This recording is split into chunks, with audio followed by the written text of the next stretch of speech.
Hello, it's fine, I'm easy, I'm back. Nothing much to say. This is just gonna be a grinding stream. Probably will grind for like the next 2 hours, 3 hours maybe, around that range, and then I'll swap games.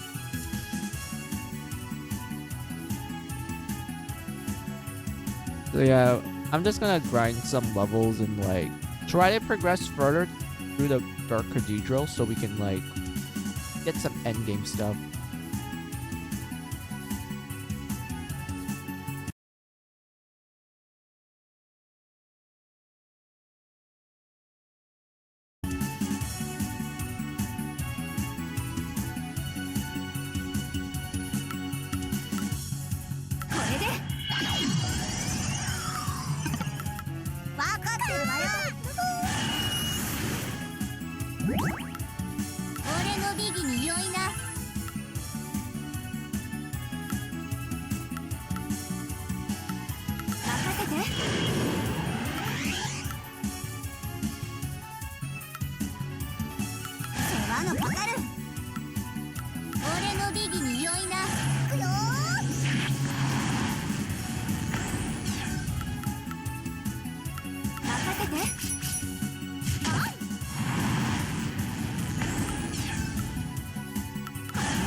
ちょくら、返品は聞きやせんぜ。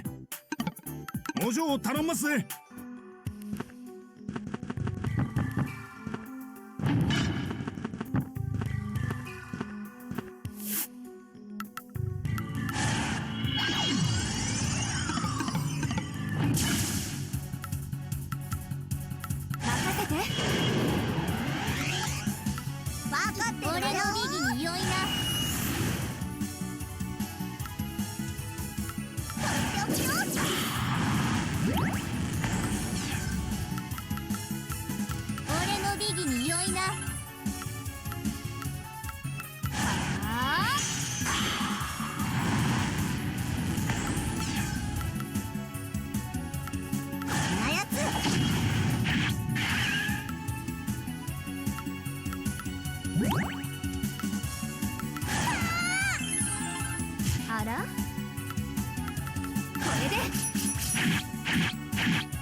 Alright. I literally have been grinding this boss for some time. Like legit. Like first off, I got lucky when this boss dropped.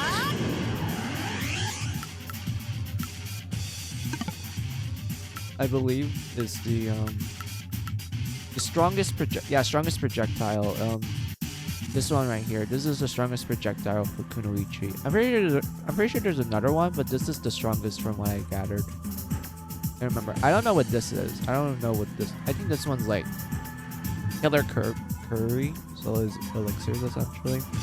This one I have no idea.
Let's see. Yeah, I don't need any of these other scrolls. I can try to do accuracy down, but I want to do damage though.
Alright, let's fight the super boss like at least 2 times with this team, and then I'm gonna replace one of them with someone else to see if I can like kill the boss easily with like a different team setup. But if it doesn't work, then like, oh well.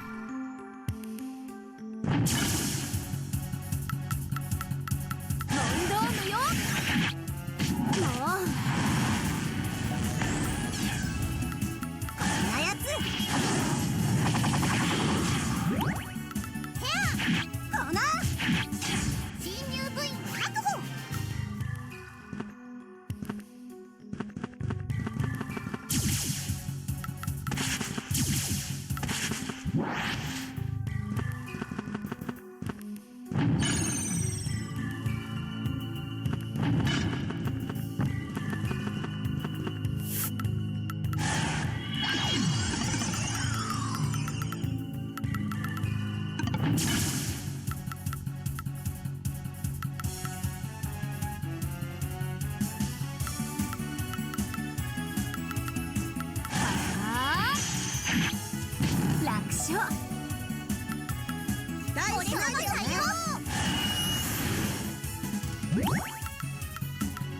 仕方ないにゃ。行くよ。この程度。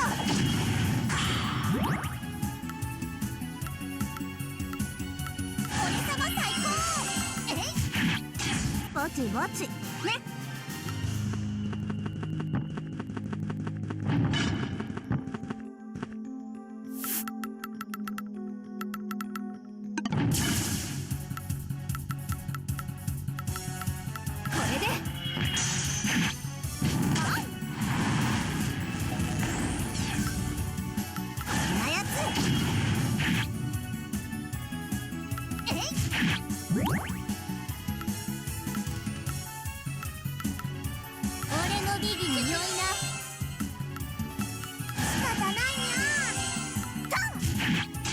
肘も泣かずば抜かれまい。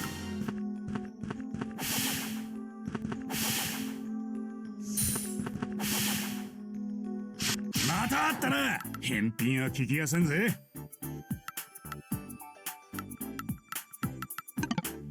それじゃ気ぃつけてな。Oh, come on. Why did they have to be paralyzed? Come on.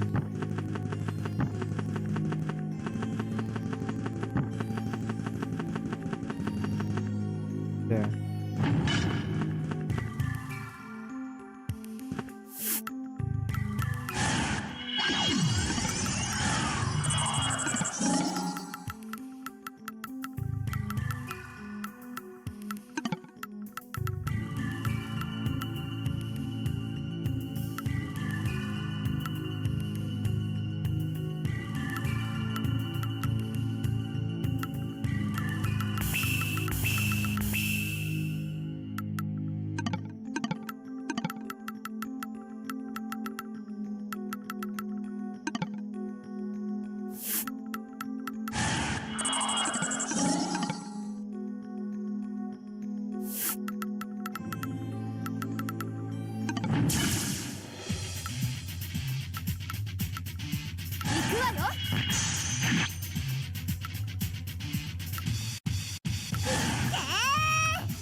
Oh, hell yeah.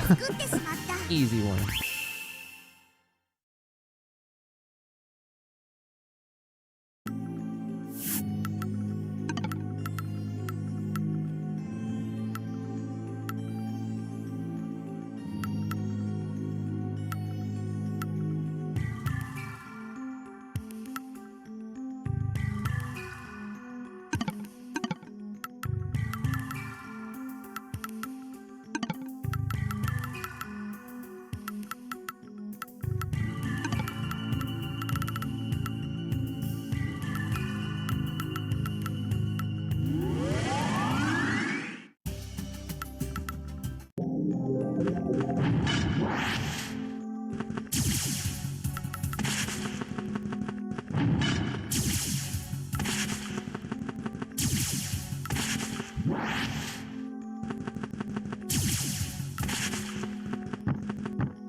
仕方ないにゃうりゃこの行くわよ。マーの野望がまた1ステージ。チョクラ今日のしのぎですお嬢頼んますぜ。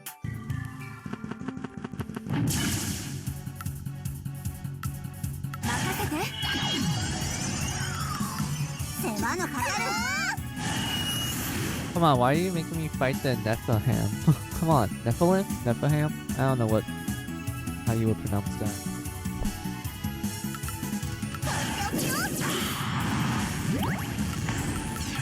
俺のビギに良いな。任せて。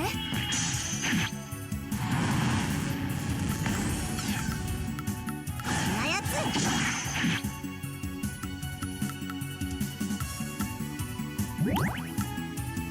俺のビギに良いな。こ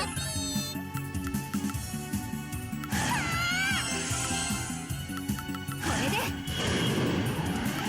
こんなやつ。いくよー。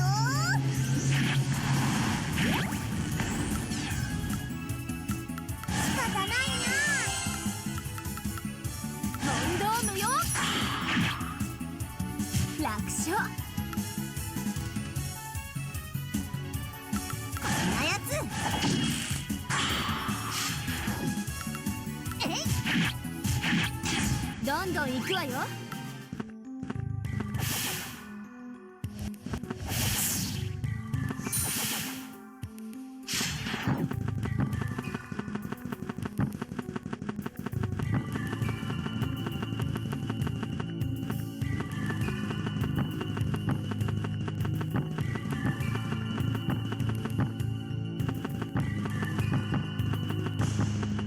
Come on, enemy encounter. Yeah, thank you. I need that enemy encounter. Then one more. And we're back to あら 100%. 潰せ。あら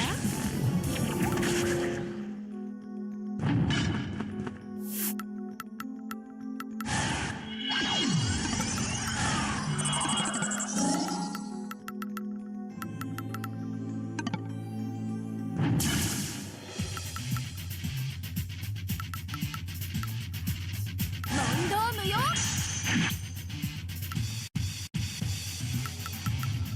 話のかかる。いくよー。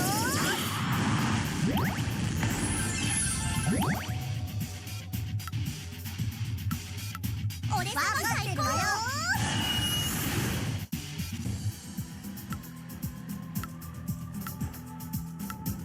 こんなやつ。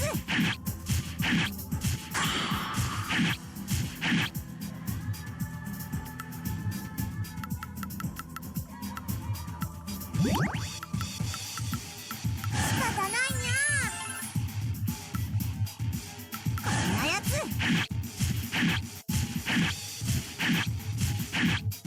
くよー。これで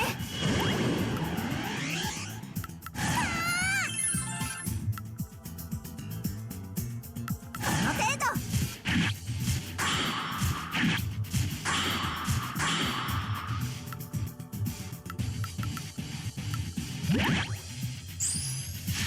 俺様のなんとかアタック。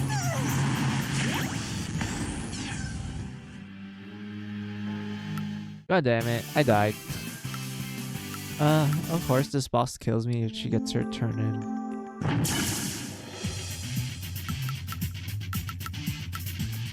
れで世話のかかる。いくよー。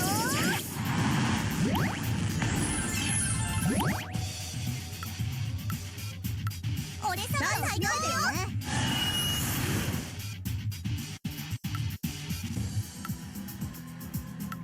こんなやつ。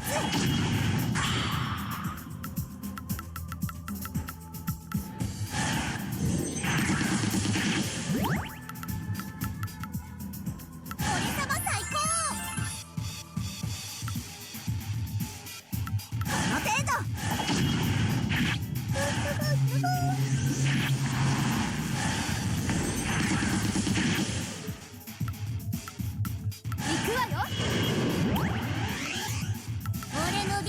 いな。俺様最高。こんなやつ。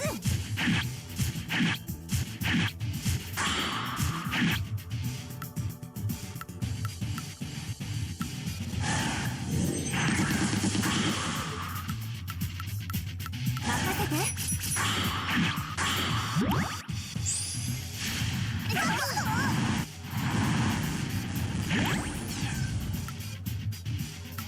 俺の美技に良いな。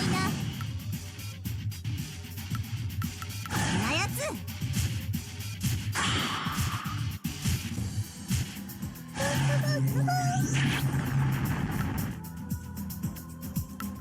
これで。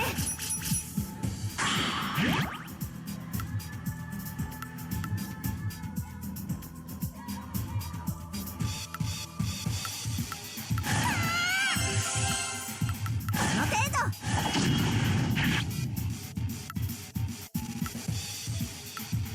これで。高坊、見ててくれた？ Can't believe she got her attack in. And she lowered my accuracy from that too. No wonder this boss is like, yeah, you need to be as fast as you can for her. Jesus.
If I remember correctly, this is witch. We had to use a witch to get here. This one requires... No. This is Dark Lord, and I think this means we need like 3 people only here.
I should have killed the metal slimes. I should have killed them because I got so scared when everyone fell asleep. I was like, oh no.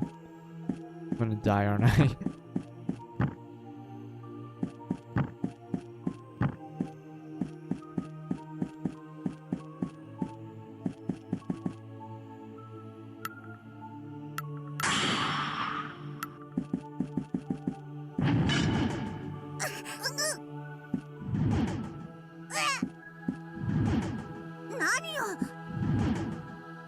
ケース。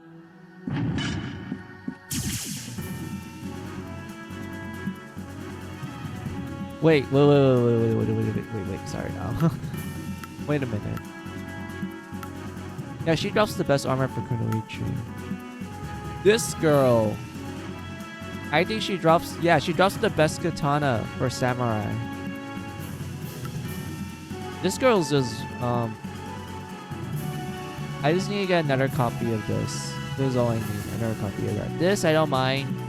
Because I already have one copy and it's good enough for me.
What do we have here? Immune to stunt. Attack up, dex up, physical defense. Not bad. Honestly, not bad.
キ、そのアイテムを何個かうちにくれへんか？ What item? Is it the tome? Please don't let it be the tome because that's probably what I'm looking for. 高級モンスター図鑑のこと？何に使うの？なんか効率悪いみたいだ Oh, か the ら codex. ちょ Never っと mind. 改造したいんや。あかん？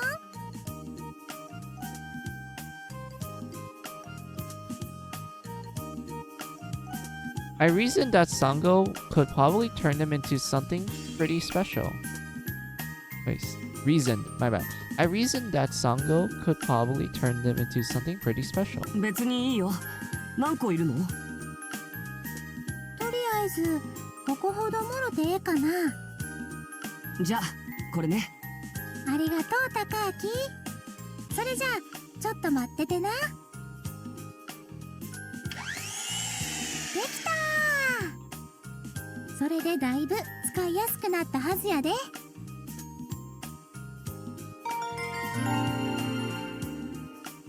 He lost 5 and got turned. Oh, okay. I mean, that wasn't bad. That was honestly not a bad amount. Like, it's easy for me to buy advanced codexes, so the fact that we get like a rare one, essentially the Master Ball version of a of this game, is actually cool. I like it.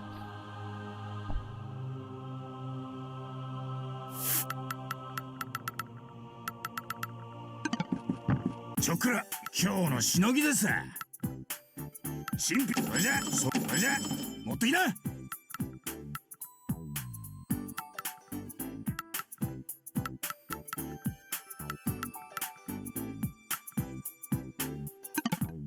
それじゃ気ぃつけてな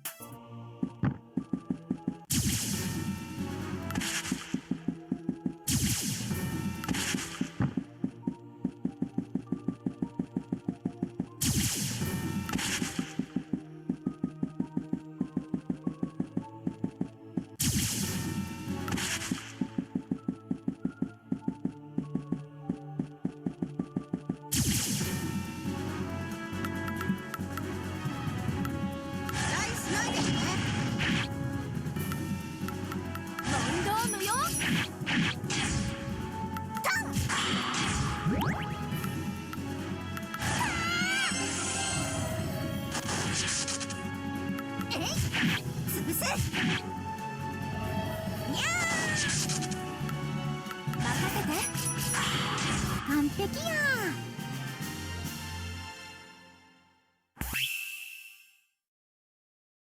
Wait, what level is Sango right now? How much experience was that for her? Hold on.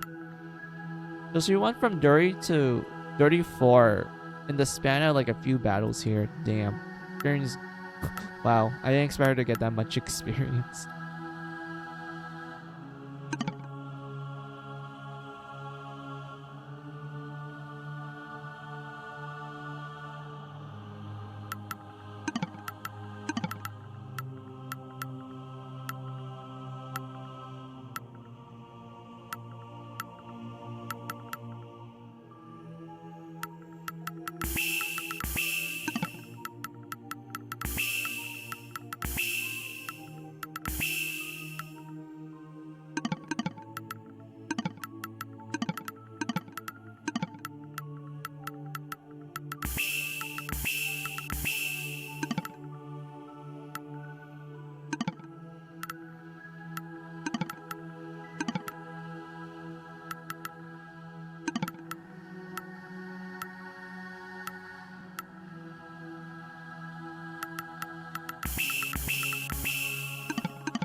Seriously? Okay, so it looks like the encounters are based on the I would say sorry, I don't know why I'm starting.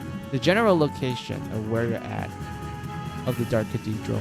So I'm assuming this part where I'm at right now, this little strip right there, happens to have the encounters that I want.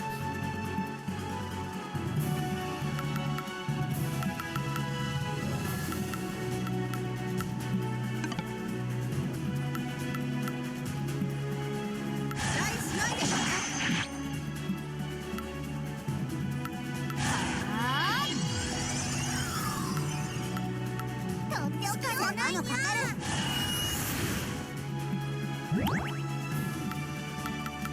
俺様最高。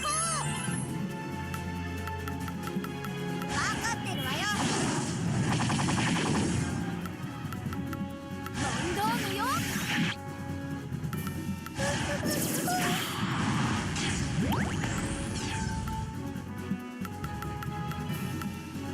俺のビギに良いな。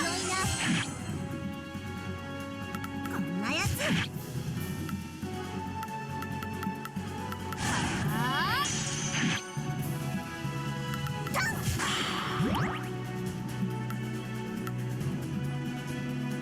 仕方ないにゃ。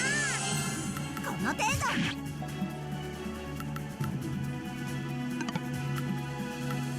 はっ。うりゃ。仕方ないにゃ。この程度。あざーい。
相手にとって不足なし。仕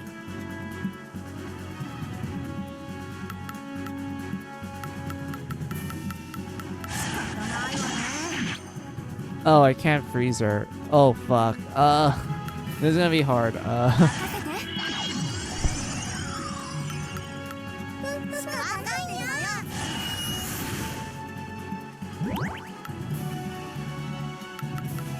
仕方ないにゃ。あ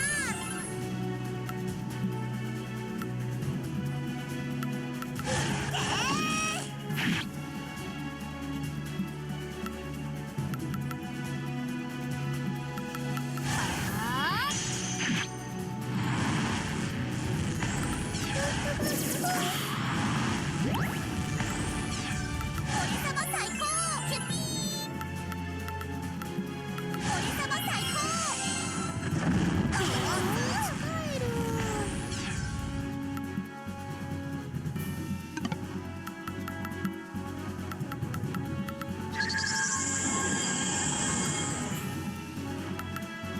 行くわよ。タン。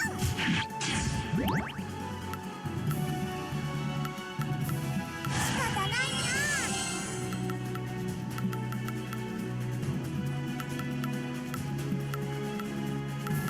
この程度。行くわよ。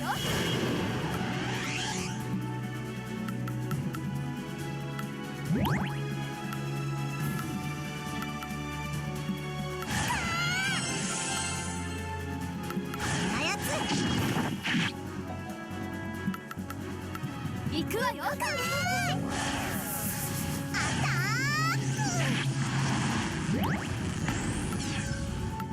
俺のビギに良いな。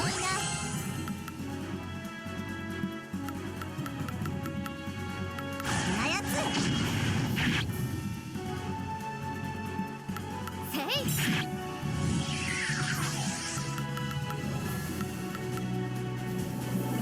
侵入部員確保。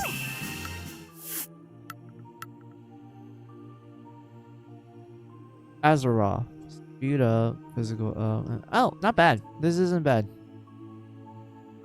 I don't think I need this for like, what do you call it? A quest question mark? I could be wrong. I could double check later.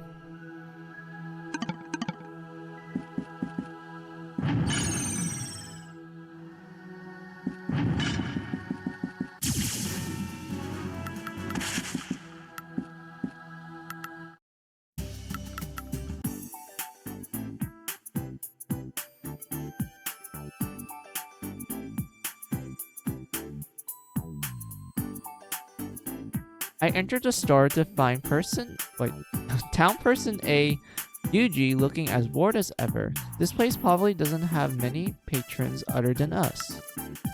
Not that I'm invested in his financial situation. I was there with a very special purpose that day. お前に頼まれていたモンスター図鑑が完成したぞ。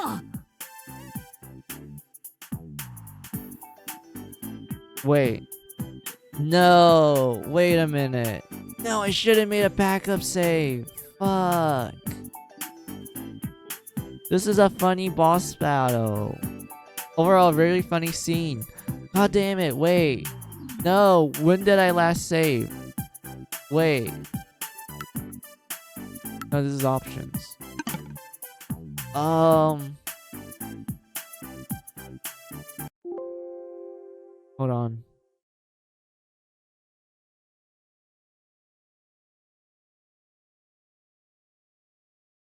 I swear to God, don't tell me the last time I saved was like an hour ago. Don't do this to me, game.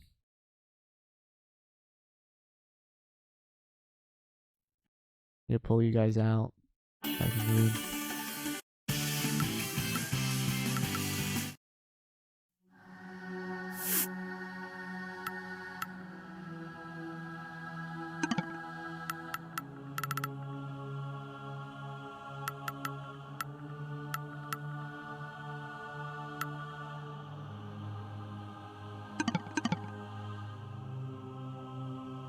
Okay, so it wasn't that bad. The last time I saved was like before we captured the dragon girl. Alright, that's fine.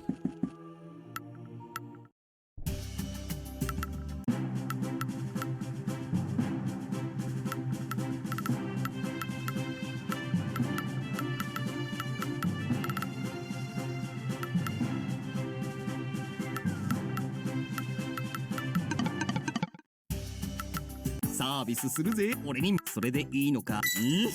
迷っ。毎度あり。毎度あり。何を売るんだ。それでいいのか。毎度あり。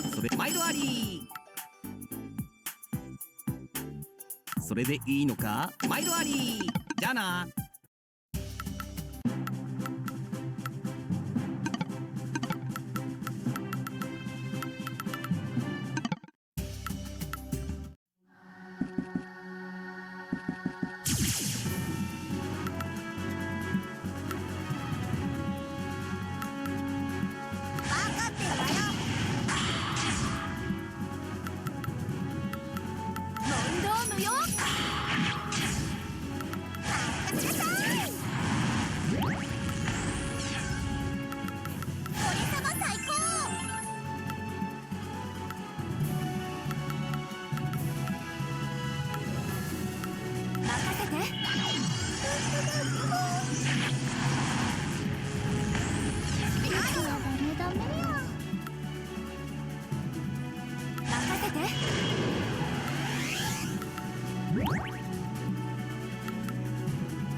come on.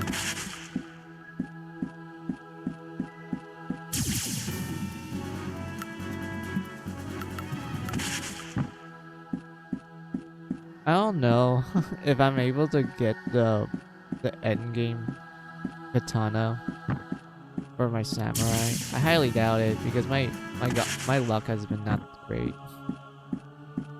I only got lucky to get a copy of the tome and the Holy Shroud. I got lucky. What is this? What? Excuse me. Why is it so expensive? I highly doubt it's like good if it's like that much money. I doubt it. I highly doubt it. But I'm gonna bet my luck though. 新品ですぜ。これじゃ持っていな。新品です。これじゃ持っていな。それじゃ気ぃつけてな。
Oh, come on. There has to be some other way.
璧や。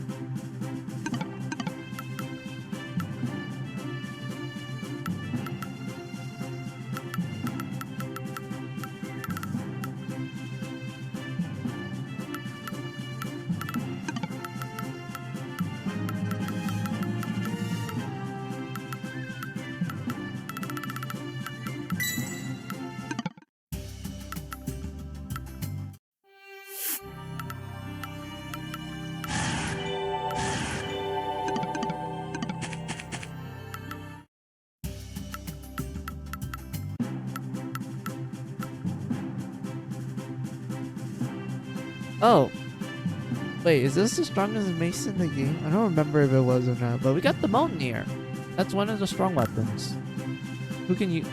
I can't wait.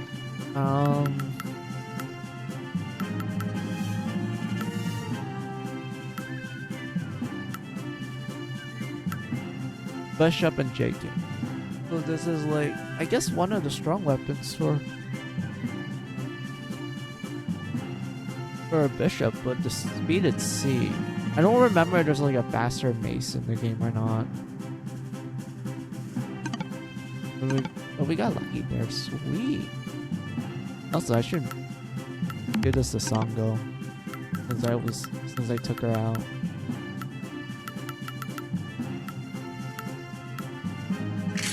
There we go.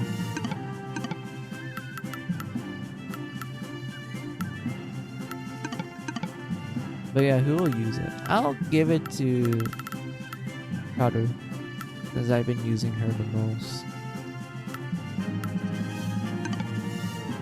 But the fan is slightly better though. Like, the fan is slightly better because of the B speed. But Mountaineer does more damage. So it's like, it's either more speed or more damage.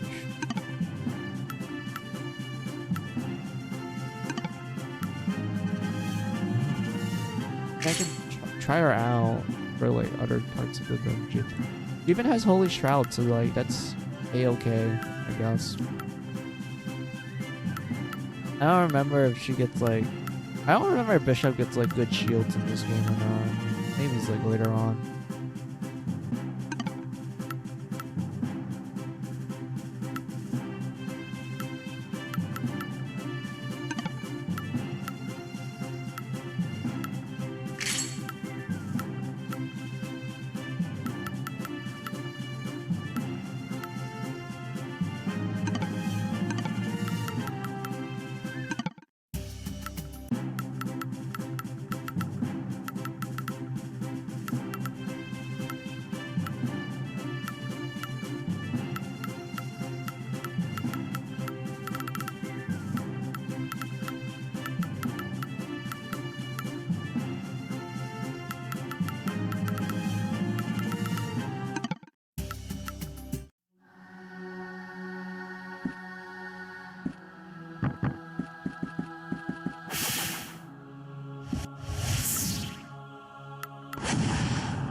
Alright.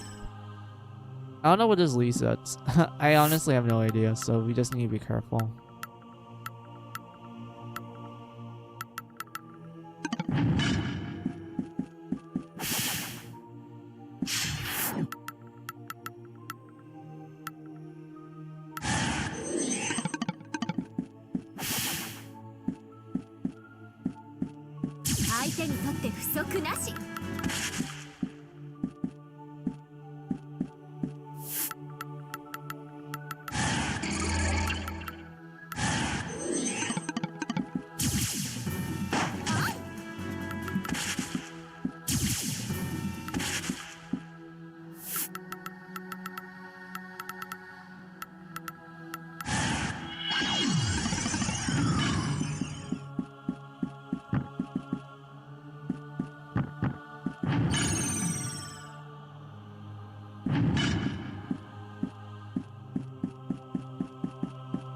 けないんだから。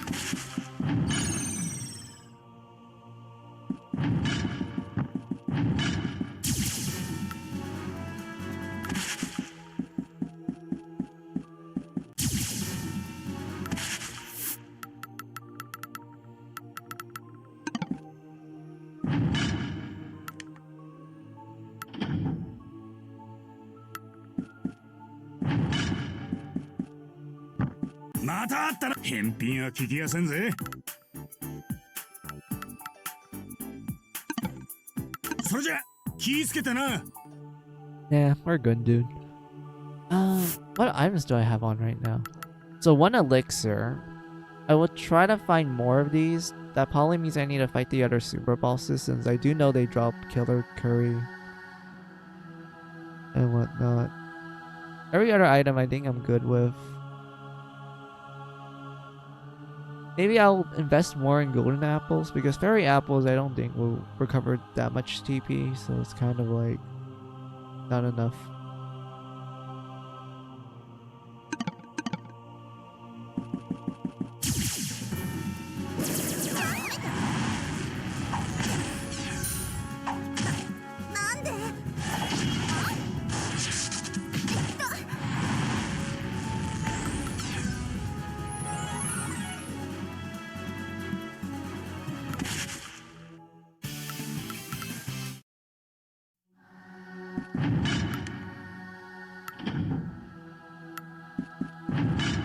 ちょくら返品は聞きやせんぜ。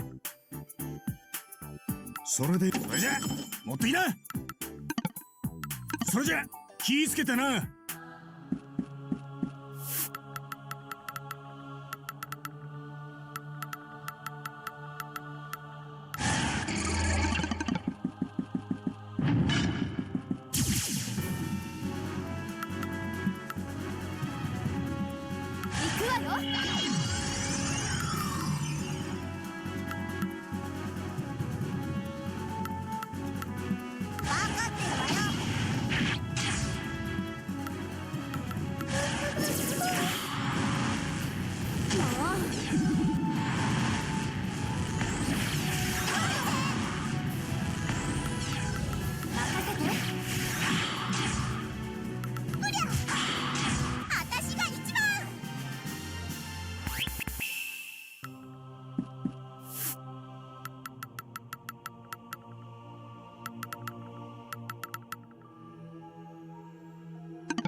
Yippee, level up. Alright.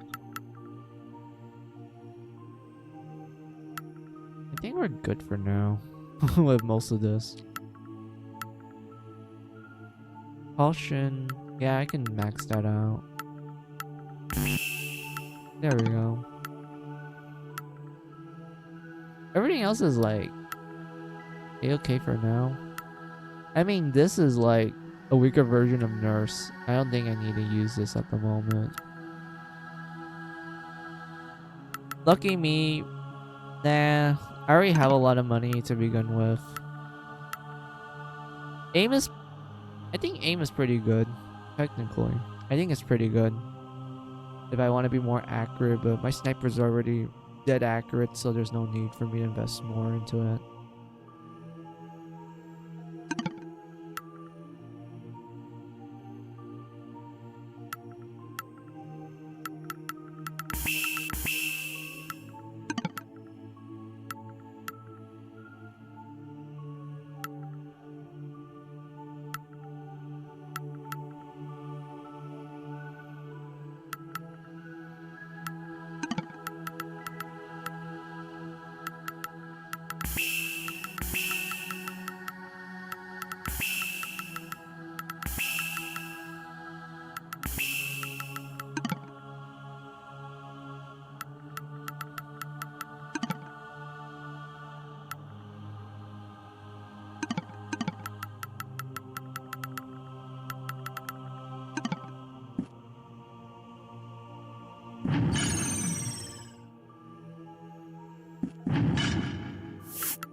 のかかる。あったー。問答無用。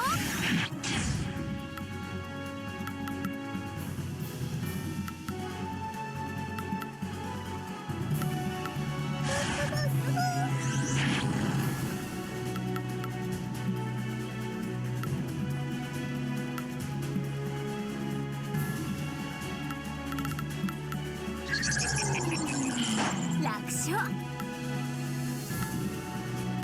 んなやつ。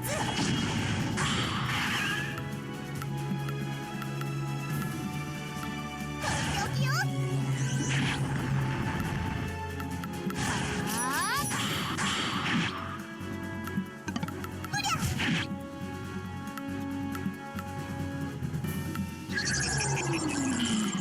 行くわよ。やったー。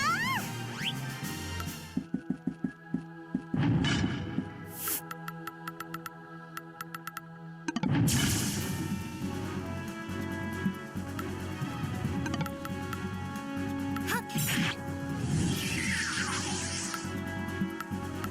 待しないでね。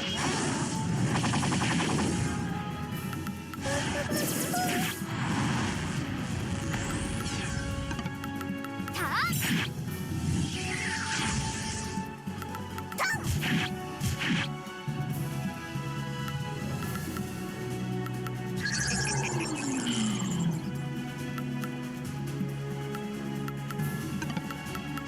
あーえい。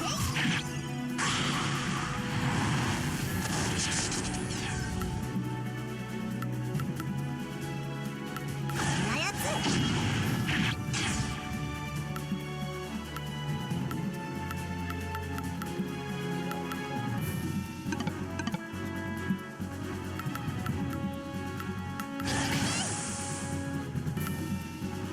こんなやつ。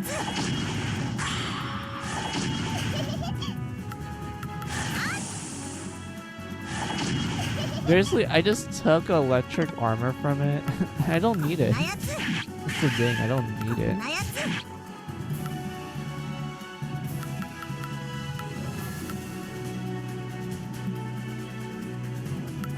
問答無用。うりゃ。こんなやつ。タン。あ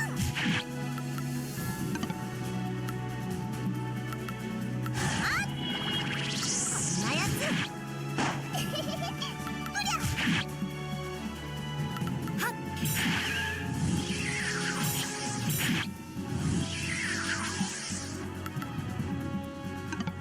こんなやつ。わっ。えい。たっ。うりゃ。こな。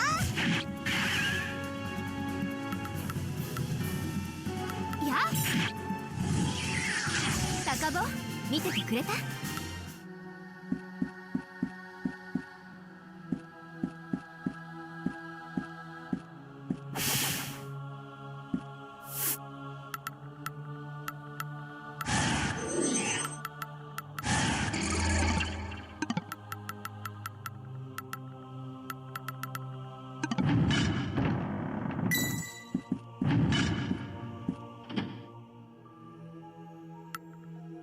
？Okay, this one's a mechanism one. I'm assuming this teleports me back to the entrance. Called it. I called it. Alright, that was good enough. We had to go back there again. I want to refill.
しょう。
Are you kidding me? Come on.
Yeah, no, I don't think this team is strong enough to take down a dragon by themselves. 負けないんだから。 Yep, reset.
Oh my god, that was painful.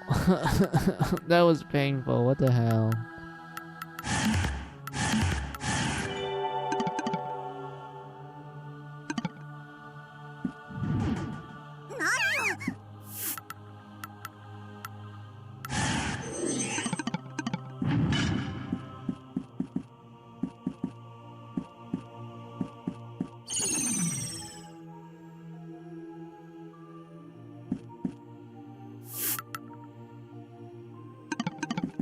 また今日のしのぎです。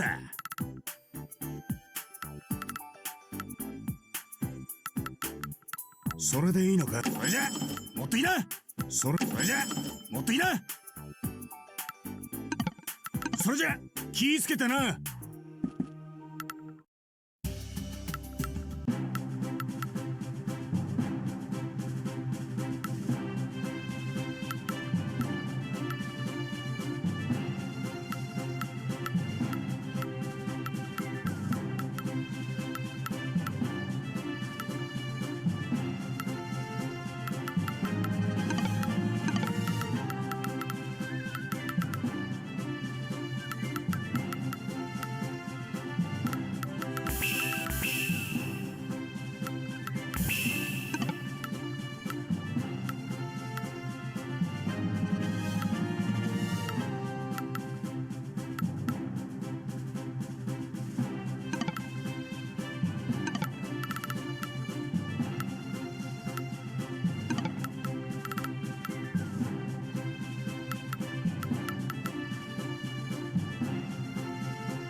Even with this passive, it's still not gonna drop. It literally ain't gonna drop.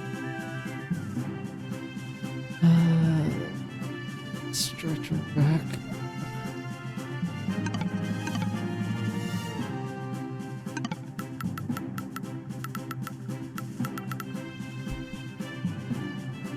Oh, an hour has passed.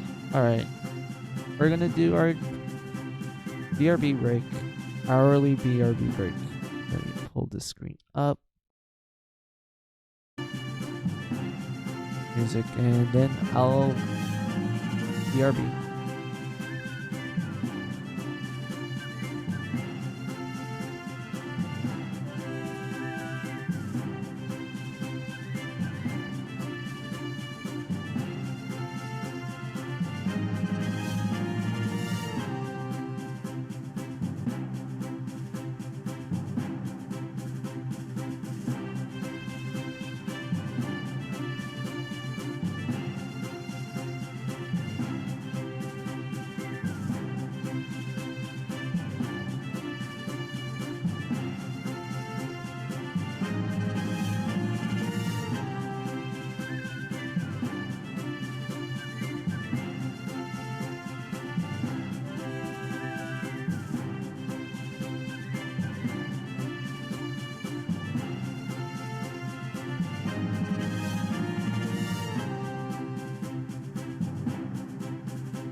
Alright, I'm back.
I wonder if this works on it.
Oh, I didn't expect to get the bat that easily. Hold on. Wait, I'm curious. Who drops the bat? Because we just got it.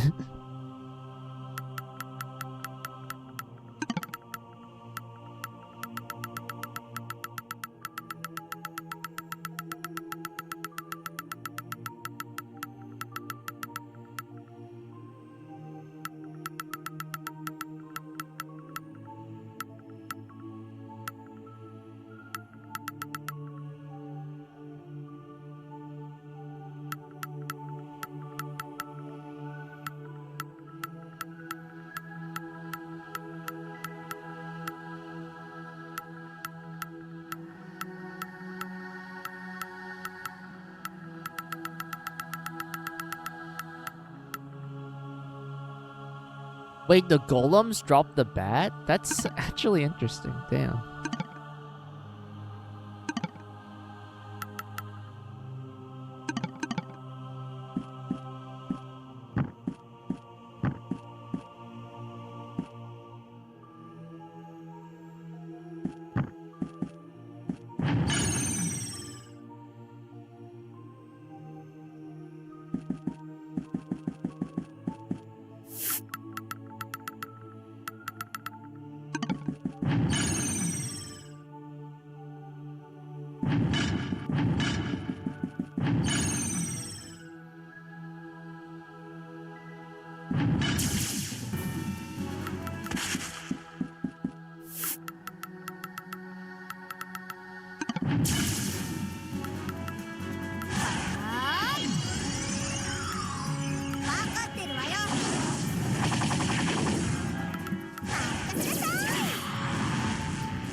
Oh, come on.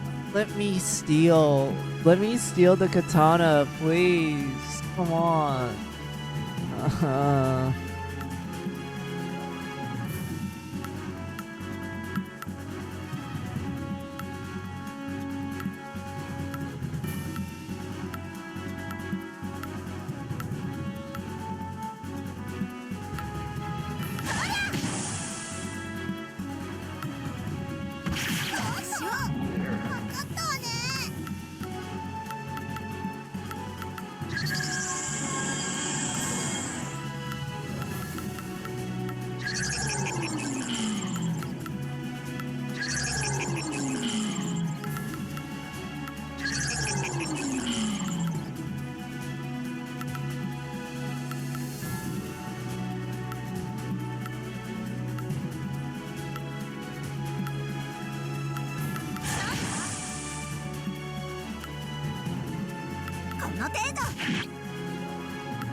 Why am I getting unlucky?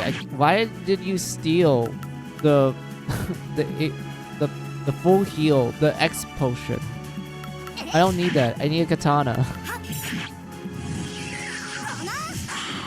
高坊見ててくれた？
高坊見ててくれた？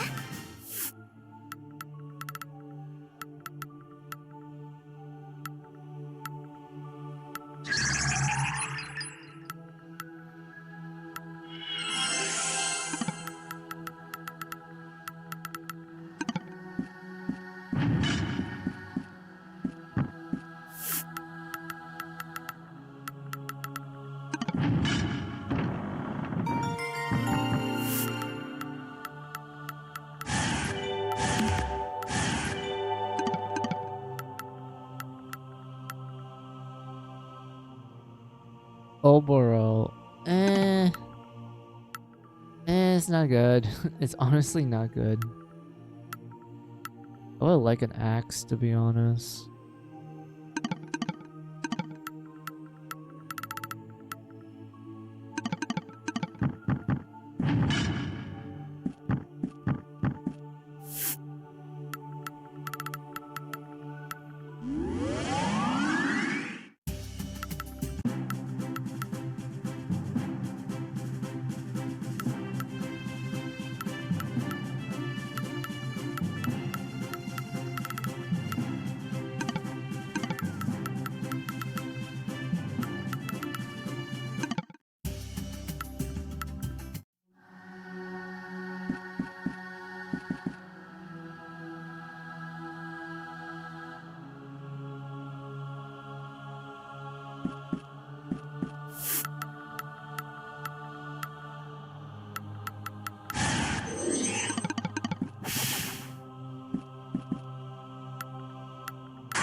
分かってきなさい。世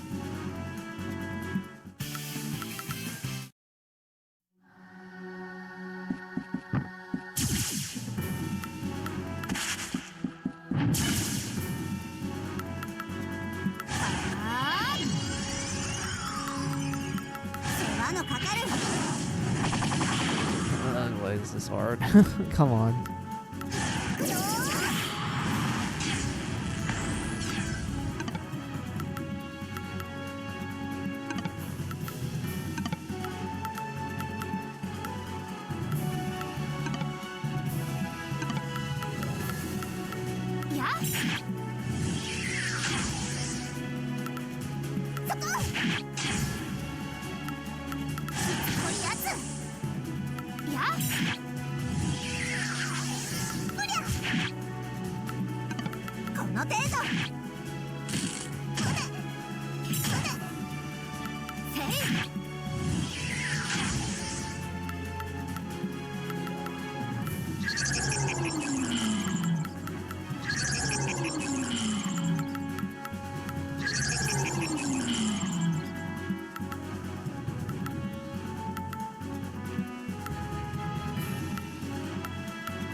Oh, it's the circle heal. I thought it was like some bullshit status effect or something. Alright.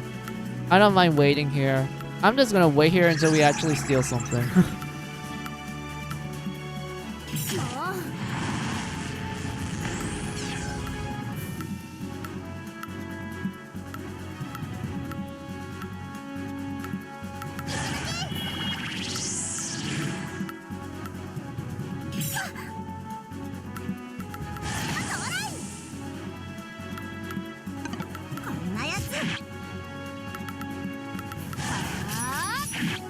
Why? Why? Why?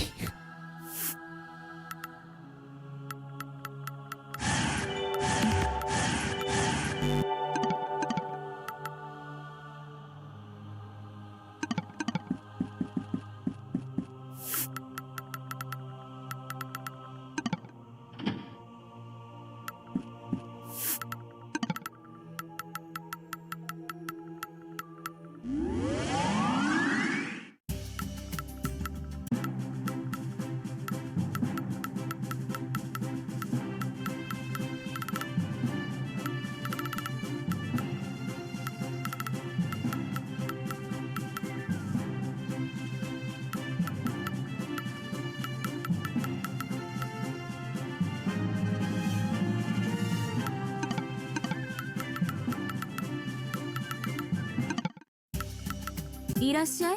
これはどうだい？それか頼んだよ。聞こうじゃない。それかこれが上がりだ。これはどうだい？それでいいの。頼んだよ。これはどうだい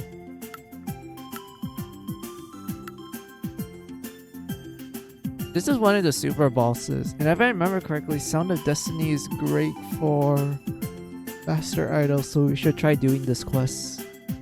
But I want to get to a certain point, and then I'll do the super boss. So let's just try our best to explore the rest of the Dark Cathedral.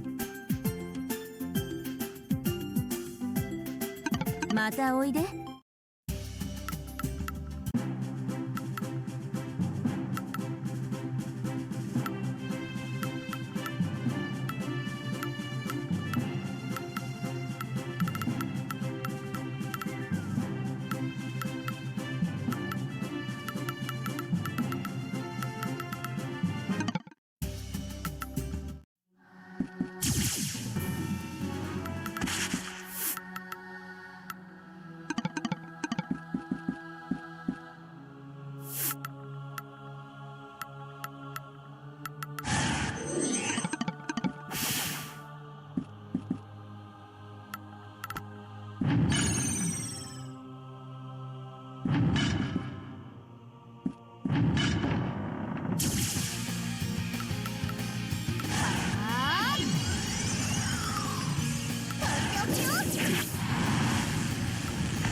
強そうね。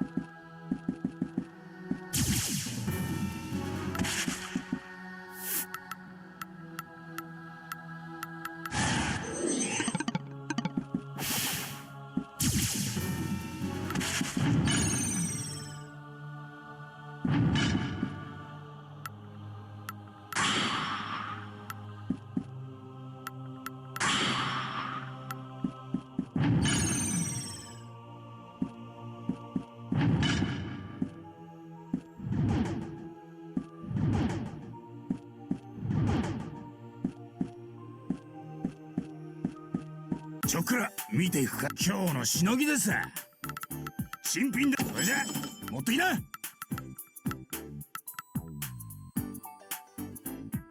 それでいいのか。それじゃ持ってきな。 Let's see. He has golden apple. Probably buy a couple of those.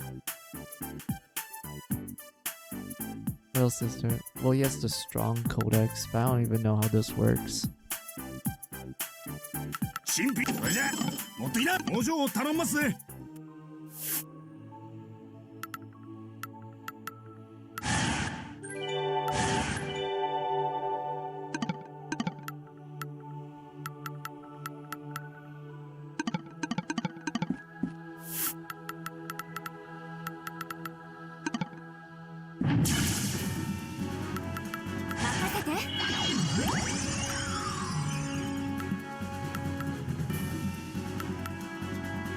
あ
Why? Why? Why? Why is it hard? Come on.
Why is this? Why is the grind so difficult?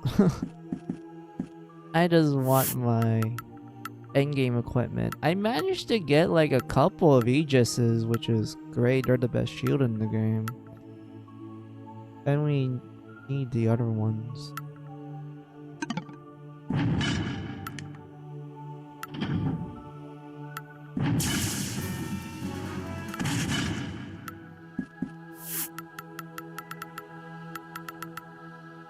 Okay. Hey, Eagle. How are ya? I'm just doing some grinding. I'm trying to get the endgame katana for my samurai. Tired. Oh, that sucks to hear. That honestly sucks to hear that you're tired. But yeah, I'm trying to get the endgame katana. Let me show you what the enemy looks like. Hold on. Wait, that's not it.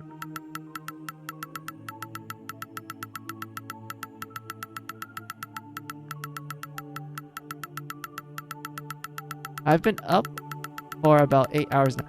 8 hours with no sleep? Oh man, that's awful. How come you stayed up? Like, weren't you like you drank too much caffeine, just didn't feel like sleeping, or just have a lot of energy today?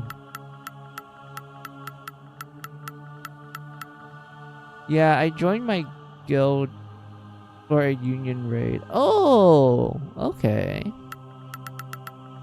Man, I remember doing raids in MMOs. I remember they would take forever sometimes.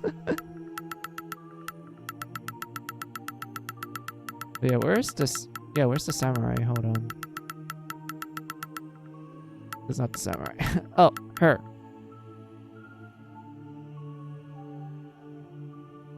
This girl. I kept trying to steal her katana because she gives you the best katana in the game. I've been trying to steal it from her. She keeps giving me this, which is full recovery potion, and I already have like 9 of them, so I don't need any more. But she keeps giving me this, but she won't give me her sword. I need her sword. I wanna like it's kind of a pain because it's like, come on, I just need this one sword. Why is the drop rate for it piss poor? Like I even brought a treasure hunter, and I have this maxed out, and also this. So I'm just sitting here going like, please just give me the katana. Like, why is this so difficult? And whatnot. But yeah, we wrote down. It wasn't an MMO. We were killing a bunch of raid bosses for a union event. Oh! What's a union event? Is this like Pokemon or something? I don't know. What game is you're doing a raid for?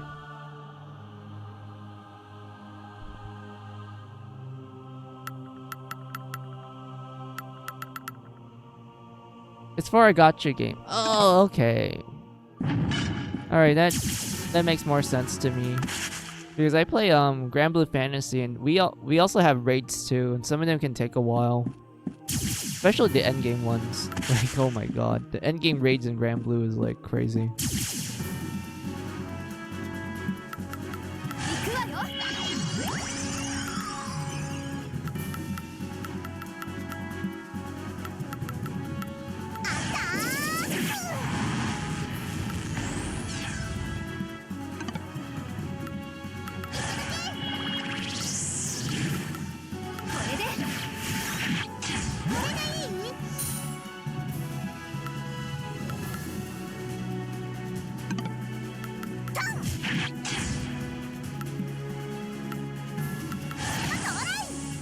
Let's see, we got up to rank 98 amongst all the other unions, which is pretty good since some of the others bought the hell out of the event. Oh my god.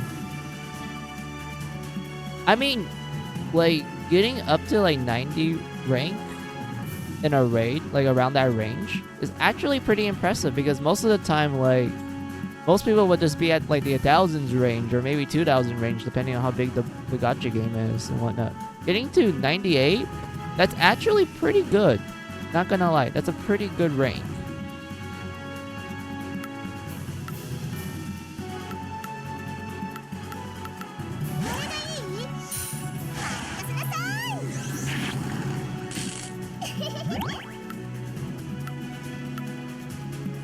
Let's see. This was out of about 500 other. Damn, that's really great. That's actually really impressive. Out of 500, like rank 98 out of 500. That's damn impressive. That's great.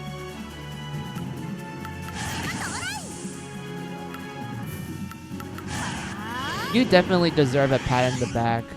Like, that's honestly some like achievement stuff.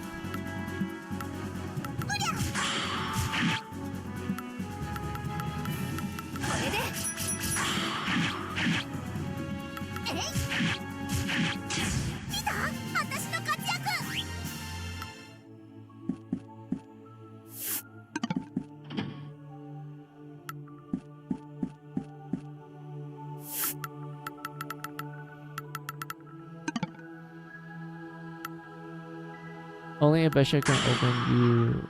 Cannot. Come on, please.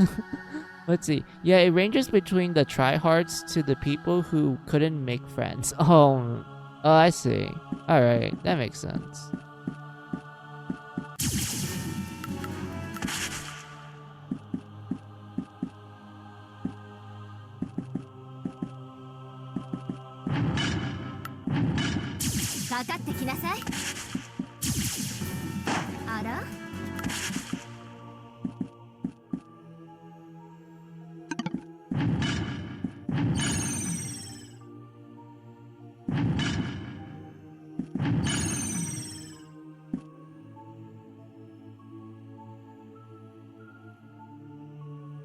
Wait, where am I?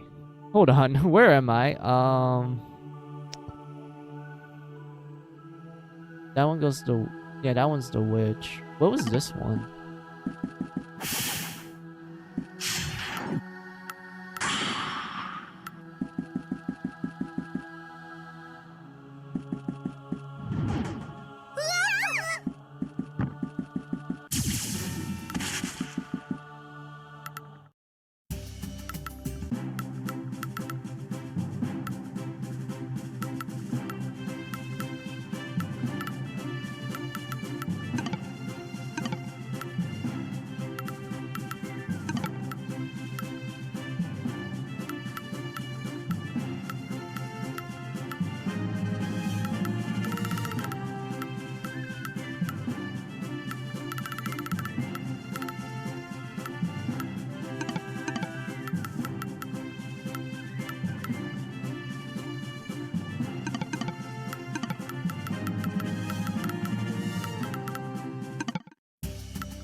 Oh yeah, Eagle.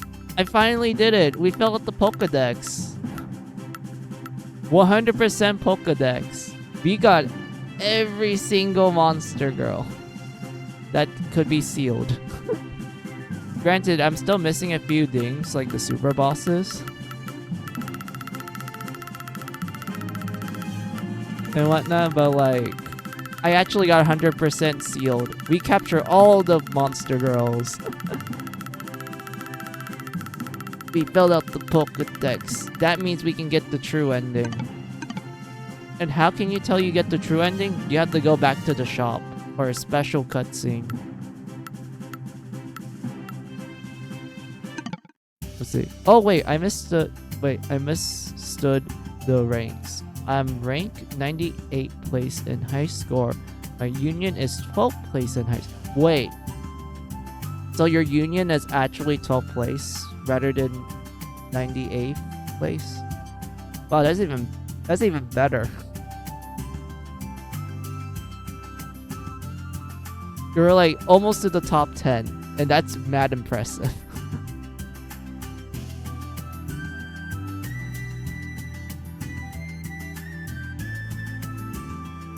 And whatnot. I could never get a ranking like that whenever I do like a raid or like a group raid or something along those lines. I could never get to like 12th place or like anywhere around that range. It'll always be like, I don't know, 20th, 100. It just depends. But like, yeah, could never get to that range.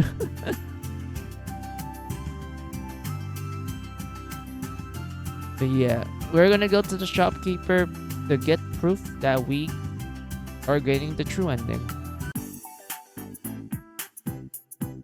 I entered the store to find town person A, Yuji, looking as bored as ever. This place probably doesn't have many patrons other than us. Not that I was invested in his financial situation. I was there with a very special purpose that day. お前に頼まれていたモンスター図鑑が完成したぞ。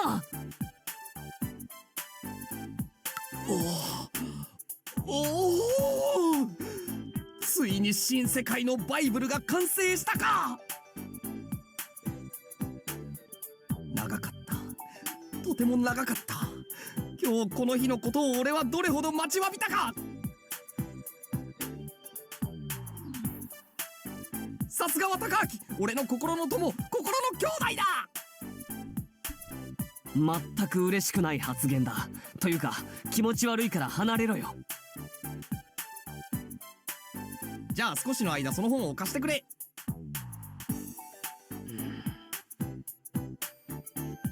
Alright. I sensed that Yuji was planning something. I decided for better or worse to confirm a few things before handing it over. その前に一体何に使うつもりなのか説明しろ。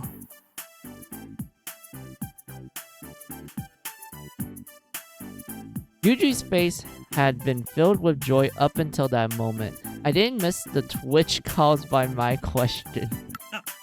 そんなことを聞いてどうする？気になるじゃないか。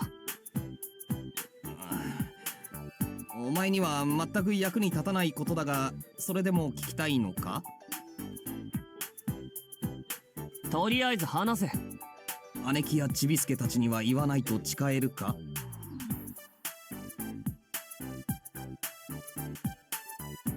？Things were only getting more suspicious. My hunch about all of this was starting to feel correct.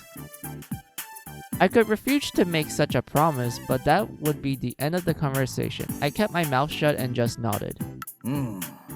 そこまで聞きたいというなら仕方がない。その図鑑は封印した女の子モンスターの情報を見ることができる。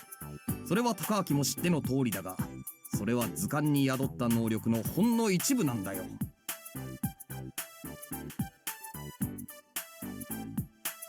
真の能力は別にあるんだよ。真の能力って何のことだ？これだ。それは首輪か？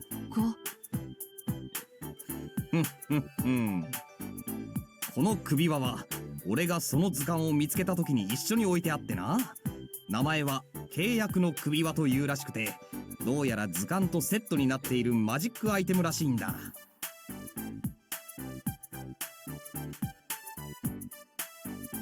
じゃあ本と首輪があれば何かができるってことか？そうだ。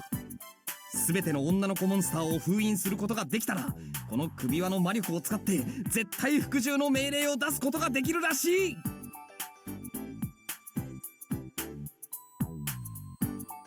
つまり封印された女の子モンスターは俺の言いなりになるってことさ。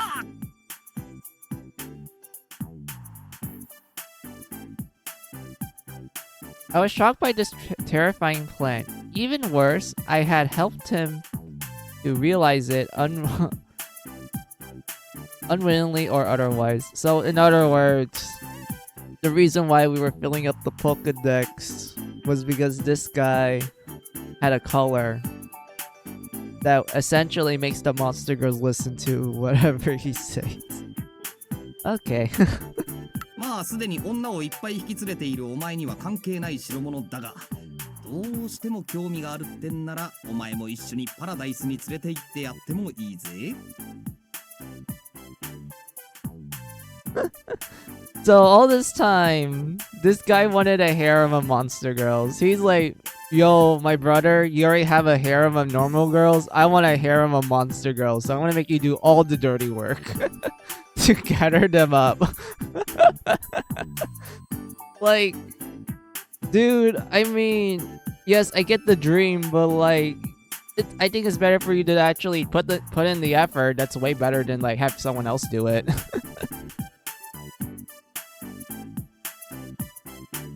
断るというか図鑑は貸せん。何？お前はこのマジックウェポンの素晴らしさが理解できないのか？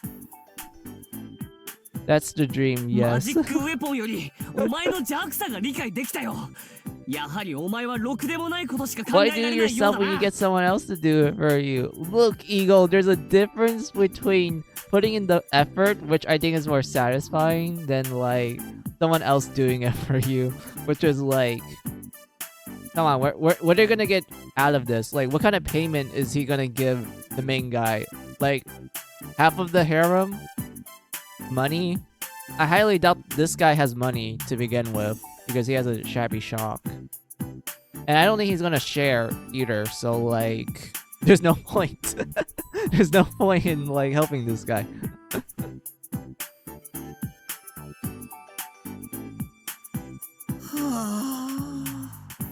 やはり高明には俺様の崇高な理想は理解できなかったか。Sexy vipers. I mean, we do have snake girls. we do have snake girls. They're pretty attractive. So I mean, he's not wrong with the sexy part. Who said he has to keep his promise as long as he get what he wants? Look, if you're gonna make someone like go on this long ass journey, which will probably get them killed, I expect to have some form of a payment afterwards when they finish the job.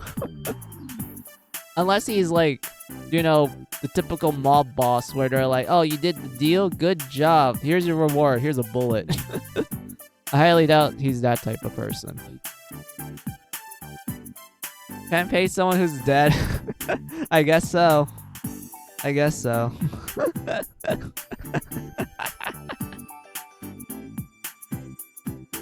貴様というやつは今までも女の子が苦手とか言ってる割にはモテモテロードのど真ん中を歩きやがってこのラブコメキングが That's honestly true.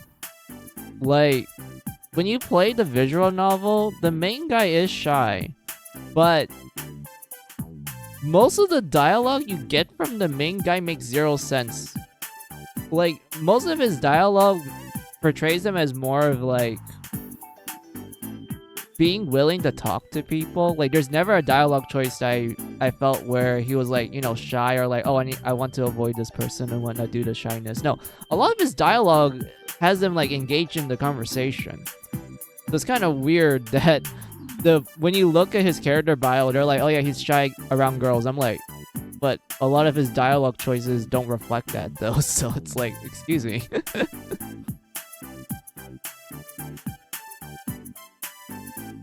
俺様はその横で万年日陰でいつも一人っきり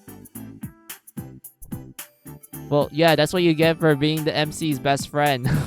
You don't get anyone unless the author is merciful towards you and gives you someone. And even then, it's usually like a background character.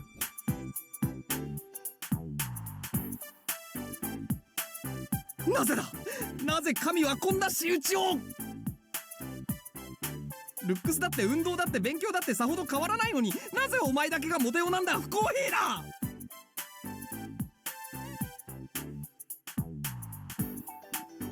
その歪んだ考え方がダメなんじゃないか。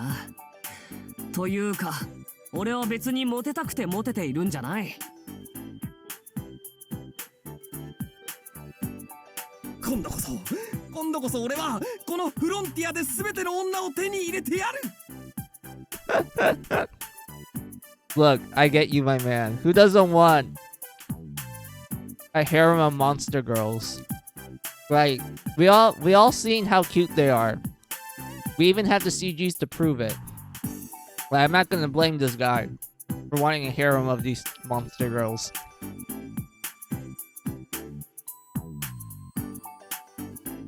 高明もし我が波動の前に立ちふさがるというならもはや貴様は用済み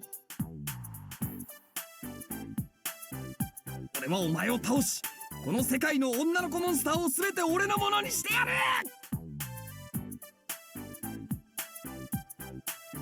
Let's see. Yuji Yuji was emanating a far more dark and twisted aura than anyone we encounter in the dungeon. After all of that, this is what it came down to. I had been hoping for a chance to shut his mouth, and happy to seize the opportunity. Oh boy, this guy... MC is like, I just want any excuse just to shut this guy up, just to give him a good punch in the face. And this is now. I snap my fingers and shout to the heavens. Come on, my friend!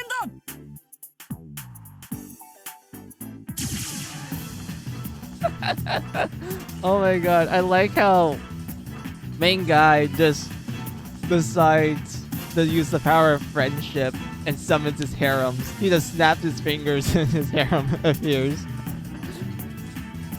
Stand up the vanguard, summoning the vanguard. I don't know what kind of summoning, what I will say. Raw monster cuddle.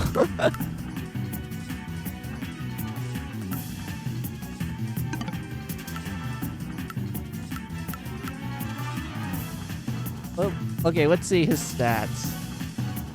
Yuji, human. Level 1. Everything's 100. So yeah, look guys, we have a surprise super boss at the shop.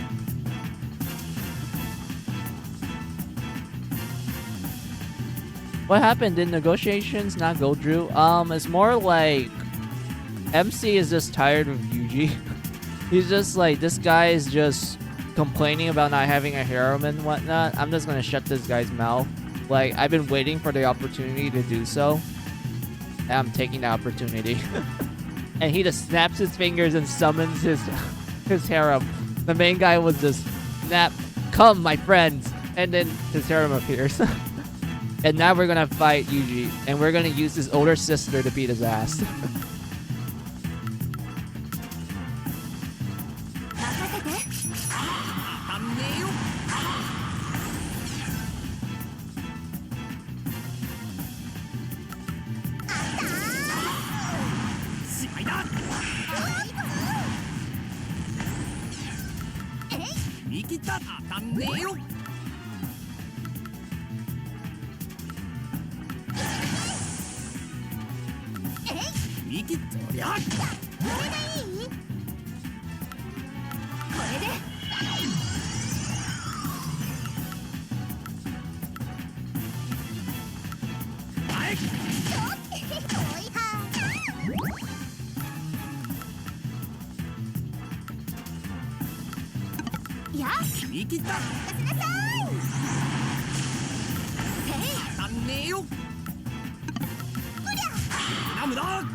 俺様の夢が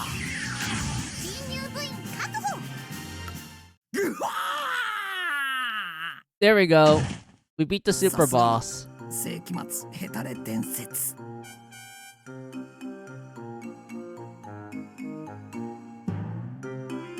This is wrong. This is the main guy talking. It's not Yuji talking. So we found an error. We found an error. For someone who wants to hear him so super badly, he sure isn't shiverish when it comes to hitting women. Maybe it's the best that he doesn't obtain his dream. I mean, yeah. Also, we beat him up with his older sister who always beats him up. So, like, hey, we did a good job. そんな褒められても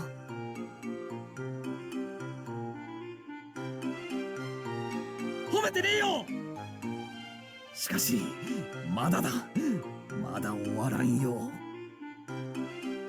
Hey, L これ part 以上 2 やっても無駄 of だ the ぞ boss battle? 今のお前じゃ俺たちには勝てない甘いな高明そのスイートさが女の子にモテモテなのかもしれんが男の俺には無効だぜ I mean, well, yeah, you do have your balls. You want us to remove it for you? 俺の最終奥義国際式の精神的ブラクラ Oh no! He's using his ultimate attack.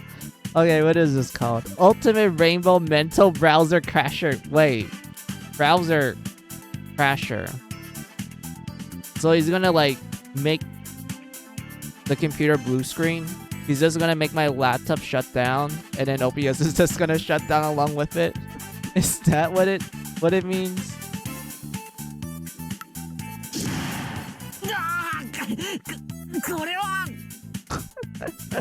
It's gonna break the game UI.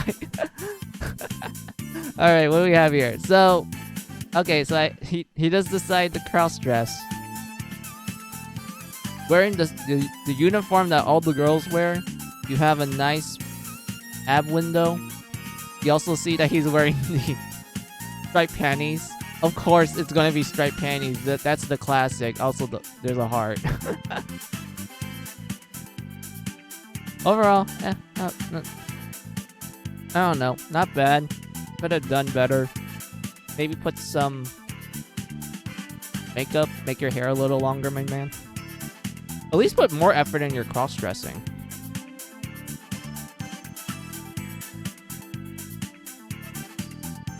It goes without saying that I was smashed down onto the ground, but the incredible pressure also hammered down my allies. Wait, you're telling me the girls are also questioning this shit? They're just getting like Yamcha from this. 見たかこの俺の真の姿を Yep. Yeah, totally. It is your final form.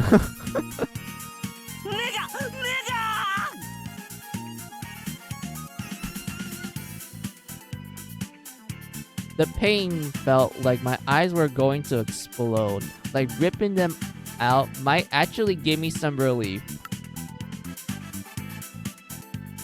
Saitama stare, yes. Indeed. We're just staring at like, what the fuck is going on? My eyes were closed and yet I still couldn't escape the abomination that was Yuji. It was like the image was burned into my retinas. It felt like we only had two choices, go mad or kill ourselves before the madness descends. これまでだな高明お前はここで死ぬのだ No, we're not gonna die here. I made a backup save. We're not gonna die here.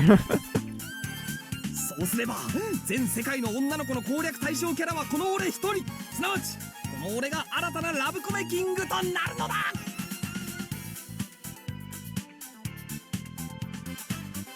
いやいやいや、もし世界の全男子が友人以外死滅しても女の子同士で愛し合うだけだって。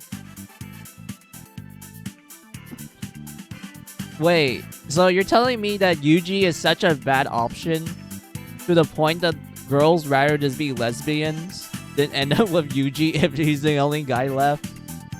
Damn, that's a roast. That's an absolute roast.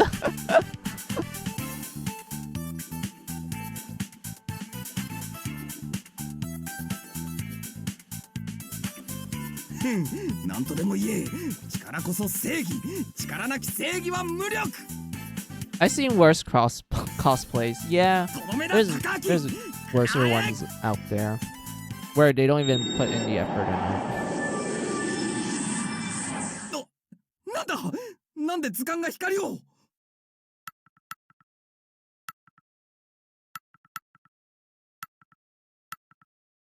The monster codex suddenly emanated a bright light. Not just one or two lights either. まさか I have to agree with him. Yes.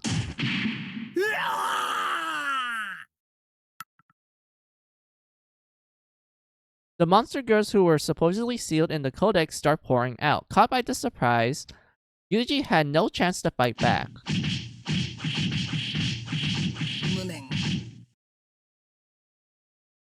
Oh, they hit him in the balls. Oh, that's painful. I actually felt that. Oh, God, no, never hit the balls. That's the most painful spot. Ugh.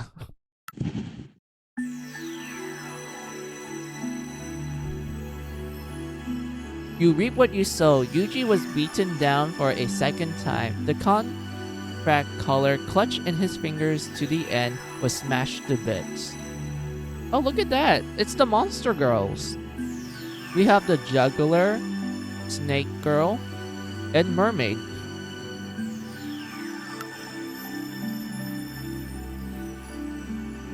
I'm surprised they didn't neuter him. I mean, like, at that point, I don't know. I don't know which one's more painful, getting neutered or getting smashed. Where the balls are. I think getting smashed is worse because you actually still feel it afterwards.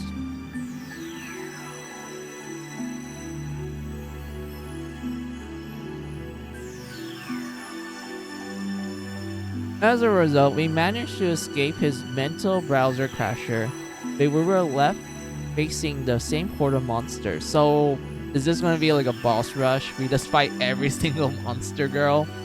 Is that what's going on? This doesn't look especially good. もう少しでこのゲロウメにいいようにされるところであったそなたの助け誠に礼を言うぞえでももともとは俺たちが封印したからこんな目にあったわけだし、怒ってないの？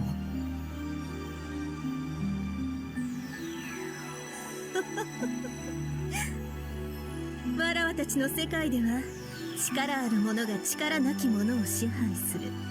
それは当然のことじゃ。しかしそれだけではない。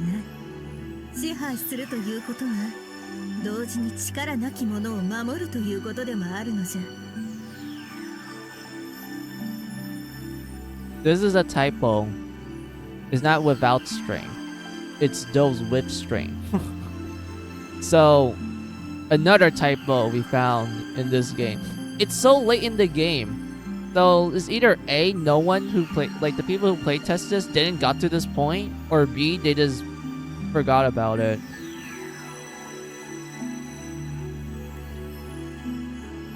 And whatnot. Like, those are like my only theories. Sorry, yeah, I thought that yeah, I thought that didn't make sense. Yeah, it's a typo. This is a literal typo. Oh my god. そなたは我らを倒し、そしてわらわたちを守り、その正当なる力を示した。ならばわらわたちの主はそなたということじゃ。なんだかよくわからないけど。Oh, look at that. 先ほどそのものを倒した時に手に入れたのじゃ。よければこれをそなたに与えよう。 With that, the monster girl handed me the reward Yuji had tempted me with previously. Look at that, Eagle! Not only main guy got his harem of normal human girls, but now he has a monster girl harem because they all follow him since we beat them. And they're like, yo, oh yeah, we follow the strongest. Like, how do you mess up a game where most of the work is just the writing? I mean, I don't know. Granted, it took me a while to get to this point, Eagle, so I would assume that it is the person that was working on the script just didn't really think it through.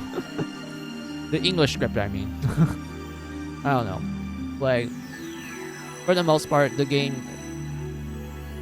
decent translation and everything. They didn't really change a lot of stuff. I just noticed typos.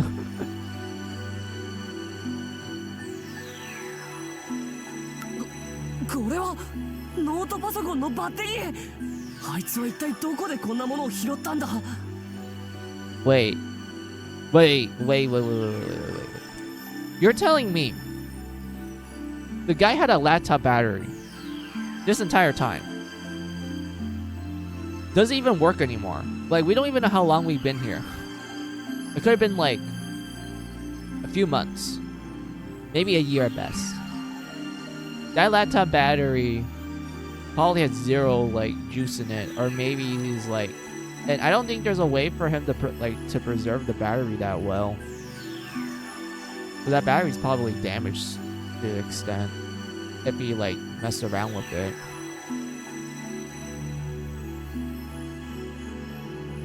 And even if we have a laptop battery, we don't have the actual laptop and such. Like, where are we gonna find the laptop?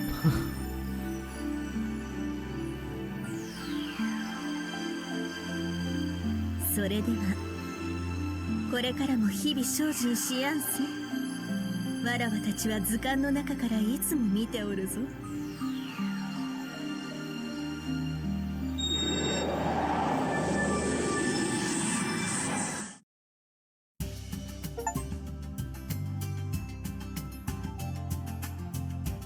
Oh my god, wait, Eagle, we got an achievement. It's called Yuji's Moment. Witness something horrifying. That's literally the name. That's literally the description of you unlocking the requirement for the true ending.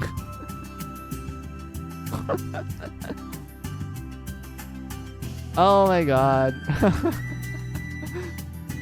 Stop rationalizing everything. Look, it's not my fault that I use a laptop, and I know a thing or two about laptops, especially with their batteries, because I had to change my my mom's laptop battery when it went out of juice one time, and I realized it got damaged.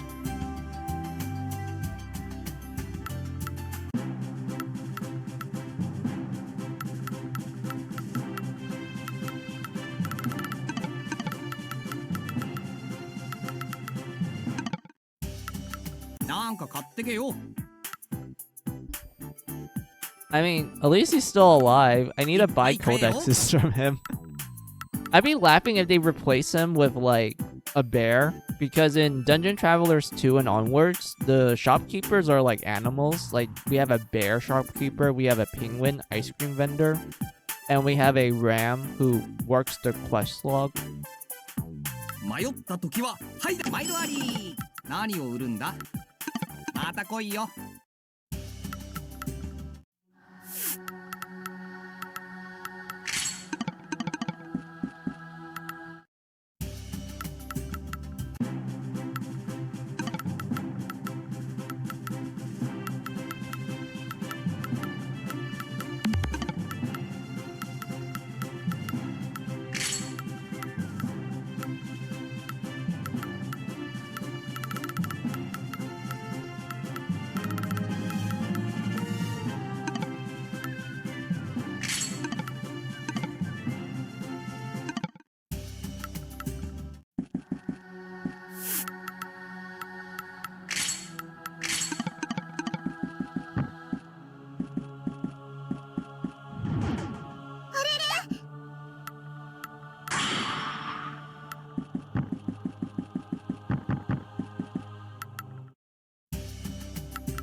Alright, moving on.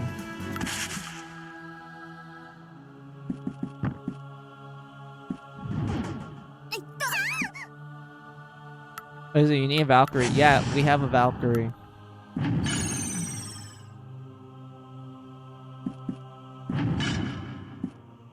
I need the lights. Hold on.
Alright, I don't want you to run because we want to kill this thing.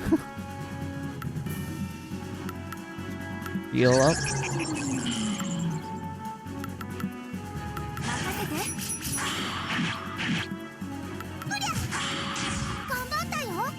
We got a tome. I don't think it's gonna be a good one though.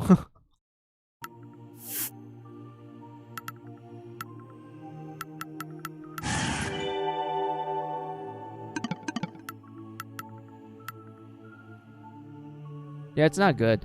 It's not a good tome.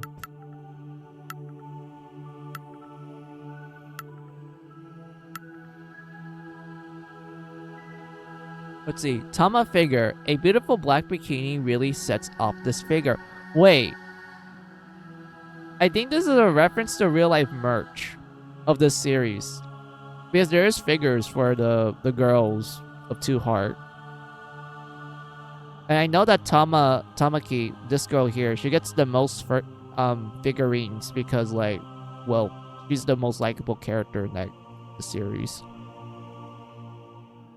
And yeah, she does wear a black bikini.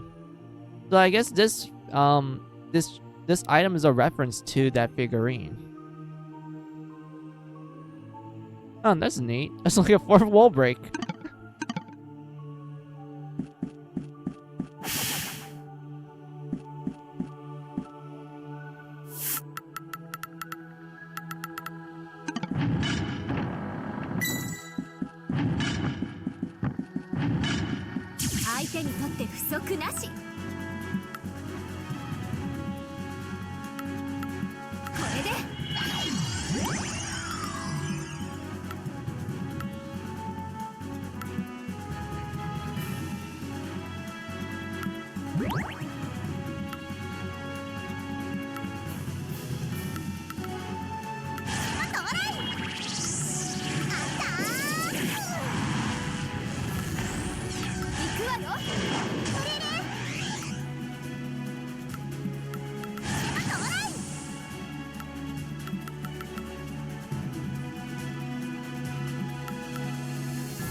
Are you kidding me? Come on. This is a terrible start. God damn it. Hold on.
I mean, Amplify is good. Because, you know, more HP the merrier. Especially if you max it out. But at the same time, I don't know how long boss battles will last. From, like, how I play.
Alright, let's do this. Let's try stealing from the book girl. Like a literal book.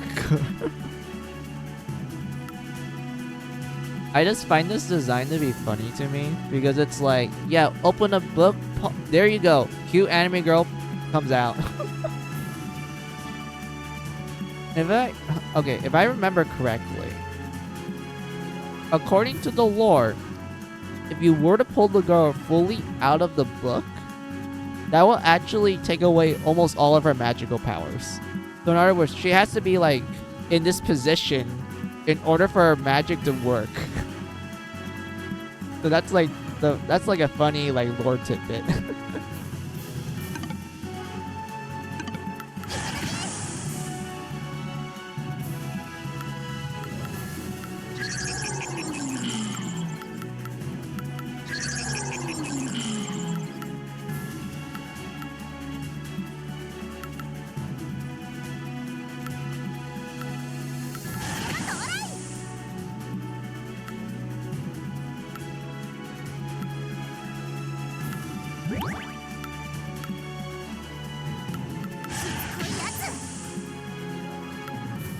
Come on. Come on, please. Alright, she's staying stunned, which is great. I mean, she can't do anything.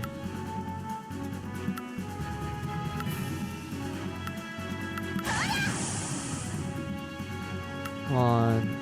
Come on, game, please.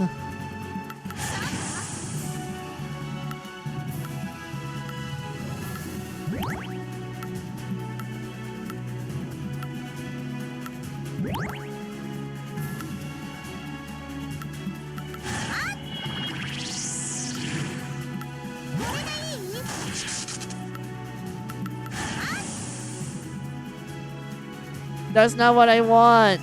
That's not what I want. I wanted a book. Why won't you give me the book? Come on.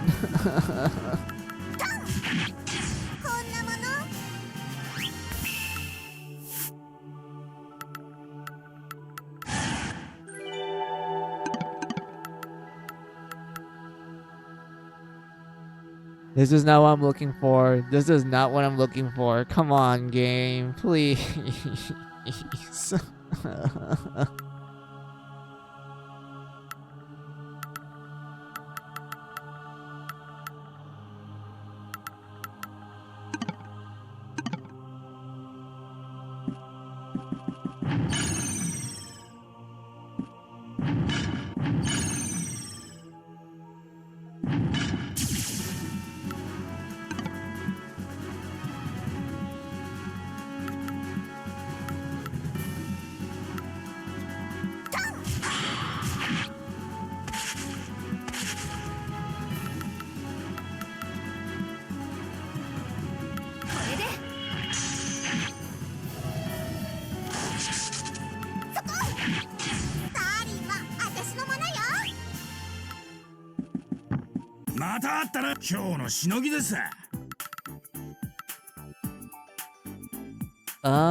I don't think I need any axes at the moment. Well, for my Kunoichi, yeah, but I don't think he's gonna give me any good axes. 新品です。これじゃ。 We can just bet my luck.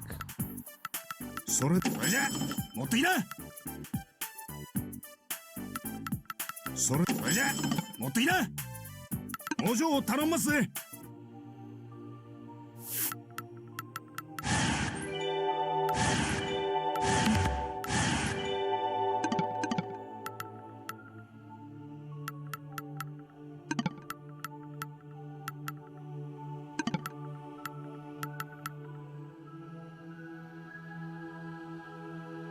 This is pretty good.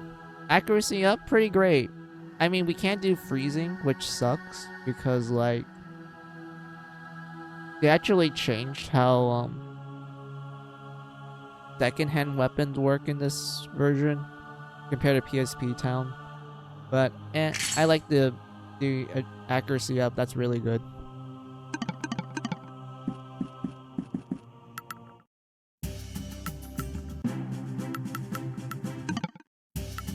いらっしゃい。買い取りか。迷ったと。それで毎度あり。たまには変わってくれよ。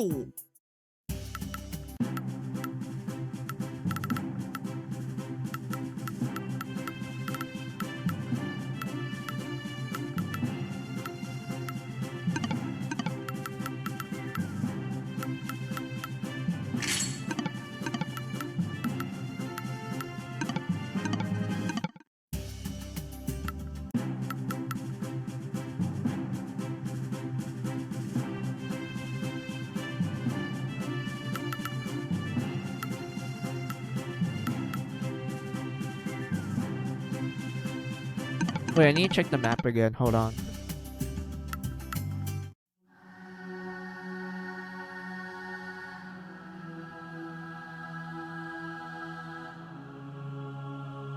This is Witch. And then we go through here. And this, we need only 3 people. This is Sage. And we already did that one. Yeah, we did Sage it. This one is...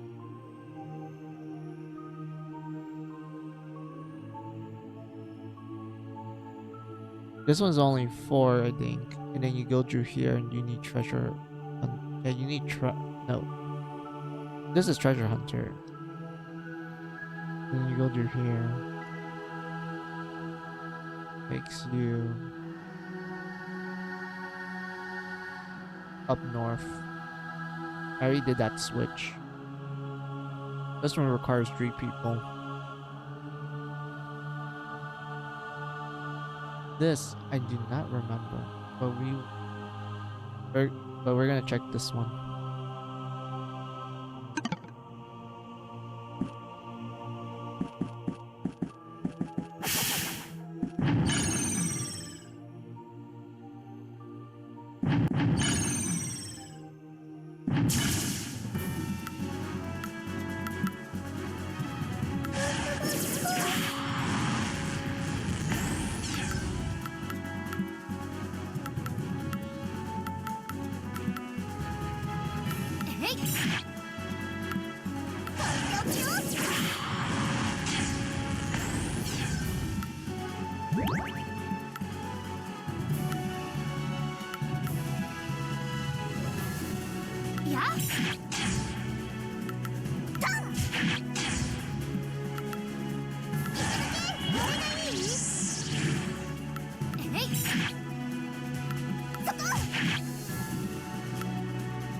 Come on, let me steal, please.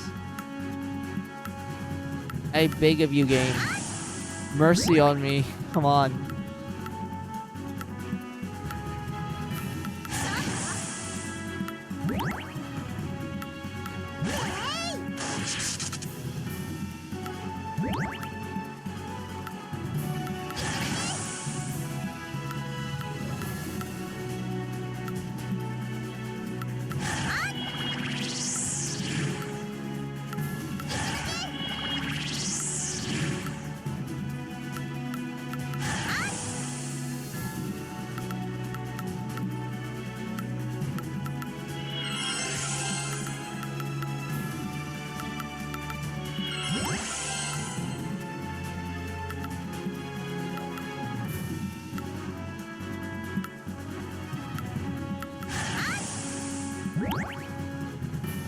Come on, please. Come on.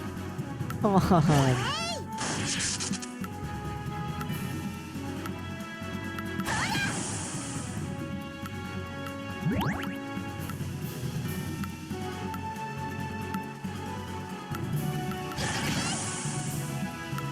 Remember, guys, 15% steal. And if I want this thing to drop its item is 1%. So, let's see, 15% versus 1%. I'm trying my luck on 15% and it's not working.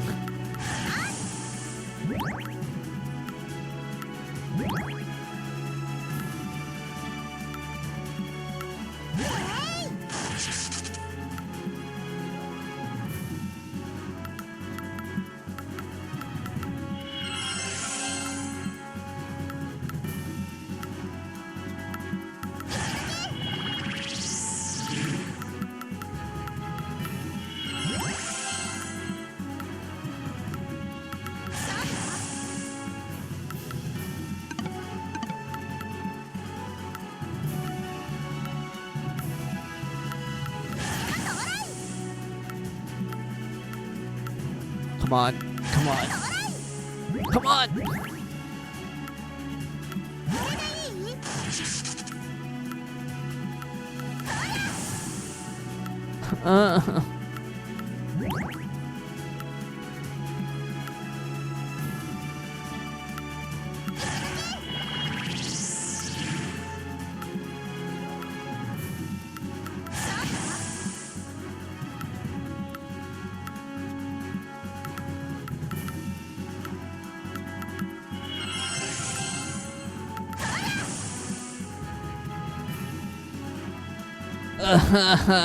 Why?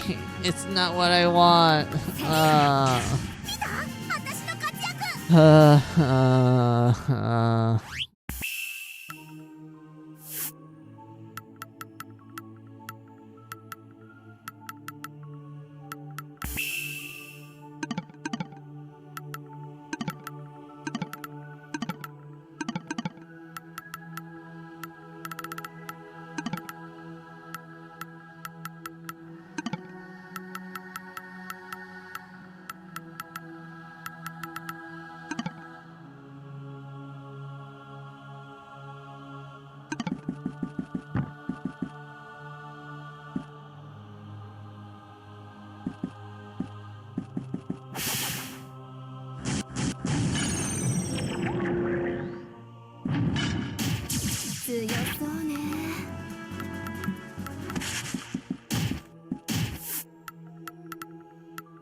きなさい。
Why is everything pain? I know this is the end game, but why is everything pained?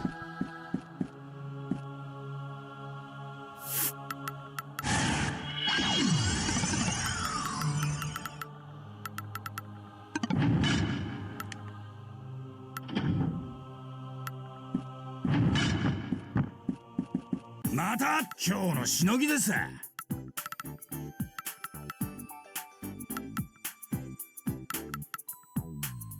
それで、これじゃ、持ってきな。今日のしのぎです。もうちょい頼んますぜ。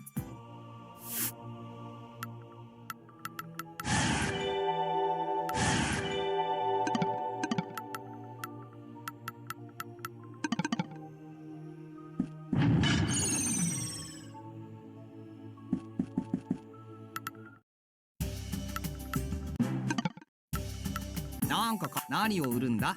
それ毎度あり。迷った毎度あり。それでいい。やめるのかよ。それでいい。また来いよ。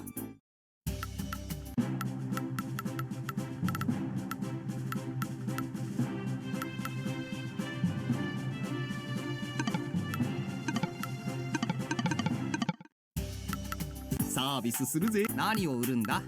それでいい。じゃあな。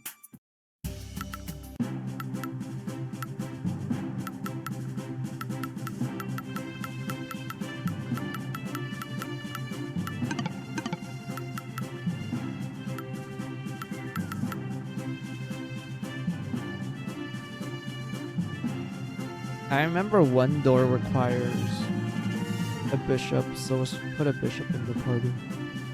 Actually, no, there's an event that I want to do. Hold on.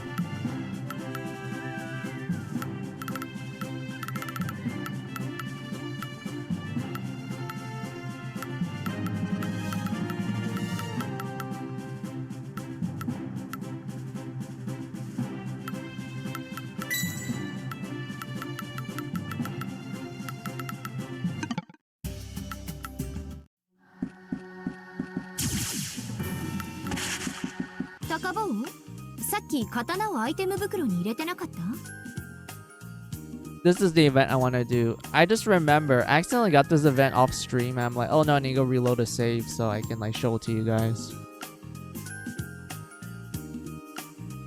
ああ、斬鉄剣とかいう刀のこと？あの刀がどうかしたの？見せてもらっていいかしら。別にいいけど。そういえばタマちゃんは骨董品を収集するのが好きなのよね。あの刀から何か感じるところがあるんじゃないかしら。なるほど。この輝き、刀身の美しさ、かなりの技物よ。ぜひとも保存用に欲しいわ。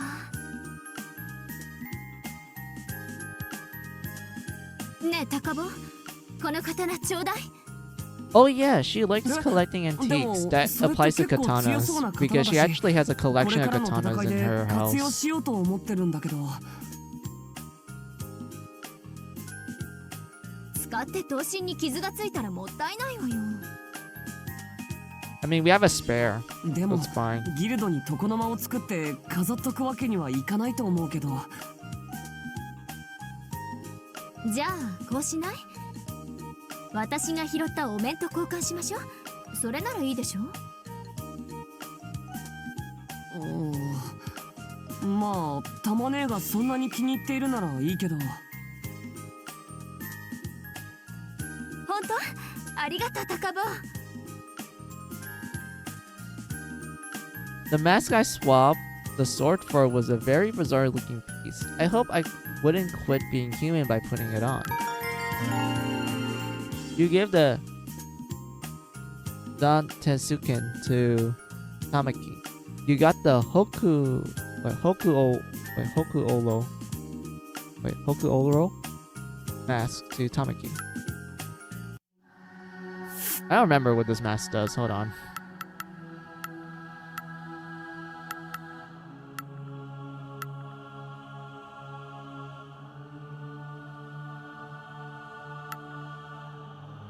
Oh yeah, it was just a overall good mask for those classes.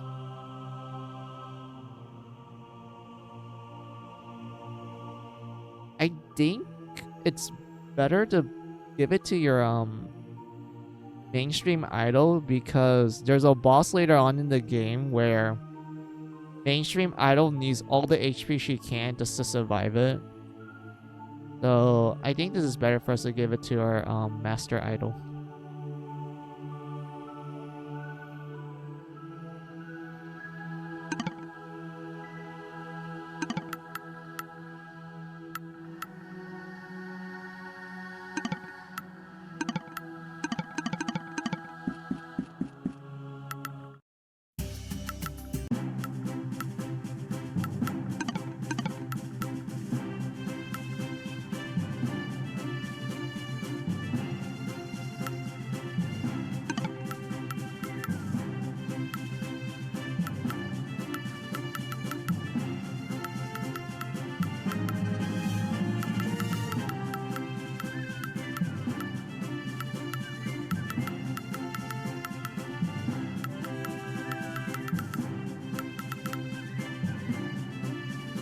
Alright, I noticed that an hour has passed, so I'm going to do a BRB break. So let me pull out the BRB screen. And I will be right back.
Alright, I'm back.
Huh? A helmet? I don't even know if it's good or not.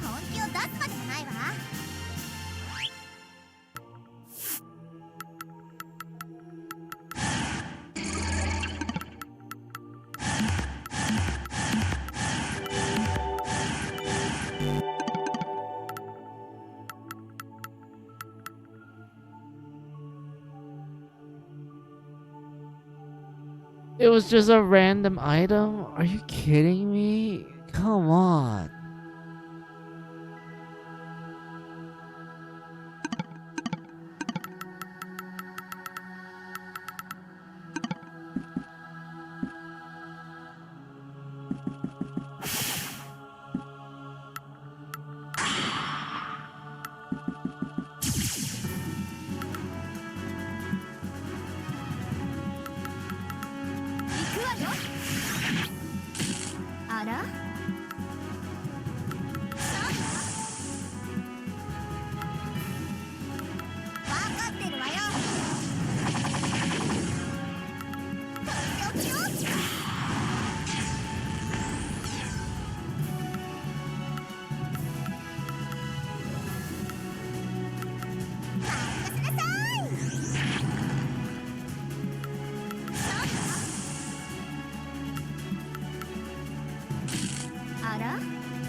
Come on, game, please.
潰す。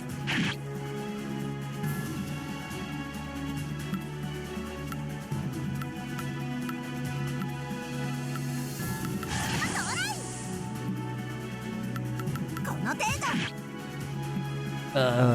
Come on. 相手が悪かったわね。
Nothing's there. Lucky me, I don't need this right now. I mean, murder is nice. Like, you have the chance to instant kill enemies when you perform a critical attack, so this is nice.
I don't know if this is a save.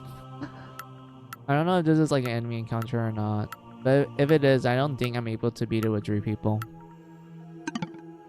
世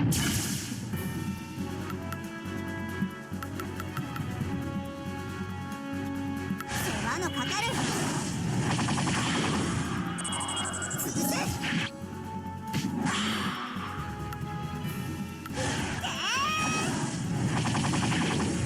何よこんなところでしゃあねえなあとは頼む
Oh, thank you, Sniper.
Wait, so I just got unlucky earlier? I thought that was like a guaranteed enemy spawn. Oh well.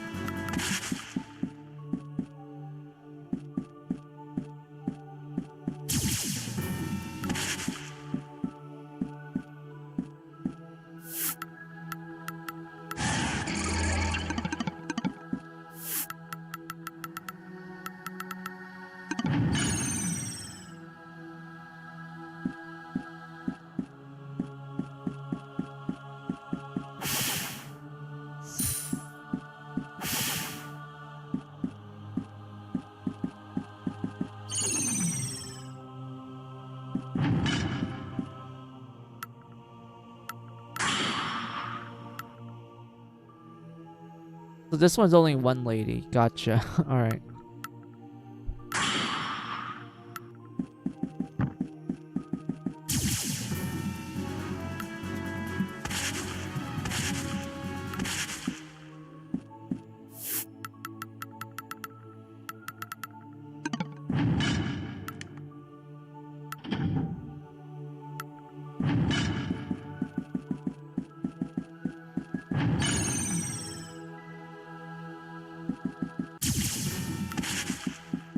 ちょくら今日のしのぎです。 Why is this sword expensive? Like, look at this price. Okay, this has to be a good sword. それ If でい it's い that のか。 expensive, it's like one of the rare ones. それじゃ持っていな。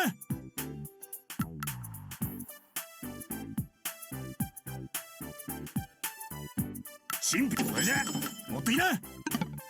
工場を頼んますぜ。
サービスする。どれだ。迷っ。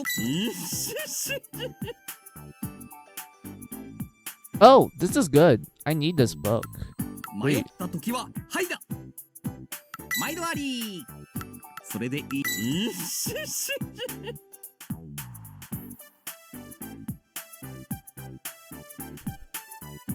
Ooh, this is a good one-hand sword. I could give this to my magical princess.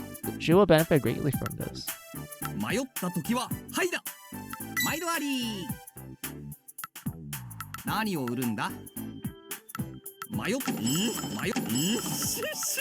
それで迷った毎度あり。また来いよ。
Wait, what? Wait, hold on. You're telling me the only people that can use it is Valkyrie and Dark Lord? I mean, Valkyrie, yeah, I guess. If you just want, if you just want them to be faster, then yeah, use the sword. But they know some good skills with their spear. For a second, I thought this was for Magical Princess because I'm like, yeah, single-handed sword has good stats in it. Yeah, perfect for Magical Princess.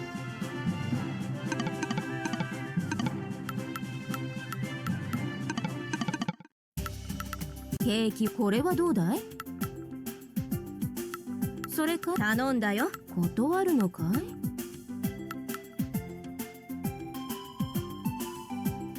またおいで。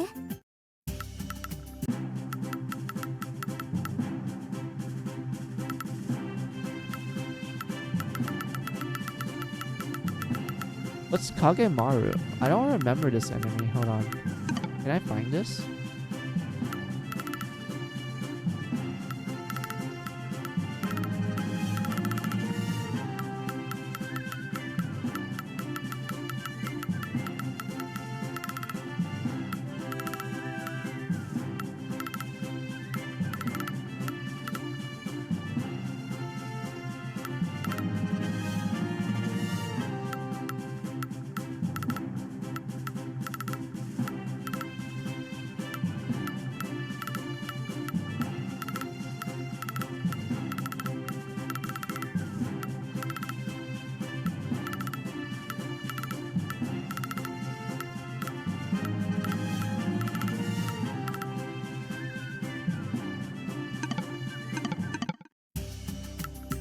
順調かい？やめるのかい？ What is またおい Kagemari? で。 I don't see it in the bestiary. The Pokedex. Where is it?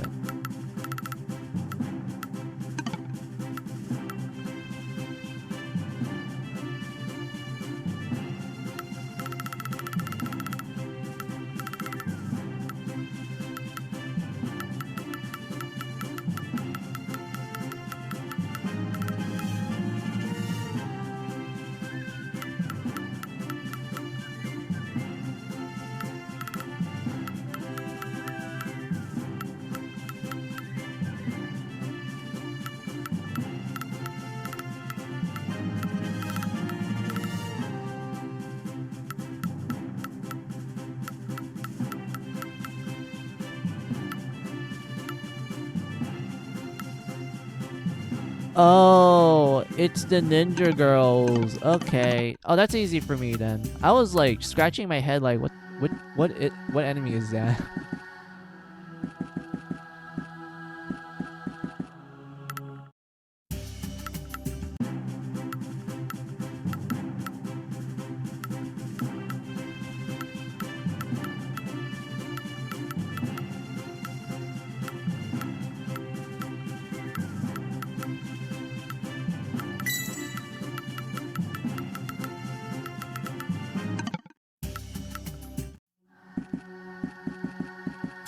「負けないんだから」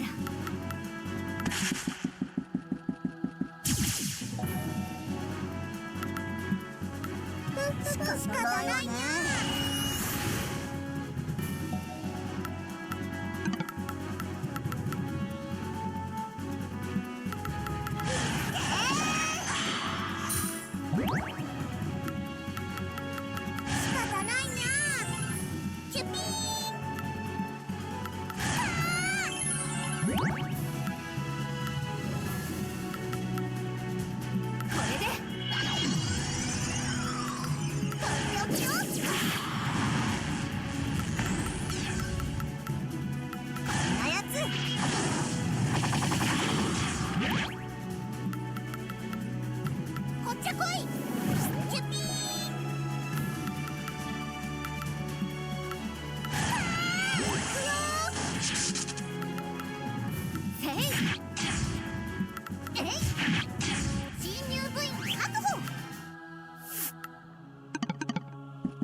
相手にとって不足なし。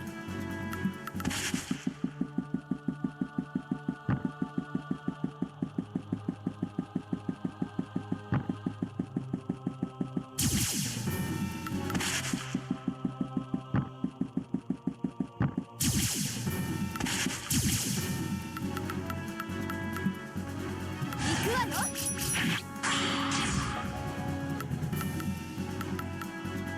とっておきよ、さが最高。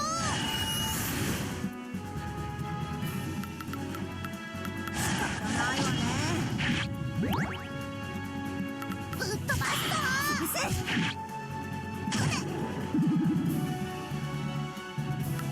はっ。仕方ないな。肘も泣かずば打たれまい。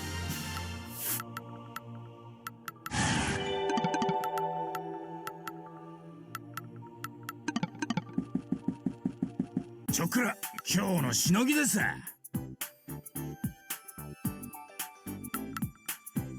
それでこれじゃ持ってきな。これじゃ持ってきな。新品です。やめるんで工場を頼んますぜ。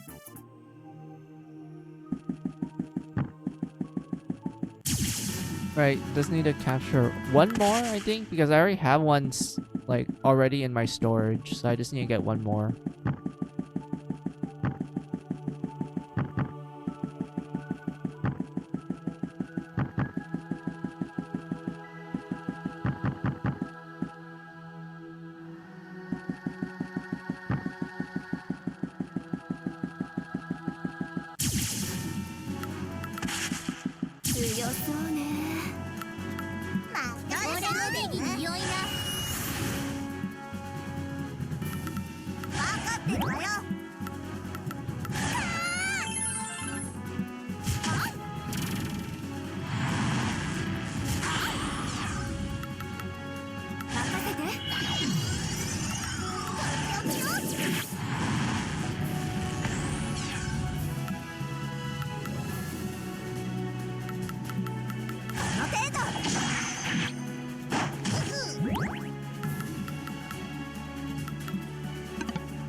Alright.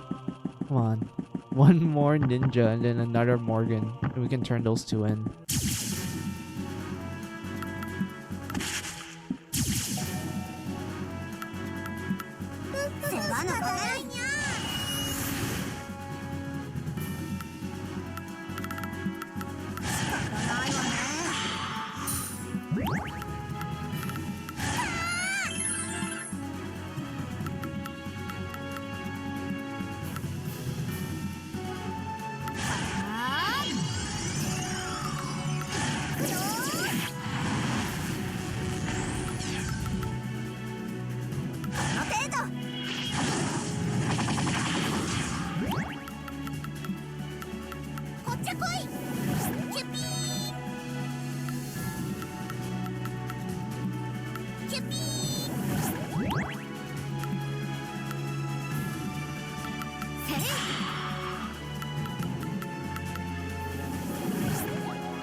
ケーキはどっちこそれこれが上がりだよ。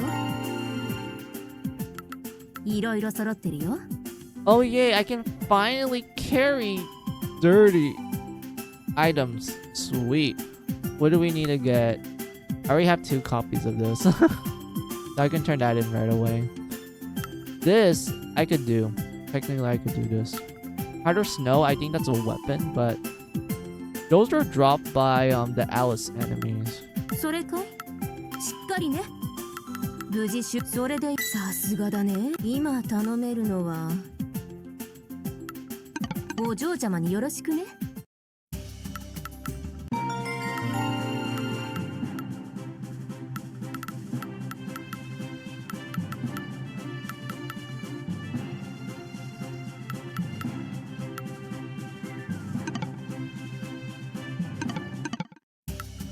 なんか何を売るんだ。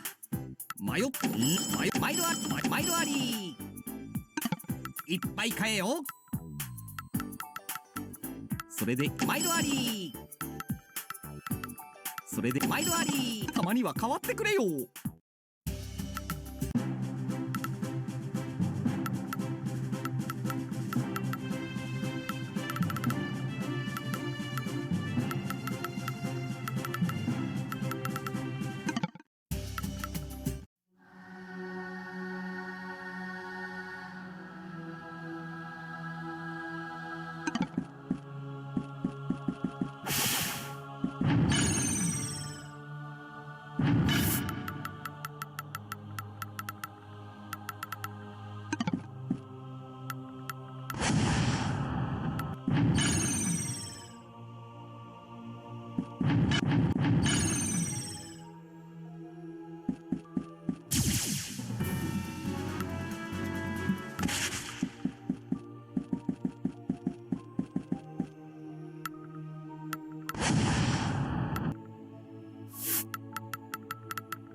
Damn, my Kunoichi is powerful. The fact that she survived that. Oh, nope, never mind. Said too soon. I don't think I'm gonna survive this.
I think this is okay. I think I can handle this kind of encounter.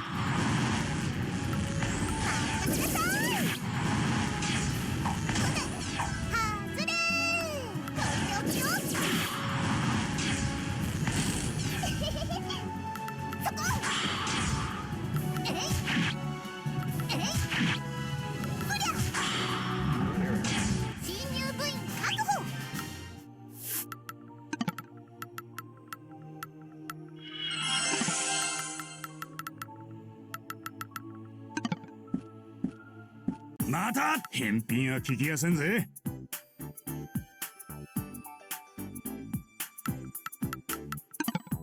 お嬢頼んますぜ。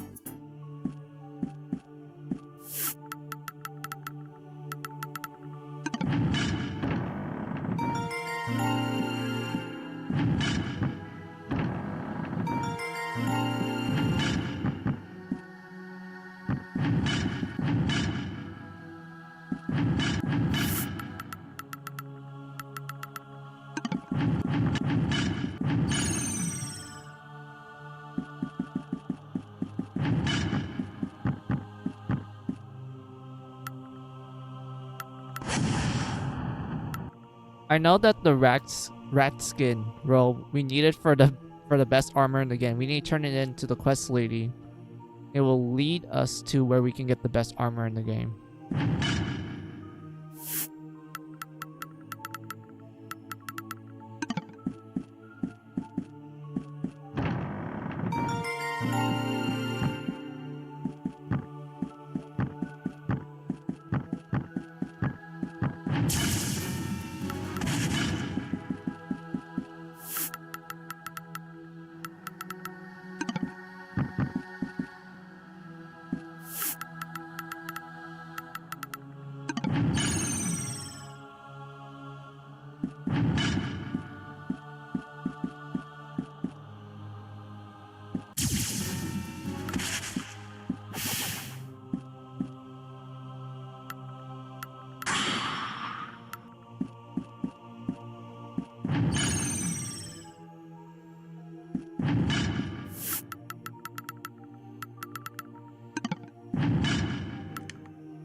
いらっしゃい。どれまいそれまい何を売るんだ。毎度あり毎度あり。また来いよ。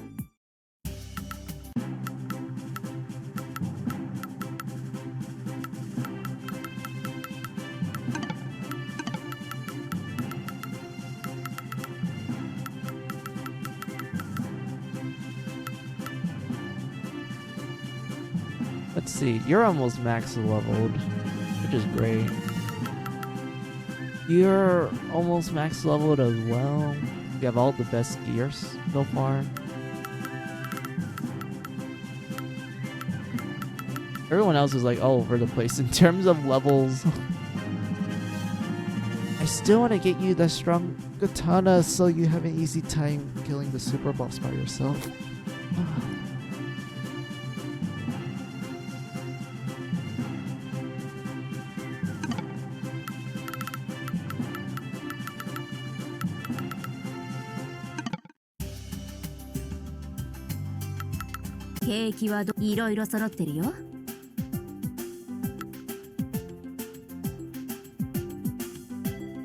Oh, I'm calling bullshit on that. How am I gonna get 2 of those? I am literally unlucky. I can't even get 1. So why is this game telling me, oh, you need to get 2 for this quest? Like, how am I gonna do that? That's gonna be difficult.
Oh, might as well just do the quests for now. Maybe me doing the quest might help me.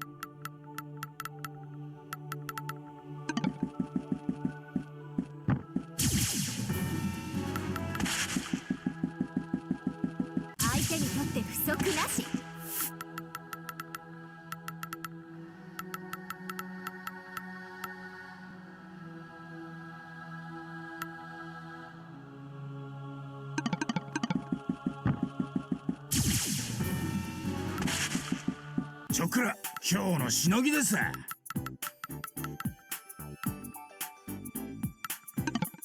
お嬢頼んますぜ。 Nah, I'm good. Thank you, dude. I mean, I already got a bunch of good shields from this guy. Like, managed to get 3 Aegises, which is great. And also other unique items as well. So that's I'm good. Unless he has like another one that I haven't got yet and I'm just gonna buy it right away.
Wait, is that all for the quest? It is. Huzzah. Alright, turn that in.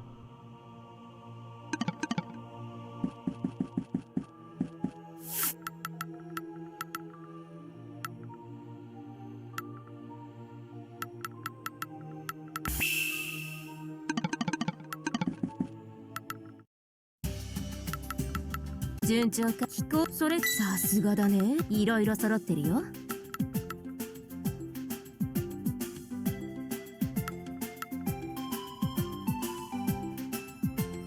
Wait, fight 8 Azeroths? Those are the Dragon Raiders. They're the tough enemies too, so fight 8 of them to get expulsions. It's a Pinka. I don't even know if I have that or not. またおいで。サービスするぜ。どれだそれそれ毎度あり。買い取りか毎度あり。それでいい毎度あり。また来いよ。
Okay, I wonder if this works. I don't think I'm gonna die, technically. I mean, like, my Kunoichi managed to survive by herself, so I think Sniper might the vibe along with her. And I mean, my songstress, aka Utohime, I think she'll be fine.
Oh, I killed the weak ones. I killed the strong one, my bad.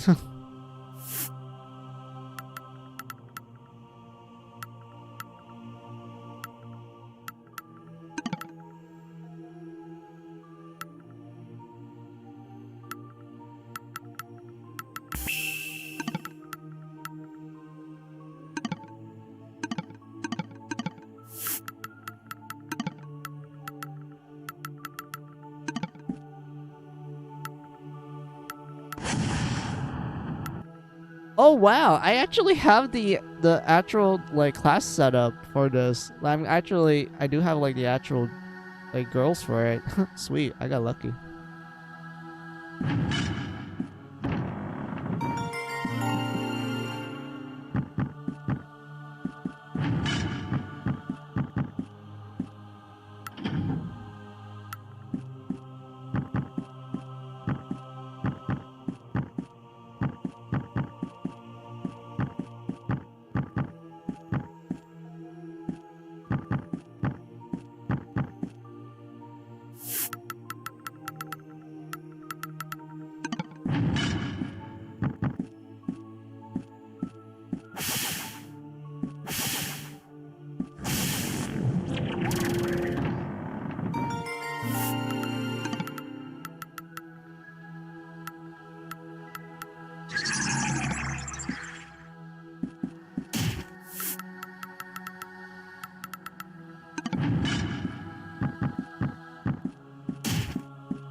I swear, this game is making me more paranoid to the point that I keep saving a lot. I'm literally getting paranoid because of this game.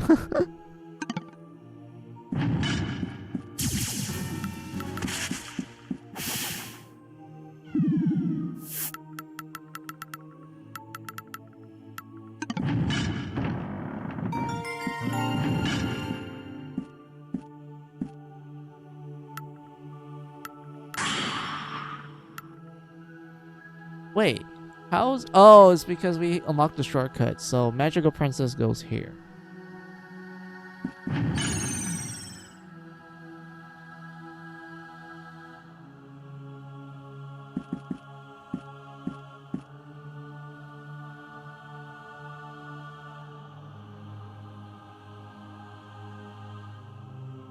I would argue we're almost like, I wouldn't say done.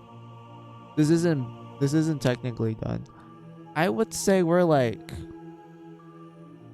70% done of this place. We're missing those like blank spots right there. And this part up here too. So yeah, we're almost done with the Dark Cathedral.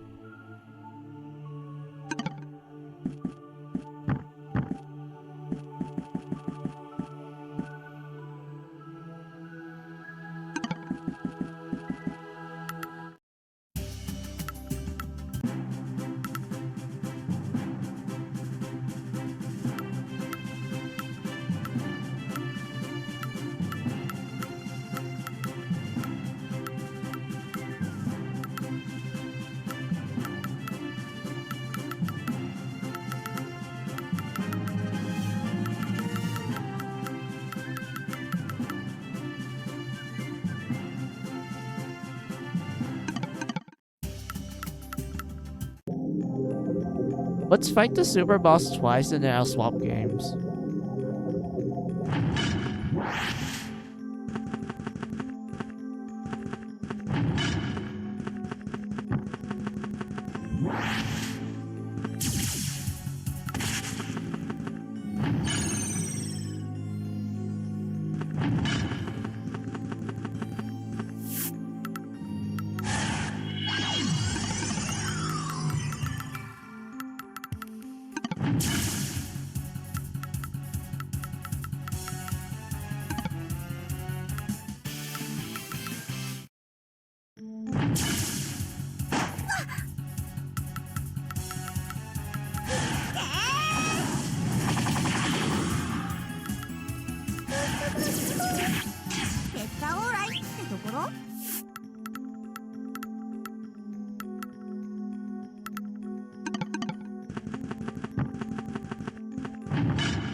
やどんどん行くわよ。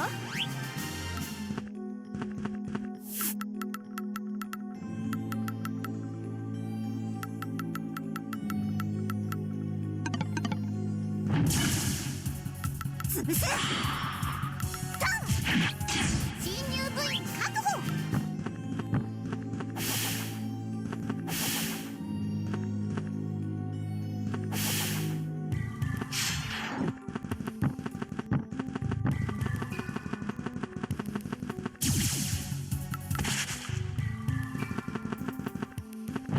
チョクラ、今日のしのぎです。お嬢を頼んますぜ。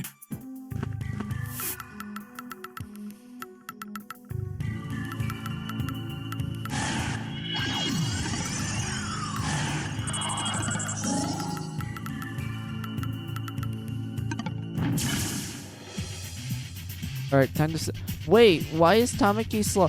Oh, it's because of her katana. That's why. That's why she's slow. Oh. Should have swapped it. Should have swapped katana.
ところでマコさんと。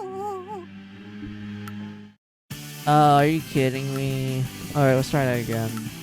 If I can't beat it this time, then I need to go back to home base and swap the katana.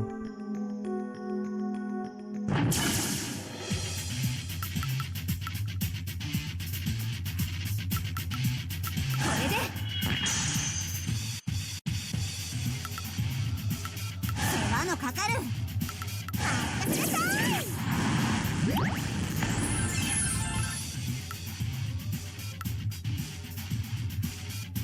こんなやつ。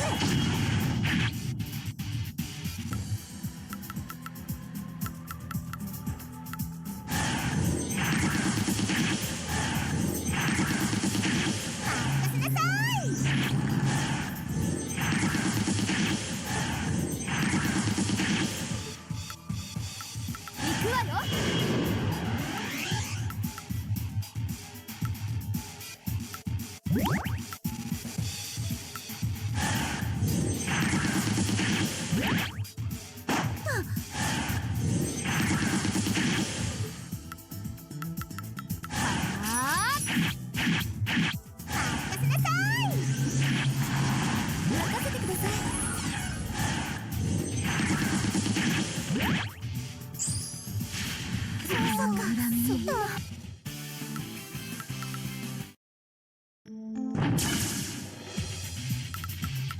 行くわよ。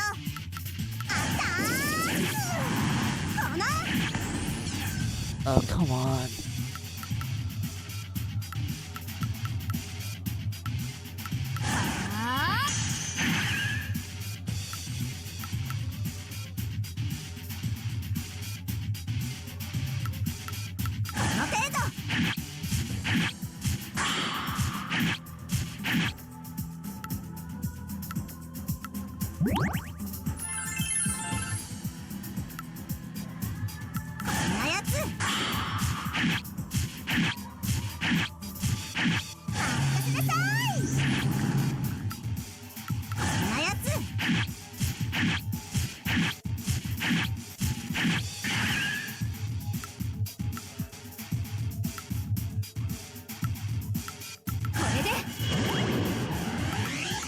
任せてください。かかる。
Oh, come on.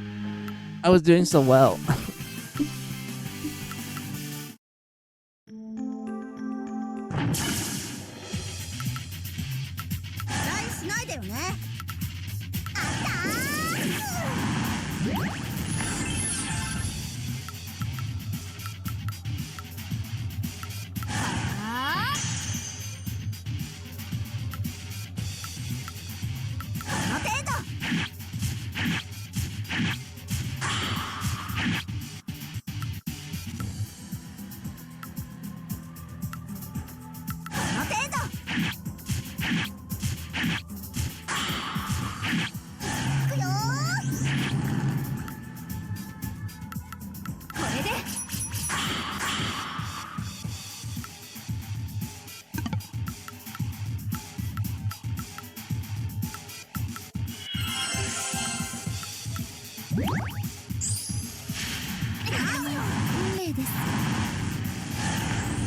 罠かかる。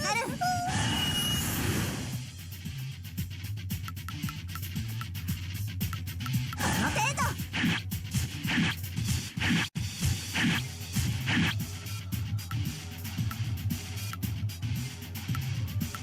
せい。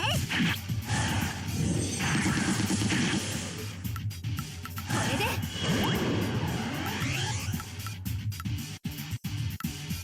こんなやつ。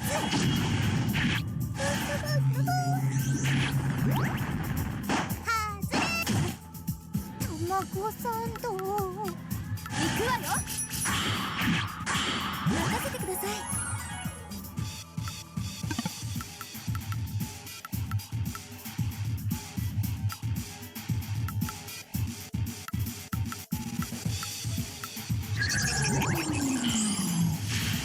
運命です。これで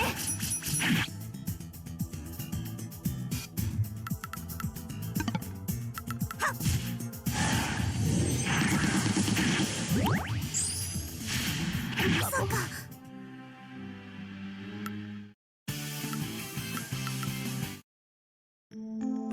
Do I really need 5 people? I could beat them without it. Oh, I'm getting called. Hold on.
Alright, I'm back.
Oh, come on. Fine. Fine game. I'll take another person with me. And I could do it with these 4, but I guess she's too low level.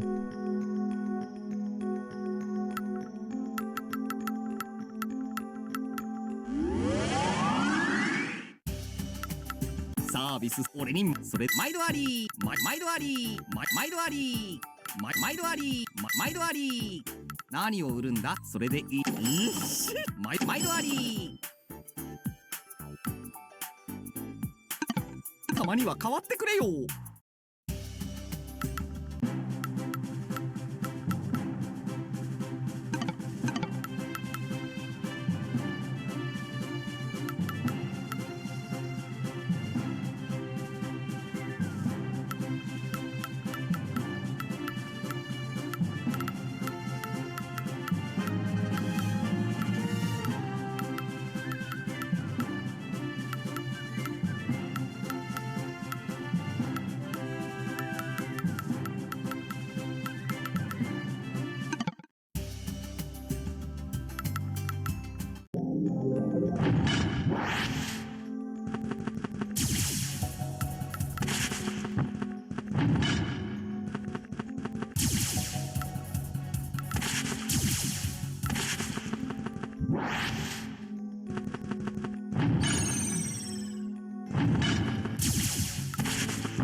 10年早いですね。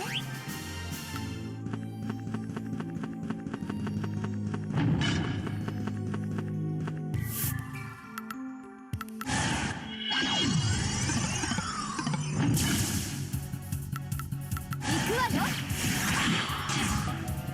えいくはははは。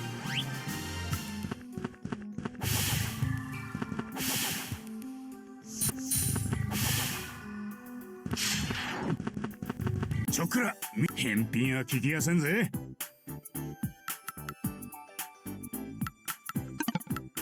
返品は聞きお嬢を頼んますぜ。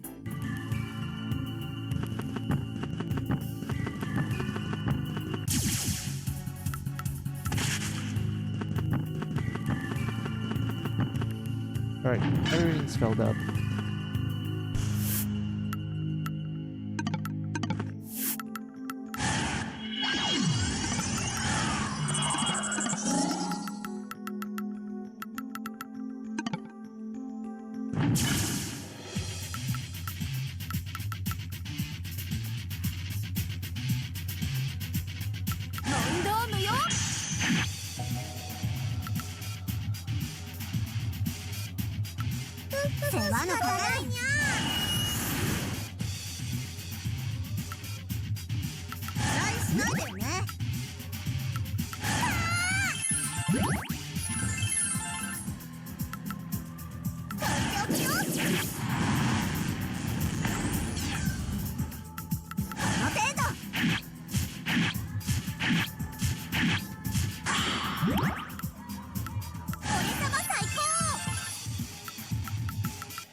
ね。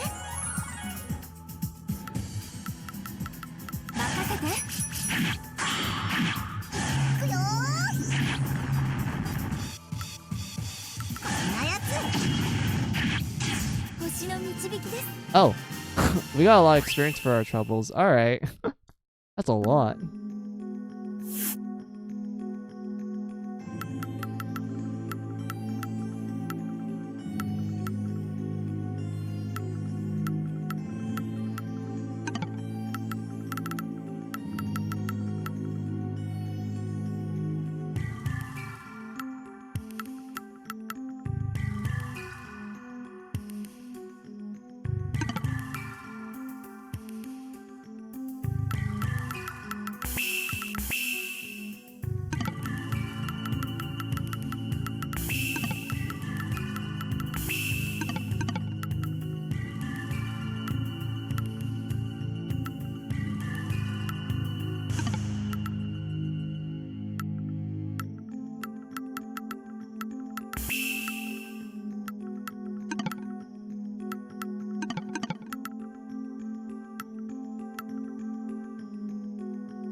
Alright. I wonder if I can beat this one, because I feel like out of the 4 super bosses here, the one in the left, the one on the right, the one on the top left are the ones I can do pretty easily.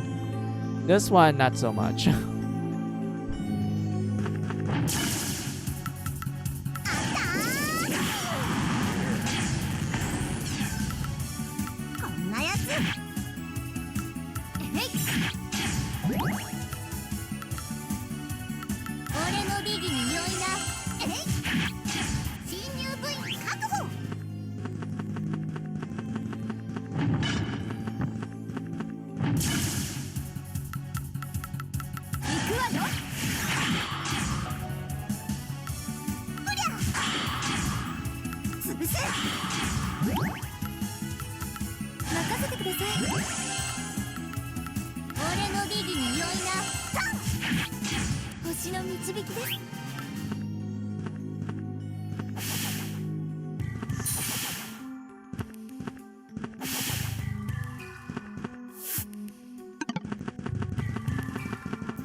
Should I keep my samurai alive or should I not? I mean, my samurai is my damage dealer, and she's doing most of the heavy lifting.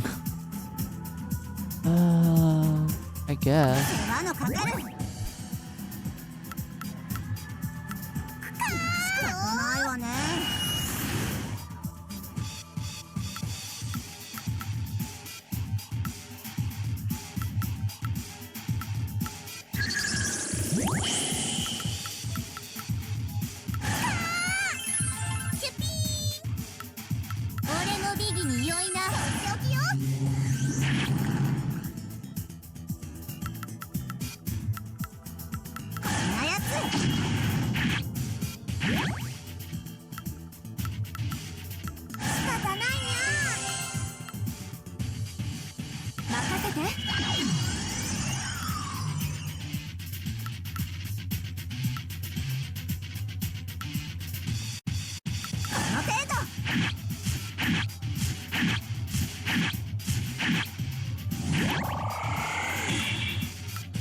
Come on. Why? ですね。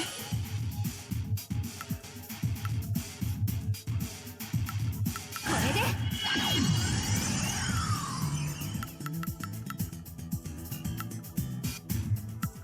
こんなやつ。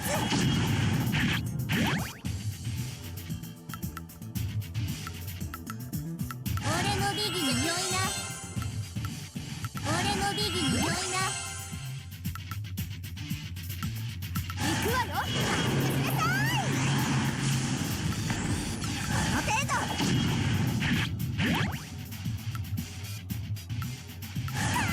これですね。 Okay, she's distracted. Okay, good. Oh, that's good. All right. Do this. 行くわよ。マーの野望がまた1ステージ。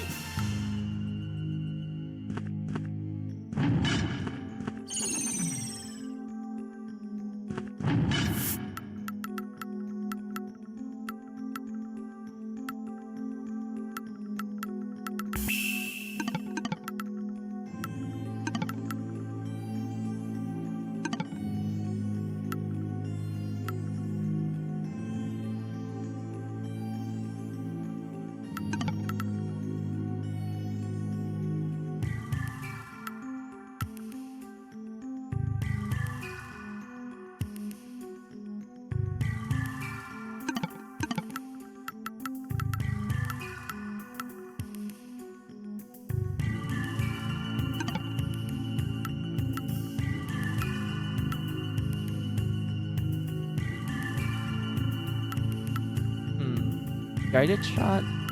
I mean, it's guaranteed a hit. That's like the only good thing about it.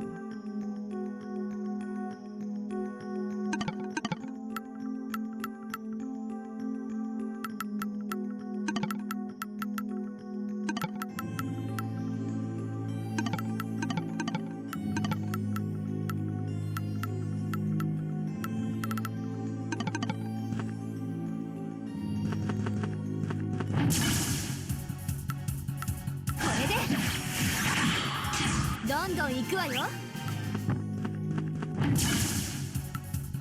ドームよ。やった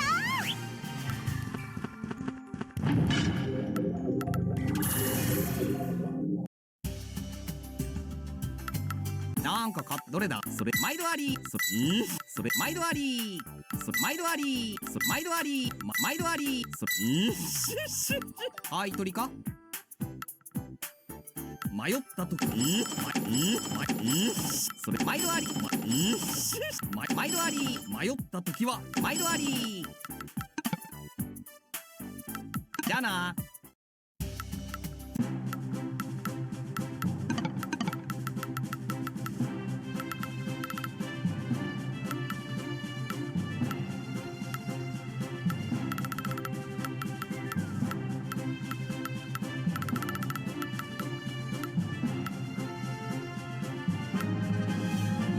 Still curious about the other equipment these bosses drop, because I already have this lance. I already have like multiple copies of this, so I'm curious about these two here.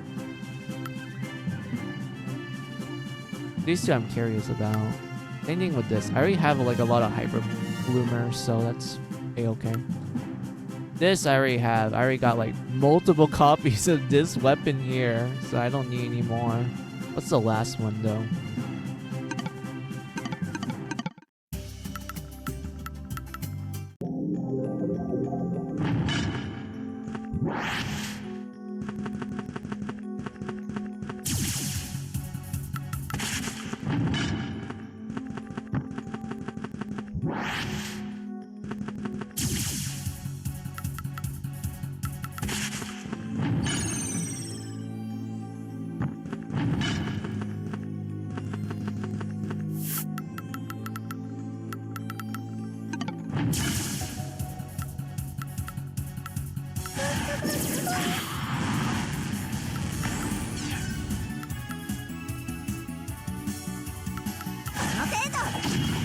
Hi. Hey, Zarsak, how are ya? I'm just doing a little bit of grinding. I'm killing the super boss over and over again to grind levels.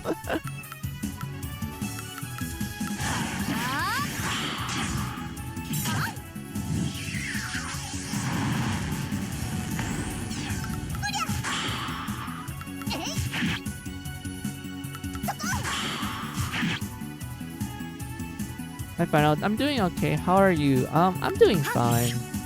Like, my day has been absolutely fine. I'm just slowly going crazy from like the last 4 hours of grinding for gear. I only got like a handful of what I needed, but still not enough. And now I'm just like, alright, I'll just focus on gaining experience now because like I'll just do my gear grinding off stream.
Alright. Time to grind the super boss.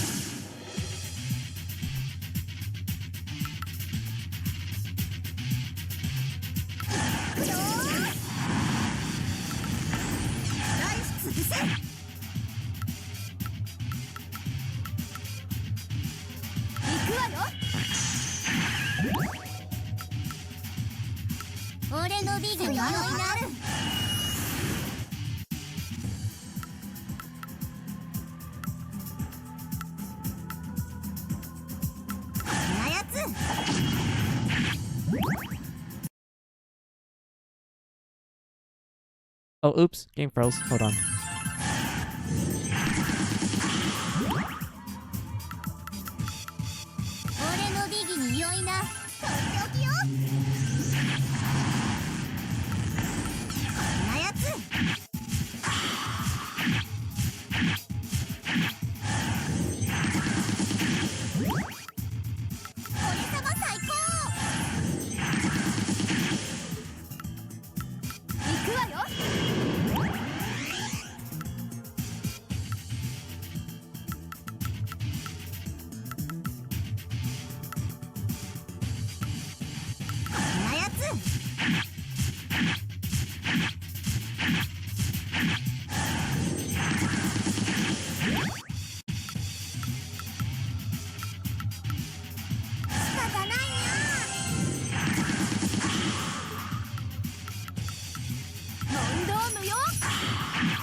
Oh. Oh no, she summoned a minion. That's not good. We need color fast. Hold on.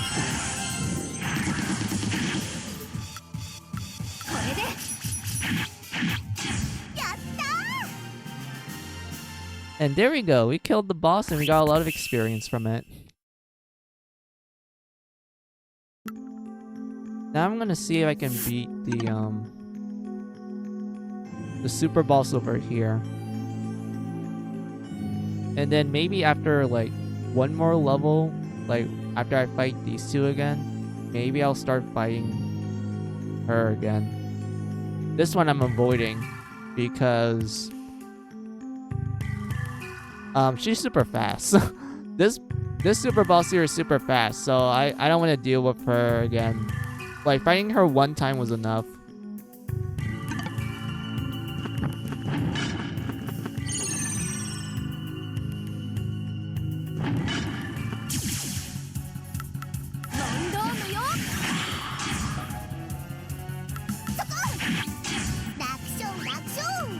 くら返品は聞きやせんぜ。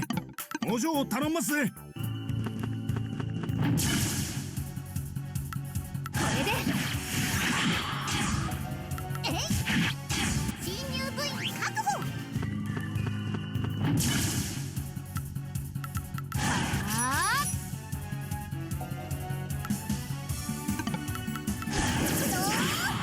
Oh wait, I forgot. I made a mistake. I accidentally used Moonlight Purgatory on an undead enemy. Oh, I fucked that up.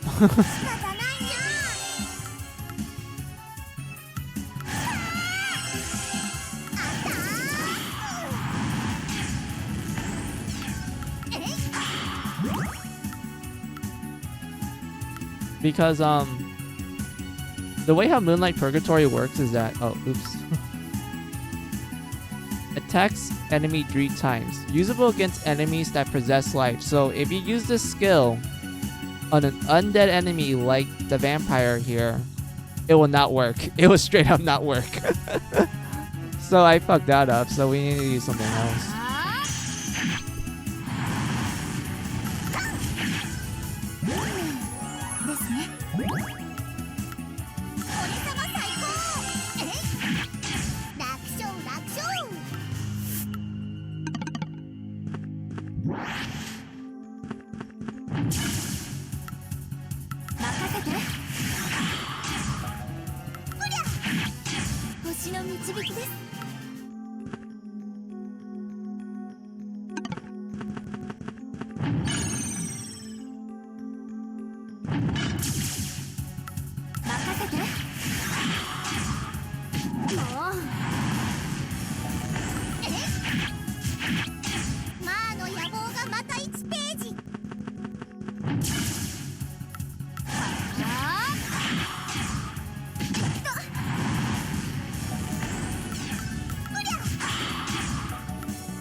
Okay.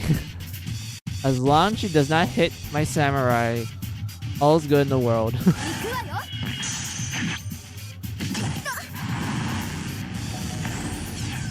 That's good. I mean, it takes away my buff, but she got debuffed the hell. Hit my samurai, get all your stats debuffed.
の美儀に良いな。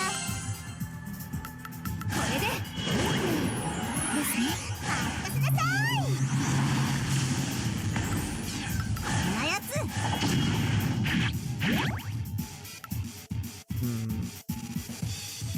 TP or heal? I mean, TP is important. I feel like it's more important. 仕方ないにゃ。仕方ないにゃ。任せて。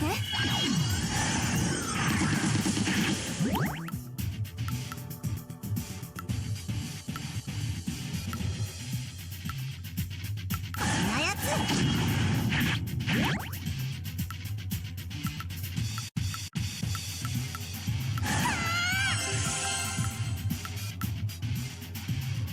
All right. Moonlight Purgatory, go. And we killed it.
Alright.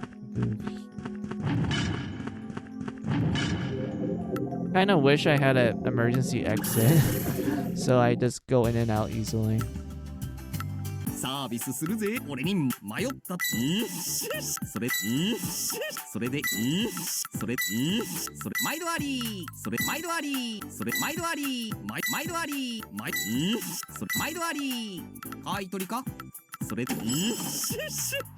毎度あり毎度あり毎度あり毎度ありそれ毎度ありそれで毎度ありじゃあな。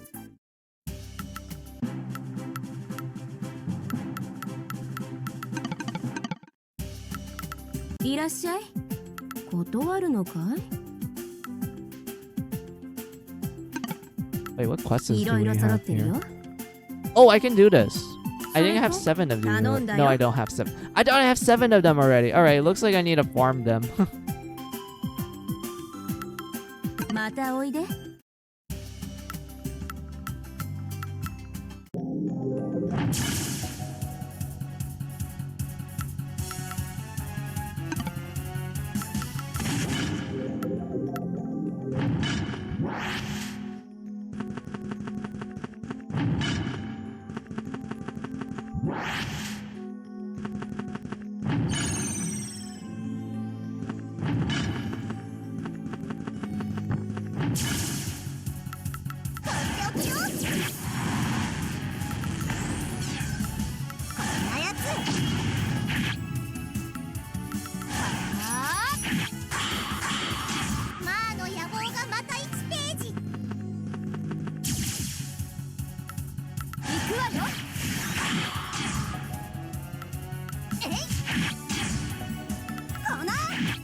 相手が悪かったわね。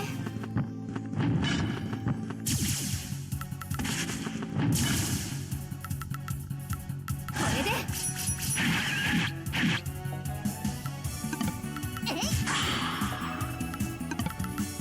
分かってるわよ。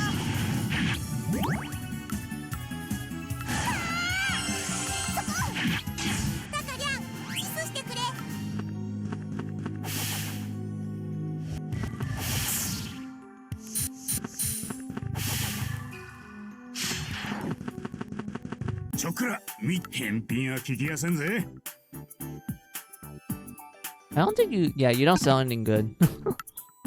Wait, 今日のしのぎ maybe です。 helmets? He might have a nurse cap, so 持っていな。 let's just focus on that for now.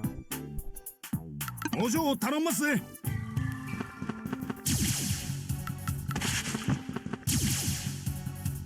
やっタン肘も泣かずば打たれまい。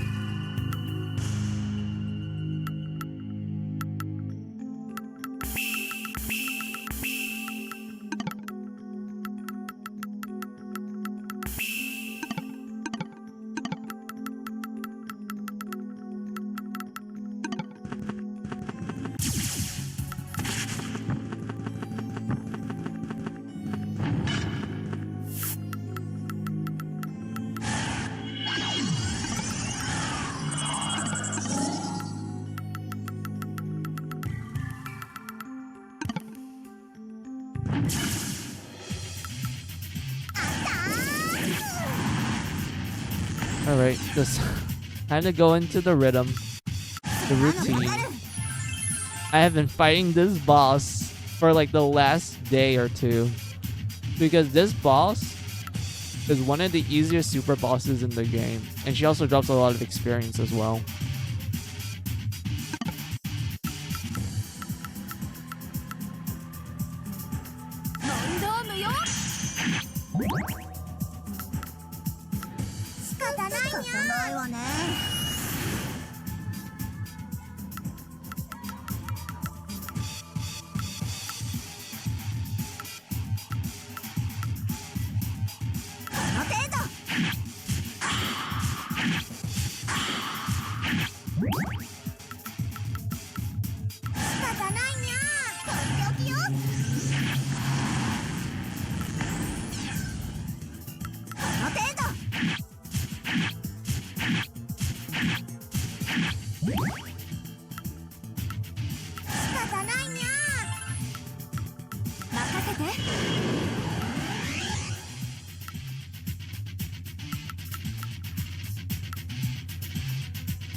Are you kidding me? How? Is it... How did it fuck up the turn order? Hold on.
There we go.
Oh yeah, by the way, we're not gonna go through this.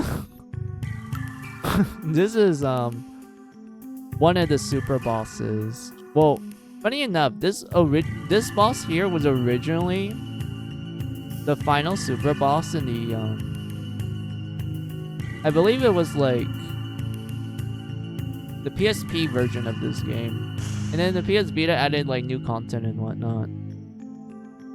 But yeah, in the original PSP version, this was the original final super boss. But the PS Vita version, which is the remake, which is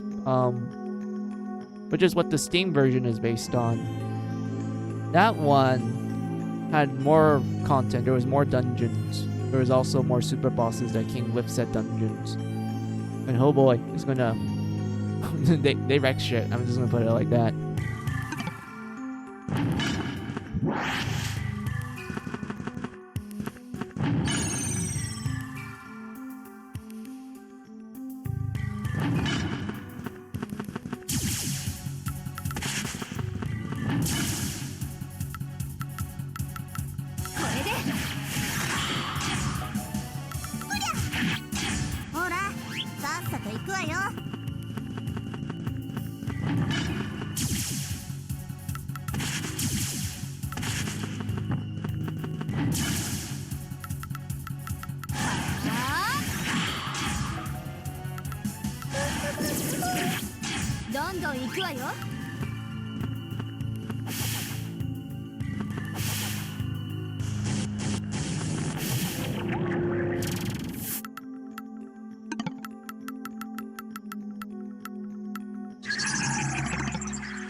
Alright, after the super boss, I will be swapping games and also doing a BRB break and such.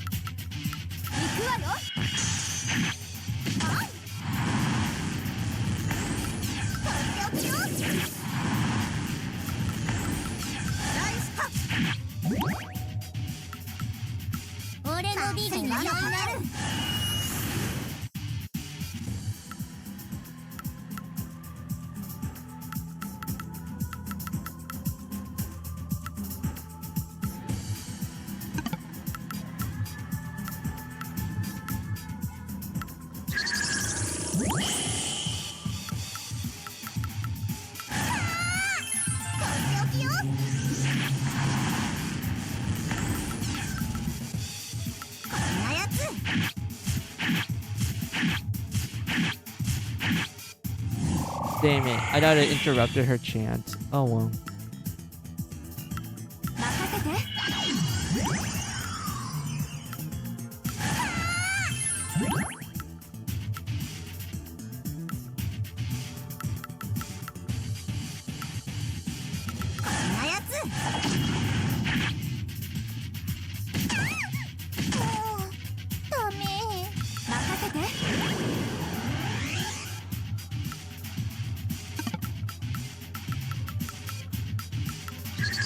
ますね。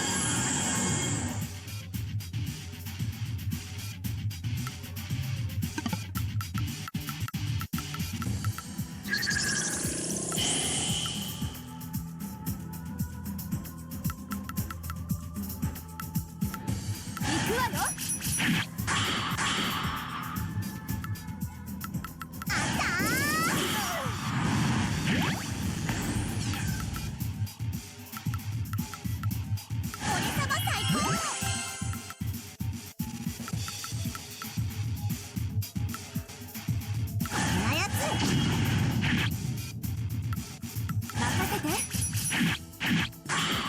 相手が悪かったわね。Ah, almost leveled up. Damn.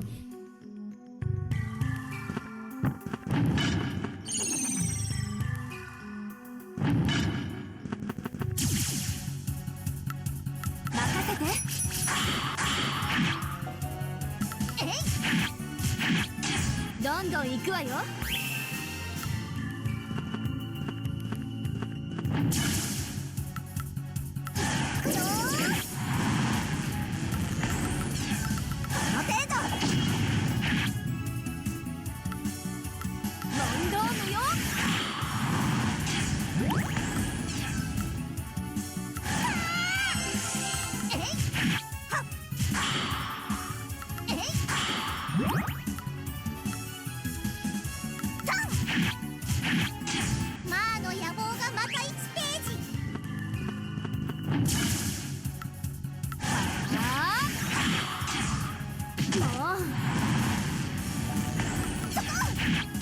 高坊、見ててくれた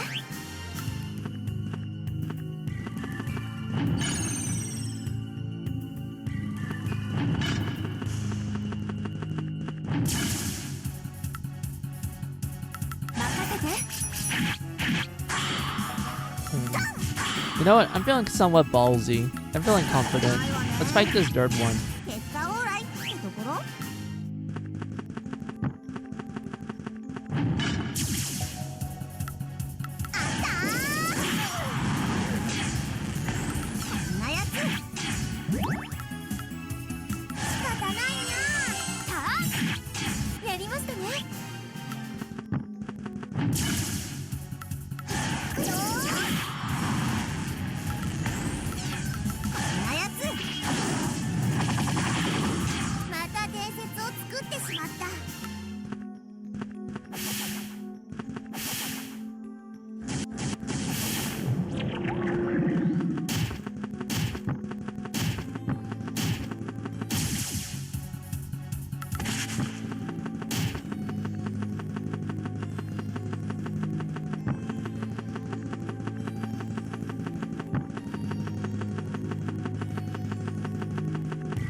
Need to be careful with this girl. She's capable of buffing her speed up, so that makes her a pain.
Oh, come on.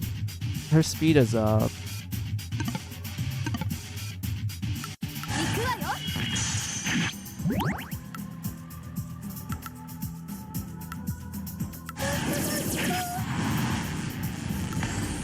こんなやつ。仕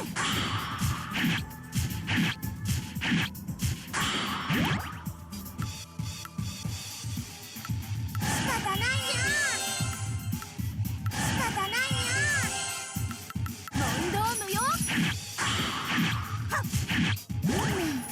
ですね。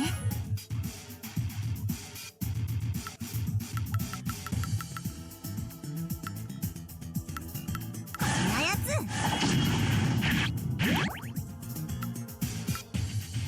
方ないよ。任せて。とっておきよ。こんなやつ。やったー。 Hey, I can beat her. Sweet. Wasn't that difficult? Didn't took me that many resources too, so that's good to know.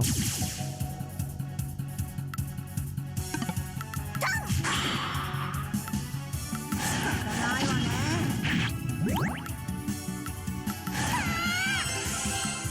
問答無用。ま、こんなところね。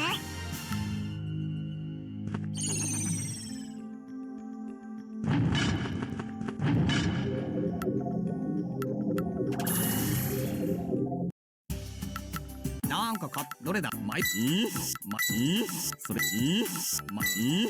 それ毎度ありそれ買い取りかそれ毎度ありそれ毎度それ毎度ありそれ毎度ありそれでいい迷ったそれでそれで毎度ありそれで毎度あり迷っまた来いよ。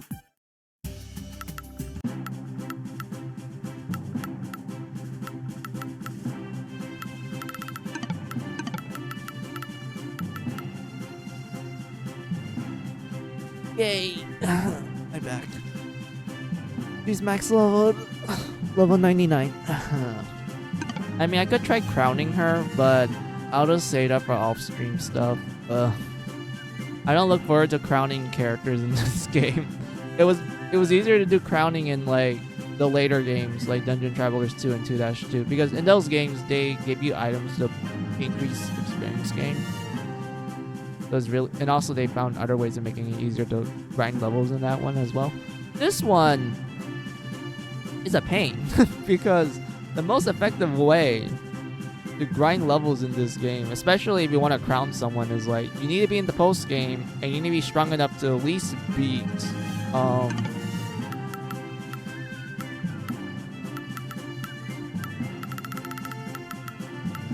this boss. If you are tough enough to beat this boss and be able to beat her really quickly, then you can finally do level grinding in this game to do crowning. And it's gonna take a really long time.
Alright, I'll be swapping games to Savior of the Sapphire Wings.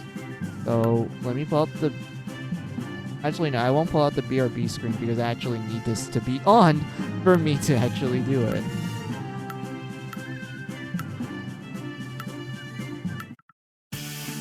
So let me get out of this game, and I'm not going to switch scenes yet. Then you go look for the game.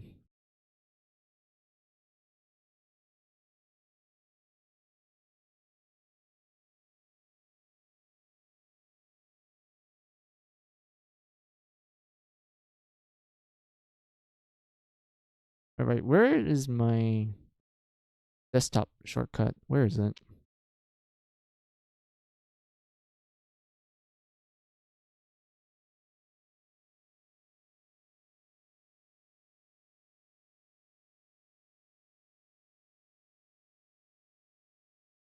Where is it? Found it.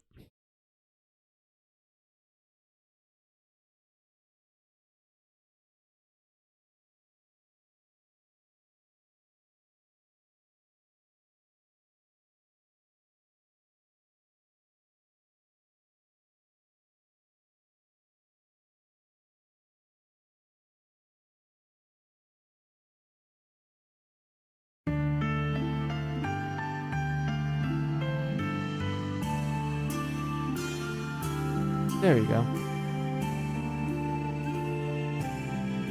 Oh yeah, I don't have a background for Savior the Sapphire Wings yet, so we're just gonna pick a random background for you guys.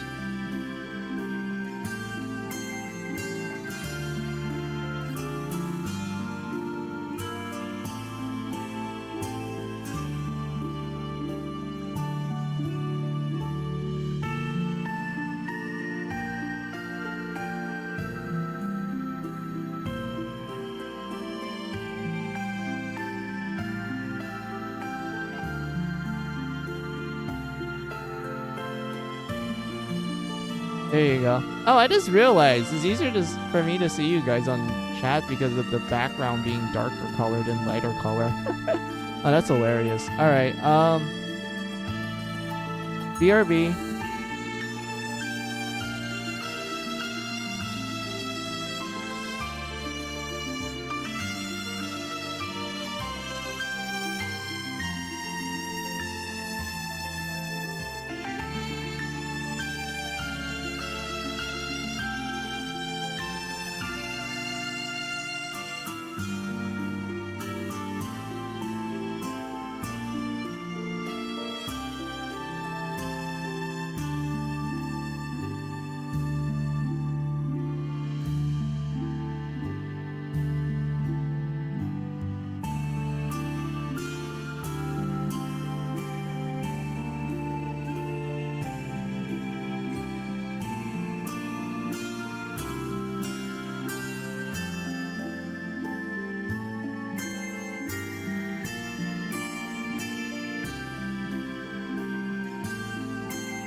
Alright, I'm back.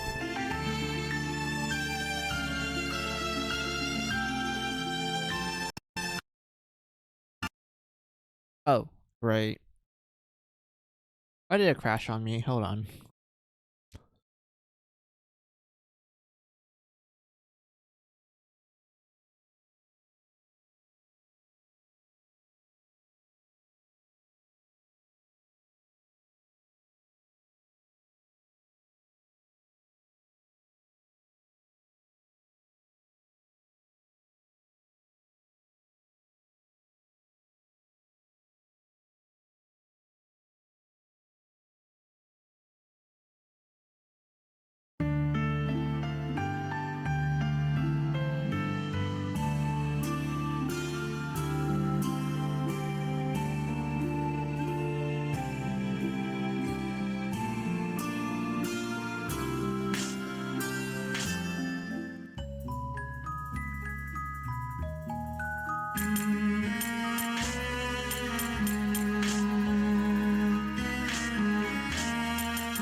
Alright.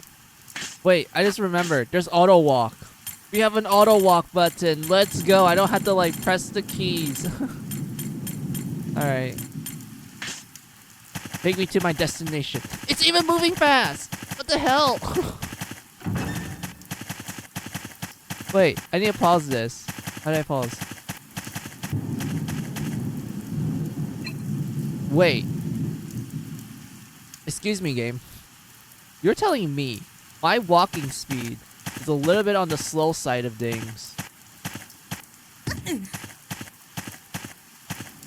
But my auto walk speed is like fast as lightning. Like, look at this. Look how fast we're moving. What the heck? What the heck? I mean, I'm not like saying this is a bad thing, but it's like it's so jarring. It's like, huh? What?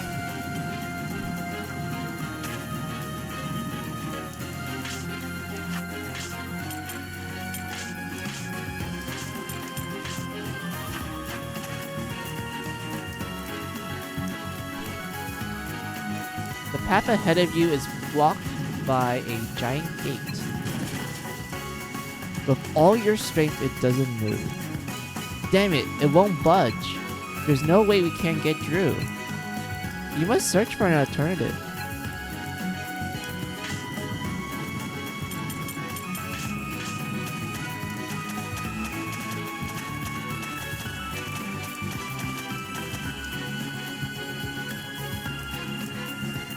Have you checked the settings to see if you can change the speed of walking? Yeah, I have. It's right here. System and then options. What we have is language, difficulty, BGM. Actually, I do want to lower down the BGM because I realized it was kind of loud when I was looking back at the VOD. So let's change it to here. It's a nice number. You can change the soundtrack from original to remake. This is like battle voices. That's nothing. There is command record, which is like it remembers where the last command that you did. This one is not movement speed, but it's based on your back button. This one, if you press back, it just flips your camera 180, so you're looking at the back of yourself. While step back is like, you're walking backwards. I always put a walk backwards because I'm used to that. I'm not used to like turning 180 when I press back. That's really nauseating for me, so I'd rather just step back.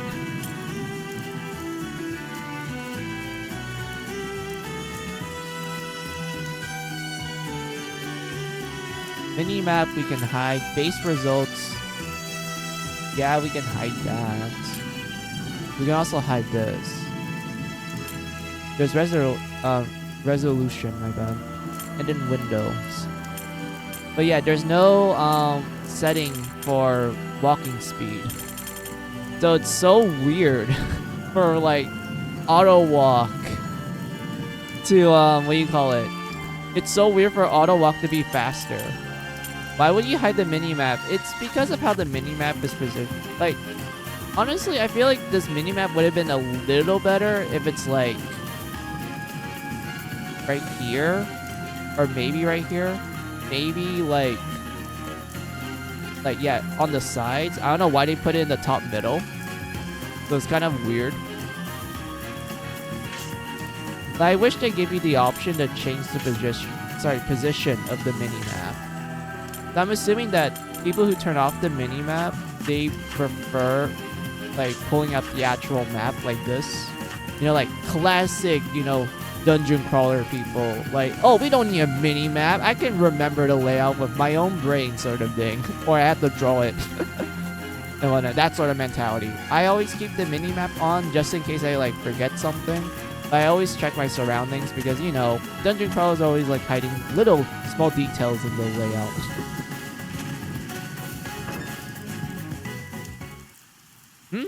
You there? Are you by any chance Rodro?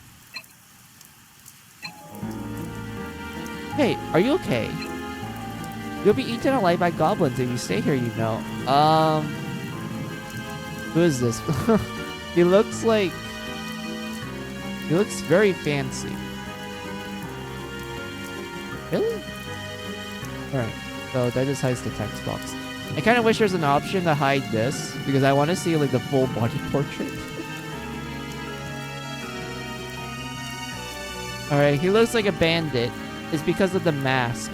He's wearing a mask. That means either A, he's here to steal stuff from us, or B, he's like some vigilante. Popolog? What? Popolog? Listen here, Rone was... I know, she's been kidnapped, right? You know? Anyway, who's this? Yeah, you. Tell him your name. Ignore him, must tell him. Ah, thank you for being polite. Mizu, huh? You don't seem to be just an ordinary person. Compared to Rojo over here, you're clearly much more powerful. Don't compare us. Oh well. Leaving that flat-chested elf lady aside for now. Oh my god. I don't think she's flat. Wait, dude, do you need glasses? Have you seen the model? Wait, Ichiyo, look at this. He's calling you flat. Also, I forgot to mention this. Hey, how are you, Ichiyo? How's your day? Question mark, question mark, question mark. So, Rodone, I'll make an exception this time and give you a hint. Investigate this area for a bit. I think you'll find something interesting, okay? Investigate. How? I don't have time to explain. Sorry, I'm a busy guy. Bye then. The young male Migmai runs off somewhere. Damn Popolog, that bastard. He's the same race as Gorone, but completely ignores her. Ask about him. Alright. His name is Popolog. He's a Migmai who wanders from place to place. He occasionally shows up at the village and then runs off again, doesn't come back for a while. He claims to be a treasure hunter, but I don't know if this is true or not. To hell with his advice about investigating. I don't even know what he means. There's invisible doors and events hidden within labyrinths. Use the investigation camp menu in the spot you want to investigate. But yeah, dude, are you blind? Look at the elf. She's not even flat. Look at her. She doesn't even look that flat.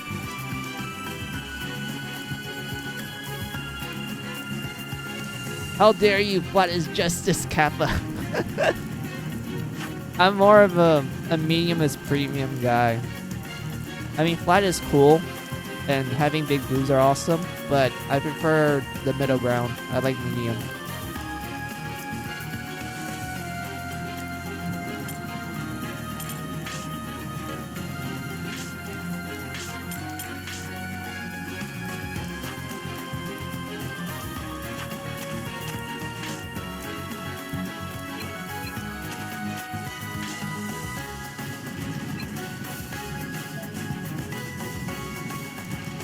Upon closer inspection of the fence, there is thick rope between the posts.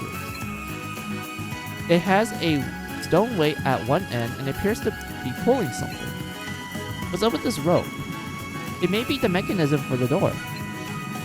There's a rope with a weight on it. It doesn't budge when you pull it, but you could probably cut it with a blade. Let's cut it. The large object moved from one side of the fence. Door open. It seems. Let us head over there.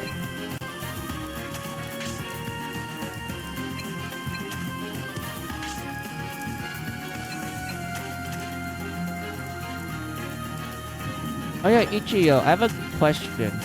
Since it seems like you know your fair share of dungeon crawlers. Have you played Etrian Odyssey before? Wait, is this a boss battle? Let me save, hold on.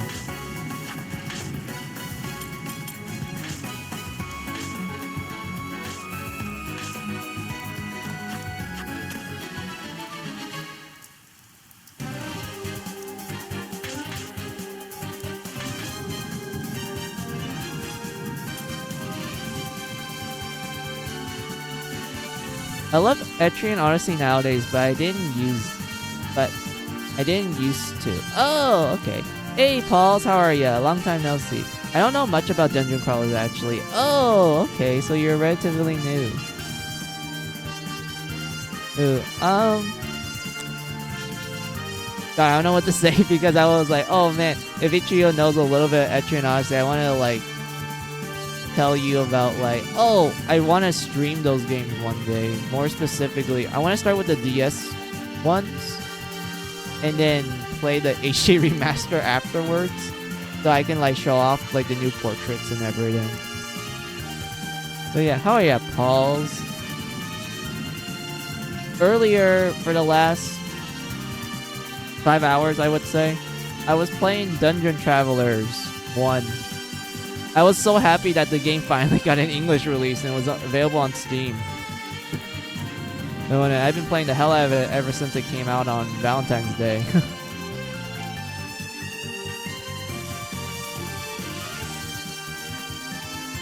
And whatnot. I'm like almost done with Dungeon Travelers. I just need to do the last dungeon and the super bosses and such. I beat the first 4. I need to do the other super bosses. I've been busy like grinding for levels and gear. The gear part drive me crazy because I literally spend like 2 hours just fighting encounters and just trying to get the equipment I needed, and it doesn't drop. It's literally like 1%, and I just kind of went crazy during the process. And whatnot, but yeah. But yeah, I swapped games to Savior of the Sapphire Wings.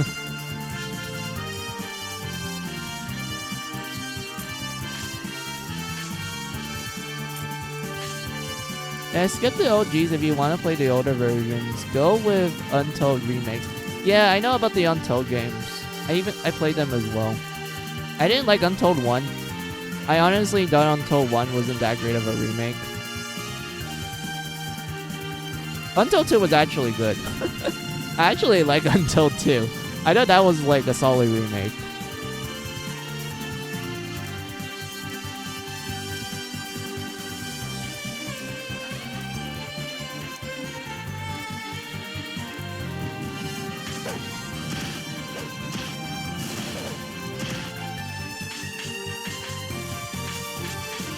Wait. Go here. Yeah.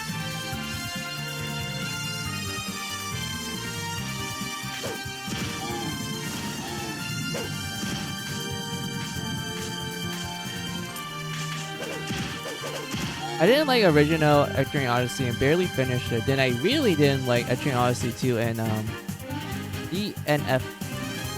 Wait, DNF. What is that? I don't know that terminology.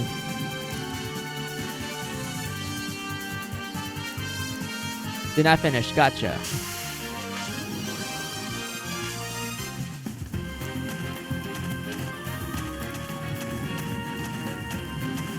Let's see. I went back to the series with the Untold remakes and played 4 onwards. 3 is the only one I never played. I can kind of like similar as well to me. I played the first 2 on DS. I really liked them. And then I played the I didn't play 3 because at the time I got busy. I wasn't able to buy it when it first came out. So I just ended up skipping 3 for some reason. And then when 4 came out on the 3DS, I bought that because I was excited. Like, oh hey, I remember Etrian Odyssey. I like the first 2 games. I want to try out 4. And then eventually I played 5, and then Nexus. Nexus is like my personal favorite, even though like let's say 1 is like high up there. And quite recently I played 3. And whatnot. Also, I did play the Mystery Dungeon spinoff. Those ones were okay. Like, as a Mystery Dungeon game, it was just meh. As an Etrian Odyssey game, it was like, okay, I get the cute references and whatnot, but like as a Mystery Dungeon game, it was just meh. Interesting concept, but like, meh.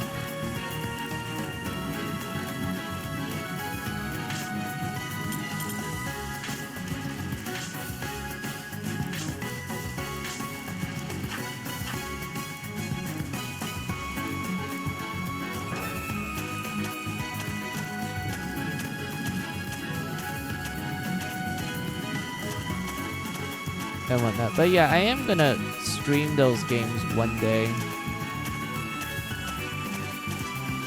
and whatnot, and like you're probably gonna see good old Mizu either A, going crazy, or B, actually not caring because I played the game before and I know like what's the ideal like way to min and max and whatnot. So you're probably just gonna see good old Mizu just wrecking everything.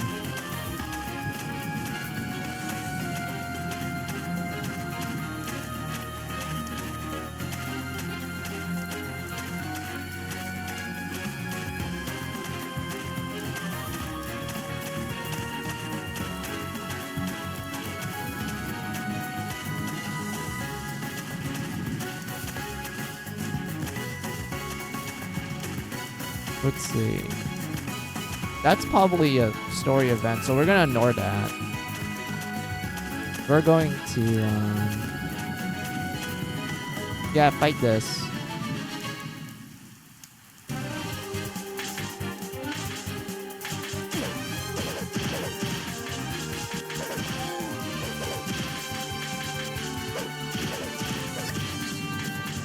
Oh yeah, pause. Do you want to get named in this game? Well, it can't be the one that we're gonna get next because I already promised a friend that I was gonna name them after that. I was gonna name a character after them, so yeah, that's the next character. But the next character, do you want to get named?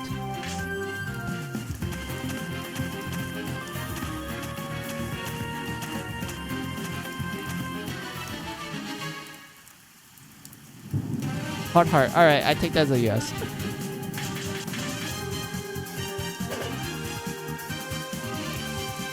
Heart, pause. Gotcha.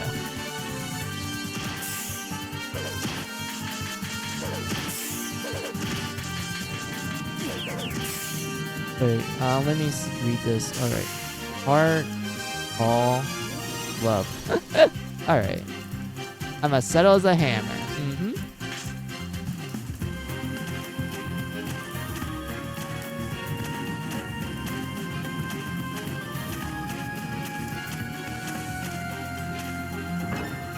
Wait, is this a harvest spot? Yeah, this is a harvest spot.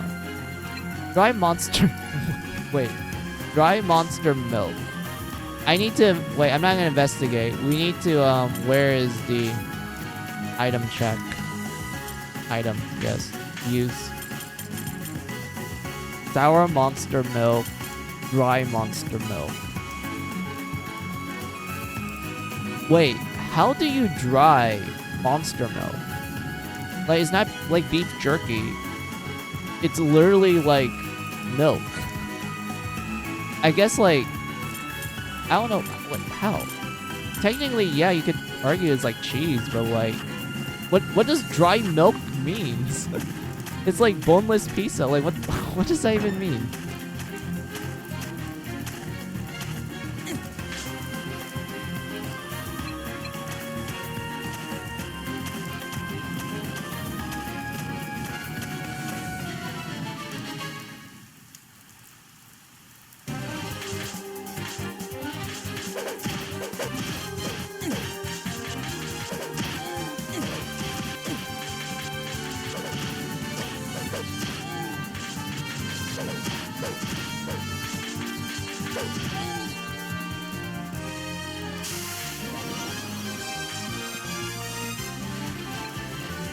Yeah, you leveled up. Alright,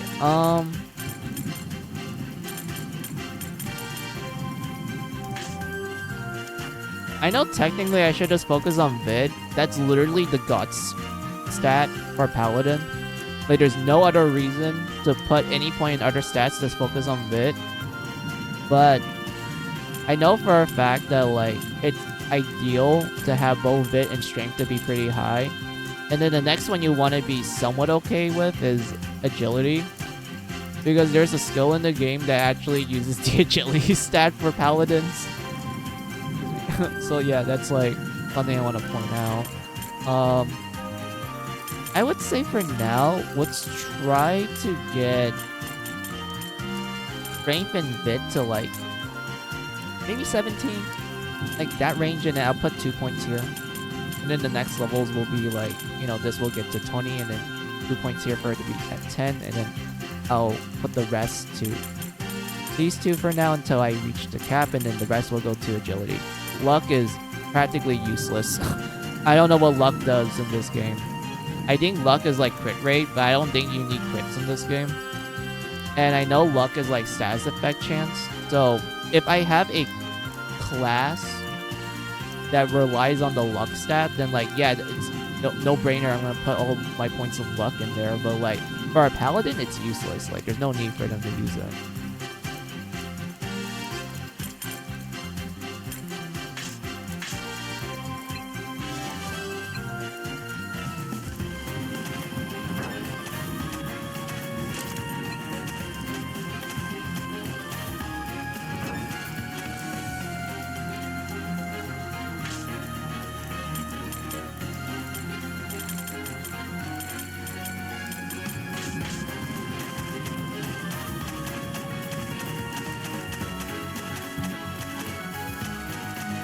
Dance. Yeah, the music is actually pretty solid.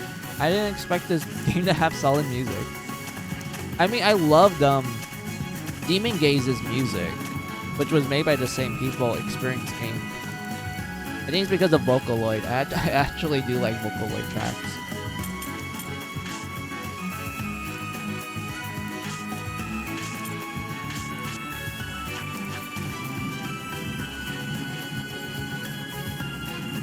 There's a barrel here. What do you want to do? Smash it. Do nothing. Or smash it. You got lemon, orange, and apple. Ooh, sweet. Fruit. Heh. Looks like even goblins like to eat sweet stuff. I'm assuming we can make dishes from that.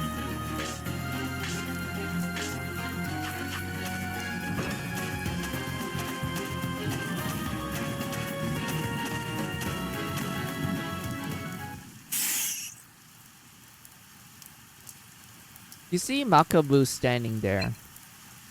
You finally show up, Seward Rat. This time I'll run you through my sword. Kill humans. Bring out Fool. What? What the hell is that? Jojo, fall back.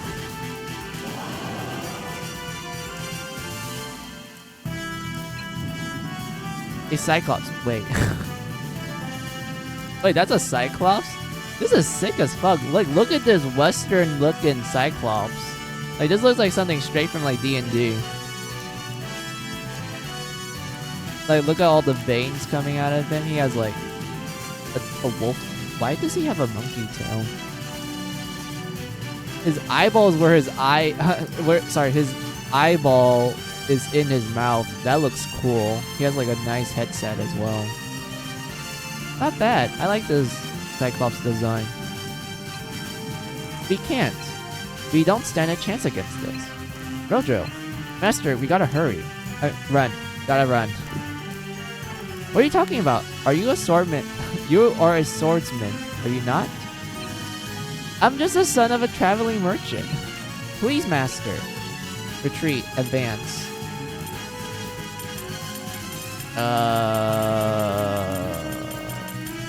I don't know if we're strong enough for this. Was YOLO lit? YOLO. Are you serious? I have faith in ourselves. Let us proceed. Damn it. You're both insane.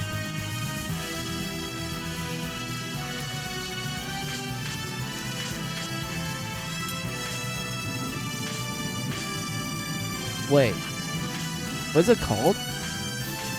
Cyclops slave. Oh, I get it because it's a it's been enslaved by the goblins. Alright, that makes sense.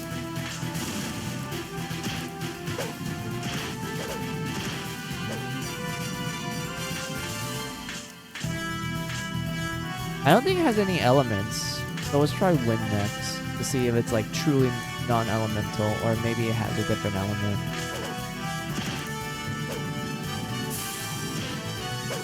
Nope, same. It's the same. Alright, not much of a difference.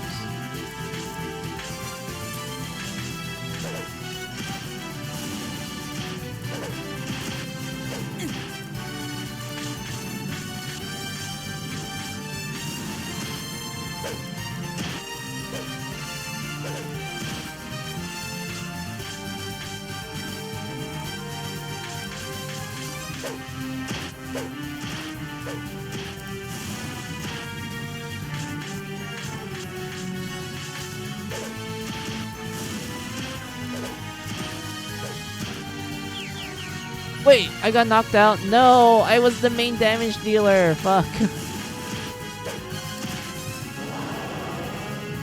Yay, we killed it. We killed a Cyclops. And we got a lot of experience for our troubles. Sweet. Dude, the craziest thing just happened. What happened? I want to know. But yeah, sweet. We did it. We killed a Cyclops. I mean, my strength and agility is good for now. So, I can just do Vit. That is better. Radiant Spear. I connected my phone to my display. It's like a pseudo computer. Wait, how does that work? I'm curious. Like, are you plugged in through like a HDMI sort of thing? Like your phone is connected through your monitor through an HDMI cord sort of? Or it's like a different thing? Let's see. The phone acts as a trackpad. Ooh, that's cool. That's amazing. Type-C. Gotcha. So that's how it works. Interesting. It's actually interesting. We managed to defeat it somehow. What do you mean, Rojo? We beat that Cyclops. We got a fuck ton of experience from that. That was wonderful. Granted, I think Ichigo did most of the heavy lifting because of the magic, but I also did some damage as well. So, let's go. I can't believe such monsters exist. Damn it, I still have a long way to go. That monster. It seems likely that it has been reared by these goblins. In any case, let us hurry for now. But we're out of MP. Ichigo, you're out of MP. You can only cast one spell. I guess we have to make it worth it.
Why is these frogs so tough?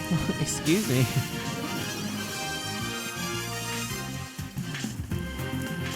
How much levels do you guys need to level up? Okay, not that much. Let's see, enemies drop around 200 experience. So, we just need to kill these enemies at least 5 times. So Ichio gets a level up and Reljo gets a level up.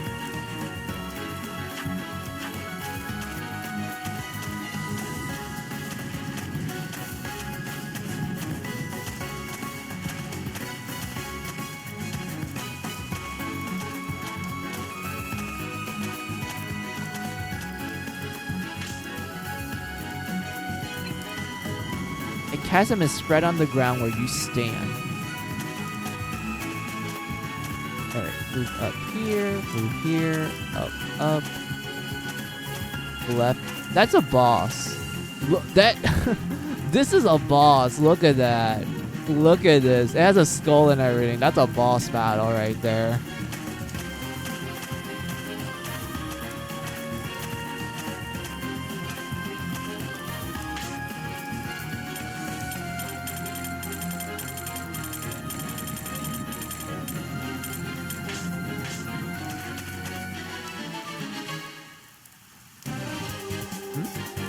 What are we going to fight against? Buzzing sound. Oh, the enemy got... they ambushed us, my bad. I don't know why I'm having a hard time talking.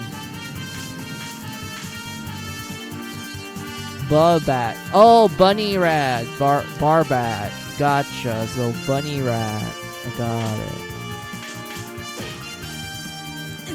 Why did he keep summoning their allies? Wait, how tough are these enemies? Okay, we killed one.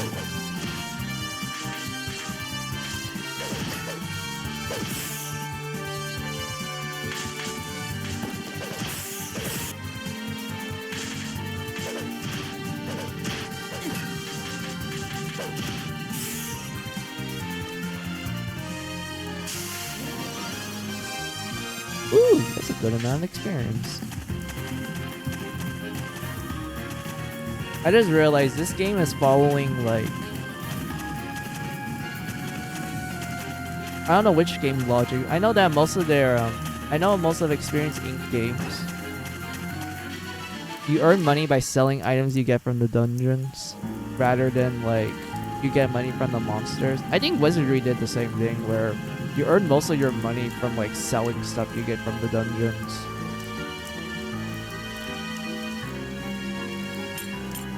Let's see.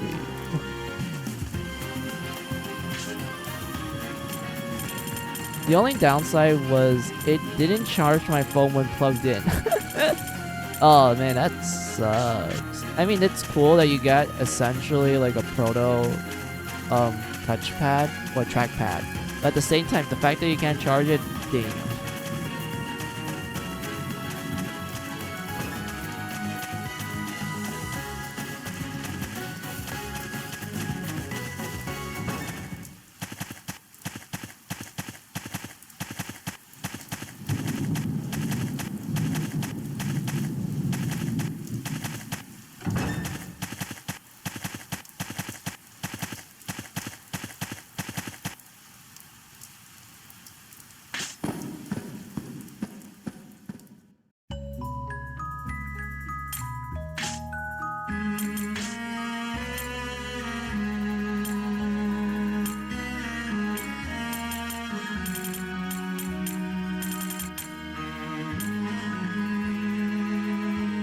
Wait, I didn't get anything good from that encounter, except for good experience.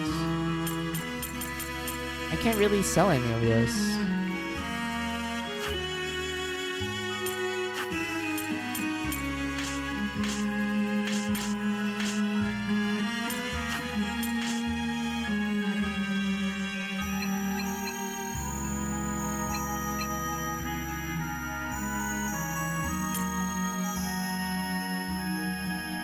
Just need a Bluetooth keyboard and it be all set. Oh, that's awesome. That's amazing.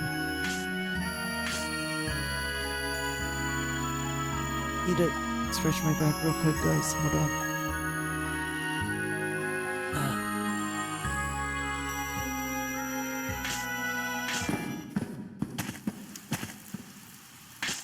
Alright. I don't know if the gathering spots refill. Like, every time you go back into the dungeon, we can check. Because if that's the case, then we can, like, essentially try our best to get items from it. Ranging from healing items or selling items.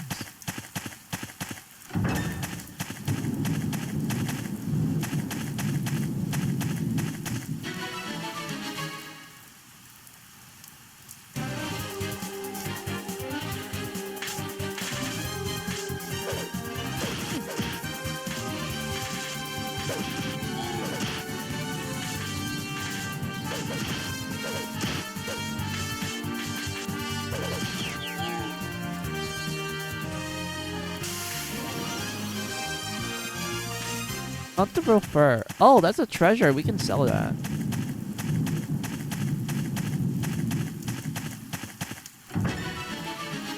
Another enemy encounter, of course. Oh, it's the frogs. I don't want to fight the frogs.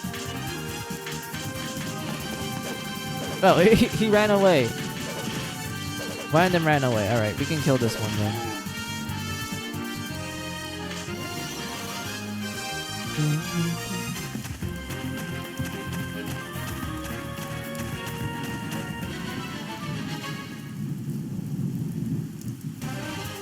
Oh, is this the bugs? Alright, these are easy to kill. Yeah, they literally die from one hit from my sword.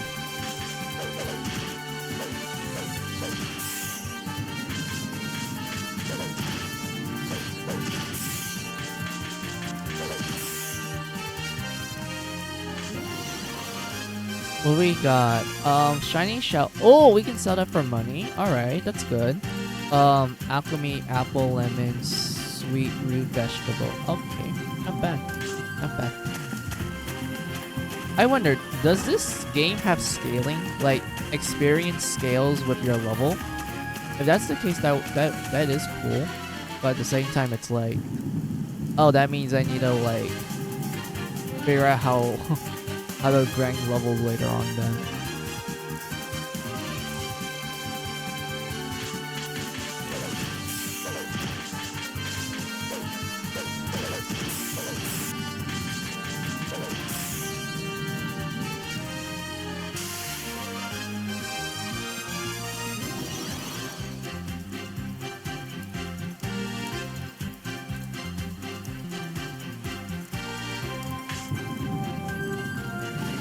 Hey, you leveled up, Ichio. Good job.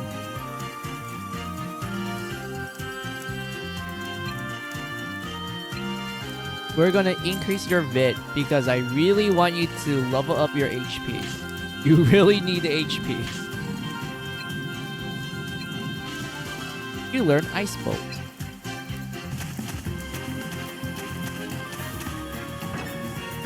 It doesn't restock? Really? That's weird.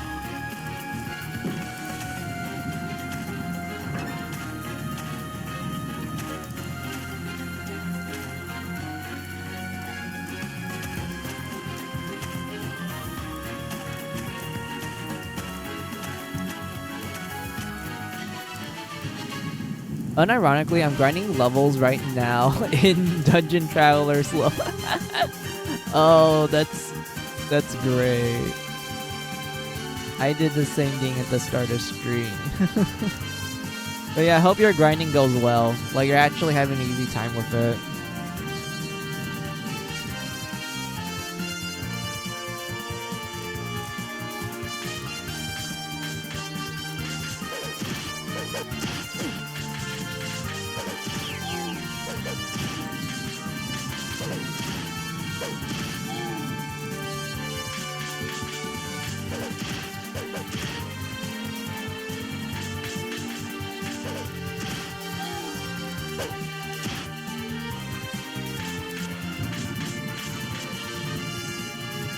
Wait. It summoned 2 minions? So 1 goblin summons 2 goblins. Gotcha. I mean, that's fine, because we're actually getting more experience and, like, item drops from it. Yeah, look at that. We got more experience because of it.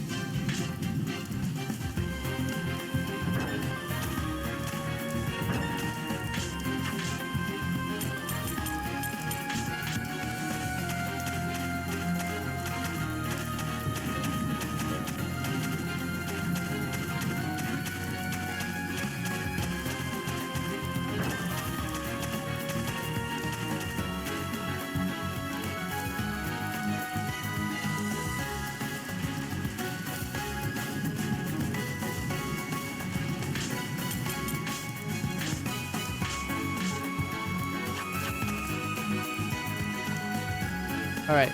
Something is written on... sorry. Something is written on a sloppy sign of atrocious penmanship. Valley of Skyfort ahead. Don't forget prayer every day.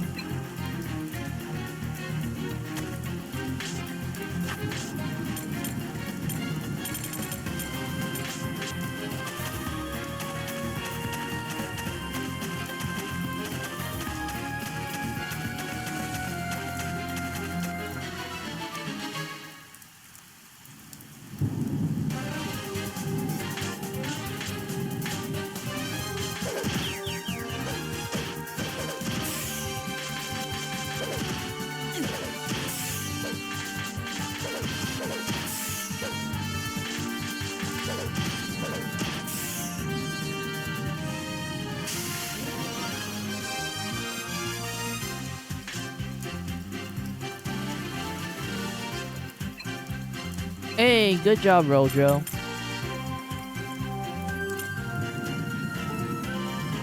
Oh, oops, game froze. My bad. Alright. We don't need to focus on your agility at the moment, so let's get Vit and strength to 16, and then the next 2 levels would be put to agility.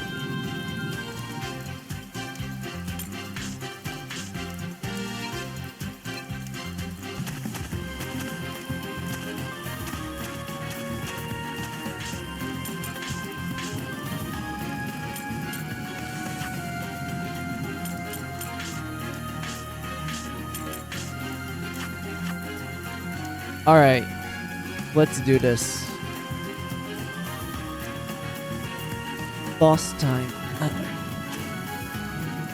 Master, it's them. There's a group of goblins ahead. They are carrying Ronone, and it looks like they're about to draw off the cliff. Wait. Wait, they're doing that type of sacrifice? They're gonna do the Tekken family tradition, if you guys are familiar with the fighting game Tekken. Because the main character's family, they have a good old tradition where they fight, father and son fight, the winner lives, the loser gets tossed into a volcano. Are they gonna do a Tekken moment here?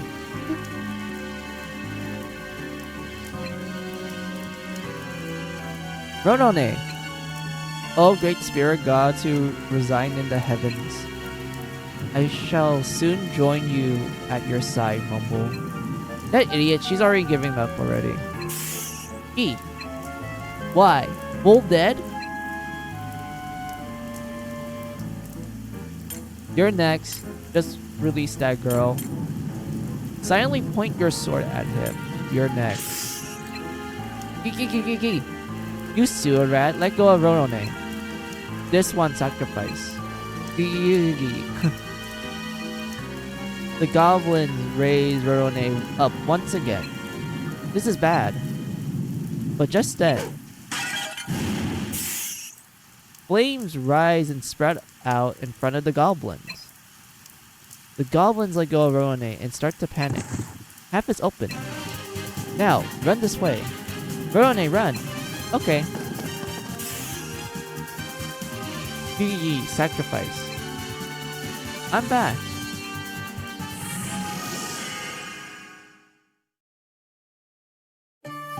She's a mischievous, mischievous young female Migmai who, as a village healer, is heavily depended on.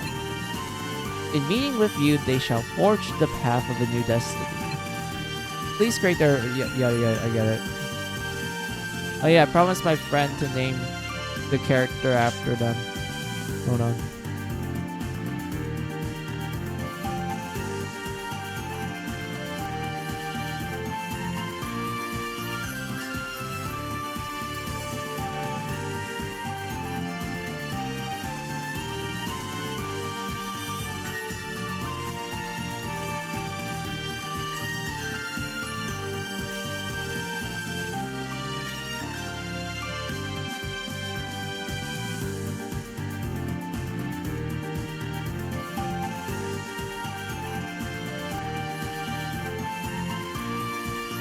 What's wrong with my keyboard? Why is it not working? It was working earlier. Why is it not working now? Hold on. Wait, don't tell me the game. Don't tell me the game glitched on me. Because I'm literally typing on my keyboard. And it's not, the name's not appearing. Oh, don't tell me. I can't even backspace either. I can't backspace. Or enter. Oh no. I need to go back. Alright. Technical difficulty, everyone. Hold on. I need to fix this somehow.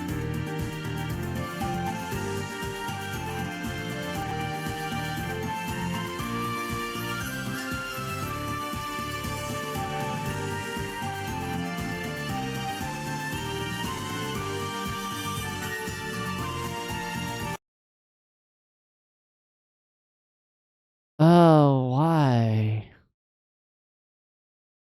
Why does the game do me like that? God damn.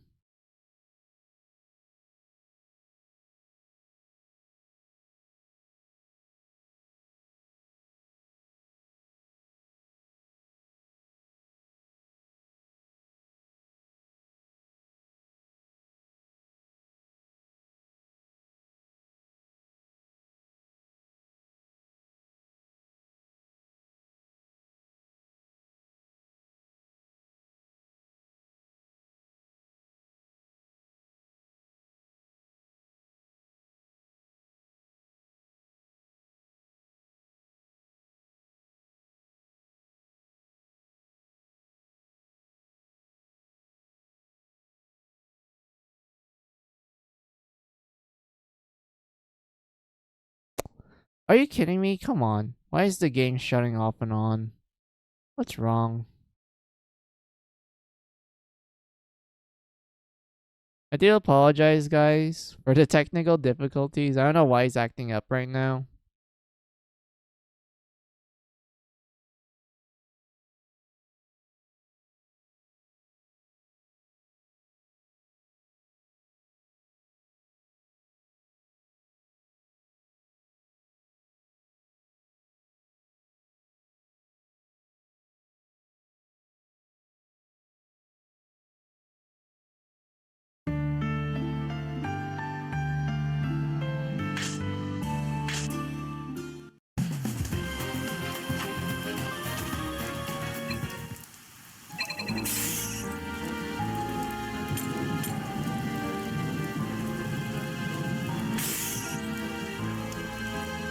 This one sacrifice. Do you really? There's no like extra dialogue of us like essentially, you know, telling the goblins your time is up. Really? I guess the one where we tell him that you're next is like the one you get the most info on. I mean, the most dialogue from. Not info. Why didn't I?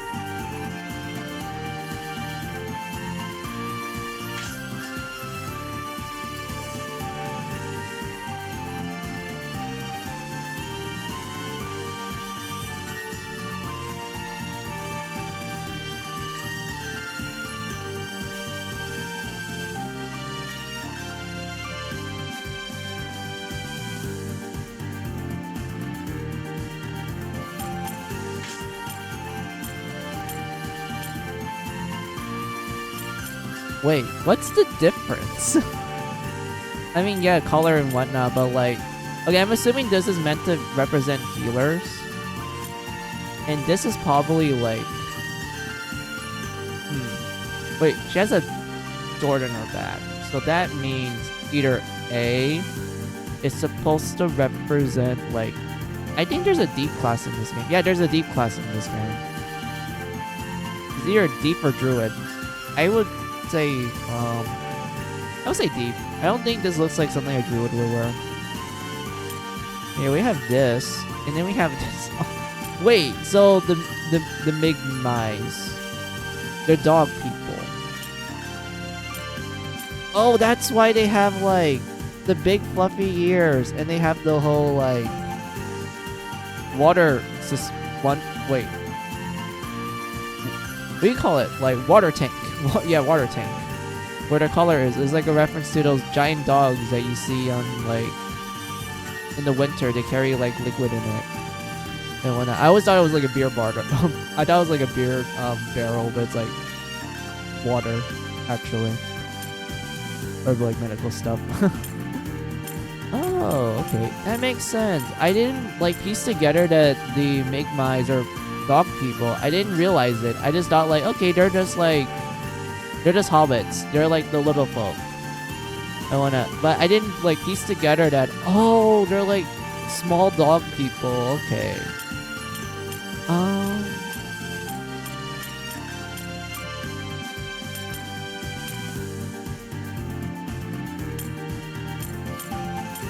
I mean, there's only 3 sprites. It's either the 2 new ones or the old one. The old one, like... Yeah, the old one just screams like this is like early 2000s anime. It's like, this is literally like 2008. And then this is like modern. I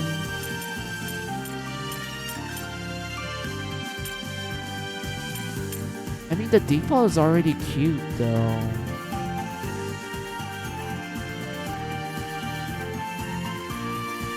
But I like this one slightly more because of like the color jacket here. I like the look of this. And I like the fluffy parts of it too.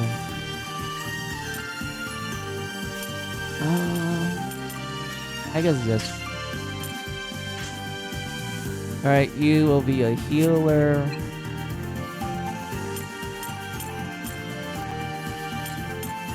Yeah, just be a healer.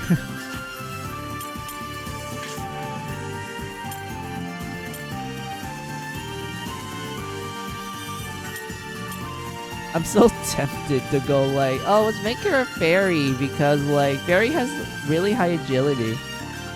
But at the same time, I realize I might accidentally like, I don't know, cause problems with me picking fairies. So like, because I don't know, fairy stats is like okay. I don't think it's gonna help me with healer. So it's better to focus on the make my souls.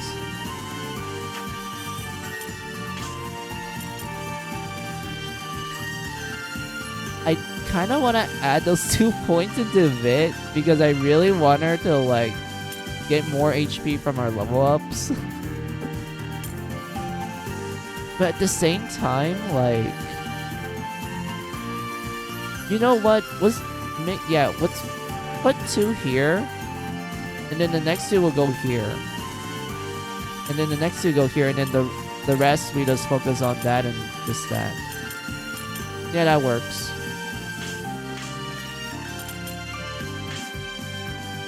I really wish we had more bonus stats. Like, I really wish we had more bonus stats.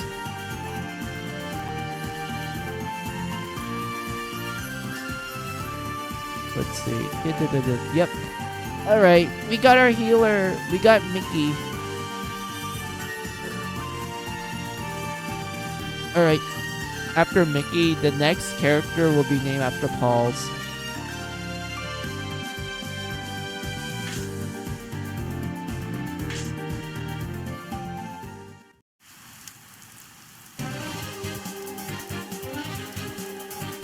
We'll talk later. Right. Give back sacrifice.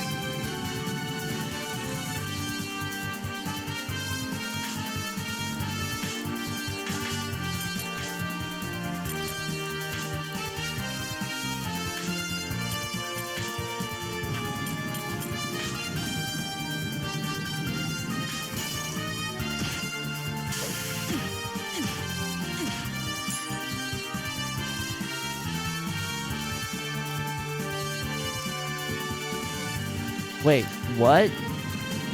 Wait. The boss bit his ear 3 times. And I apparently stole money from it, or he stole money from me.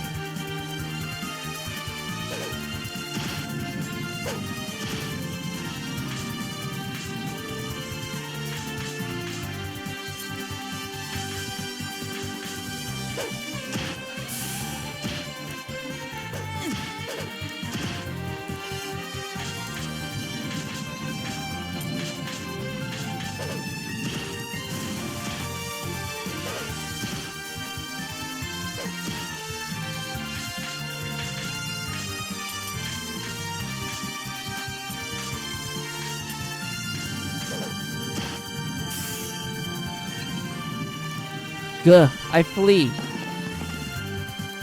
Bakubu and his group escapes. Wait, I don't get any money or experience? Wait, my money! He took my money! He took 200! That was half my budget! No, come back here! Whew. One way or another, I'm saved. Stop. I am really frantic. Sorry, it's not that I'm ungrateful. But once they capture me, I had given up. When they start scratching me with their claws, I thought I was going to die. So I still can't believe that happened. You're gonna get quite a lecture from Dad. He's also probably gonna ground you. That's fine, I'll take that over being captured. The valley gotten really dangerous. It's not like it used to be. You shouldn't go there anymore. Aw, scaredy cat. What did you say? Nothing. So, who are these people? Oh right, I should make introductions. Rojo briefly introduced Mizu and Ichiro. I see, thank you for saving me. No, please think nothing of it. I have simply came here in order to fulfill my duty. I'm currently searching for something. What kind of something? The fort, right? Yeah, what was it again? The fort. Yeah, you said something about a fork or whatever. Well, that's surprising. I didn't think anyone besides me knew about it. That's Popolov. Since you're here, you're gonna help, right? Mickey almost died, you know. Hehe, but I did help, didn't I? Those flames? Stop lying, those flames. Correct. I'm impressed you could tell. Anyway, elf lady, have you found the fort you were talking about? Yes, I believe so. It should be right behind everyone. Behind? You mean at the bottom of the cliff? What's a fort doing in a place like that?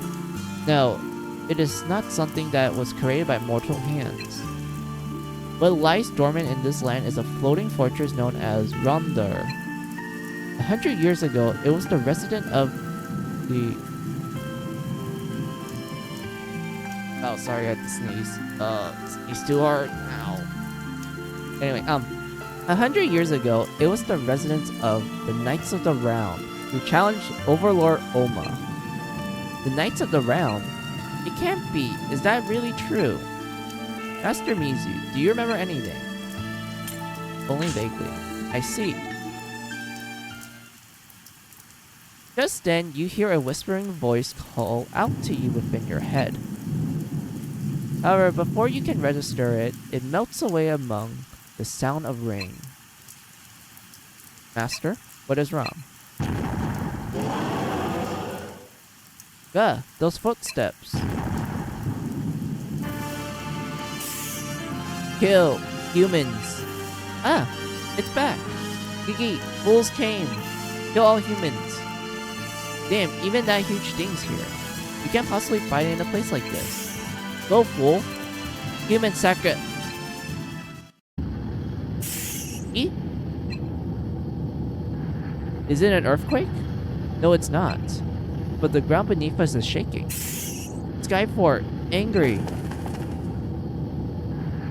Bakubu and all the other goblins run away. Hey guys, look at that.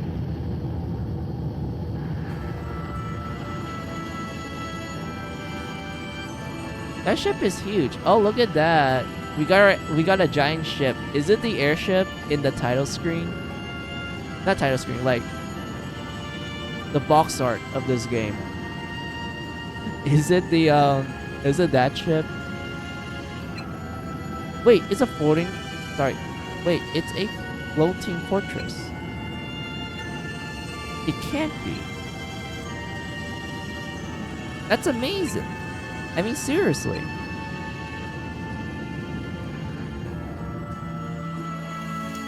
Just then, a familiar voice whispers to Mizu. Mizu, I'm on my way to you.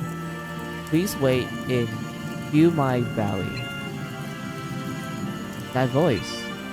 Did you hear it as well, Master? It said it was on my... sorry.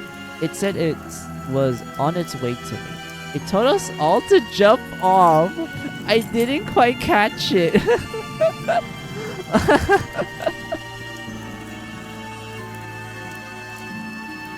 Oh my god. Should I be like, yes, let's tell the truth. Let's lie. Or let's be an ass. Should we go full lemmings? Should I just tell them, hey, let's do the lemmings thing and just fall off the cliff. Follow the leader.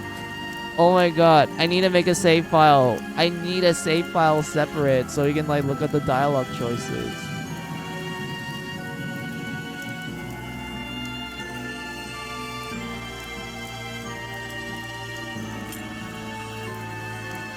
I would say let's be honest for now, and then I will make a separate save file, and then we're gonna reboot that save file so we can see that it tells us the jump off option. On its way to you. Yes, that is what the voice said. I'm on my way to you. Please wait at Fumai Village. You mean that castle is coming? I'm sure it was a message for us. I don't know who was talking, but we better move quickly.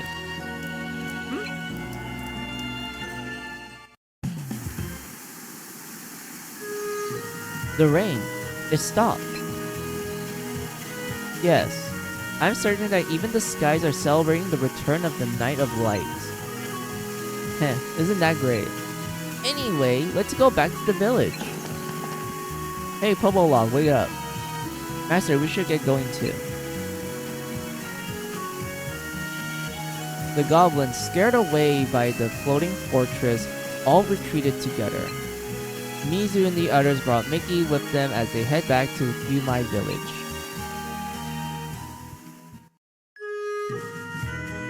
Good grief, you have finally made it back. Thanks, Master.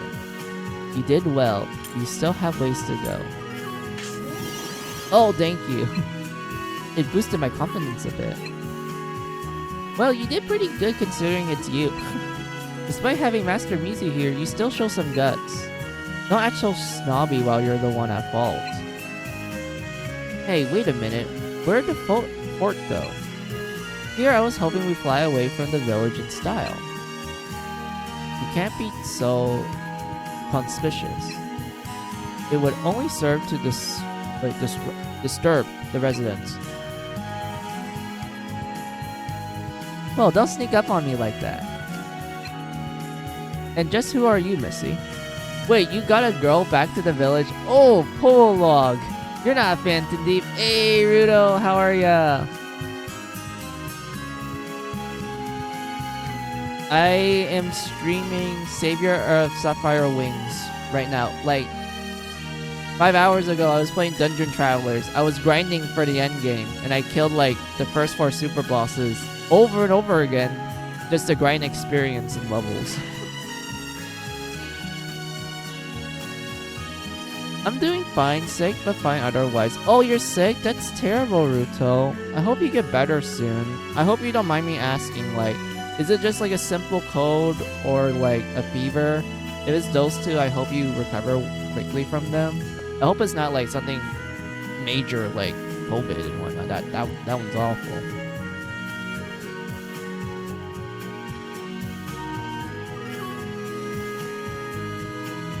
Anyway, and just who are you, Missy? Please do call me Marlin. Oh, Ruta, I need to point this out. So, this game is like, hey, let's have a group called Students of the Round, or Knights of the Round, you know, it's a reference to King Arthur and whatnot. And they're like, okay, let's have a Marlin. Who will be Marlin? They're like, maid. Let's make Marlin a maid. Because why not?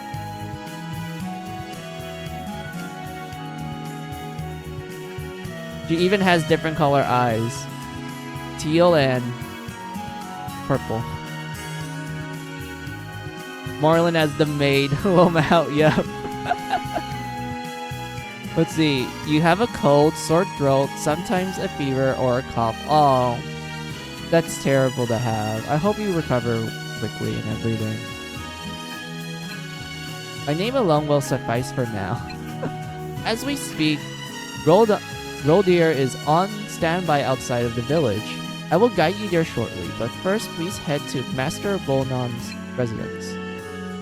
Marlin turns to face Mizu. You have shown great promise, Mizu. Despite being your first combat in some time, you were able to execute commands splendidly.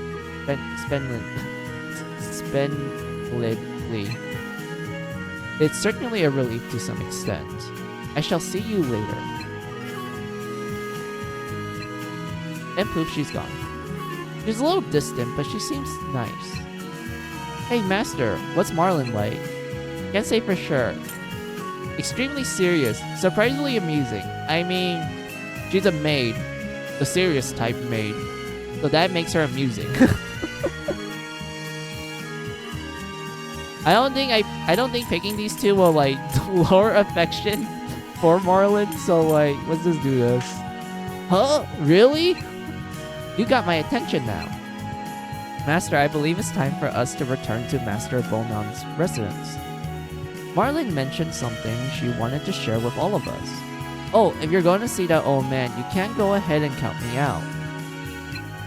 Can't stand with his damn lectures of his. Anyway, see ya. Polo Log heads off towards the outskirts. He's the same as always. Whatever, who cares about him?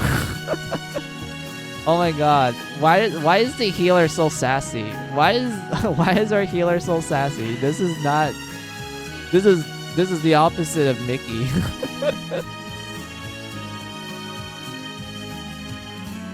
Mickey's not that sassy. Oh my god. Come on, let's get going to Gramps' house. Alright, we're gonna ignore them. We're going to ignore them. We're gonna make a backup save.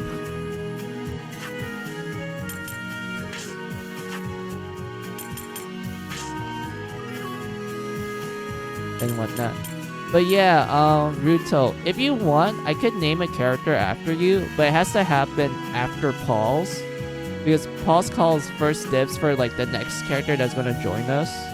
So you can like be named after this character right here. We haven't unlocked them yet, but if you want, I could name them after you.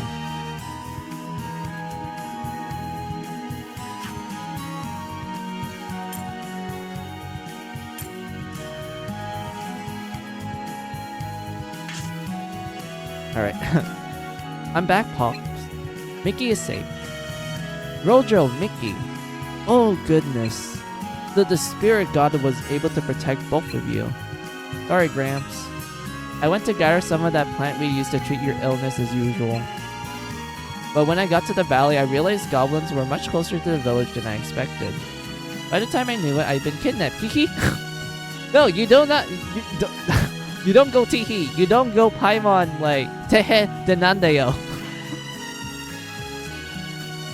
At this situation, no, you don't go Teehee when you got kidnapped by goblins.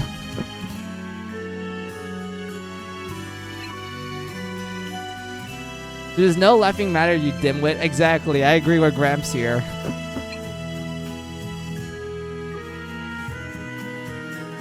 You only escaped with your life because Mizu was around to save you.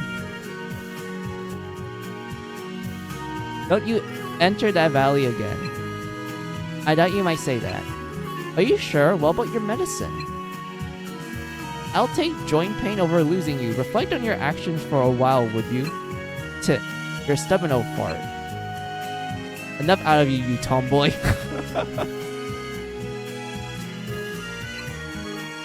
Apologize for all the trouble, Mizu. And thanks... sorry, and thank you on the behalf of those kids as well. It was my duty as a knight. I'm glad your daughter is safe. I'll take my reward now. Oh my god. I remember he hired us to like rescue his adopted grandson and also his granddaughter. We could be an ass about it. We could be nice about it. Or we'd be like, oh, chivalry.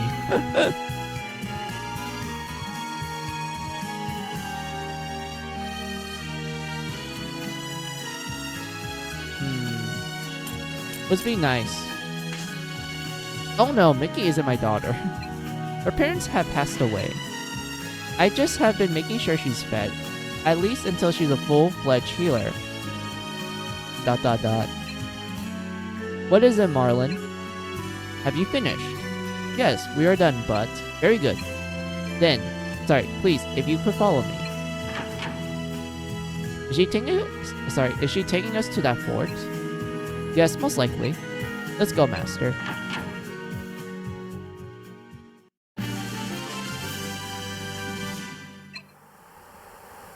Yay, we finished the story mission. Please wait here. I'll bring the fort to us.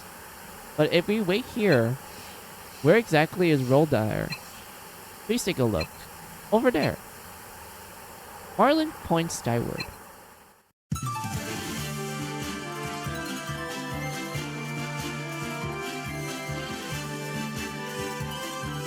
There, far in the distance, a white castle shines brilliantly in the sunlight. Wow.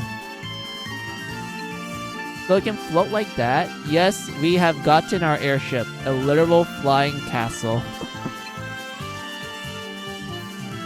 The Fort of the Rondir. It's beautiful. Yeah, it's pretty amazing and all, but how are we gonna get there? It's not like we can sprout wings and fly. I mean, we can use magic. No need to worry. Marlon takes out a small hand mirror out of her apron pocket. This is a mirror of return. If you would, please gaze into it. Demon gaze? AO? Is this demon gaze? They're telling us to gaze into a mirror? There's a literal plot point in demon gaze where we need to use a mirror?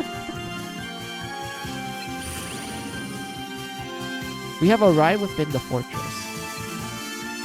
What? You have got to be kidding me. Just now. That was teleport magic? It is something similar to that, yes. You will certainly utilize the Mirror of Return for yourselves. However, I ask that you please use the fort gate when leaving and entering. I will be certain to land the fort in an inconspicuous okay, I can't talk anymore. I've been streaming for a while. Why is my English getting terrible? But really, this is an amazing room, don't you think? I feel like a princess or something. Yeah, it's incredible. I wasn't sure what to expect from the inside. A round table in the center of the room. It's just as the legends told. This truly is the fort of the Guardians of Light. Welcome everyone to Roldir, the Fort of the Round. Once again, I'm pleased to have you here. I am Marlon. I am the Guardian dedicated to watch over Roldir. Guardian, all by yourself? Correct. Roldir is an enchanted fortress built long ago for use in the decisive battle against Overlord Oma. All those approved by the fortress itself are able to control it by will. It was designed to require few personnel. That's awesome. So this whole castle practically runs on magic then. Prologue, how do you get here? Same as you guys. But man, this is some place, isn't it? I'm blown away.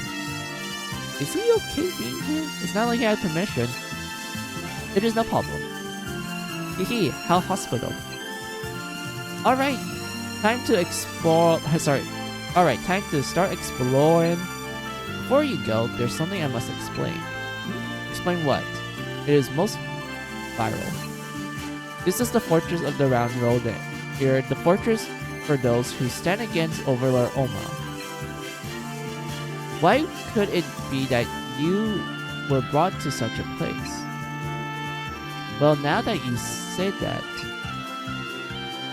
was there some kind of reason for it? I do not intend to disclose everything right now. However, please remember this. Roldir was built with the purpose to fight against the Overlord. Its master is Nisi, the very person standing by your side. Wait a minute. So you're the master of this fortress. That is correct. Mizu is one of the Knights of the Round defeated by the Overlord 100 years ago. Mizu's soul has been reincarnated by using the power of the spirit god Phoenix. Oh, that's why we got reincarnated. It's because of Phoenix. Oh my god. How accurate to the mythology. The rebirth. The final warrior descended from the heavens, who will bring the battle of light and darkness to a close. The spirit god Phoenix? So you're saying Mizu was brought back to life by the spirit god's power? You died before? Well, yeah, she does explain that I died. A long time ago. Are you serious? Seems to be the case. I don't remember at all. Of course not.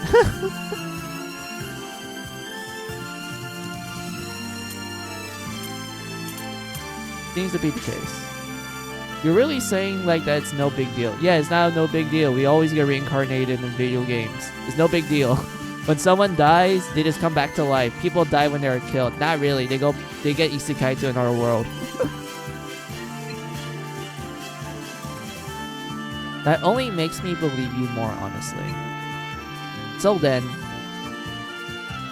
we've been summoned here in order to defeat the Overlord alongside Master. Am I correct? Indeed. You're all destined to raise your weapons by Mizu's side in the coming battle with Overlord Oma. You're the hope, the future of the Knights of the Round with this fort as your place to learn. Indeed, you all have been chosen by fate to fulfill the duties of the Squires of the Round. Please bear that in mind.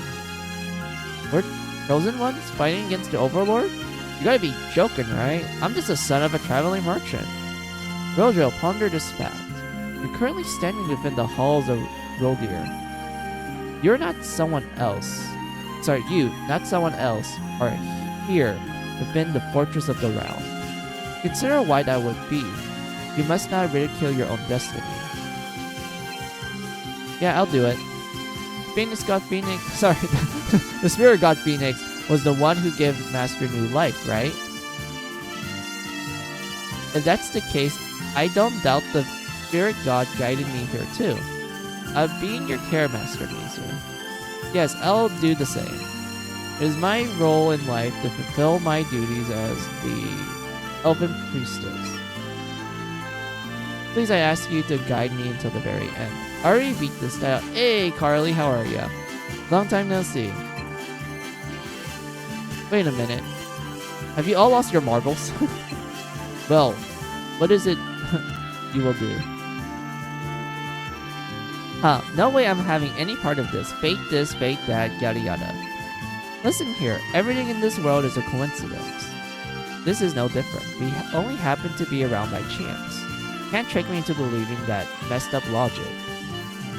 This sort of situation arises from necessary, not mere coincidence. However, you may believe as you wish. Please see yourself out. You can return to the surface using the gate. Well now, no need to rush. I can still check the place out a bit, right? Please take your leave. Come on, it wouldn't hurt any. It's not like you got anything to lose. Oh, you're unbelievable. You're the shame of all Migmai. Shut it, you. As if there's anything worth seeing in this crummy old place. I'm out of here. Hobo Log hurries off, whining and fussing as he leaves. Wow, he's embarrassing. Sorry about him, Marlin. It is fine. It simply means the time has yet to pass. In any case, the Dryu remain as the first of the squires. Yeah, I guess that's how it is. You might want to add a for now though. Well, I'm looking forward to work with all of you. As do I. Allow me to prepare you for the first duty of Squires of the Round. Where we are currently is where we are currently is the Hall of the Round. Here there is a notice board for quests and tasks. Mizu, if you would, please view the quests on the notice board. I have post information regarding the Squire First duty. The rest is in your hands. Yeah, roll dear. Begin Slayer task. Beast Folk Slayer Ring 1 and Creature Slayer Ring 1. Upon your arrival to Roldir, I have introduced new types of tasks. These tasks have been added to notice board under others. If you're interested, please head to the Hall of the Realm to view the details. Challenge Quest Lotus of God has been added to your task. This particular task is for the experienced only. I will explain more in detail should you accept it. Please take a look at the notice board.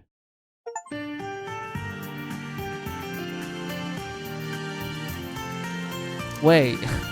Wait a minute. We get like a fancy ass room? We can... Wait. You're telling me we're getting like this fancy ass room like with the red sheets and covers and this fancy ass chair and with a fireplace? Damn. Alright, so there's perks of being the master of this location. Alright.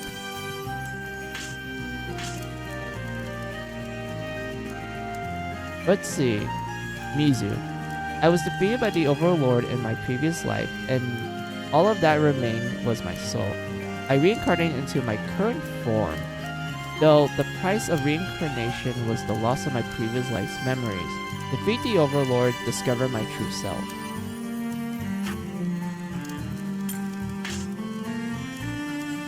Rojo. 10 years ago, he escaped from the encroaching darkness with his father, taking refuge in Yumai village. Eventually, his father departed on another journey, and Rojo was raised by the village elder Bolnon until he became of age. Likes brave knights, swordmanship, sweet things, milk. Okay, I can... You know what? I'm gonna get along with this guy. I like sweets. Sweets are the best.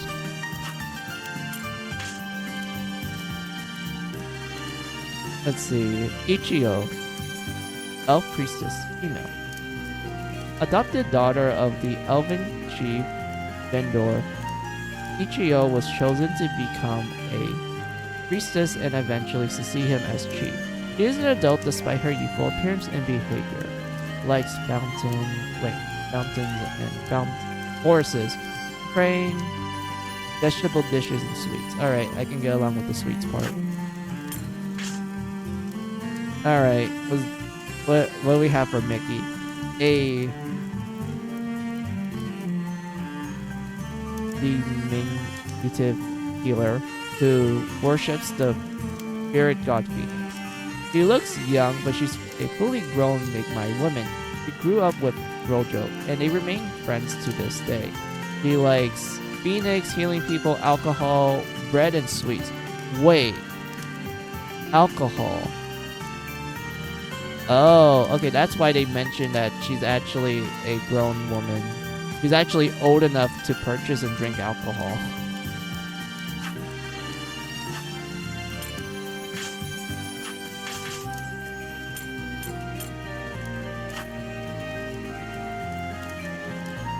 But yeah, that's cool that you finished this game already, Carly. It's my first time playing Saber the Sapphire Wings. I played the previous versions of the game, the PSP version to be more precise.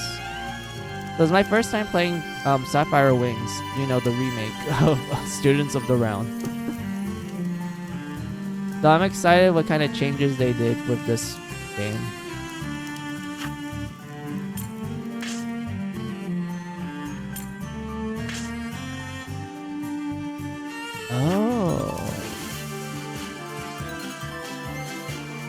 Oh, look at that.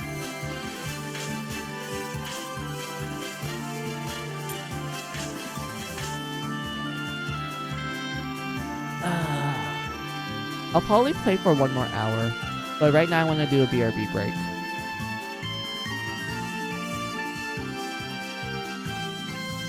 So I'll be back.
Alright, I'm back. I got myself some pretzels.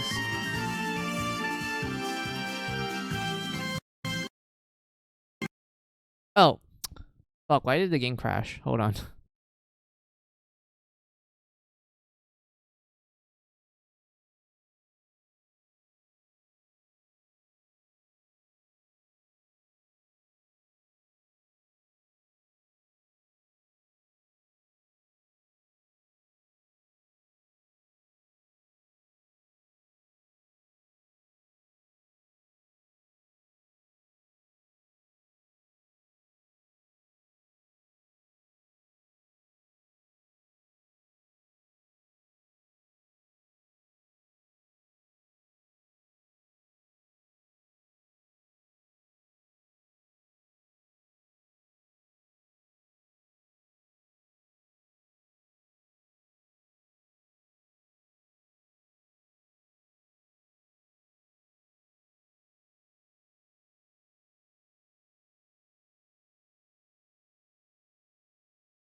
Why does it keep crashing? Why? Hold on.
Alright.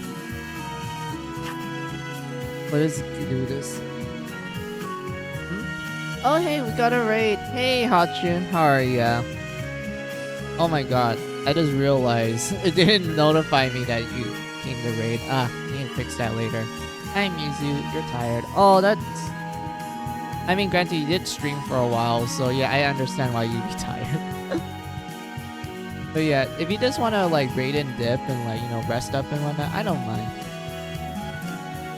And whatnot. But yeah, hello raiders. Let me give you a shout out first.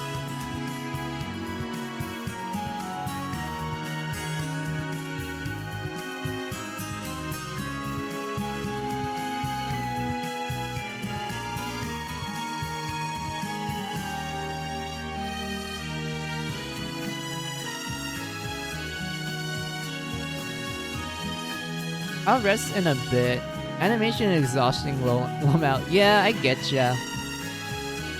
I honestly feel the unrelate because I did took like some animations class back when I was in college and also high school, and I understand the pain of like animating frames and making sure everything fits.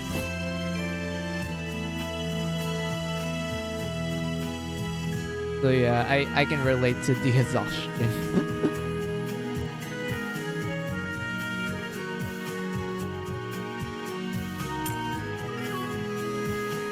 Frame by frame by frame by frame.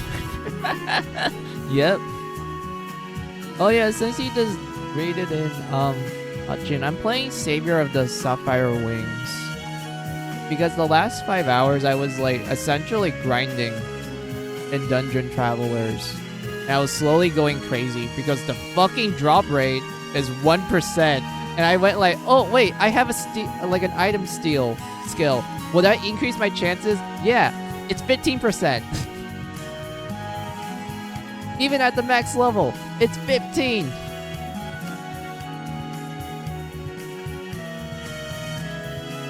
I was worried you were going to end when I saw the game stream pop up, and I was like, yes, Ray Macy. Yeah, I had some technical difficulties with this game. Well, Savior of the Sapphire Wings, because for some reason this game kept like crashing on me at certain points, and I'm like, oh, I need to figure this out later, but I'll just try to make sure it works. And whatnot. But yeah, I literally spent like 5 hours grinding, trying to get the gear I want, slowly going crazy because I'm like, it's only 15%. Why am I not getting it? And whatnot. Eventually, I ended up grinding like a lot of levels. Because for Dungeon Travelers, the way you like get to max level in that game, you need to be at least strong enough to kill one of the super bosses. And the moment you're able to kill that one certain super boss, you can literally just grind her to like absolute infinity.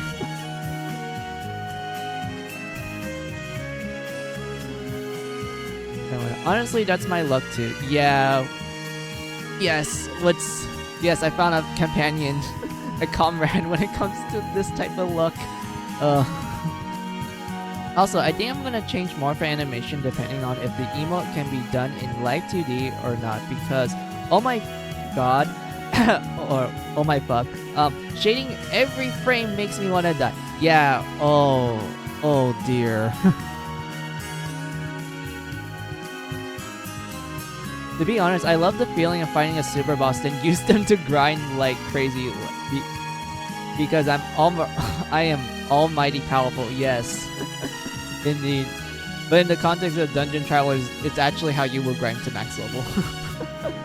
You have to fight the super boss, and then you will just get all the way to max level upon grinding them to oblivion.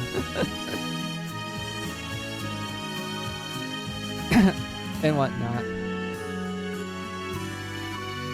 Wait, I need a cough real quick. I'm eating pretzels, and for some reason it got stuck in my throat. Hold on. Anyway, especially the feeling when you struggle on it at first, and then afterwards they're just paper. Exactly! Like, sorry, I'm literally having a brain fart. Yes, exactly. I know that feeling. Like, initially when you fight the super boss, it's like, oh man, they're tough, and then the moment you find out that you can beat them, you're like, oh hell yeah, now I know what to do. I can just beat this guy quickly. I can speedrun it. Oh no, Mizu, you're not supposed to deep drill the pretzel. Okay, look, it's not my fault that the pretzels I have happens to be the big long sticks, and yes, I'm not joking, it's the big long ones. So it's not my fault that those are actually designed for you to suck it. Umu, yep. But yeah, big long ones. Yes, they are. I think you, well, I think you probably saw them before, but like, yeah, it's the big long ones. And everything. But yeah, I'll talk about this game for a little bit. I do want to boot up Dungeon Travelers, Hachun, because I really want to show you some of the CGs that you get from the super bosses, and one of my favorite ones too. And whatnot. But yeah, I'll talk about this game for like a little bit. So, this game, Savior of the Sapphire Wings, is a game from Experience Inc. And Yo wrote something. Let me read it real quick. I love the soft giant pretzels you get from the stores, but yeah, I work at a bakery for a bit, and they have the big long ones too. Yes, I do like the soft pretzels. Those ones were great. I even like the ones that have like cheese in it. Those are like my personal favorite.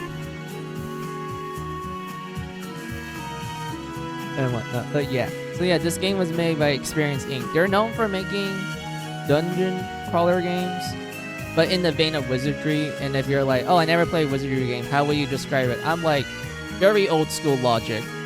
Like, it feels like you're playing D&D. That's how I would describe wizardry. This game follows, like, wizardry logic. I know wizardry. Yeah. Another wizardry person that knows it. Never played them, but yes. So a JRPG based on wizardry. Yes, that's how I would describe most of Experience Inc. games. It's pretty much like, hey, we really like wizardry, so we're just gonna make a JRPG based on it. And whatnot. It follows the same logic and whatnot. It's absolutely hilarious. But yeah, what makes this game unique is that this is actually a remake of Experience Inc.'s first game, like their very first game, the first one they ever developed and published, and that game was called Students of the Round, which was Japanese only. It came out in 2008 for PC only, and it was it eventually got an Xbox 360 port. Yes, an Xbox 360 port, and it was Japanese only, mind you. You know, the Xbox 360, though. Totally the most popular console in Japan. It's not like Japan cares about the Xbox or anything. But anyway, that port got a bunch of bonus content. Like, it extended like the game length and like new dungeons and new bosses and some tweaks to the gameplay. That version of the game will get a PSP port, and that's how I actually experienced it. And it was in Japanese, so my Japanese knowledge wasn't the best at the time when it came out, so because of that, I barely understood the plot. And whatnot, but I had a lot of fun with it and everything. Eventually, when the PS Vita came, they decided, hey, let's remake the game. And it was called Chivalry of Blue Wings, or the Blue Wing Chivalry, and whatnot. And eventually, they decided, hey, let's actually put an English translation for this game, and you know, the localization decided to call it Savior of Sapphire Wings, and they bundled it with another game from Experience Inc. called Stranger of Source City. Stranger of Source City, really solid game. I really like that game a lot. It's actually like very fun to like travel in that dungeon and whatnot, but this game, not that bad. And whatnot. But yeah, Hachun, if you're interested in this game, when you're buying this game, you're actually getting 2 games in 1. So it's like, yay, it's a deal, sort of thing.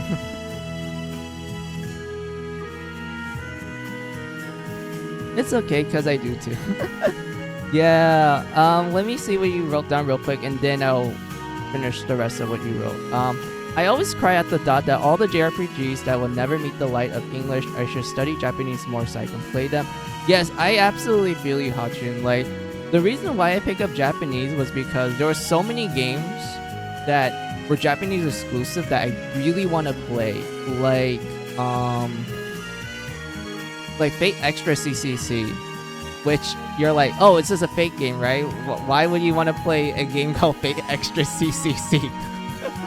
Because that was the only Fate Extra game that never got an English release. Because for some reason, we actually got the original Fate Extra on PSP in English. Like, we actually got it and whatnot. I was like surprised that, oh, people actually that people actually went like, yeah, let's translate Extra for like English people and whatnot. And like, Fate Extra CCC has been in Japan for like, I think it's like almost 12 years. Yeah, almost 12 years. It's only recently that we actually got an English patch for it and whatnot.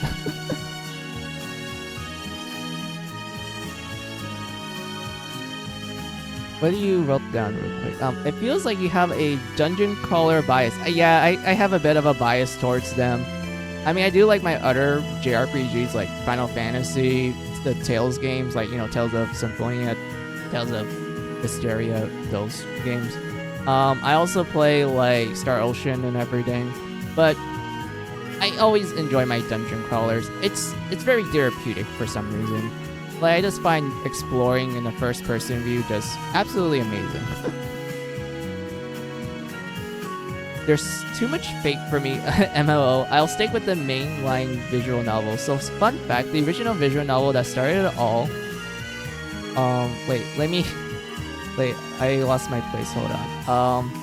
Let's see. That started it all has never got to an official English release. For Fate Stay Night had no English available for purchase. You have to buy/pirate the Japanese and patch it. Have you played the Labyrinth of series? Like Reframe and Galleria? Yes, I have played Reframe. I played that game to completion. I did not got Galleria yet, but I heard a lot of people really like that game. And when I do want to play it, like, I do want to stream it with you guys, and it'll be like a blind playthrough sort of thing, since I never played it. And whatnot. So yeah, when I get Galleria, I'll 100% stream it. And whatnot. But yes, I have played the Labyrinth of series. I only play Reframe though. And whatnot. But yeah, I am aware that Fate Stay Night never had an official English release, and that people had to like do a English patch for it and such. And that's actually how I got into Fate. Well, more specifically, my uncle watched the old anime of Fate Stay Night, and I mean like the old one, not the one made by I don't remember their name. They're like they're the animation people that did the fancy good looking one. I'm sorry, I'm terrible at names, but I haven't like. But yeah, my uncle saw like the original like Fate Stay Night anime adaptation, and I remember he told me that like it's okay, and then it kind of got me curious about Fate, and then I did research and I learned that, oh, it's a visual novel. Okay, I'll try it out, and then I ended up liking it and whatnot. So yeah, what do you wrote down, Hotchun? I want to get it eventually too, but I won't stream it since I didn't stream Reframe. Gotcha. So it's kind of like you want to stream the first game, and then after you beat the first game, you're gonna stream the second one. Yeah, that makes sense.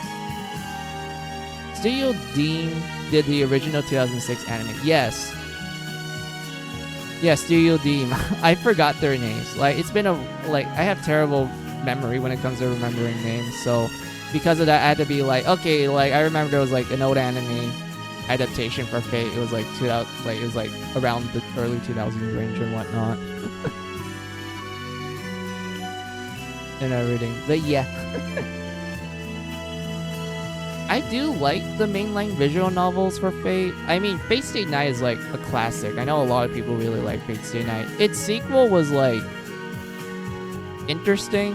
I thought it was like an interesting premise, and like how it's like, I mean, I like the plot twist of the sequel. I actually like how they handled the plot twist in that one, and how it actually makes sense once you like figure it out.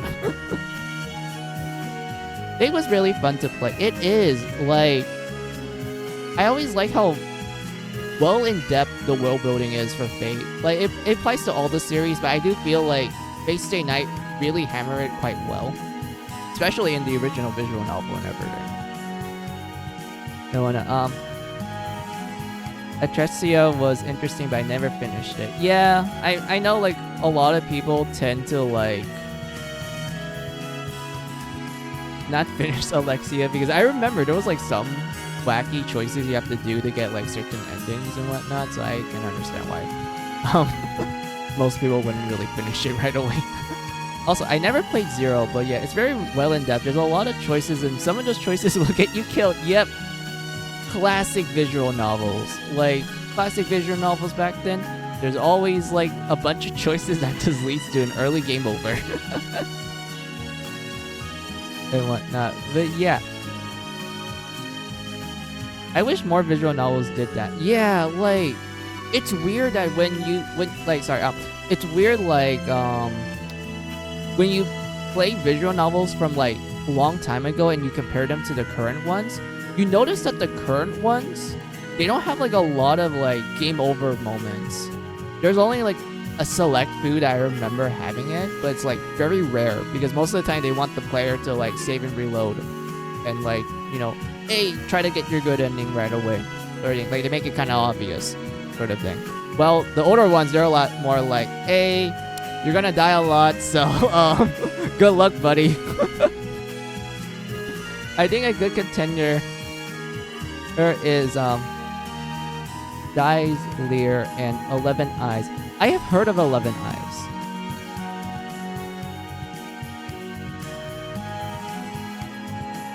I have heard of 11 Eyes. I have never played it, but I am interested in it. Like, I heard a lot of good things about it.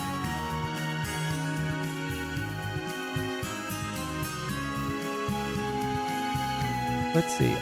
When I was just playing a high school rom-com, I don't. Oh, Iris, it's in. I'm not. I'm sorry.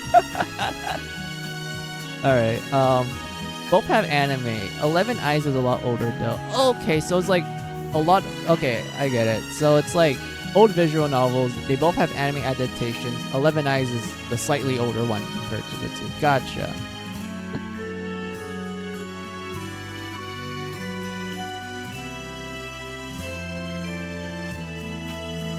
Oh yeah, sorry Hutchin. I keep getting a little scatterbrained sometimes. Oh yeah, I was gonna switch to Dungeon Travelers to show you the CGs. Hold on.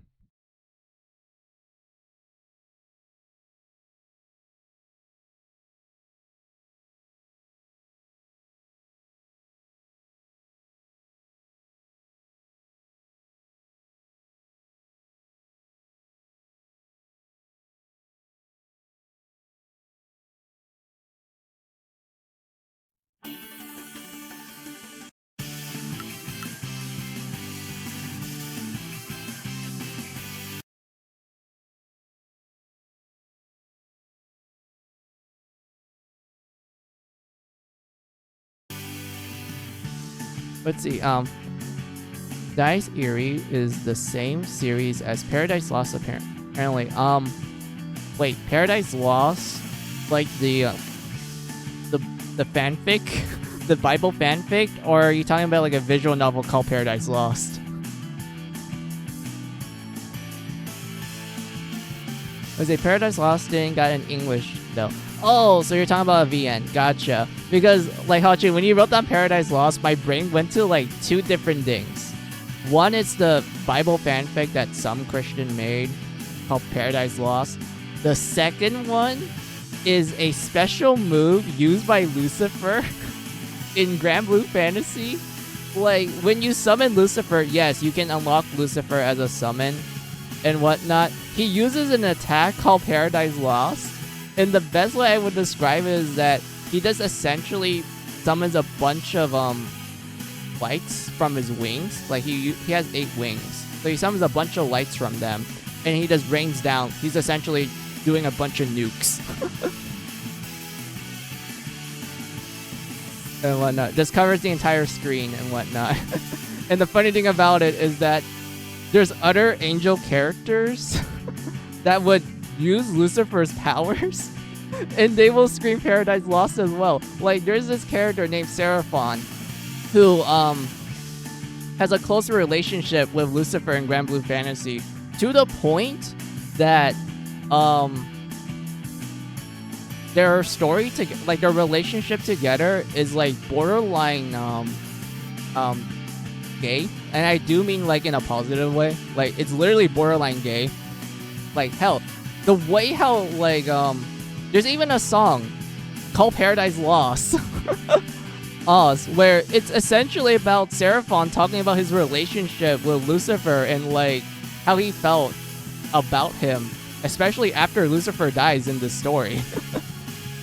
And whatnot. Like, it's a very interesting song. And whatnot. Like, I suggest listening to it. Like, Grand Blue Fantasy has some amazing tracks, but Paradise Lost, very solid one. And whatnot. And what makes it even more funny is that there's another character called Luminous, and he looks like Lucifer, and he uses Paradise Lost as well. And whatnot. Like, like, there's so much uses of Paradise Lost. We love gay shit, yep.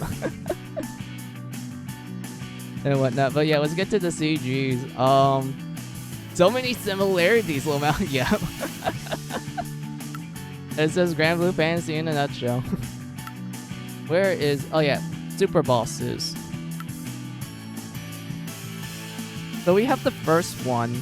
She's medium difficulty. The only thing about her is that she likes to buff up her speed. That's it. That's the only issue with her. If you're faster than her, you will win. If you let her buff her speed, you're gonna die. And whatnot. Overall, it's not too fan servicey. You just get like, oh, pouty face, very adorable. She's wearing a jacket with a sailor uniform, and like, them dies. Like, look how big those dies are. Oh, she's cute. Yes. And then we have Super Boss number 2. Okay, this girl is a pain. She can literally AoE you to death. She's also pretty fast. And if you're wondering, yes, she is wearing a scarf only. She has pants, even though it's just undies at that point. And when that, you get a lot of back. And that's pretty much it. It's just like, yeah, she wears a scarf only. You have like her pants, and then you have a lot of a lot of back and whatnot. This girl, she's quite upset that you beat her. She's kind of like really aggressive hot blood. And whatnot. But yeah, I managed to beat her. It took me 3 tries. Like, Hotjun, this girl took me 3 times to beat her. Like, she just kept killing me. She kept killing me. She kept taking away my turns because she has Warning Shot, which is a very broken skill, Hotjun. Even you have access to it. Like, once you see the skill Warning Shot, grab it immediately. That skill will save your ass. And whatnot. But yeah, this girl was a pain to fight. Then we have this girl. This girl, she just hits hard. That's it. Not really much of an issue as long as you take away her accuracy and whatnot. You get booty? Yes, the sweaty booty. Like, look at the sweat. The fight was quite a workout. And then we have like the back window right here. Also, like, okay, Hotjun, I have a question for you. What kind of voice do you think this girl has? Like, what kind of voice do you think this girl has?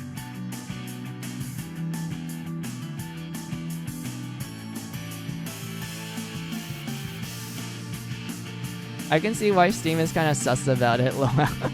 I mean, yeah, it's quite fan servicey, but like, it doesn't go into the fan service too much. Like, the only time you see is with like the boss battles after you beat them, but outside of that, you don't really see it that often and whatnot. It's either a Rei Rei Kagumiya Tsundere voice or a surprisingly deep Kudere voice. Alright, so those are your answers. Alright, are you ready? Are you ready? いやー、あなたたちものすごく強いのね。お姉さん、ちょっとびっくりしちゃったわ。 The RR voice, yes. She literally has the One-san or mommy voice. She even said One-san. Oh no. Yep. That's the voice they chose for her. I was like, wait. I didn't expect that at all. It kind of like took me off guard. 突然なんてことするんですか。もうちょっとで道端のカエ But ルみ yeah, たい here's にな like るとこ another ろだった voice じゃな clip いで from す her, か and then we can like go back to like the CGs. And I will show you my favorite one, Hachun, the one that I like the most. だってあなたたちは私とペッターしに来たんじゃないの？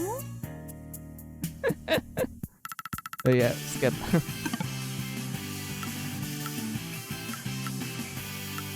But yeah, after, and then we get to the last of the 4 super bosses.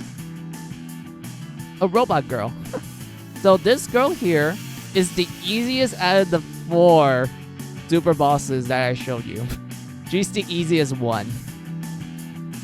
And because of that, a lot of people that are like, oh, I want to grind to max level, like how do I do that? A lot of people say, fight her. Fight this girl. If you can beat her, you can grind her to oblivion. And whatnot. This girl, she's just a robot girl. She attacks us because, you know, we intruded her room. And then after we beat her, the main guy was like, oh, are you okay and such? And then she starts trying to self-destruct. But she can't because we damaged her too bad to the point that her self-destruct button doesn't work. So she's like, okay, I just have to repair myself then. And then she just starts self-repair and we just left her there. That was literally how this event ended.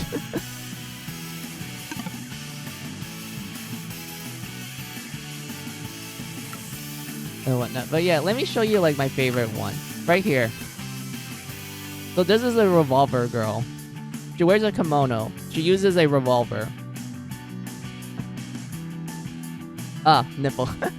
Yeah, but here's the funny thing about it. So, after you beat her, the main character is like, okay, I bet she's gonna play dirty. Like, the moment we turn our backs, she's gonna shoot us from behind. So the main character comes to her and grabs her gun away.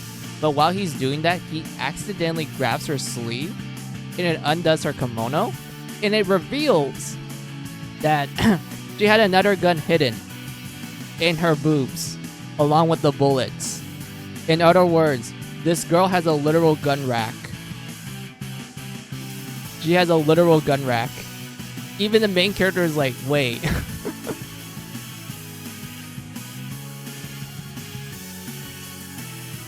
Wait, how do you hide a gun there?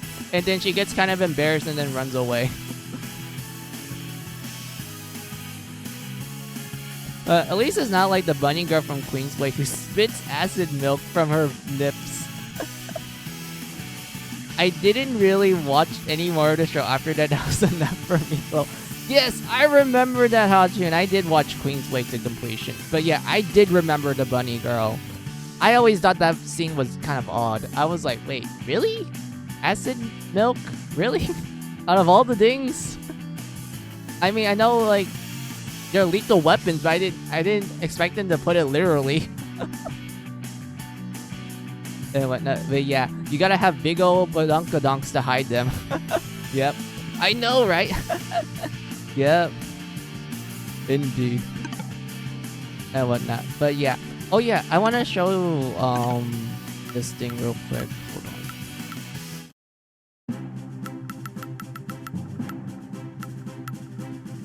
I did it, Hachun. I finished the Pokédex. All the monster girls are captured. I finished it. I can get the true ending. Hell yeah. Wait, hold on. How is this game allowed on Twitch and Moe isn't? Wait, is it not? Oh my god. I accidentally streamed that game when I was showing out my PS Vita. I didn't think Twitch... well, Twitch didn't ban me. Like, it didn't do anything bad. So I think I'm fine. Oh, Moe Chronicles. The Moe Chronicles. That one.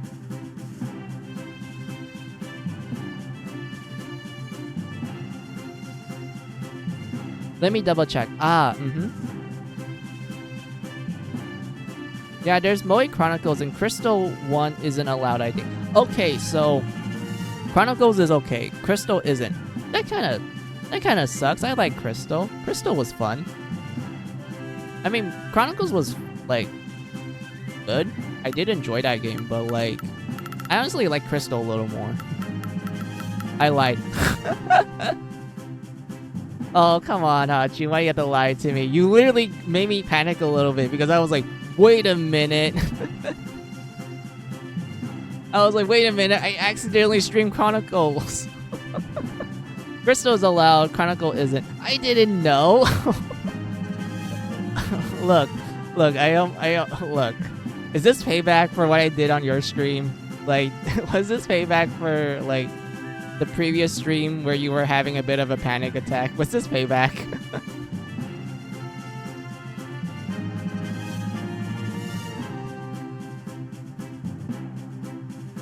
No, that was because of Effie. Man. Let's see. Crystal and Crystal H is allowed, but I don't think Moe Chronicle is. I'm not basing this off of an official ban list. I mean, I don't send nudes often. I mean, I will believe you, Hotchun, because I don't know. Well, you're a friend, so of course I'm gonna believe you. You have my trust for now.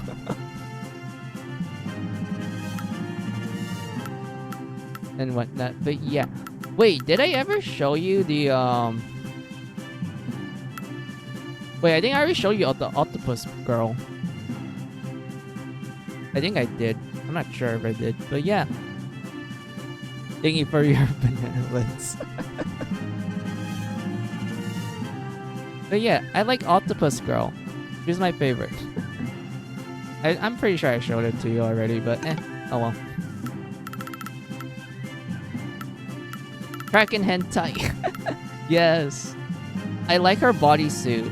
I like her eyes. That's like the one that appeals to me the most, Hotchun. Because like her eyes actually look like that of an octopus, but it's like anime girl version. Like I think that's like the one that attracts me. Yeah, the pupil things. Yep. Not only that, but oh my god, Hotchun, look! It's a guy. It's a guy monster. In my Monster Girl game, impossible.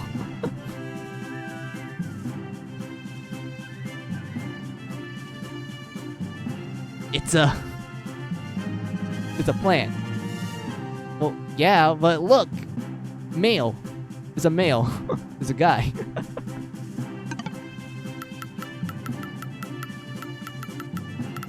And whatnot. But yeah, I won't really spoil it too much. But if you do get the, when you meet the requirements for the true ending, you will get a special boss battle when you return to home base. So that's a bit of a warning.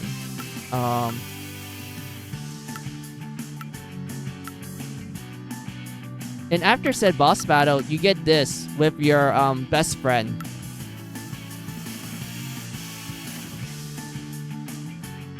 Your best friend just decides to go into his final form.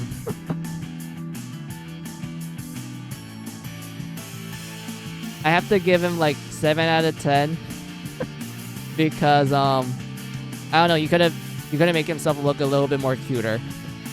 I mean, I do like his little thing right here. He has like the ab windows. Yeah, he even has the panties. He has it.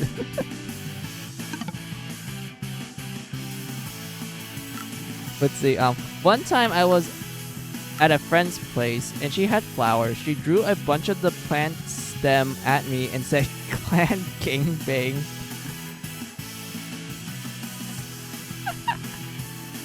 I was like, "Excuse me, what?" Yes. Oh my god. Your friend has an interesting sense of humor. I think we could relate on that. I love that they had the Panchira for him. LMAO. Yes. Indeed. But yeah, that's some of the CGs. And whatnot.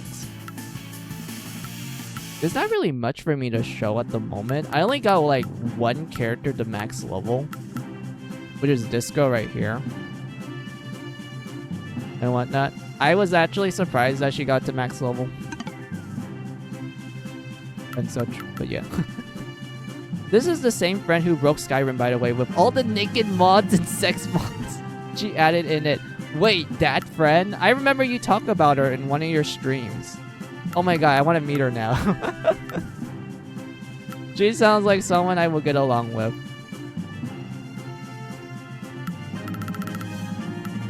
And whatnot. But yeah, what do you wrote down real quick? We don't talk as much anymore, but yeah. She's cool as hell. Oh, that's awesome. But yeah, let me show you the enemy that I was like grinding my ass off for.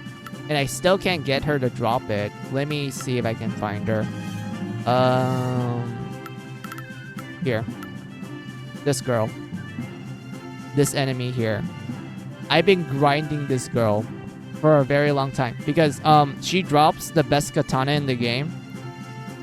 And I just kind of went like, I really need it. Because, you know, it's the best weapon for my samurai. And she just doesn't drop it. The only thing she drops is elixirs.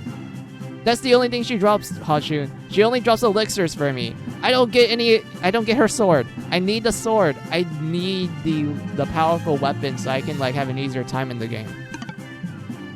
And whatnot. But yeah, I literally just been grinding this girl for like the last 5 hours. And I just went crazy just seeing her over and over again. And constantly not getting what I want.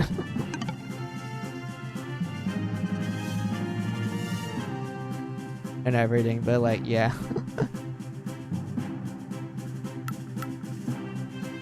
Oh, I see. And whatnot. Oh yeah, we have a Kunoichi here. This girl, I was actually surprised I got all of her gear. Like, this is the best armor for the Kunoichi class, and this is like the second best projectile weapon.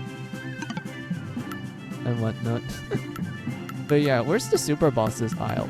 Oh, excuse me. But yeah, here, Robot Girl. Drops the best projectile in the game. This one right here. Like, Hachun. This girl actually drops this pretty often to the point that you can actually earn a lot of money from her. Not only are you getting a lot of experience from this super boss, but you're also getting money from her as well if you like sell this. And you can get like multiple copies really easily. And whatnot. The other ones, I can't, like the other ones, I can't even get their other drops. I only get their common ones.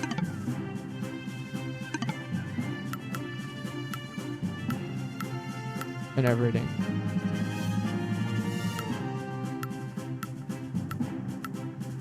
Oh, only Dungeon Travelers 2 is on Steam. Yes. Dungeon Travelers 2 is not available on Steam.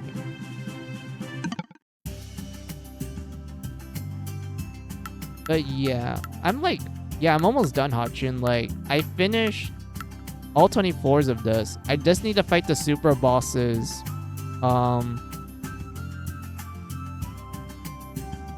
In this dungeon. Like, there's like 2 super bosses located at the first floor. I already beat the bosses here. And then there's like the... Oops. And then we have this thing. This teleporting mess.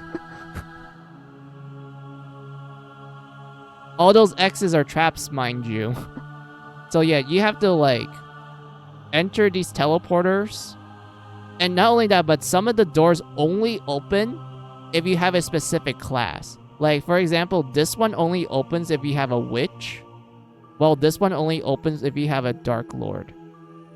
And not only that, but there's like other ones too. Like, this one only opens if you have a magical princess. And this one only opens if you only have one character in the party. Like, you decided like, oh, I'm gonna solo this dungeon with one character. Yeah, this door will only open if you only have one character. And when it sounds like hell, yeah, it is the final dungeon, so of course it's gonna like test you to the fullest. And honestly, I would say the only thing bad about this is like trying to remember which door opens for what. That's the only issue with this dungeon. Just remembering which door opens, like what's the conditions and whatnot. The rest of the dungeon is like straightforward and such. It's just the doors. That's the issue. And wait, Hachun, since you know Japanese, well, you know more Japanese than me. I want to show you this. Nope, that's not it.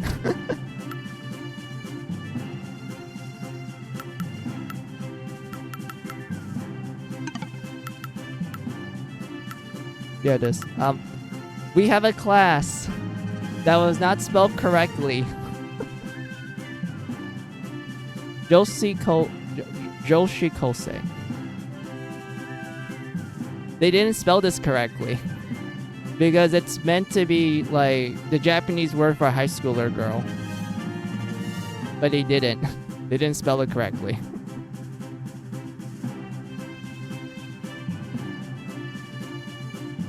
That's so funny. Yeah. And here's the thing. Like, I know most people question, like, why would there be a class called high schooler girl and such? To which I'm like, it's actually a really good class because of this.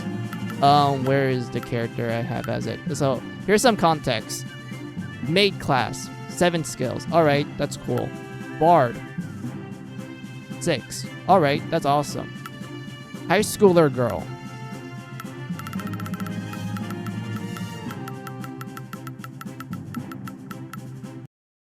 36. 36 skills. And the thing is, they know all the good skills. All these skills you see right here, they're all the good ones. Every single good skill. And whatnot. But most of the time, you will be using JK as a tank, a dodge tank to be more precise, because they actually have really good agility and whatnot. So it's easier for their turns to come in and everything. But yeah, they are literally designed to be very tanky. And a fun fact, these the outfits that they wear is actually the normal outfits that the characters wear in their original visual novel. Because if you were to like look at the character log and you look at what the characters usually wear, you realize that, oh, it's their original uniforms. So if you class change them into high schooler girl, they just put on their regular uniform. Which is like a neat little Easter egg.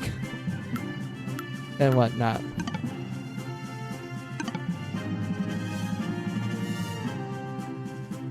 And everything. But yeah. Oh, Alder Guard. Are those the 2 hard girls? Yes. It is. Because Dungeon Travelers 1, this is the first Dungeon Travelers game. This game is a spin-off game of 2 Heart.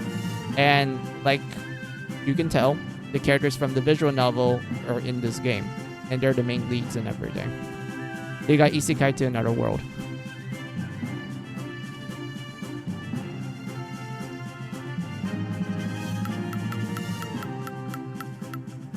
And everything. But yeah. Let's see. Let me read this real quick. Nurse caps. Alright.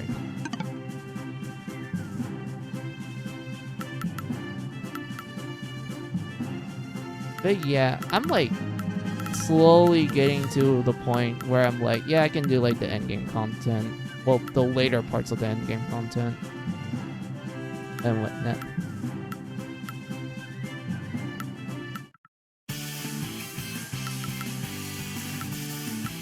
But yeah, Hachin, I do think this game will be fun for you because as a dungeon crawler, it's surprisingly well balanced. Like, there was never a moment in this game I felt like it was bullshit.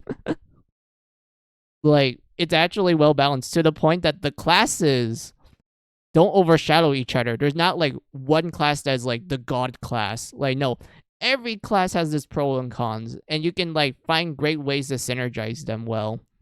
And everything. I want to play the 2 Hard visual novel. Same. I want to play 2 Hard as well.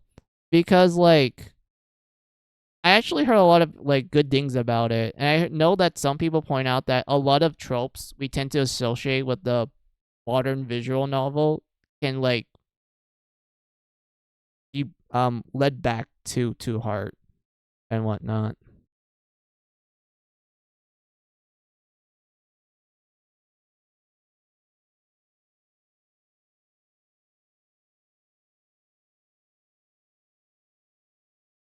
But yeah, let's swap back to Savior of the Sapphire Wings.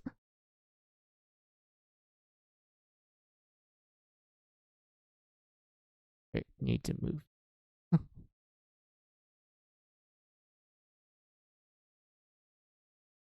Fucking gotcha. Yes, the new Ulterior, Ulterior game.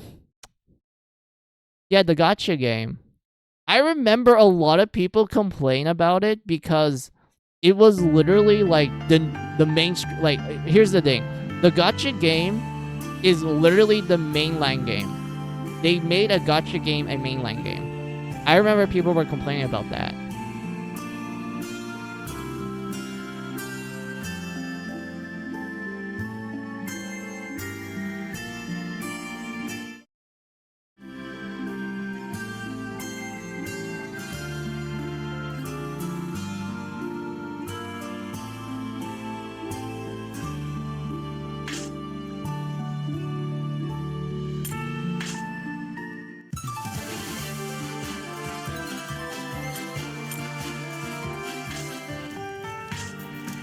Let's see.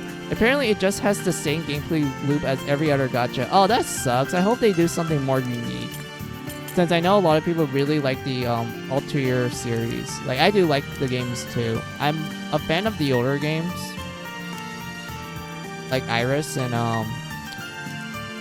Maria. I love Ulterior Maria. The first Ulterior game. I love that game a lot. That's like my favorite. And whatnot. Let's see. This one will be Paul's. This one could just be whoever. Gotcha. Alright. I mean, it still has synthesis and stuff, but but it has gotcha mechanics. You need to roll for your favorite character. Who doesn't want to roll for Ryza? I think that's what most people would roll for in the Ulterior Gotcha game. They're just gonna roll for Ryza.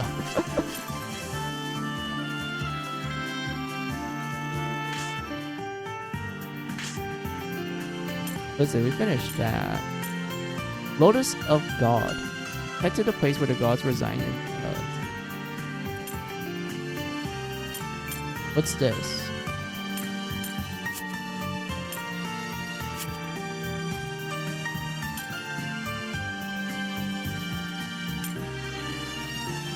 Let's see. You know what game? Wait. You know what game both in the series that turned out not to catch me at all? The Operation series, like Operation Abyss and Babel. Bought both.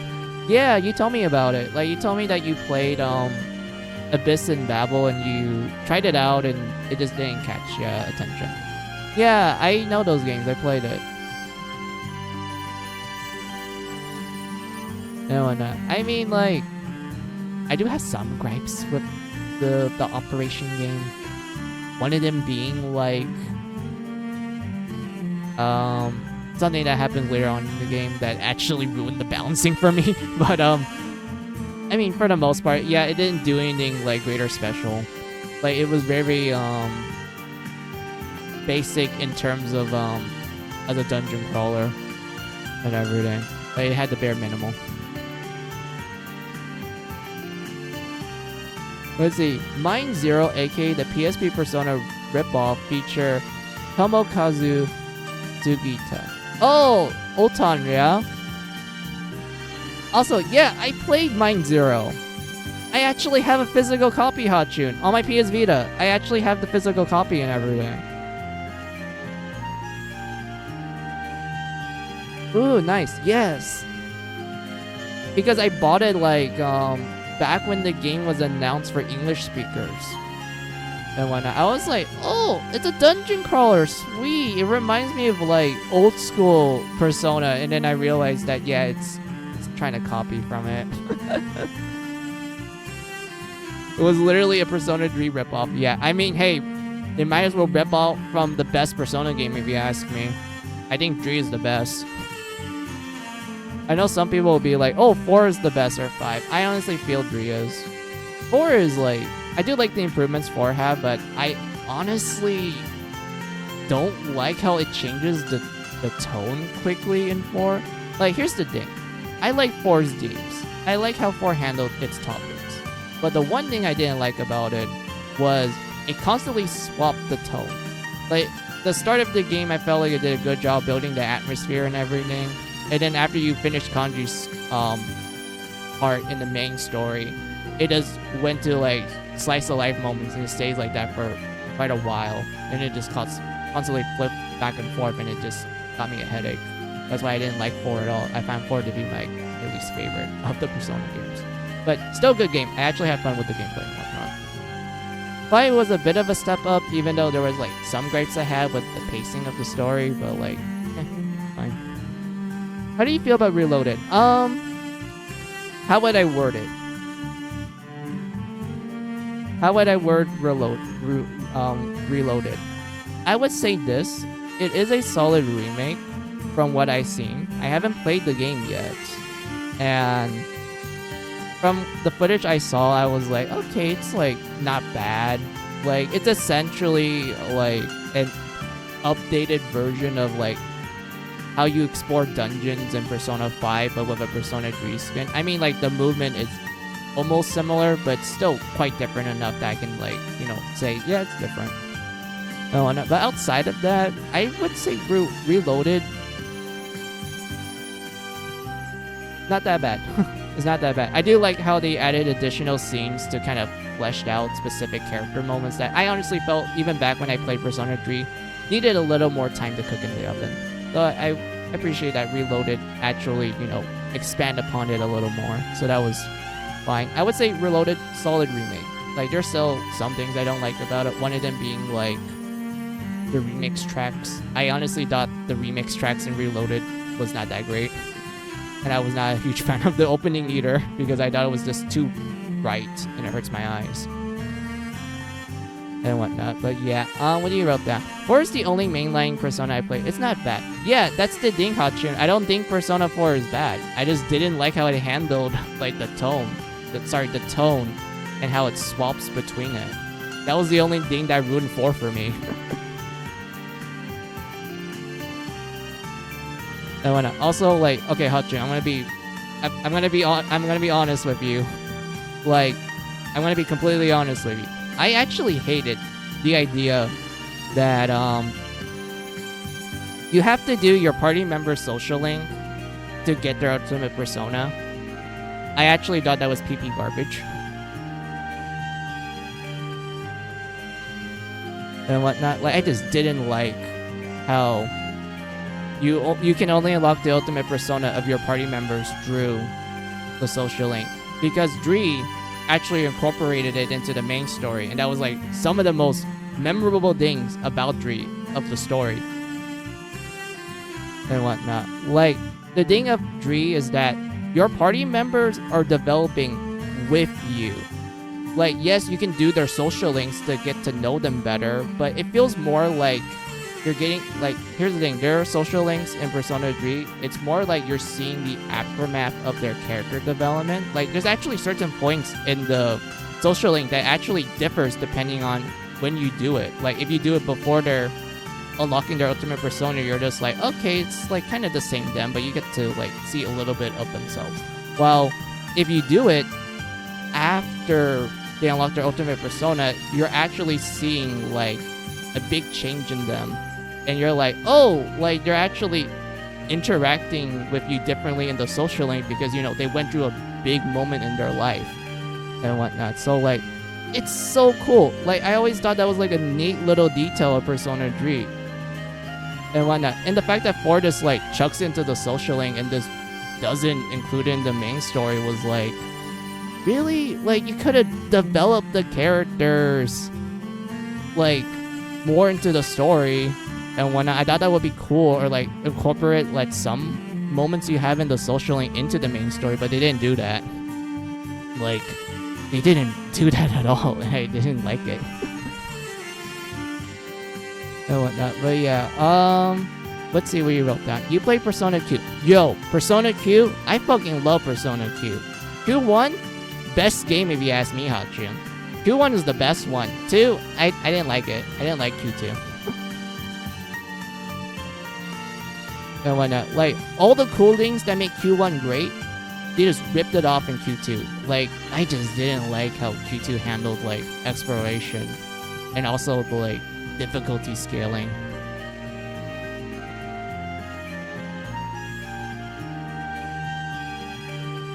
And whatnot. But yeah, what else do you wrote down? Also, Q1, it took me so long to get to the haunted house dungeon. I couldn't play at night. Oh my god, I love that dungeon, Hotchin. That was literally like a horror. That was like a horror level. I can see why I ended up liking it, because it made me think of Mary Skelter. It made me thought of Mary Skelter. I was like, oh, I like this. It's just missing, like, the pee-pee tower. Like, there's blood and shit everywhere, but it's just missing the specific pee-pee tower. That's all it's missing. But yeah, what else did you wrote down? I hate it. It was horrifying. Yeah, I get ya. Let's see. In Persona 5, you have to complete the social links too, unfortunately. Yeah, I remember in 5, they did put a heavier emphasis on the fact that you need to do the social links for, like, specific moments later on in the game. So, yeah, it's what it is. 5 story did have a lot of issues, like Haru getting shafted for the fucking cat. Yes, I remember Haru just being, like, the late game party member. That was it. I didn't remember anything about her story or, like, what she goes through and shit. The only thing I remember from her was, like, okay, she comes late in the game, and my friend really likes her for some reason. I don't know why. He just is a big Haru fan and such, and that was it. Just so much potential, indeed. Oh, wait, Hutchin, have you seen, like, concept art of, like, the Shogi girl? And how, I think, like, in the development commentary, they wanted to make her, like, a potential party member, but they decided, let's just make her into the social link instead, and, like, you know, keep most of her ideal, and keep most of the plot points that they wanted to do with her as a party member, and, you know, rework into a social link. Alright. Yeah, Hifumi. Yeah, Hifumi. I love Hifumi. She's my favorite. She's my favorite girl in 5. I just love Shogi. I know a lot of people who like Hifumi. Yes, I'm one of them.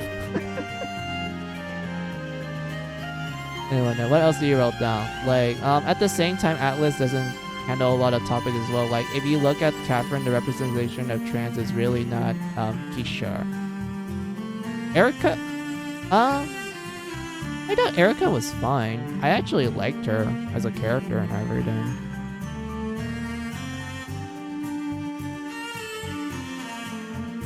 And whatnot. I remember, like, when Catherine Full Body came out, I remember there was, like, a controversy for one of the endings where someone was like, what's this? Erica didn't transition? Oh, this is transphobic and shit. Which, funny enough, when you read the fucking dialogue, both in English and Japanese, it's implied that she has to postpone it for a little bit, but she's still gonna transition and whatnot. It's not like she's not going to. She just has to postpone it for a bit, maybe because of a lack of funds, because of the change in the timeline and shit. And whatnot. Like, they didn't imply, like, oh, she just decided to remain as male. Like, no, she's still going to.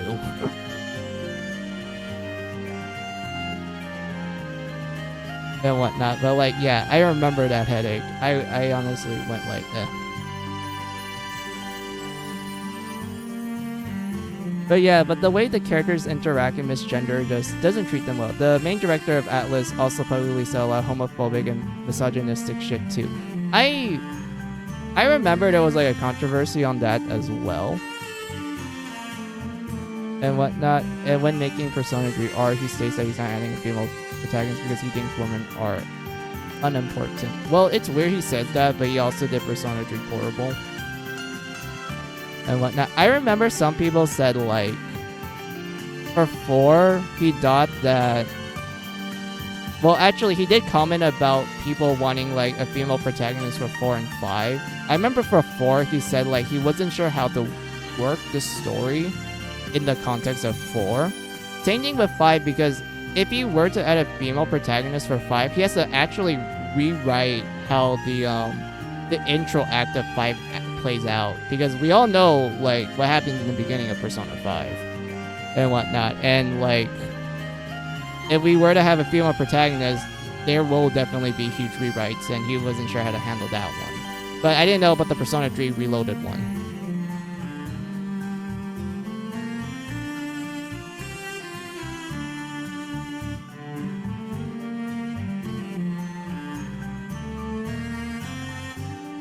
And whatnot. What else do you wrote down, Hotchun? Because I'm trying my best to like read what you wrote down.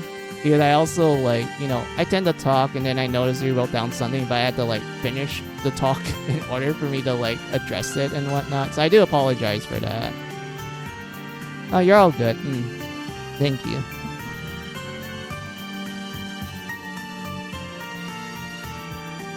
Oh, and I think I have read everything you wrote down so far. But yeah.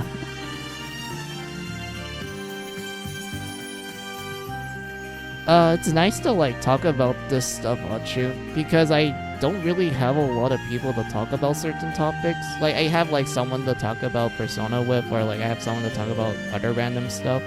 But this is actually the first time I actually have someone to talk to with like Persona and whatnot. That's not like personal friend group.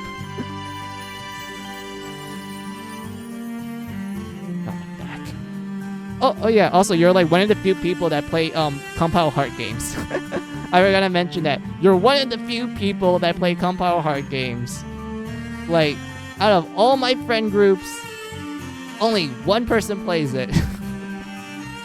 And whatnot. And I'm like, oh, I highly doubt someone's gonna like talk to good old Mizu here when they're streaming about Compile Heart and whatnot, and then you came in. And when you're like, yes, I play a good chunk of Compile Heart. I'll talk about any RPG, honestly. I love Ippy and Compa. Yes, I like their games. I know, like, some of their games can be quite janky, but I think that's the charm. I like the jank. Even though there was, like, some Ideal Factory games that, well, Ideal Factory and Compile Heart games that I went, like, I kind of want them to cook it a little.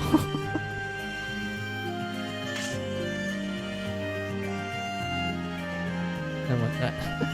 I'll probably stream for like maybe 30 minutes, Hotchun, and then I'll call it off because I am feeling a little tired and everything, and I do want to, like, you know, take a bath and also eat dinner and whatnot. So I hope that's like fine with you all, chat. Let's see. Mizu, I've been waiting for you. You should know that Roldeer has much to offer you. I'll explain what I can, but if there's anything you still don't understand, try experimenting with the facilities to learn more. But before all of that, I have a gift for your squires. Marlin takes out an emblem which bears the shape of a bird's wing. Is that the same one as the one on Sir Mizu's chest? That's exactly right. This blue winged emblem is the symbol of the Guardian of the Light. And in the past, each of the Knights of the Realm wore one of these. I'm gonna BRB, I need to use the little fish room. No problems, Hotchun. No problems. There were once Mizu's comrades. It's said that they challenged the Overlord in wishing to restore light to the world. But we're nothing compared to them. It wouldn't be right for us to wear these emblems, would it? On the contrary, destiny has guided each of you here to the fort of the realm. That alone makes you worthy of bearing these sapphire wings. That is quite the responsibility. Hey, do you really think we can wear these? I don't see why not. Maybe it's a little too early. Make your own decision. I don't see why not. If you say so, it does give me a little bit more confidence. Jeez, you two, don't think you're overthinking it. They're so pretty, and they're gifts. It'd be rude to refuse them, right? Don't be so greedy. You're just like Popo Log. Hey, that's mean. I'm nothing like them. We should take them, Rojo. If we're not yet worthy of them, then we shall improve until we are, together. You're right. I know I'll be worthy of this thing someday. Never forget what drives you. Your sincerity and determination will be what inspire those under your command. Now, let's go back to the topic at hand. For now, I would like to give everyone a tour of Rodir. 3 places in Rodir hold particular importance. The Hall of the Round, the Cellar, and your room, Mizu. These places are vital to Rodir's operations, so pay attention. We'll start with the Hall of the Round. The Hall of the Round is the heart of Rodir. All facilities are connected through this room. You can access your room and the cellar from here, as well as the watch room and the Spire's room. Wait, Spire's room? Are we gonna live here? Rodir is a flying fortress. We'll be using it as our base of operations, so yes, you'll be living here from now on.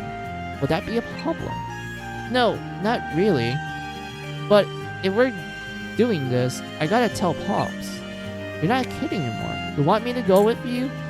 Say anything you need to. Yeah, I will. You will be allowed to bring some personal belongings with you to keep in your room. However, there isn't enough room for all of you, which means you will have to share. Now then, as for the tour, Spires should feel free to congregate in the Hall of the Round. All information is gathered at the notice board, and as such, you may consider it the Hall's heart. Missions are listed on the notice board and displayed according to their contents. Quests and tasks are important duties that deal directly with the current conflict. Etc., as the name implies, are less crucial tasks that serves to keep track of your accomplishments. If you're unsure of what the next step to take next, don't hesitate to consult the notice board. It really is a magical fortress. Everything is so convenient. Is that all there is to this place? No, I have yet to explain the fortress's communication system. The crystal allows you to communicate with the outside world using magic. Magical communication. Is it akin to telepathy? It's similar, yes, but not as complex. Those in the Hall of the Round can use the Skyforth crystal to freely project their intent to those beyond these walls. You will be able to speak to those on the surface as well if you are next to them. I see. So we will have no need of any special powers like telepathy. Yes, although you will only be able to talk with Spires of the Round. Now, Mizu, allow me to entrust the crystal to you. I am sure you will soon find an opportunity to test it out. I just realized this is a lot of talking. I don't want to talk anymore. I don't want to talk. Why? Why is there so much talking? Continuing on next would be the cellar. This room houses several facilities such as storage, magical furnace, and magical pot. Alchemy pot. You will likely use the storage most often. With it, you may store away items as well as your GP. You're able to carry a set number of items. Be sure to leave behind what is not necessary. Being organized is important, isn't it? I'll do my best to keep things tidy. If you would, please. There are certain items you will use frequently, such as Mirrors of Return. Mizu, please check your stock before departing. The magic furnace will likely get the most use after that. This furnace is able to melt down the equipment you no longer have use for. The power it produces is stored within the fort. Eventually, that power may be used to enchant your equipment. What does that mean? The details are unnecessary. This time, however, would you care for me to explain these? If you could, please. Understood. Very well then. Simply put, melt down old items and strengthen new equipment. It does not occur by strengthening the equipment itself, rather as a sort of blessing. Thus, its enchanting effects will appear immediately as all equipment you find. The specific type of equipment that is enchanted will be determined by what is melted down.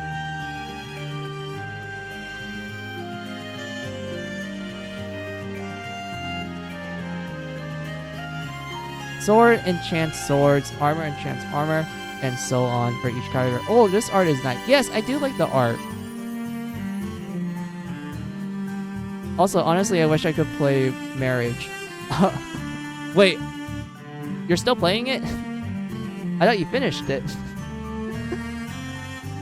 Why the fuck did the Argus quality drop so hard? No, I dropped it. Okay, I couldn't stand it. Gotcha.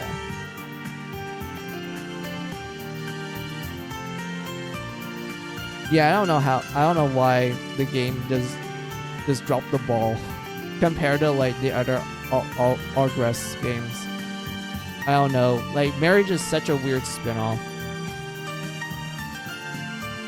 Like, the game had a budget of $50 Australian dollars. Yeah, it really does feel like it really does feel really low budget. And like, the game came out on the PSP. Like, excuse me, the PSP did a lot better. Had a lot better, like, you know, budget games. So it's kind of amazing how Marriage was like, wait, what? What happened here?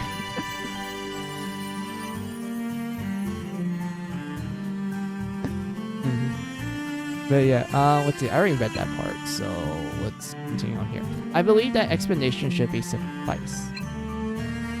I'm not going to pretend I understood that, but that does sound really amazing. Come on, like, it's so simple. Simply melt equipment. Use equipment to enchant. Not that difficult, girl. You may use the magic furnace in the cellar to melt down equipment anytime. Be vigilant about doing so with unnecessary items. Now, regarding alchemy, I believe we should cover that at a later time. I plan to hold a practice session as an introduction, so do look forward to it. You can now use the magic furnace. Begin enchantment task. Each equipment type +1 enchant. Lastly, allow me to explain this room. This is the master's room. In other words, Mizu's living quarters. A roe deer is a fortress dedicated to fight against the overlord. No facility is unrelated to your mission. Here you may view the squire's profile, carry out talks, or enjoy meals. Wait, you're telling me I can get along with my teammates? Like, we can just talk about random shit and just eat random food together? So I can just start a conversation being like, hey, do you guys play this Compile Heart game? And then they're just gonna engage with it? Really? That sounds unrealistic, Marlon. But I know you're being nice, but I don't know. I don't think anyone's like that in real life.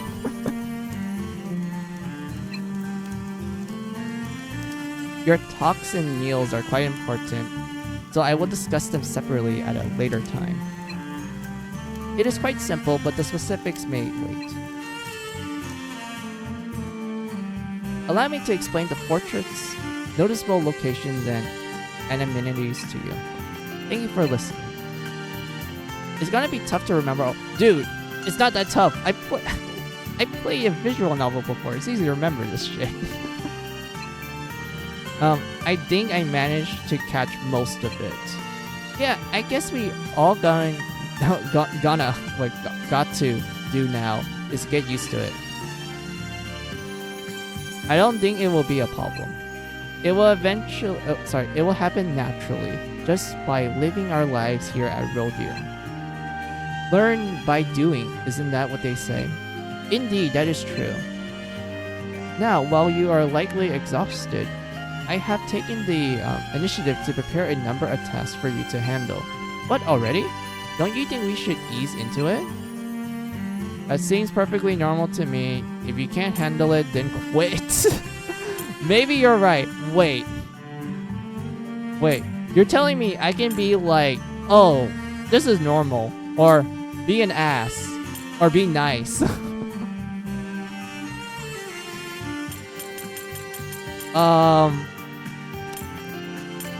Was this be nice? Yeah, you think so too, huh? Hesitation simply will not do, Mizu. Keep in mind this is for the safety of everyone. I would like for you all to gain the strength necessary to survive as quickly as possible. There is no time to rest during conflict. We're facing off against the Overlord. We need to be able to handle at least this much. That's right, we must do everything that we can. That'll be fine, so long as you have that resolve. In regards to the tasks themselves, I have added them to the notice board under task. Now, note that it is a category separate from quest. So please be mindful of that fact. I'll be waiting for you to accept your next task. Yay, we finished a mission. We finished the tutorial mission. Let's go. Wait, Hotjun. I have a question. Wait, no, I don't think it's a question. Wait, Hotjun. Hold on. Have you seen the timeline that I made for Mary Sculpture? Wait, I don't think you were there when I showed it off on stream when I did my final Mary Sculpture stream. I want to show you it. I wanted to show you it. Hold on.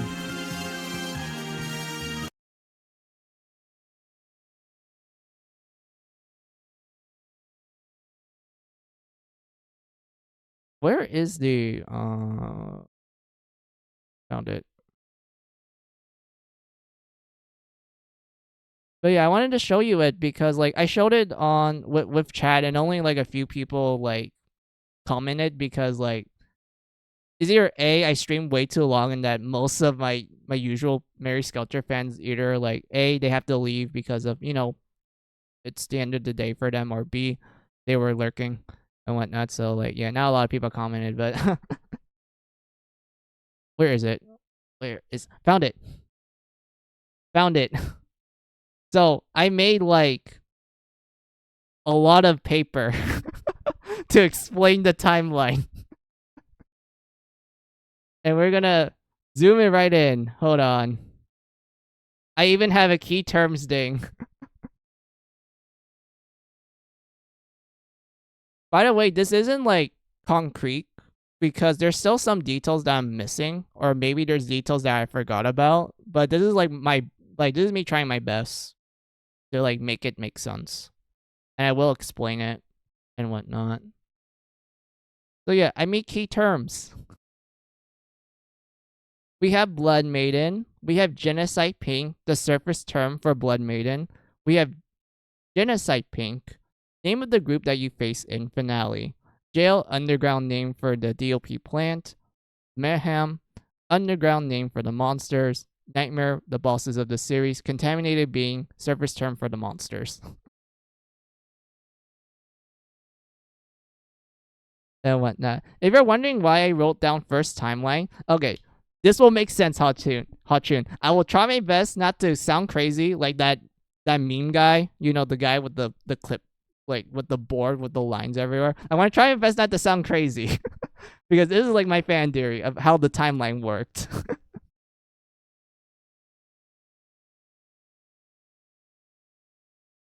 And whatnot. So we start at Year Unknown. Indigo's Red Twilight chapter. So this is the bonus chapter exclusive to the Mary Sculpture finale prequel novel.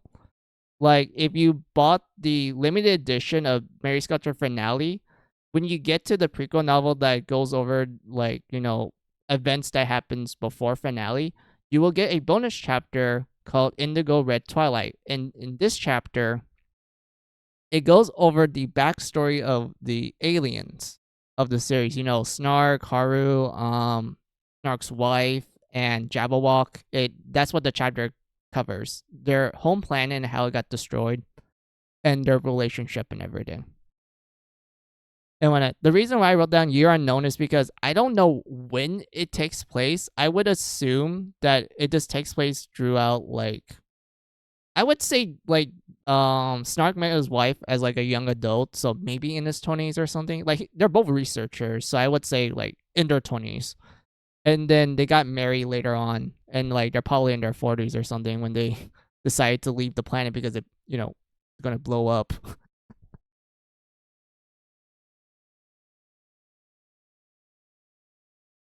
And whatnot. But yeah.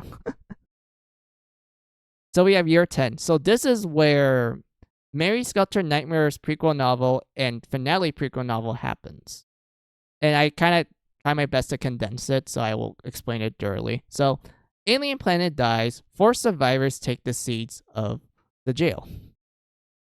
Scroll down a bit. I can't see year 10. Oh. Right here?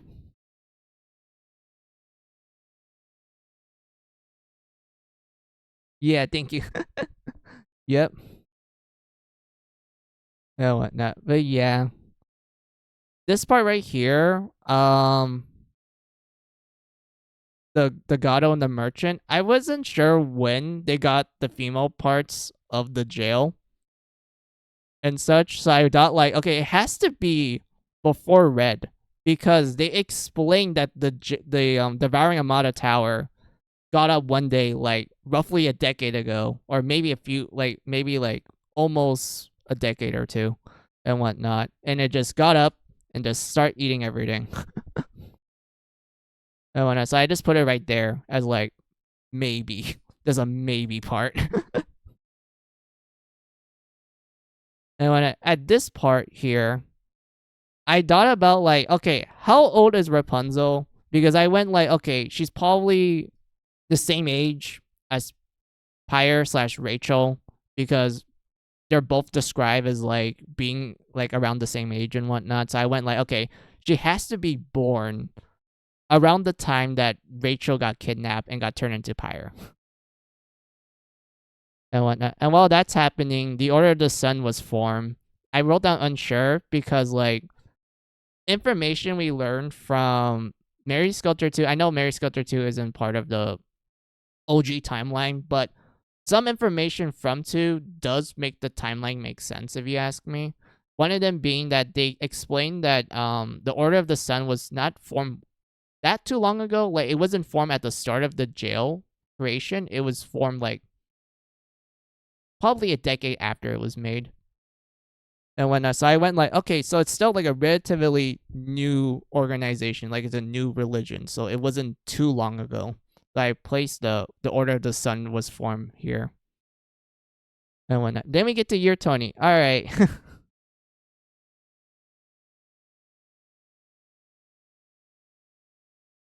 So year 20, this is where the events of Mary Sculptor 1 takes place.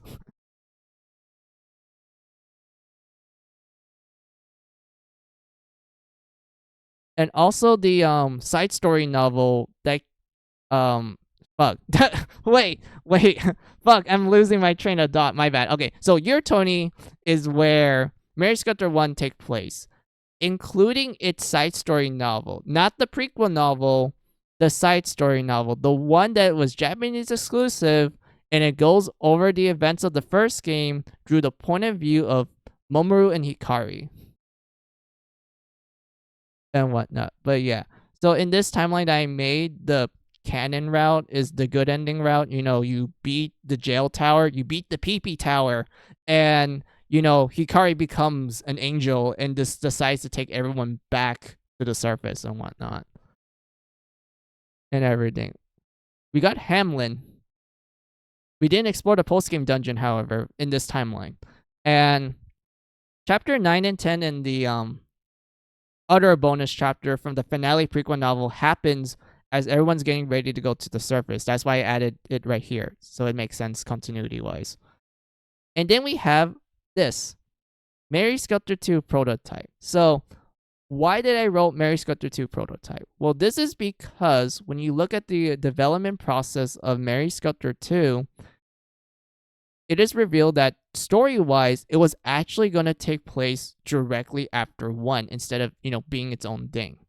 So in other words, 2 was going to, like, its story was going to be, like, directly after the good ending and whatnot. And not only that, but a lot of development docs on finale mentioned that, oh yeah, we were going to have more members of Genocide Pink, but you know, they ended up whittling down to only 4 members and whatnot.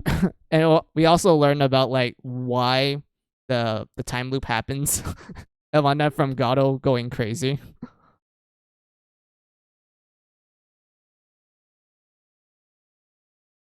And whatnot. That's what originally happened before 2 happened, and also reset the timeline, right? Mary reset it first. Yes, Mary resetted it first. And when that's why I wrote down the first timeline. This is the first time it got resetted. And when then also reset it after. Yes. Yes, you are correct. Let me show the other ones too. Where is it? There you go. Found it. So it's still the same thing, Hachun. There's not much of a difference. But there's a little detail right here that I changed right here. Gato, Jail AI, the merchant maintain their memories due to having either a piece of the DOP or being part of the DOP. And whatnot. Because remember, like Gato explains that he remembers the time resets because he has the female part of the plant. That includes the merchant as well. Hell, even the jail AI implies that she remembers it because she's part of the plant. And whatnot. So yeah, that's the big change right here.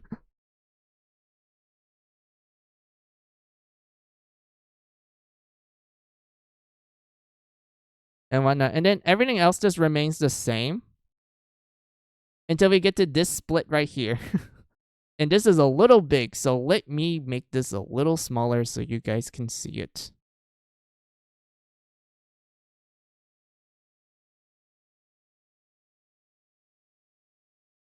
Yeah, the merchant had a piece for some reason. Yeah, I don't think they explain why he has it.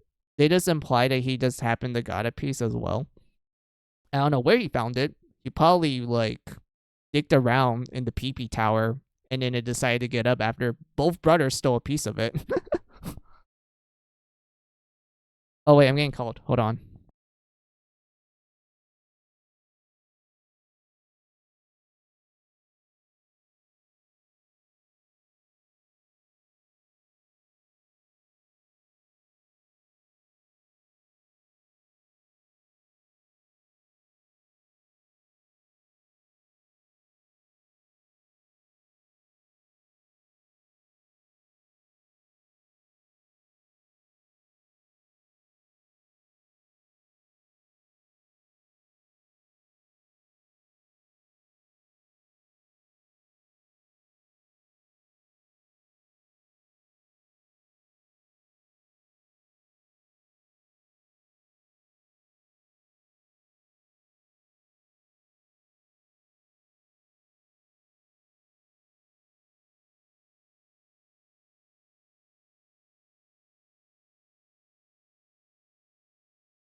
Alright, I'm back. Sorry about that. My family called me to get some tangerines.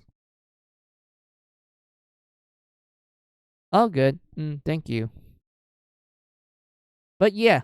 So here's the big difference in the timeline, Hotchun. The post-game chapter. What if the group decides to explore the post-game dungeon before chapter 8 and 9? The reason why I wrote that down is because when you play the original post-game dungeon in the original version of Mary Skelter on the PS Vita, you realize that it takes place before the gang decide to climb up the PP tower because the professor is still alive. And a lot of the dialogue implies that like, oh, everyone's just found out about the post game dungeon, so let's just explore it and whatnot. Because why not? And everything. But yeah, so let's see what else I wrote down here. The professor, well, Snark, is alive. The gang meets Nightmare Osu, which is canon according to Osu when we have our flashbacks in Mary Sculptor 2. And we also saw a little bit of it in the post-game dungeon of the remake and such. I really should have played the post-game dungeon, but they do not give you good levels to fight the final boss with at all. Yep. The remake just fucked over the balancing. That's why I like the original better. Like, the original had better balancing because they actually knew how to balance the encounters with the map size.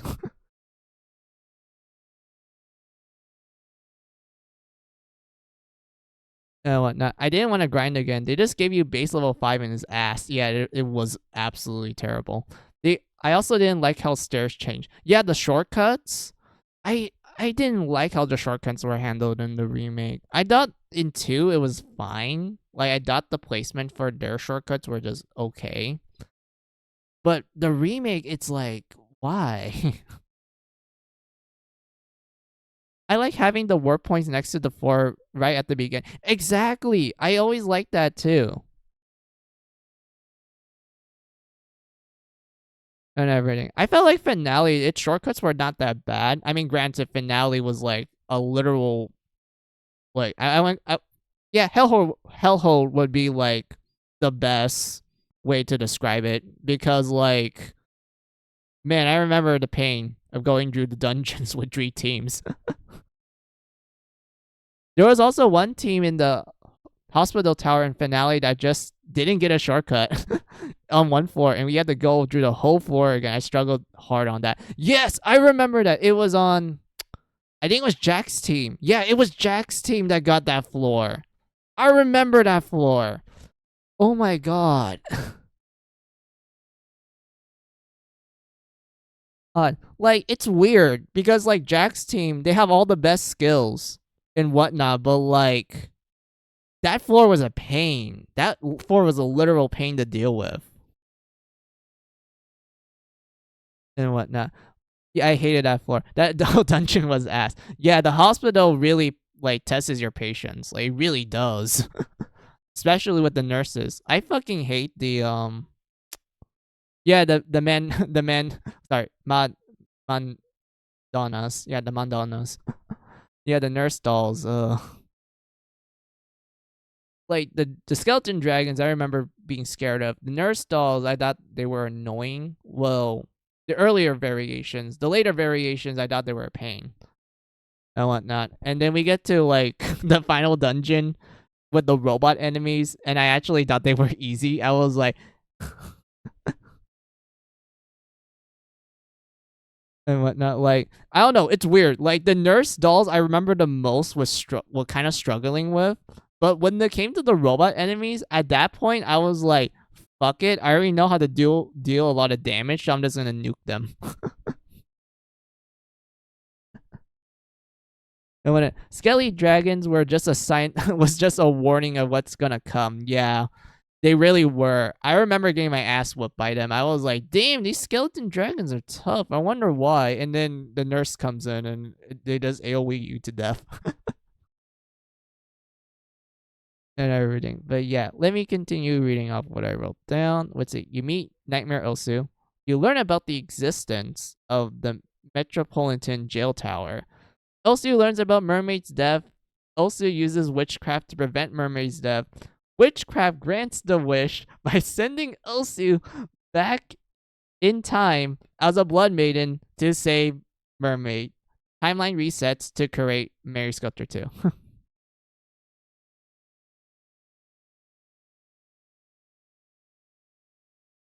It was a bit easier by that point. Yeah, the level expectancy for beating that game was so low. So by the hospital, you're mid-tier fighting high-tier enemies, and they don't get much tougher after that. They only level up. Yeah, pretty much.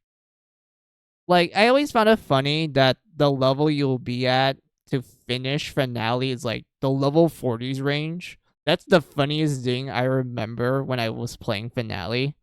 I was like, really? Level 40? Okay, granted, like the dungeons were long because of Dream Team, so like I kind of understand that. But like 40, damn. I was level 60, but that was because I abused the hell out of the glitch. Yeah, the glitch was great. The fact that the glitch happened in Mary Sculptor 2 and they kept it for finale just cracks the fuck out of me. I even did the same thing for the remake Hotchun. Yes, the Mary Sculptor 1 remake. You can still do the glitch in that game because the remake was made from the Mary Sculptor 2 engine, but it uses Mary Sculptor 1 mechanics, especially with the battle system.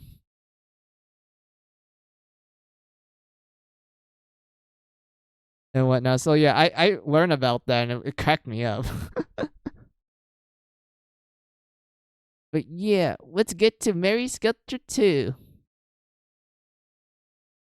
There we go. Mary Sculptor 2 timeline. At this point in the timeline, Hotchun, I just removed the key terms because I went like, well, at this point, you guys already know what the key terms are. So there's no point in me reusing it. So yeah, everything remains the same until here. This part here. Mary Sculptor 2 prequel novel. This is where it starts. Osu appears as a blood maiden to save Mermaid. The two exchange marriage vows. Red's 10th birthday meets Little Mermaid and Osu. Mermaid and Osu is adopted into the Dawn. Red meets Cinderella early on. That's the interesting thing about the change in Mary Sculptor 2's timeline. Because in the original timeline, the reason why Red met Cinderella was because, like, you know, she accidentally killed Mermaid. And the professor is like, oh shit, she's depressed. Alright, how do we make her less depressed? I know. Let's introduce her to a friend. Here you go. Here's your new friend. Her name's Cinderella. And whatnot. But in Mary Sculptor 2, they still introduce her to Cinderella, but it's not in the context of, like, you know, Red developing the idea that she's the older sister. She has to look after future blood maidens and whatnot. But in the context of 2, it's like, oh, yay, more friends. And whatnot. That's like the funny thing about that change in the Mary Sculptor 2 timeline. Then we have Osu meets Michiru and Chi for the first time. Otsu becomes close friends with Chi. More blood maidens join the Dawn. And then you get this word spaghetti. Like, Hotchun, I literally try my best to summarize this as best as I can based on the context. And I'm like, I could summarize it, but at the same time, it's missing the context for it to make sense. So I kind of just sat there and went like, how can I do this? How can I word this correctly? And whatnot, but everything changes in the 15th year.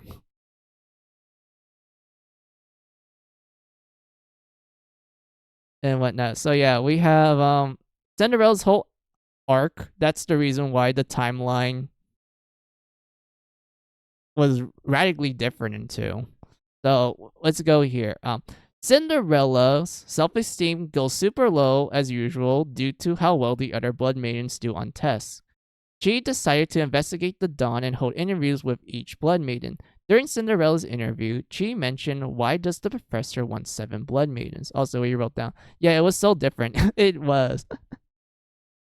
But yeah, Cinderella will later overhear the professor saying the same thing with Miko in the middle of the night. Cinderella thinks that she is useless and will be kicked out of the Dawn. Cinderella ran away from the Dawn around the age of 13 to 14. It is implied that Cinderella is like a year or two younger than Red, who's canonically 20 years old. So she probably ran away around this age period and whatnot. So yeah, she ends up in the downtown area and meets a core. She wishes to be useful and be able to carry everyone's load. The core tries to grant the wish by absorbing her.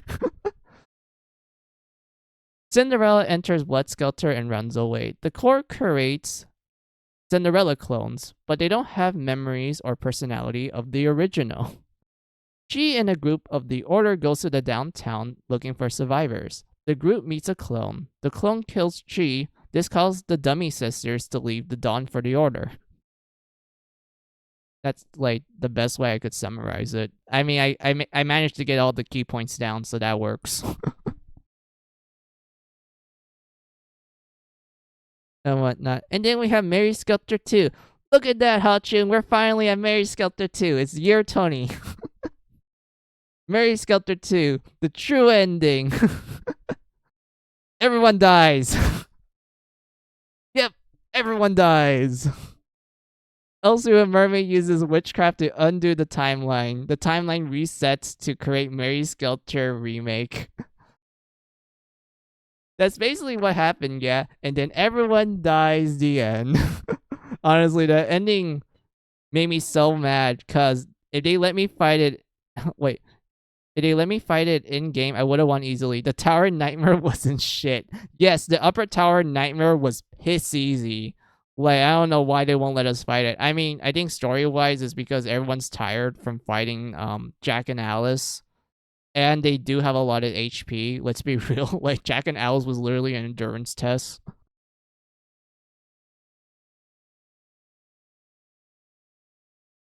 And whatnot. Here we go. We have remake timeline.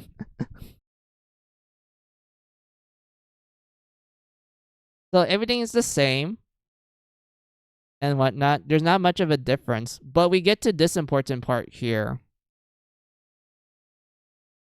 Mary Sculptor remake in the side story novel. Yeah.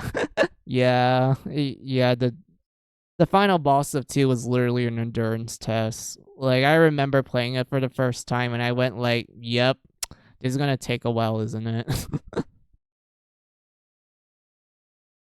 It was such a slog, yeah. They had so much HP. That's the ding. That's the thing about that boss. Like, look, the moves were like, fine, I get it. Like, they want to put status effects on you so that you die quickly and you can't do anything about it and whatnot. But, like, the amount of HP they had was, like, really? Like, here's the thing, Hachun.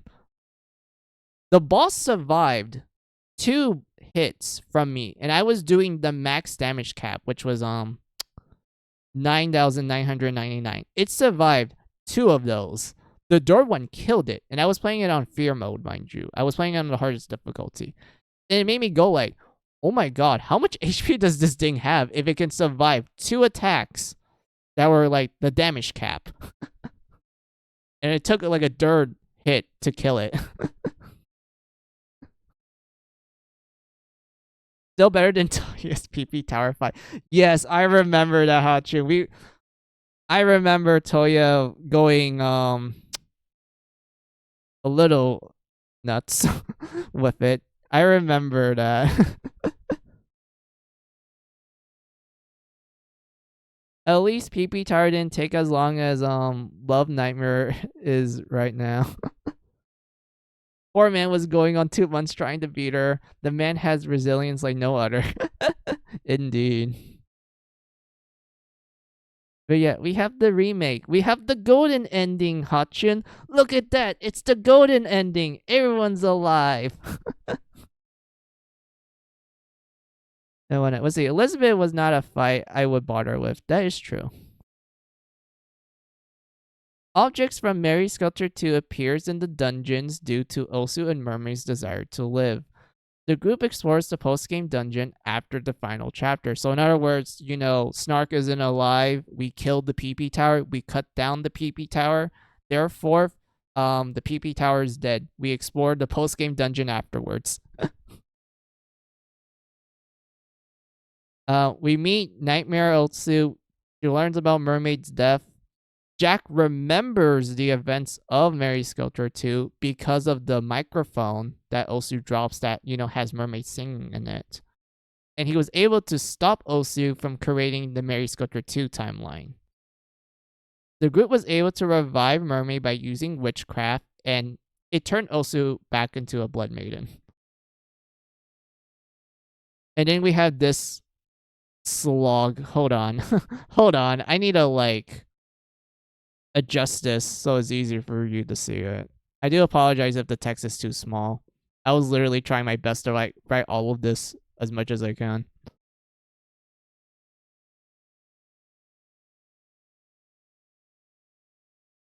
Alright, here we go. Oh. Mary's got her finale, the true ending route. 4 members of Genocide Pink is left due to cruel experiments and tests. Like, in other words, the reason why there's only 4 members of Genocide Pink is left is because good old Gato decides, hey, I'm going to take full advantage of the time loops and just go more cruel and cruel with the experiments. To the point only 4 of them are left. Because why not? And whatnot. And let's see.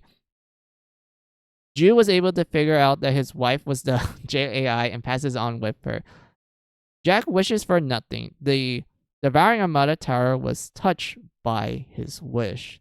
It takes away all the jails from the world and turned the cast into humans and created an earth filled with nature. So in other words, because of Jack wishing for nothing, the jail was pretty much like, oh, so you don't need my powers like the other typical humans that fought for it and whatnot. I'm quite touched by it. So to reward you, I will take away all the jails in the world.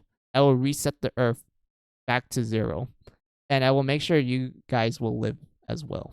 Because you guys need the jail to live. So I'm going to make you humans.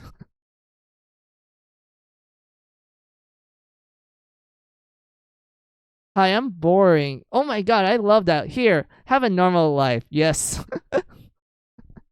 That's literally how it just went on. And whatnot. Like, I know to some people it doesn't make sense, but I think it makes sense because, like, when you learn what happens in the surface and how literal nations make their own army of blood maidens and just had a cold war against one another, just trying to get their towers to grow big enough for their witchcrafts and whatnot, you kind of understand why the jails are kind of fed up with the whole, like, you know, humanity just wanting their powers and whatnot.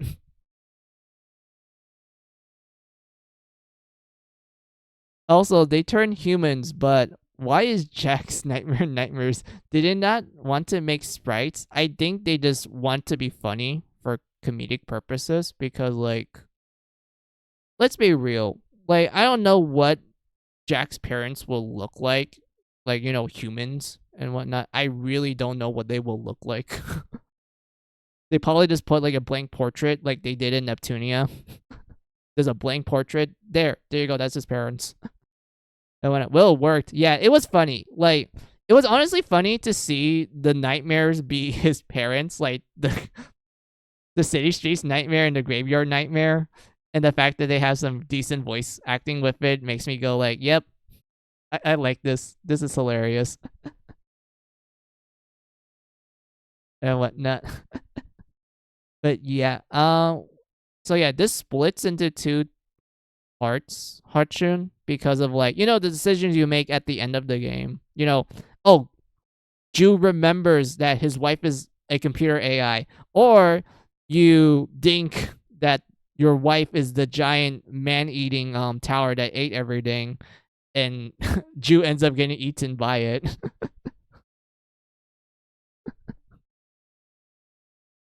Anyway, didn't his wife turn into an AI? Yeah.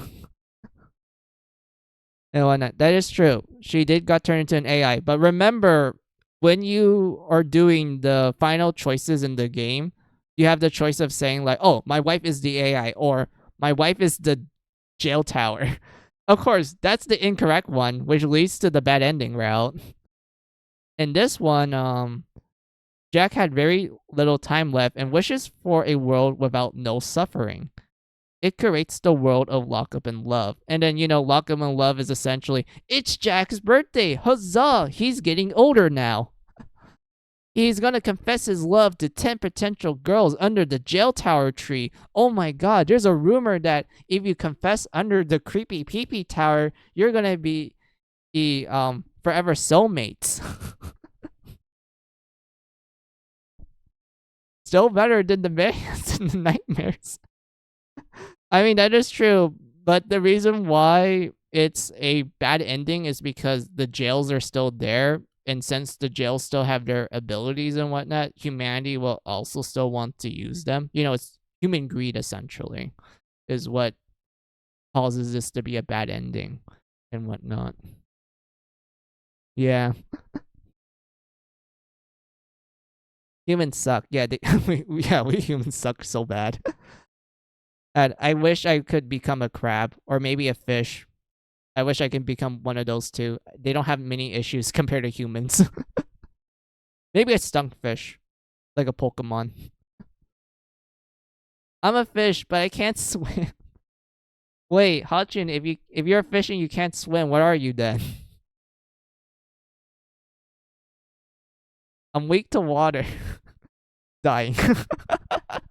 Oh, send help. Oh. Gobble gobble. Hmm. But yeah, we didn't get to lock up and love Truen. This one is you can tell by how I wrote this, I'm like saying this in the most enthusiastic way possible. Almost everyone's getting married. Huzzah! Everyone's gonna get wedding rings. Jack gets married to one of the 10 Blood Maidens. She writes a book that goes over the events of the whole series. That's the thing, Hachun. This was the one thing I didn't like when we get to the part to why the series is called Mary Skelter. This was the part where I thought like the English localization fucked it up. Because like here's the thing. The book that she's writing is the entire series, from the first game all the way to finale. Every single detail. And that what the book is about. But the fact that in the English localization, they decide to name it after the first game. You know, they call it Mary Skelter Nightmares. It makes you think that it only covers the events of the first game, when in actuality, it's covering the entire series. Because in Japan, this scene, let me pull out the picture. I actually have the CG and whatnot of the Japanese copy. Hold on. Where did I put it? Wait, where did I put it? Wait, hold on. I need to organize my folders. Wait. Wait a minute. Where is it? Where is it?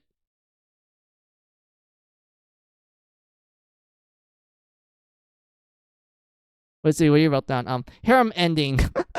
I mean, I wish we got a harem ending, but sadly, Jack is only like, one girl's enough. I don't need more. Like, come on, Jack. Come on.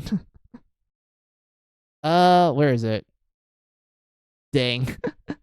What a square. Yes. Where? Yeah, where is it? I have the phone. I have it. Like, I'm not lying about it. I have it. Hold on.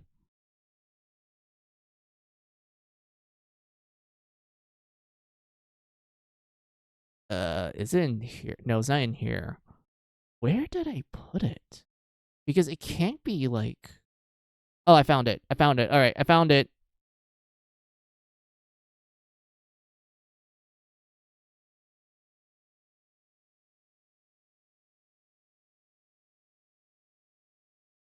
Here you go. Let me move it for you so you can see it.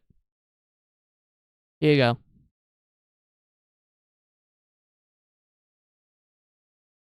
So yeah, in the Japanese CG, he wrote down the series name, like the Mary Skelter series name, what is known in Japan. Kamigokuto Mary Skelter. And whatnot. So yeah, Japanese tells you that the book that he's writing is on the entire series. So in other words, the narrator that that opens up each of the Mary Skelter games, that's probably an older cheat, even though that's the professor's voice.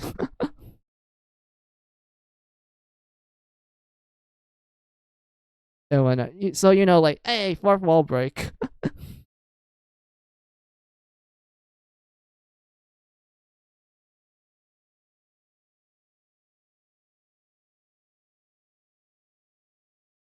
Wait, so the handwriting thing in the first game.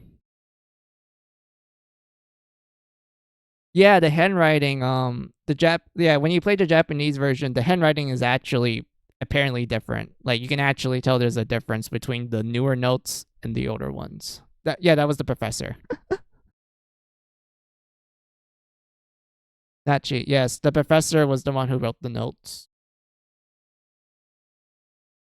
and whatnot. But yeah, but yeah, yeah, this part, I hated the English localization for it because like I know in English the Mary Skelters is known as Mary Skelter compared in Japan where it's called Kamigokuto Mary Skelter and whatnot. Like I get why they just decided to use the first game's name, but I'm like, you can still like, just call it Mary Skelter instead because like by putting nightmares on it, it makes you think like, oh, it's about the first game. No, it's the entire series. The book is gonna cover the whole thing and whatnot. Oh, he was going to name it Blood Skelter originally. The cross-out part says Blood Skelter. Yes, he was going to call it Blood Skelter and whatnot. I think the reason why is because he wants the name to stand out.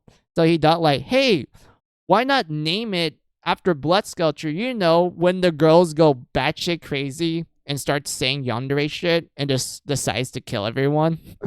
Like, that will totally catch everyone's attention. And whatnot. Yandere laughter ensues. Yep. Totally. And such. So yeah. I still want to cosplay Hamlin. Yeah. I remember you talked to me about it. I'm still excited. Like one day when you will actually do it, it's gonna be like, yay, Hamlin's here. The Chuny is here.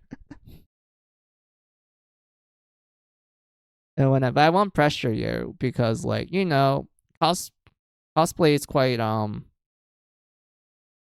consuming. Like there's a lot of things that go on to cosplay. Like I don't cosplay myself, Hotchun, so I don't know like the logistics of it. But I do know that it's really time costly. It's quite expensive to make. And there's a lot of things going on with it. So because of that, I don't have like, a professional view of it. I have a more casual view of it. But I do understand the struggles. It's expensive also. Yes, it is. And whatnot. But yeah. It's so nice to talk about Mary Skelter again, Hotchun. Like, ever since I finished streaming Mary Skelter, I've been kind of in like a dry. What's the term? It's like dry something, like a dry spring, right? A drought. A drought. Yeah, drought. I've been in a drought. A funk. Yes, a funk. I've been in like a funk.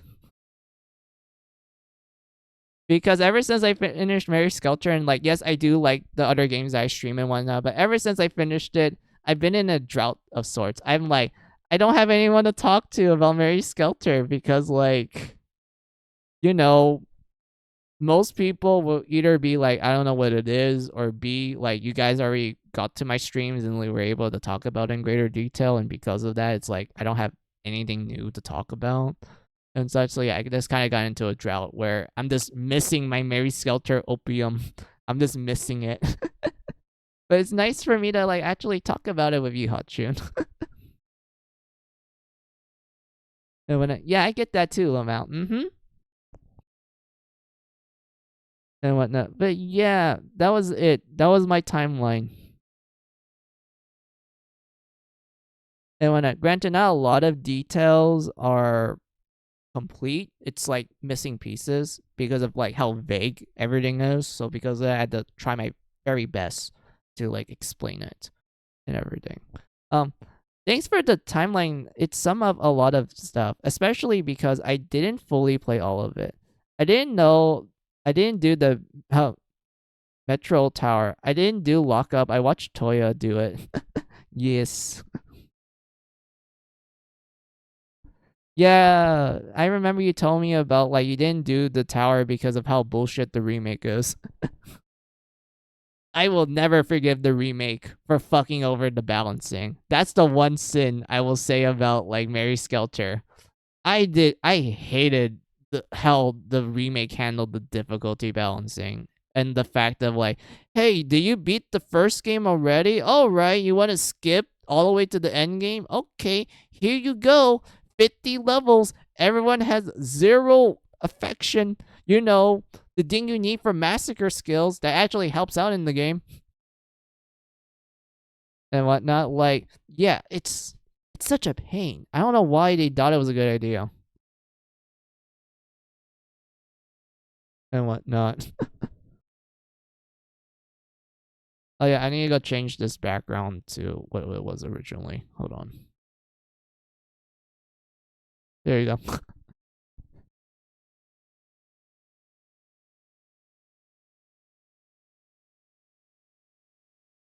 uh, I don't think I have any other topics to say, Hachin. I think I have exhausted like all my speaking energy at the moment. You're all good. Yeah. I do like those little art pieces. Yeah, I love the official art, man. Like the official art of Mary Skelter, fucking pog, dude. Like, I love it so much. I still want to make the fighting game sprites. I just don't have the time right now. Yeah. I remember you talked to me about it and like we made like small discussions about like what we think the timeline how some characters will play and whatnot. Honestly, like when you do get the time to play Hotchun, I don't mind giving you like reference art to what I think some characters might play as. Because I do play like a good chunk of fighting games, more specifically 2D ones. So I have like a general idea of like what kind of moveset some characters might play as. So like when you ever get the time, you can like call me up and be like, hey Mizu, I want some like, you know, tips, maybe some reference art and whatnot.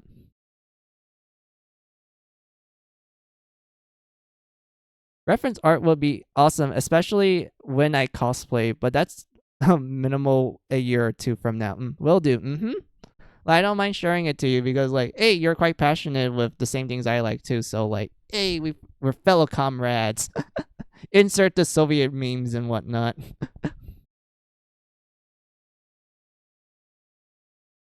Yeah. Wait. I just remember something. Hotchin, do you remember Etrian Odyssey?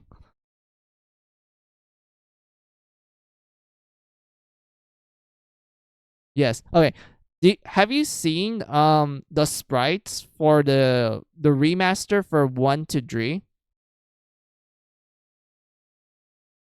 But I know that's what Persona 1 was based on. I have not. Okay, Hachin, I will show you like one sprite there that I like a lot. This is like my favorite new sprite from it. I don't have the other one, sadly. I don't know where I left it, but I have the one that I like the most.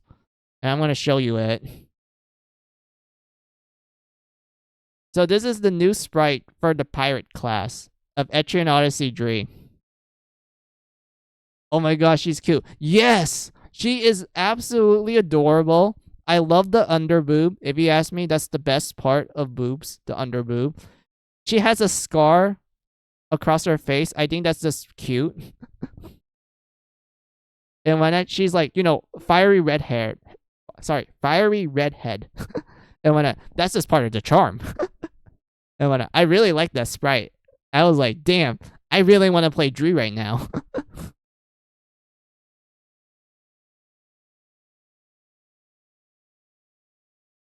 I haven't looked at it because I don't know how the map drawing is going to be because of the lack of the DS. Oh yeah, I am curious about that too, because I actually have a physical copy of the 1 to 3 collection on Switch.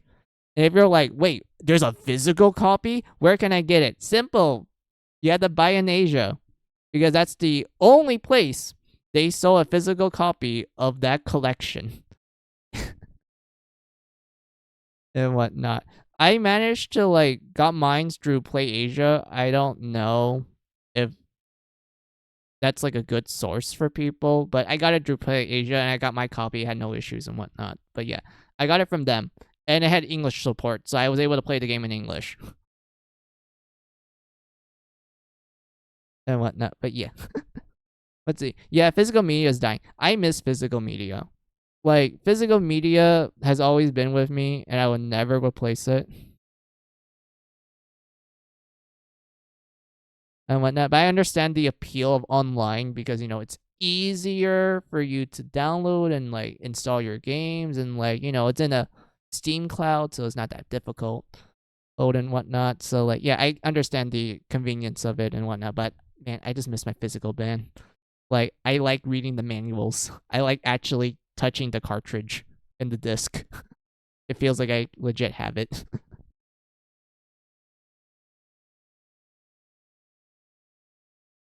Let's see. When I was like 13, I wanted a scar across my eye or face. I thought it was badass. Well, I mean, it is pretty cool, Hotchun. Like, I mean, okay, granted, it depends on how big the scar looks, but like, I think that still look cool. The only reason why I don't bother with physical media is because my DS with like 14 games was stolen and I don't collect. Okay, that makes sense. Like, if you have like experience like that, I can completely understand how one will go from physical to online. Like, if my stuff got stolen, I will have trust issues. Like, I will legit have trust issues at that point. Okay, I do miss manuals. Oh yeah, Hutchin. Oh wait, let me really write down real quick and then I'll say it. I already had trust issues. They just got worse now. Oh, that's a rip. That's a sad. And I mean, I understand. I can actually relate to you, Hotchin, because I do have like my own trust issues as well, but it's not too severe to the point that I don't like interact with others. It's just that I do a good job at keeping everyone within the span of a 10 feet pole and whatnot because of like let's just say elementary school me, despite being like a dumbass kid who's very cheerful and ganky and shit, let's just say that when I actually experienced bullying for the first time, it was enough to make me absolutely hate people.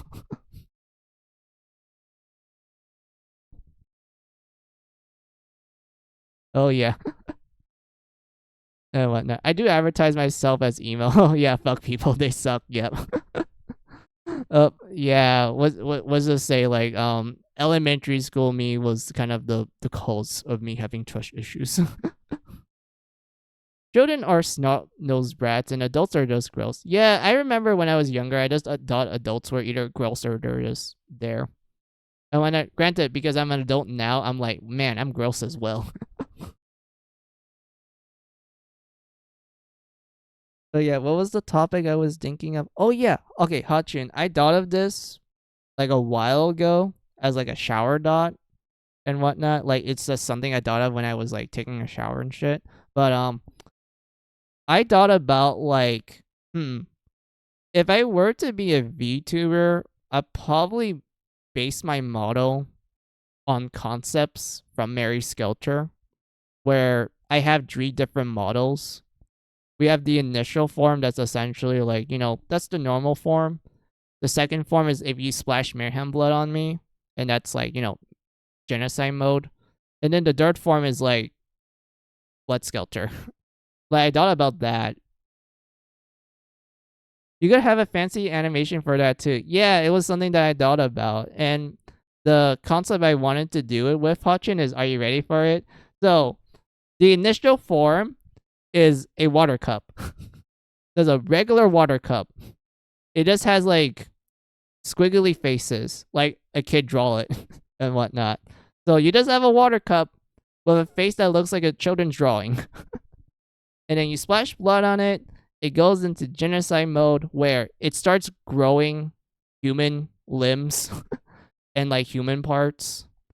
Like, the squiggly face looks more anime. Like, it's slowly transitioning to it. And like you see like a floating like organ or something, like in the water cup. Like, in the water cup there's like, you know, human body parts like forming out of it, and it's like slowly cracking. It's almost like it's a container and whatnot. And then you get to Blood Skelters, where the actual human body comes out, as an actual person. And like below her is the remnants of the water cup. And I would say I want to design the character like water theme, like kind of like a not like mermaid, but more like an Udine or like a Silky, something around those lines. I want it to be like water themed. Because I can't do mermaid because we already have Little Mermaid, so I had to think of something else. I thought of a different fairy tale and whatnot. Would they be like stick figure parts? Oh, okay, yes. Yes, not stick figure parts, but like yes. It's like this. I also thought about a slime girl, but I went like, I mean, slime girls are cool, but I kind of want to base it on a fairy tale or something mythical and whatnot. And everything. But yeah, that's like the idea that I kind of like thought about, like my shower dot, about like, oh, if I was a VTuber, I'd probably like do something like that. And whatnot. And I don't know what kind of art style I would do, Hotchin. Like, at first I thought like initial form will look like a kid's drawing, so it's like, okay, like this looks like something a kid will draw. The second form is like, someone that actually went to art school and they have some experience with anime. Drawing anime, I mean, not experience with anime, but drawing anime. And the dirt form will just be full anime. That's what I thought.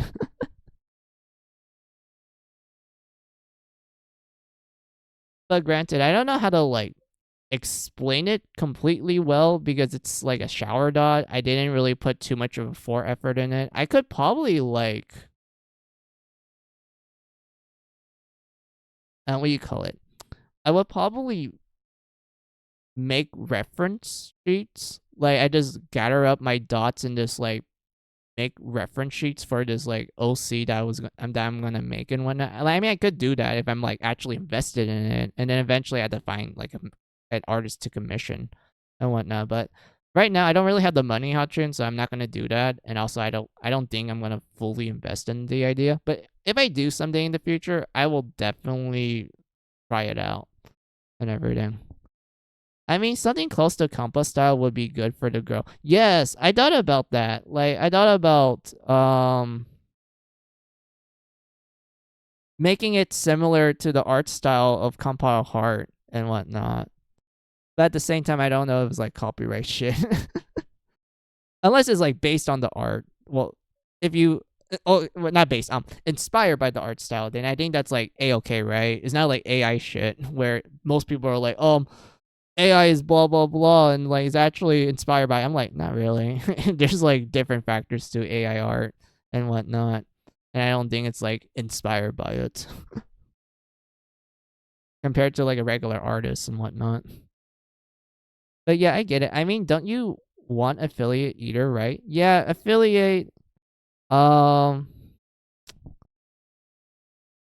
don't really want to do it, Hotchun. It's mostly because of like I don't know what to do with it. Like I don't know what kind of redeems to do. I don't know like the type of emotes that I want to make for it and everything. Like I'm not good at art at all. I know some people will be like, oh, just make your own style and whatnot. Like that will work and such. But I'm like, my art's terrible though. Like, yeah, I took animation class before, but like my art is terrible. Oh, like it's not good. And everything. What do you wrote down? The thing is that AI isn't sentient. When it creates an art, it rips off another artist's style. That's the problem with it. AI can't have inspiration because it's not sentient. It just gathers art and steals art styles. Alright, so that's the issue. That's the issue with AI art. Thank you for explaining it, Hachin. Because like I don't have like the best understanding of AI art because I'm not an artist through any stretch of the means. So I don't know like the logistics and everything. So I'm glad that you are able to explain it and is in a way that's very informative and very straight to the point. That's really good. and whatnot. Anyone can be an artist with practice. That is true. Wasn't there like a series of videos with PewDiePie where he practiced art and he just got better as the days go on? Like, honestly, I have to give that guy props. Like, he actually put in the effort to practice and he actually got better from it. It's just generating by scrapping the internet, and artists usually haven't provided consent for their art to be used. Yeah, to be fair, he had enough money to do nothing but practice, and most of us have to juggle art with life. That is true. That is true. He is like, yeah, I would say he's rich. He is rich to the point that he doesn't have like to do any other things other than, and he has a lot of spare time. I mean, he has a lot of spare time, which he can use it for practice and whatnot. But yeah, like you said, it is proof that anyone can do it. Exactly, like anyone can do it as long as they put the effort and practice to it. And I think that's really admirable. I always like people who try their best because I just find those traits to be admirable to have. Like people who try their best, who are willing to put in the effort and practice into something that they like and they improve because of that, that honestly deserves praise and everything. But yeah, he has the money. Oh, wait. Let me read the top part. I think he has a kid, so he doesn't have that much time. Yeah, he has a kid. I've completely forgot about that. Oh my god, Hotchun, thank you for reminding me of that. I completely forgot PewDiePie is a dad. I'm so used to old PewDiePie where he had a girlfriend. I completely forgot that he's married and he has a kid. Man, it's been a while since I heard of him.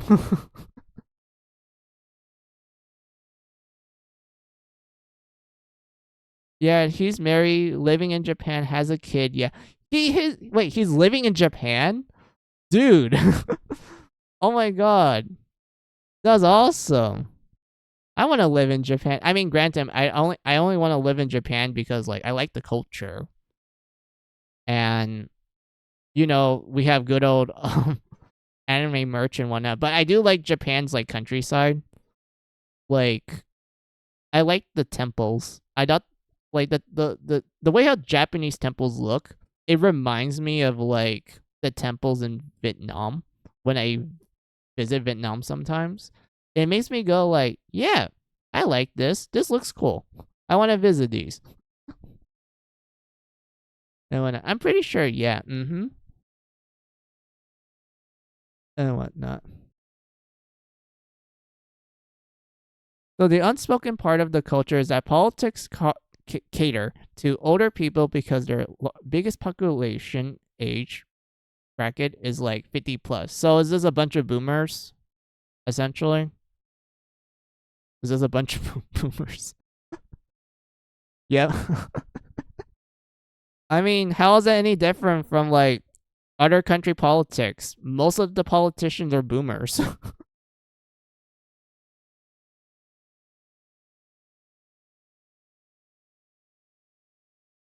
And whatnot. Like, yeah. That's why, wait, see, that's one of the reasons why they still struggle with women autonomy and gay rights and such. Yeah, I always find,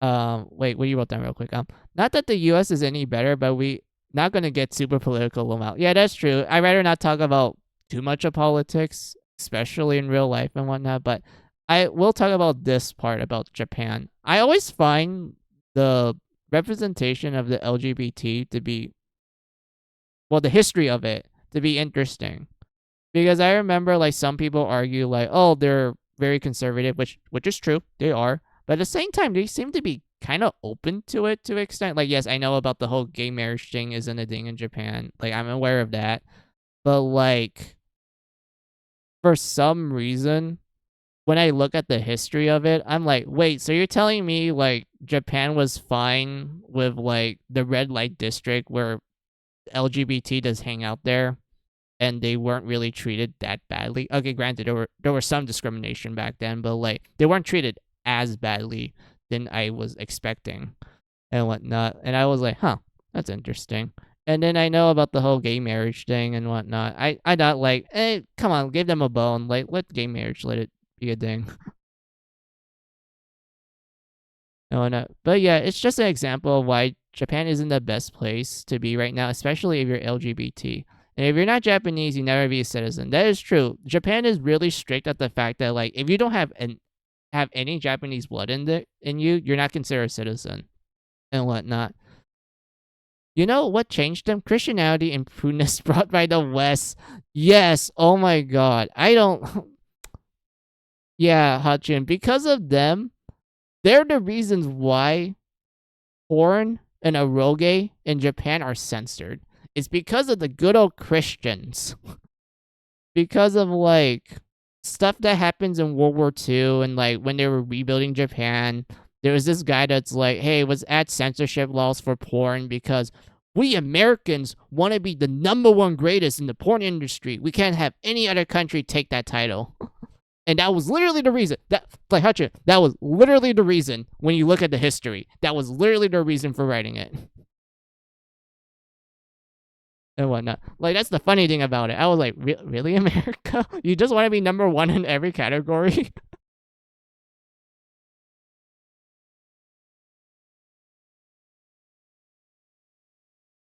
Yep, America fucks everything up. Like, you don't live here. Shut the fuck up.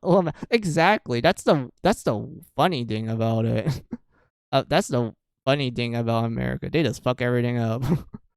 They fuck up with the Middle East. They fuck up Japan. Try to fuck with Canada at one point. Oh yeah, they did do that. Oh yeah, America did try to fuck up with Canada one time. They also fucked up with Vietnam.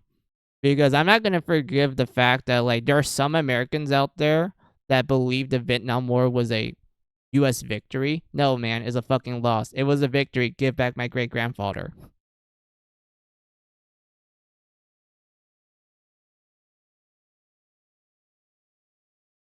We burned the White House down in return. Fuck around and find out. Oh my god, yeah, exactly. Yeah, like anyone that like any person that thinks the Vietnam War was a victory in the US, they did not read history at all. They absolutely did not. Like this is like the only time I will talk about politics, Hachin, in the context of history because I'm actually a bit of a history nerd, so I don't mind talking about it in the context of history. And as long as we're not doing like modern what do you call it? Modern politics, then like, modern politics, I'm not gonna touch because that's, who wants to touch that? But if you're talking about politics in terms of history and shit, I'm willing to indulge because like history is fun. I love history. I love it as much as folktales. Like I have a bunch of folktale books and I like to I like to read them and such as to like kind of remind me of what the world was like in the past, how we humans create like creative stories based on like certain things that happened back then. Like it kind of gives you like a little glimpse of the past. Like I love folktales and history like that. Especially Shinto. Yes, Shinto mythology and folktales. It's awesome. I love Japan's like Shinto mythology. It's great. Let's see. The worst part of it is because if I recall correctly, Vietnam tried to add communism, and by communism I mean equality and egalitarian, right? It's kind of okay. I'll put it like this, Hachin. It depends on who you ask in Vietnam, because where my family's at, I have to point this out. I was not born in Vietnam. I don't consider myself Vietnamese because if I'm not born in Vietnam, I can't be Vietnamese. And whatnot. But my family's from Vietnam, and they are from the middle. They're the middle group. They're in the smack middle of Vietnam. They were completely unaware of the issues that was happening both in the north and south and such. But from what my grandparents told me, because my grandpa was like 7 years old when the Vietnam War happened and whatnot, according to him, he explains that depending on who you talk to, they will say all sorts of random things. One of them being like they want communism because of equality. Others said that they want democracy because the West was doing it. Why not? And whatnot. And my grandpa told me that because of me coming from the middle and we didn't care about politics. We just wanted to work on the rice fields. That's my grandpa words, not mine. He was completely unaware of like the politics that was happening at the time, and because of that, he ended up having to suffer for it. And everything. But yeah, it really just depends on who you ask. Like, if you talk to someone from the north, they would say something like, oh, we want communism because it's equality. Other people in the south will be like, the north people were kind of pushy with their equality. I'd rather take democracy because I think it's a little better and whatnot. It just depends. It really just depends. The middle people, they don't care. They're just like, we just want to live life as life. We don't care about these politics. As long as we're able to have food on the dinner table, then all is good in the world. And whatnot. But yeah, let me see what you wrote down. Have you seen the Netsume Shinto? I recommend it if you like Shinto. I have never heard of it, but I am interested. So let me write that down so I can like check it off stream and whatnot. So yeah, there we go.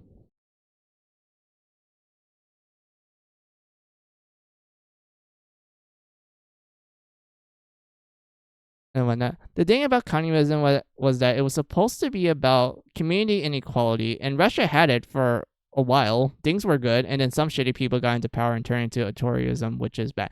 That is true. I know, like, okay, here's the thing. I'll put it like this. I always thought communism, like, I'm talking about this in a neutral standpoint. I'm not like gonna be like, oh, I'm pro or con. Like, no, I'm talking about it in a neutral standpoint. From what I saw in history, when it comes to communism and whatnot, I always believe that it had good ideas. Like, it has really good ideas. I thought the concept was cool and everything. It's just that the people who were executing it range from like, hey, it kind of works to like, yeah, it's not working well and whatnot. Like, that's the thing. I always felt that way when it came to communism and whatnot. So yeah, the idea of communism that we have today is not what it was actually like and what it's supposed to be. Yes, I am not either. I'm just defining it. Good ideas, bad practice. Exactly. You have absolutely summed the best way possible, Hachin. And whatnot. Honestly, I feel like the more and more we talk, Hachin, the more I realize that you're really good with words. You're actually good at explaining things. I feel like I'm struggling to explain stuff in a way that makes sense. Oh, thank you. Yeah, I'm not joking with that either, Hachin. Like, from the times that I spend, like, interacting with you, I genuinely believe this. Like, I genuinely believe you have a really good way of explaining things. You have a good way with words. I have a way with words sometimes. I mean, like, hey, you're great at explaining stuff. You also like to put in a good old pee tower joke every now and then, which is great. Was it the rest of the time I forget the fucking word pee? Yes.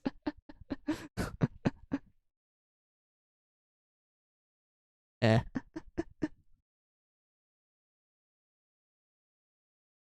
What can I say? Like, I like the Gengar. Oh, don't worry, Hachun. It's fine. You can say out the word out loud. I say the word out loud sometimes too.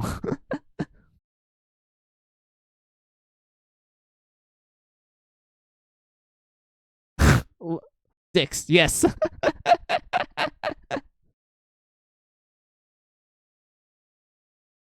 Man, how long have I been? Oh, I've been streaming for 9 hours and 30 minutes. I didn't expect that. No, whatnot. But I'm having so much fun, though. I'm having so much fun talking with you, Hotchun. I kind of don't want this to end. Do you need to rest? I mean, kind of. But at the same time, I'm just having so much fun. Like, I just don't want the fun to end yet. Maybe... Wait, you know what? How about this? I'm gonna do one testing thing. I want to test one thing with you guys. And I'm gonna test it for like 5 minutes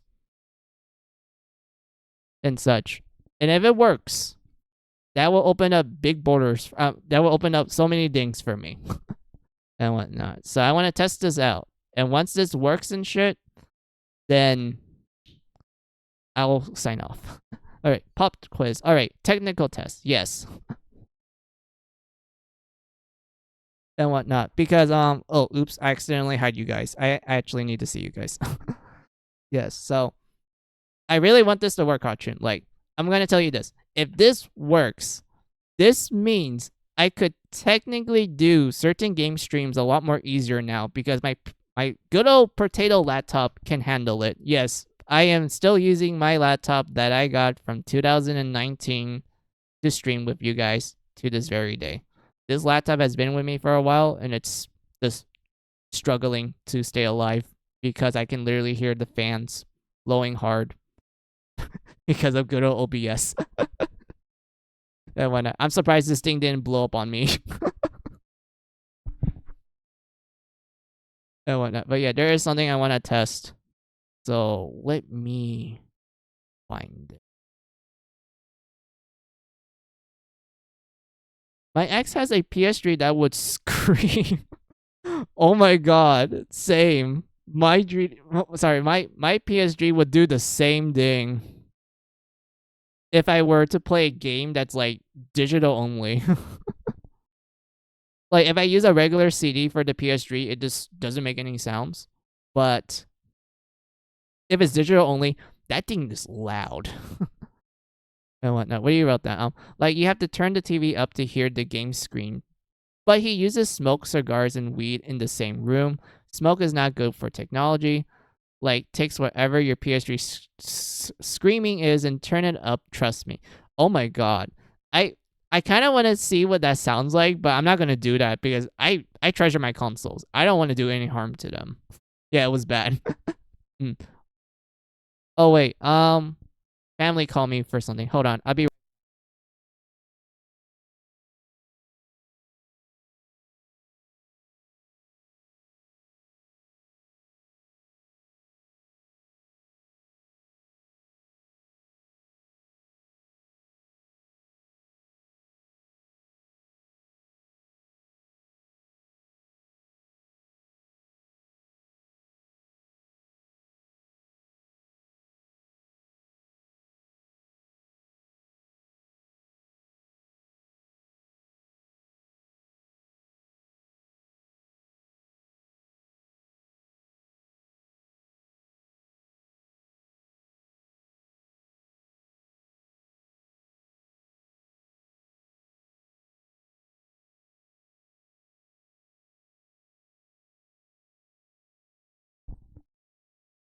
All right, I'm back. My family just asked me to like move some groceries that they got.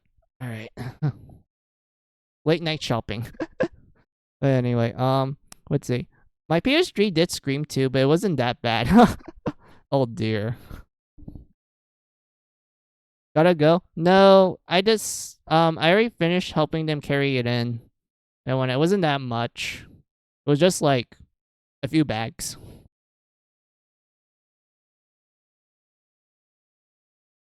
But yeah, I want to see if this game works.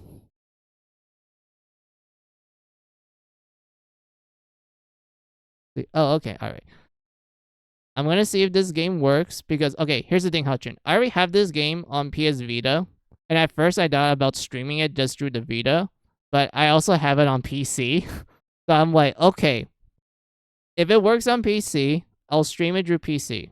If it doesn't work, I want to do it through PS Vita.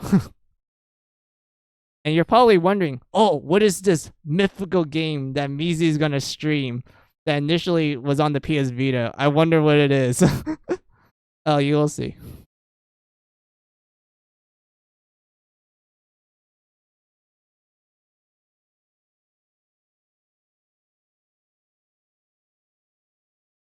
Is it a compa game? No, it's something else. It's a game series that I like along with Compile Heart games. Marvelous. Let me... Oh, fuck. Wait, hold on.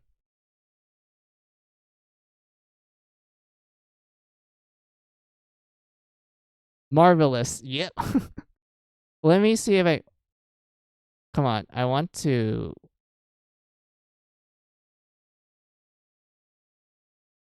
Alright.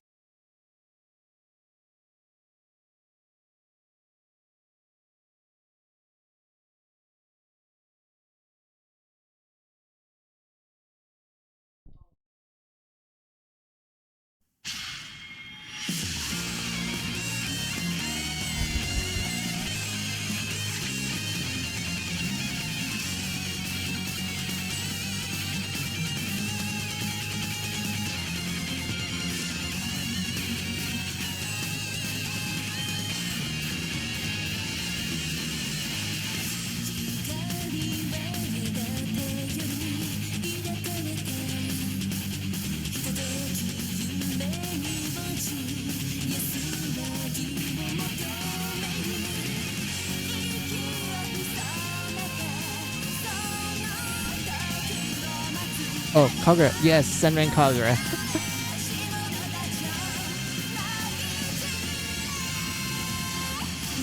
I love this series a lot, Hutchin.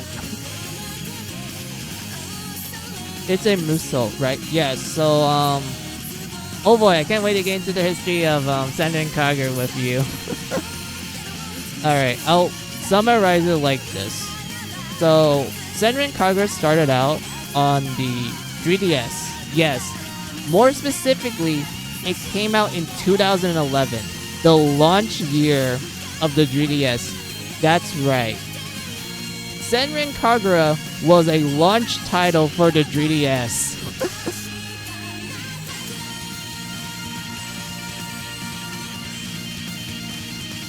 And the reason why is because the creator was like, I want to make a game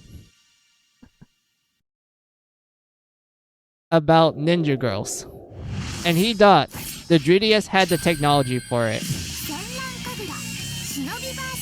Because he saw the 3D feature and he's like, yo, this is it. I need to make this game now. The 3DS has the 3D feature, let's do it. Let's see, it's just Iki Tosen, the view. Yes, it practically is. Similar concept and everything. I love that series, Hotchin. I'm surprised that you know about it. I don't know anyone that knows about it. Like, I read the original manga. I watched the anime. Yes, I watched all the anime seasons and whatnot, and the OVAs. But I even played some of the games. Like the PSP game. That one was a beat 'em up game.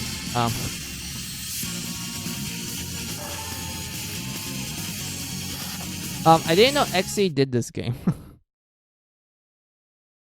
I haven't seen it yet, but I know it. I've been watching anime since I was 13, so I know at least of a lot of series. Gotcha.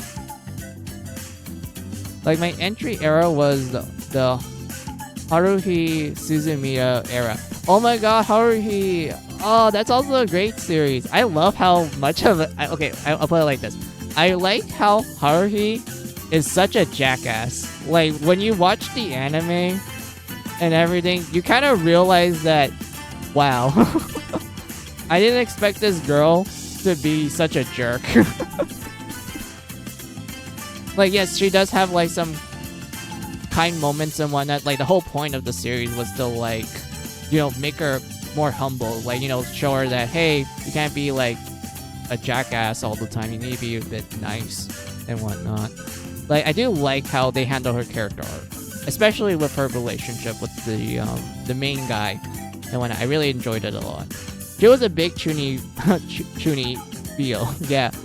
Wasn't she also, like, a reality warper? Like, she was like God, essentially. Like, if she gets upset, the world gets destroyed. I think that was like the premise of the series. Yeah, she was God. Like, Hotchun, imagine God being an anime girl. That was the premise of the series. It's like, yes, God was an anime girl. The Christians, they were incorrect. It was not a guy. It was an anime girl.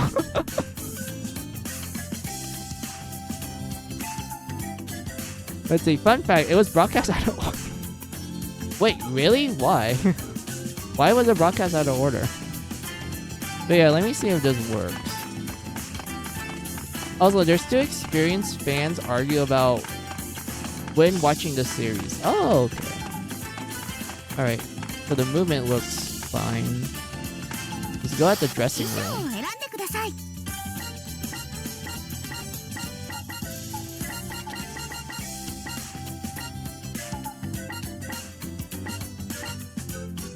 Ah, Daidoji, I remember you.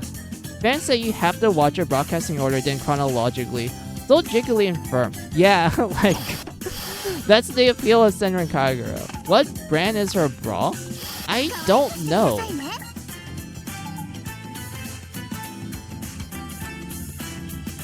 This is a bra you get from the lottery.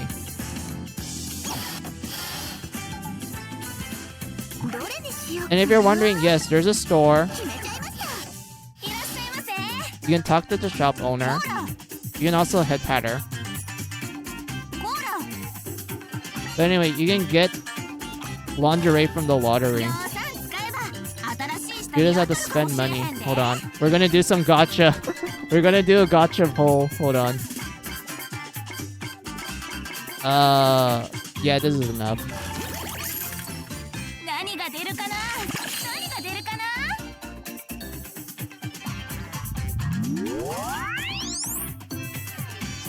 おめでとさん。新しい下着当たったで。 There we go. You got lingerie 54. Wait, Hutchin. I need to tell you this funny story. It revolves panties. Alright. So when this game came out in PS Vita, there was a DLC where it's free, mind you. The DLC is free. So there was this free DLC called the Rainbow Panties.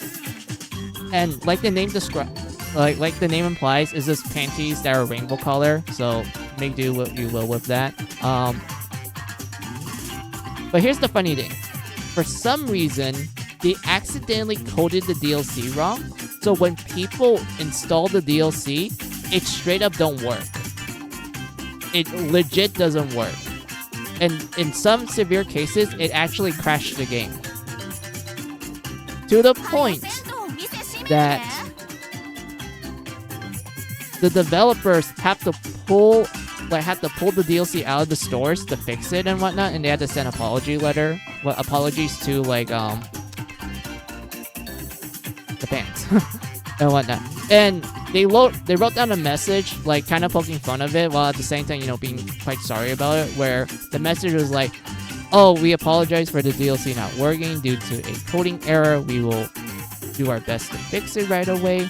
And sadly, it seems like the world was not ready for the rainbow panties. And that's like the best way I would summarize the message. まだかいな。 It was written in 私 English, なら mind 出 you. てってよ。 What makes me think of... Oh, wait. That makes me think of three things. The anime punchline, the anime strike witches, and the animes called... Panty on Switch. Oh no, not a crash. Yeah. Gay panties too strong for our heavenly realm. Yes. Indeed. 新商品入荷したらお知らせするわ。 And whatnot. But yeah. Oh yeah, I forgot to talk about... Sorry, I forgot to talk about the history of Senran Kagura. My bad, Hudrin. I forgot about that. So, the last time I talked about it, it came out on 3DS launch year, 2011. Developer created the game. He likes ninja girls. 3DS had 3D technology. Let's do it. Let's make a game. Whatnot. The first Senran Kagura game was more kind to like a beat 'em. Well, it's more in tune with a old school beat 'em up game like Streets of Rage, River City Girls, if you are familiar with those games. And it was more inclined to those type of games. The first Senran Kagura game. A year later, they would release an enhanced version called Senran Kagura Burst. That version will be released to English speakers. This enhanced version added a new story arc with new playable characters, and they fixed some of the gameplay problems that the initial version had and such. So yeah, this was the version that we got, and that's how I got into Senran Kagura, was through Burst and whatnot. And after Burst, they start working on two sequels. The first sequel is this game right here, Hachun Shinobi Versus, which was a Musho game or Dynasty Warriors genre game. And you say that you like it, so I would say this game pretty solid. It's a solid Dynasty Warriors game. And whatnot. Like the characters actually play differently and whatnot, and they're all like cool animations and everything. And whatnot. The other sequel that they made was Senran Kagura 2 Eat Crimson. That game was on the 3DS. And I love that game. I love that game, Hachun. Like, Shinobi Versus is fun and all, but Deep Crimson is the best game if you ask me. That game on the 3DS, the best one. It was so cool. They actually put more effort into, like, making each character more distinguished than usual. Like, Shinobi Versus does a good job at it. Deep Crimson solidifies it, and it's great. It has tag team battles. There's dual Shinobi arcs, so dual special moves. There's actual boss battles, and you're fighting, like, kaiju demons based in Shinto mythology. Like, one of the bosses you fight in there, Hachun, is Orochi, which I know most people are like, oh, that's basic and whatnot. Like, what's so great about Orochi? Have you seen the design of Orochi in Senran Kagura? It's fucking sick. It's like heavy metal sick and whatnot. Like, it's so awesome and everything. There's like even other ones like Hachun, what's that ball? Like, it's a ball that kids play, like you bounce around and whatnot. What do you call that? Like, I don't remember like the Japanese word for it. It's like exercise ball. There's like a Japanese word for it. It's like kids play around with it. It's like a soccer ball or like a dodgeball sort of. It's like, it starts with a T. I don't know. Tama? No, I don't remember. Wait, hold on. I think I can search it up so I can like say it properly.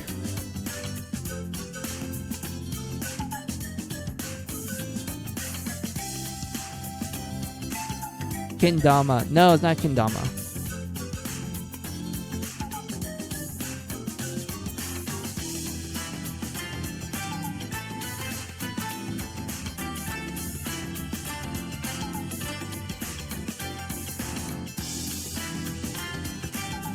Temari bar. Yes, Temari bar. Ball. Sorry. Temari ball. Yeah, that one. There was a literal boss battle where, okay, Hachun, I want to try to explain this without, you know, hitting TOS because it's kind of difficult to explain without the context. So I will provide the context. So basically, imagine a wormhole opens up in the sky.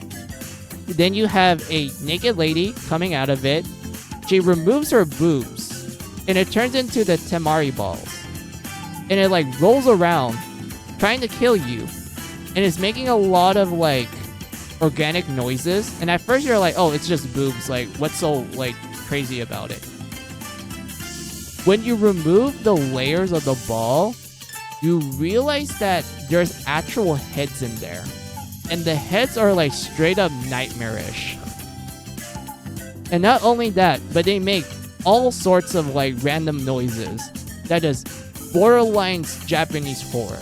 Like something you see from The Grudge and shit. That sounds like a nightmare, Loma. Exactly! That's the logic that they did with the bosses in Deep Crimson for Senran Kagura. Because like, I will tell you this, Hachun. I don't want to get into too much detail of Senran Kagura, but you know, your initial impression of the game is like, okay, awesome music, fan service, hell yeah, you know, booby girls, lighthearted story and whatnot. Like, you know, you don't think anything serious happens in Senran Kagura until you get to the bosses. The moment you get to the bosses, you actually learn why the world of Senran Kagura is actually a hellhole to live in. Like, being a shinobi in this world is the equivalent of just signing up a waiver to go to hell. And whatnot. Like, that's the funny thing about Senran Kagura. It's like a total tone shift. Oh my god, yeah. Like, I'm not gonna go into detail of it, Hotchun, because it's something I'd rather have someone go in blind. Because it just comes at you and you're just like, oh my god. And whatnot. But yeah, I want to test to see if this game works. So I need to bump up difficulty. All I know is that a girl takes off her tits off. Yeah. But yeah, I want to see if some things work. Hold on. Yeah, let's just do this.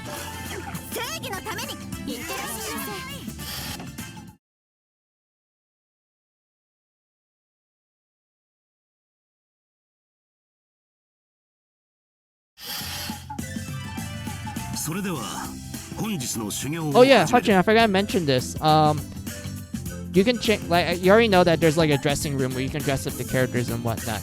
The things you dress up the characters in actually gets reflected in the cutscenes and whatnot. So you're like, oh, I want to dress up this girl as a bunny girl.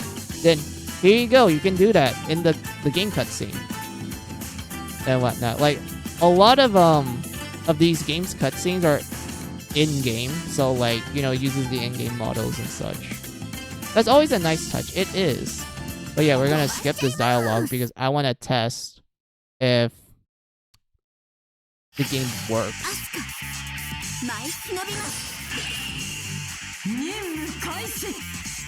Let's see. Except sometimes when you're in a serious scene and I'm decked out in a Hello Kitty armor or some stupid shit. That is true. Like, I can't like, there are times when I make my characters dress up in the most random shit in the world, Hotchun, and the cutscene is about, like, why are we here? What is life? And whatnot. Like, the dialogue is some, like, philosophy shit, and then you have, like, me dressing the girls up in, like, kitty sweaters. Because I thought, like, oh, this looks nice on them. Like, I think this looks cool, and then, you know, the cutscene comes. And it is talk about philosophy.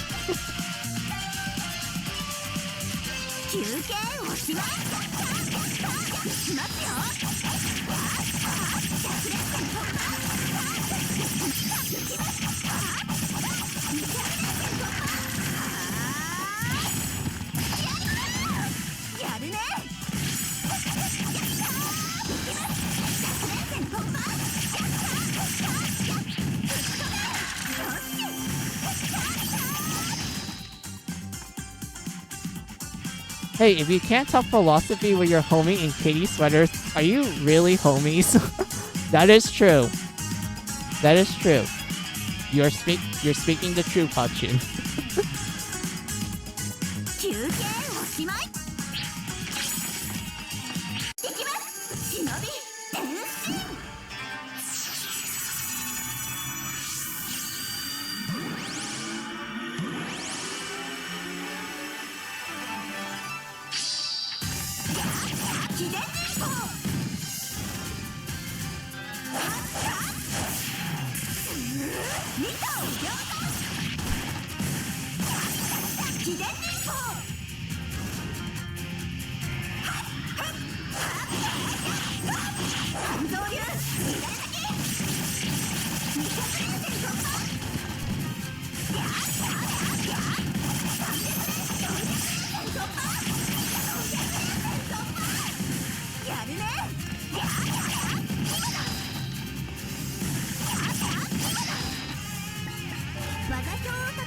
Wait, how many launchers do I have? Hold on. That's Hold. This one, I already did. Wait, no, I did this one. This one I already did. What was this one? I don't remember this.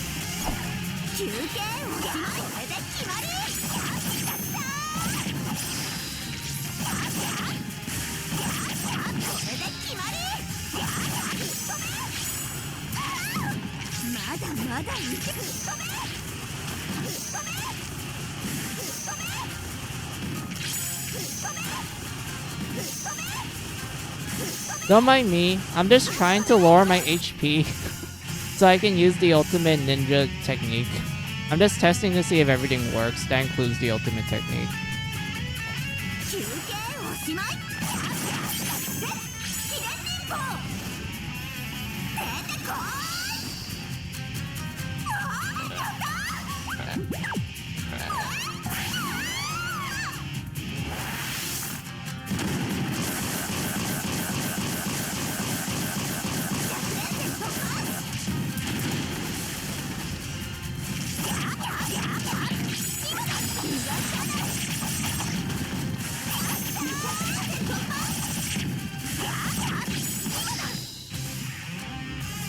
Froggy, she's Naruto. Yeah, pretty much.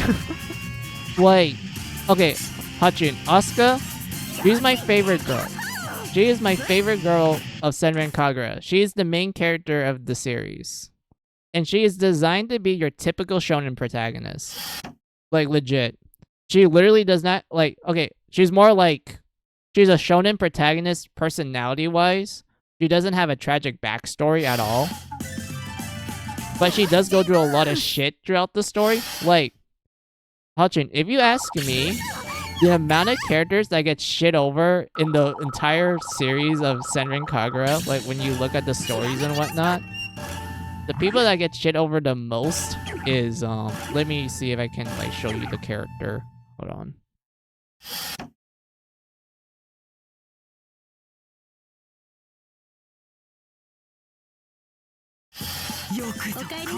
Where is the, yeah, character select? Found it. The characters that get shit over the most in the story is Asuka,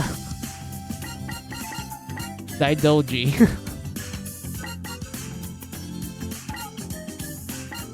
Ikagura, Ikagura, and this girl from the other school. Hold on.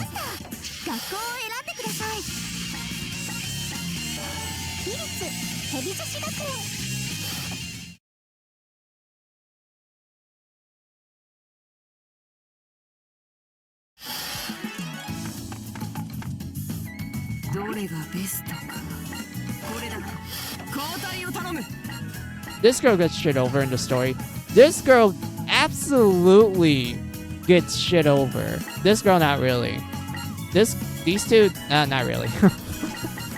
She looks cool. Yeah, Miyabi. Yeah, she is awesome. She is designed to be like the handsome prince character. Like, you know, like, oh, she's a girl, but she's like really handsome, and she has a lot of fangirls and such. That's what Miyabi is based on, essentially. But she has cool moves. I want to show you her moves. Hold on. Like Osu, exactly. Except she's not princely. She's more like, why am I here just to suffer? Like, this girl has a lot of, let's just say she questions life a lot. Let's just put it like that. She just questions life a lot. Yeah, I want to test out her skills so I can show you it. Defeat the boss? No. Why they all defeat the boss? I just want to show up her moves.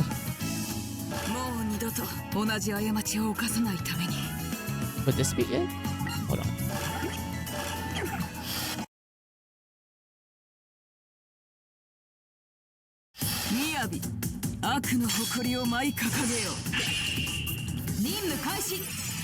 Also, she's a little edgy.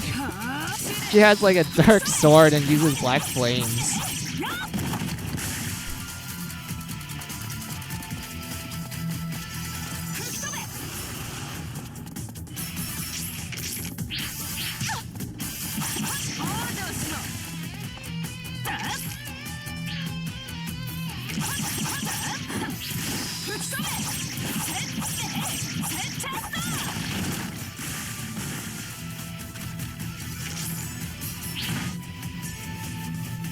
Wait, I'm gonna try to parry. Wait. Fuck, how did parry work in this game? Wait. There we go.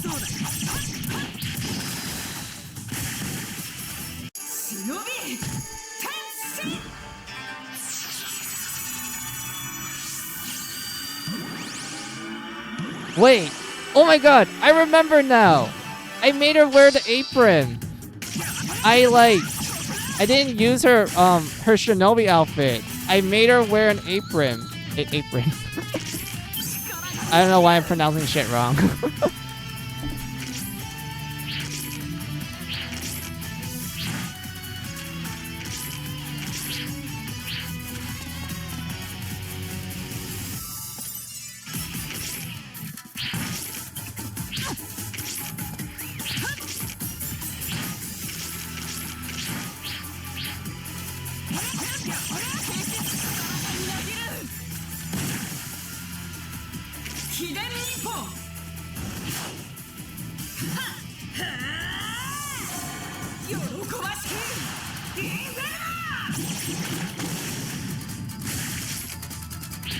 And I don't really like that move though. I think that's like my least favorite move for her. My favorite move for her is her her level 2 one. Let me try to fill it up to 2 scrolls.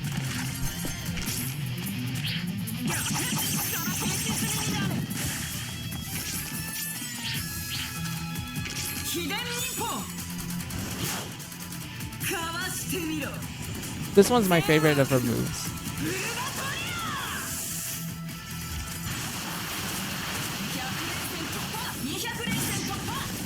This move is really good. Like, go into a group of enemies, use it, you get a bunch of experience. Because the way how experience game works in this game is that, depending on your hit count, when you kill an enemy, the hit count actually gives you like a multiplier of sorts. Like, if you kill an enemy at 100 hits, it gives you like ×2, and then, you know, it goes up as it goes on. And whatnot. Oh my god, Hotjun, I should have checked. I should have checked the outfits. Oh, I see, yes. I should have checked the outfits. I was like, wait, why is her outfit different? And then I'm like, oh yeah, because younger me went like, yeah, this is good. I like this on her.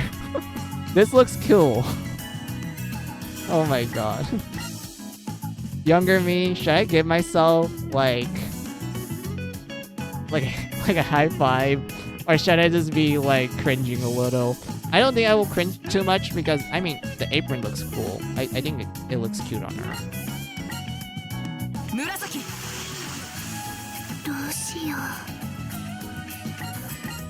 And then we have this girl. Alright, Hotjun, I would briefly describe her personality. Basically, she's a NEET. She doesn't like to go out. She likes video games. She browses on Reddit and trash talks people. It's to the point that there's a literal like cutscene of her like being forced by her family to get out of her room to exercise, and she's like, no, I'm doing an MMO raid, I can't save, please, no. And whatnot. Like, that's literally like her personality. And whatnot. That's the funny thing about this girl, other than being shy. Sounds about right. Yeah. And then we have this girl. So, what if I told you this girl is the older sister of the girl that I just showed you? Yes, this is the older sister of the NEET, the gamer, the Reddit user. Oh, I give her a business suit. Okay. What was younger me thinking? I mean, this looks good on her, especially with the glasses. She looks like a disciplinary school club president. Yeah, she kind of does. Oh, this girl. Okay, Hotjun, I need to explain this one. Okay, so Ryobi, this girl here, she's flat-chested. She's completely flat, no boobs whatsoever. But when she transforms, she gets boobs. And the lore reason why is because the character. Okay, I'll put it like this. So the shinobi outfits that the girls wear, it's based on their personal preferences and what they think is cool. So in other words, they're literally given like unlimited budget to make whatever outfit they want. They can do whatever they want with it. It's their own personal uniform, essentially. So this girl wants big boobs. So she decided to make her shinobi transformation to basically give her big boobs. That is why. That's like some Omega Labyrinth shit, LMAO. Yeah, it does. And whatnot. And then she is the twin sister of this girl, Riona. Z cups, yep. And I made her a nun because this girl, she's really kinky. She's a hard masochist, and I mean hard with a capital H. because this girl's entire dialogue basically boils down to the fact that she wants someone to actually hurt her. Like, she actually wants to feel the pain and whatnot, and she gets off on it and whatnot. Like, her entire character arc is that she's a masochist, but she does have some pretty wholesome moments. Like, I know it's weird for a masochist to have wholesome moments, but she actually does get some wholesome moments in the series. Like, her cutscenes in, how would I describe it? Is it? I mean, I can't be wholesome. You are wholesome, Hachin. Alright, you are wholesome. But this girl, she does have wholesome moments later on in the series. Like, Espo Versus, which is the sequel to this game. In that game, she actually has some pretty good dialogue with some characters that she's actually close to, like personally close to. And she actually shows a different side of herself. Heck, she is one of the romance routes in the Senran Kagura dating sim game. That's right, Hotshun. There's a dating sim spin-off game of Senran Kagura where you can end up with 5 of the girls. They can't do the whole roster because that's too much. So they only pick 5, and she's one of them. And a lot of people are like, how would a masochist work in a dating sim?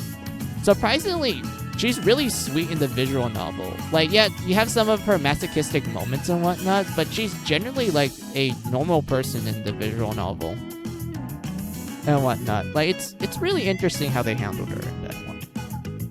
But yeah, I made her a nun because she's like, you know, kind of naughty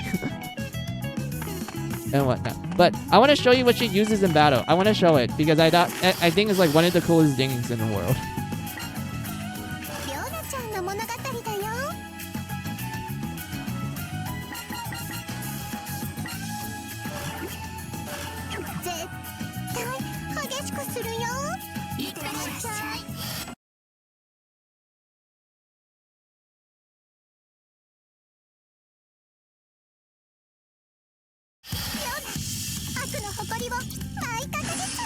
Look, she's using 4 guns. She's using 4 guns. Like, you know, the 2 guns on top of like how you usually use guns. But the bottom part, she's doing Death to Kid from Soul Eater. She's using her pinkies.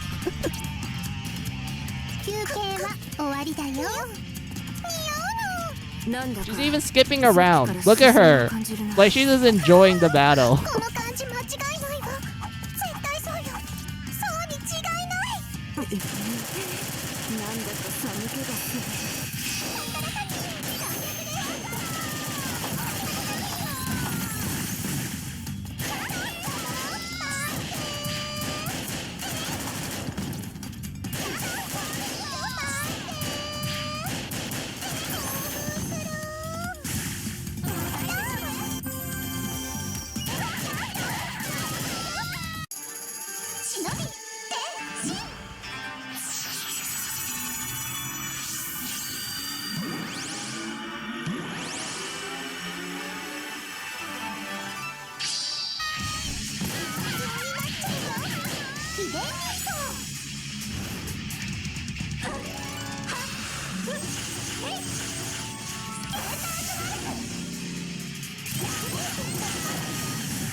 Look at that.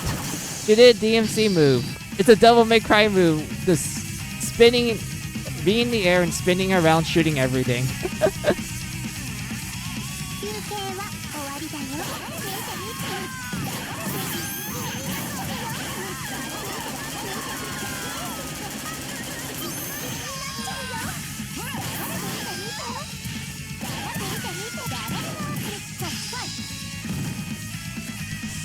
Oh my god, yes.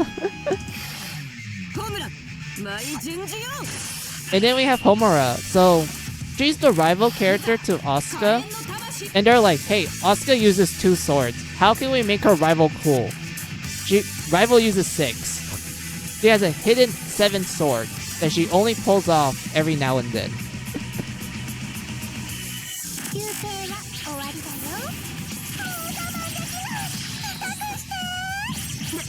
なんだ新手の資格か。強くって面倒見が良くて。 Well, yeah, exactly. Also, I don't know why the game slowed down a little bit here, so I probably need to kill more enemies. ご主人様の資格があるな。なんだ言わんなこの変態。やっぱりいいよ、いい感じだわ。気持ち悪いこっちに来るな。見て見て見て見て。じゃあ逃がさないと。バカな何しやがる。 Oh yeah, I forgot to mention this. So when you're fighting like characters, there's a chance that their clothes will pop, and that's like kind of the main gimmick of Senran Kagura, is that there's actual clothes ripping mechanics. And in some of the older games, if you were to like fully rip off the girl's clothes, it would actually change their defense stat, because your clothes are actually your armor. And whatnot. So it makes sense that once you remove all their clothes, they practically have zero defense. And that's like the interesting thing about the clothes ripping mechanics in the older games. In the later games, they mostly relegated to like fan service. There's not much of a difference of you like taking off the clothes and you keeping the clothes and such. They just, you know, kept it the same. And when which I thought was a bit of a shame, because I'm like, but it makes sense though, because they're actually wearing armor. Like, this is their shinobi outfit. Of course, it's gonna protect them from like, you know, hard-hitting stuff. That's why they have to do their shinobi transformation and everything. Of course, she got a string. Yeah, Homura is like basic when it comes to her underwear. 休憩は終わりだよ。楽しま逃がさないんだけど。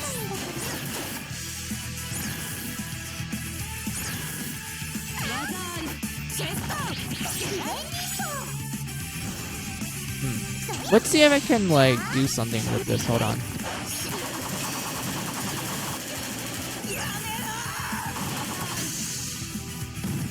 Okay, I think I know what the problem is, Hotchun. I'm too powerful.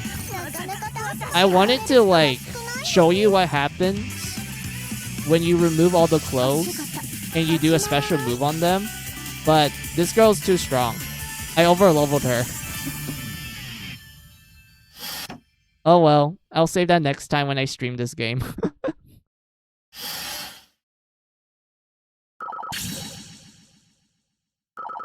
What a pose, yes. いい評価だよね。レオナちゃん、絶対強くなってるよ。Renoa. Yeah, Rio. No, yeah, Riona.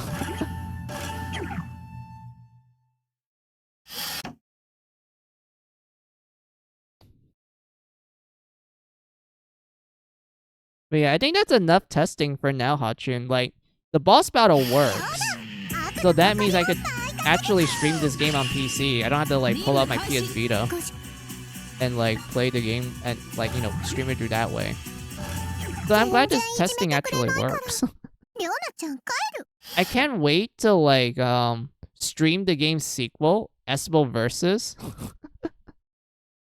Like SoSW Versus, okay, I'll play it like this, Hotchun. You know how like some people might go like, why would there be like actual criticism for a game about the fan service and shit, especially for the gameplay?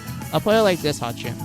SoSW Versus, I would argue, is the best game for its roster. But the gameplay is debatable. Because in this game, like you saw how fast I'm doing combos and whatnot.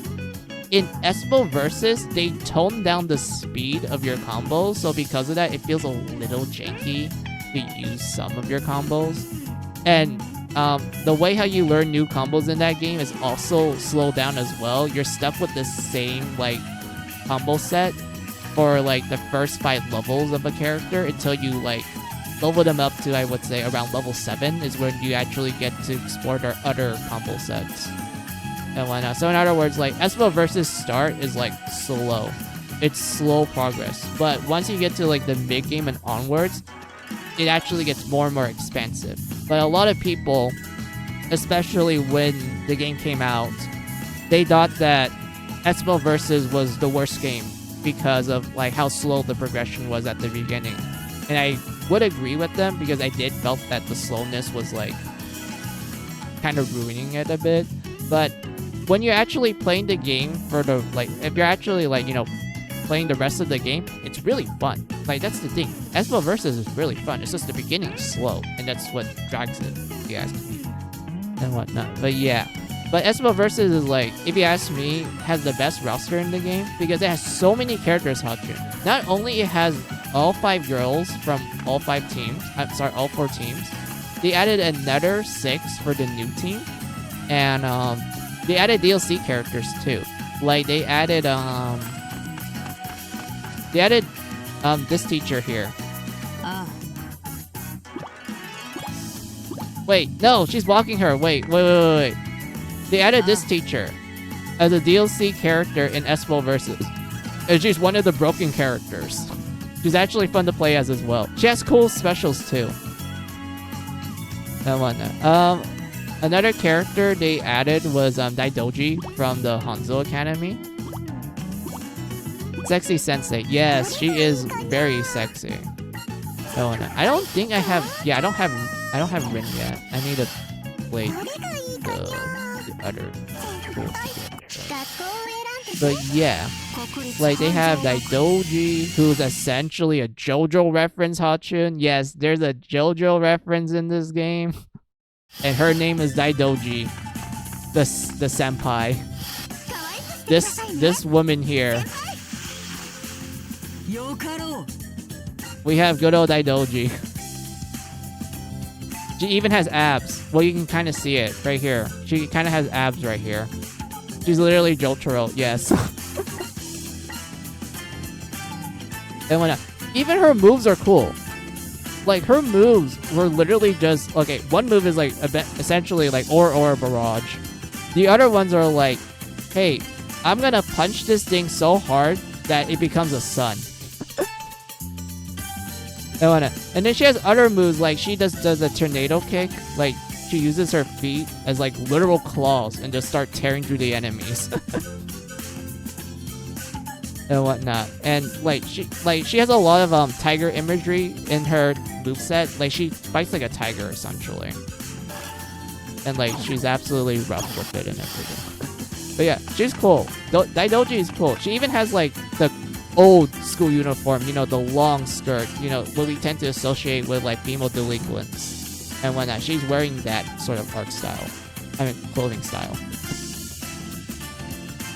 Like a Yankee, exactly. It's like a Yankee. They even made the storekeeper. Yes, this girl here, Hachun, in SBO Versus, she's a playable character, and she's like,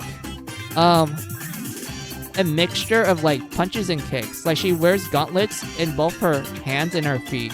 So she's like a, you know, a mixed brawler essentially. She mixes her moveset a lot. And everything. And she's like really cute. Like the shopkeeper is cute. Like Hachun, her dialogue and also her voice actress, really cute. Like she's so excited. Like she's so excited when you play as her and whatnot. Like she's just adorable. She's like a literal like button and whatnot. And everything. There's also other characters like I don't think I can show it in the game. I just have to show it through like the poster. I mean wallpaper of Senran Kagura. And whatnot. Let me see if I have it. I want to see if I still have it. Where is it?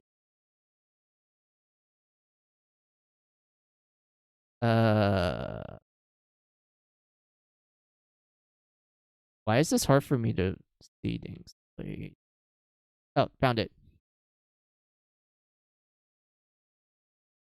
And whatnot. Okay, so do you see the girl all the way in the back? Not the short one, the one on the right. The one all the way in the back, the one with the hoodie.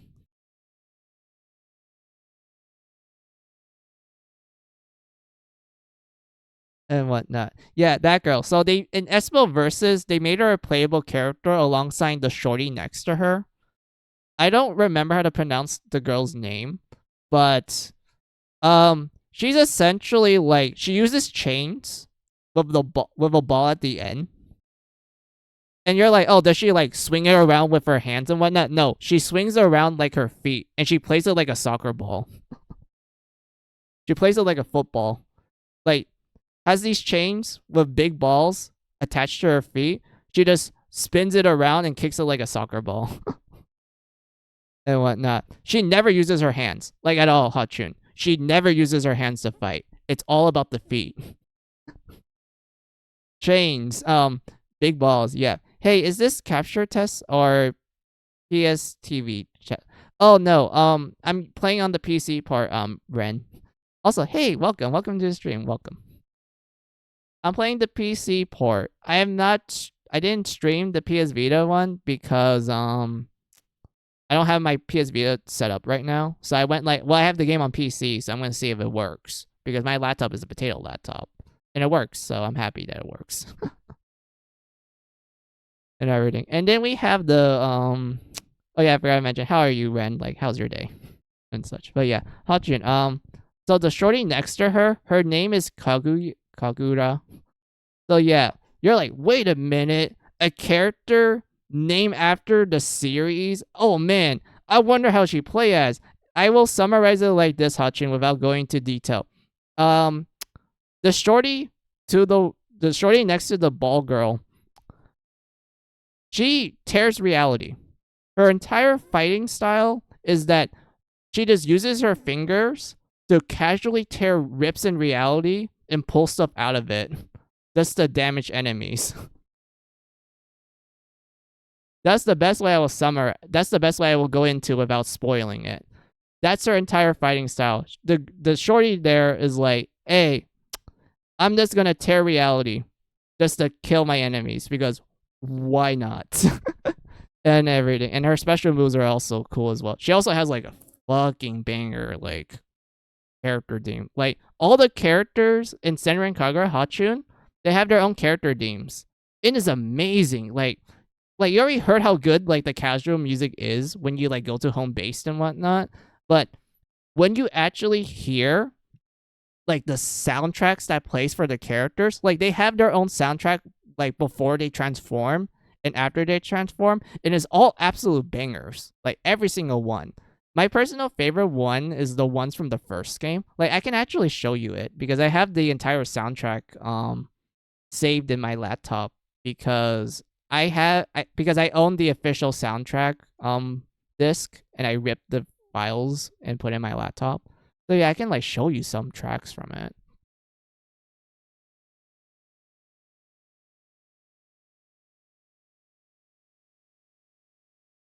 Where is it?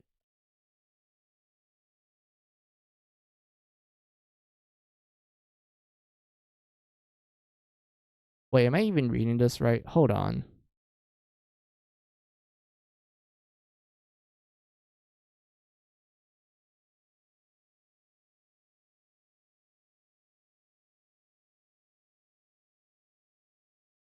Alright, I found it. Alright, so this one plays for one of the characters. Her name is Hikage. She's a really popular character. She's a snake girl.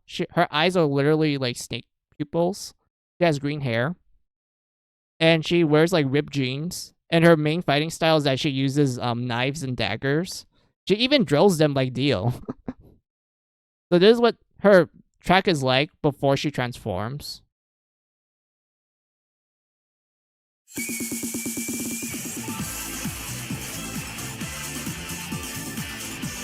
Wait, no, I don't think this is the right one. This was someone else. Wait, did I fuck this up again? Hold on.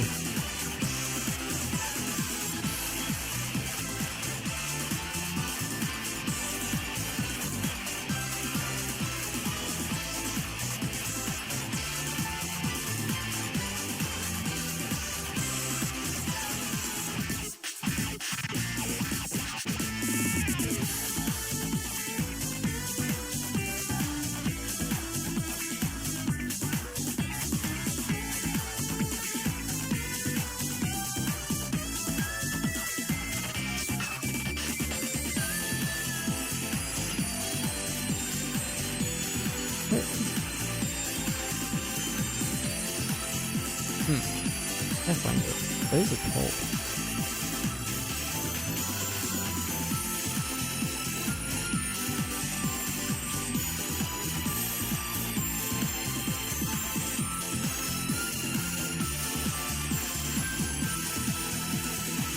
I guess this is the right track because I'm searching on YouTube and it seems like I chose the right one.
You can call me Renoke or Ren. Alright, I'll call you Ren.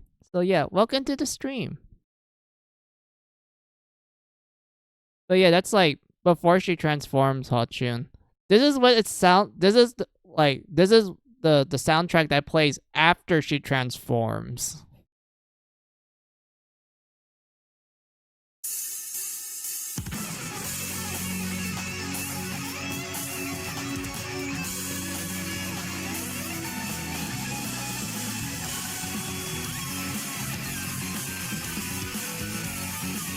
Oh, that guitar. Yeah, the guitar is sexy. I love it.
I do want to play Senran Kagura one day. Yeah, like... Okay, so I'll tell you this, Hotchun. So a good chunk of the games are available on Steam. Even though there's some games that I'm like, oh man, this one is great, but it's like available in a different console and whatnot. But I'll tell you the ones that are available on Steam, Hotchun. So the remake of the first Senran Kagura game is available on Steam. It is called Senran Kagura Burst Renewal. That is the first Senran Kagura game, and I suggest you should start with that one because it's the first game. It gives you a good understanding of what the series is. It gives you a good introduction to the characters and the type of themes and story that the series covers. And also, I think the music is like the best out of the series. Like, that's personal opinion though. And easily accessible, is on Steam. You can look it up, you can get it and whatnot.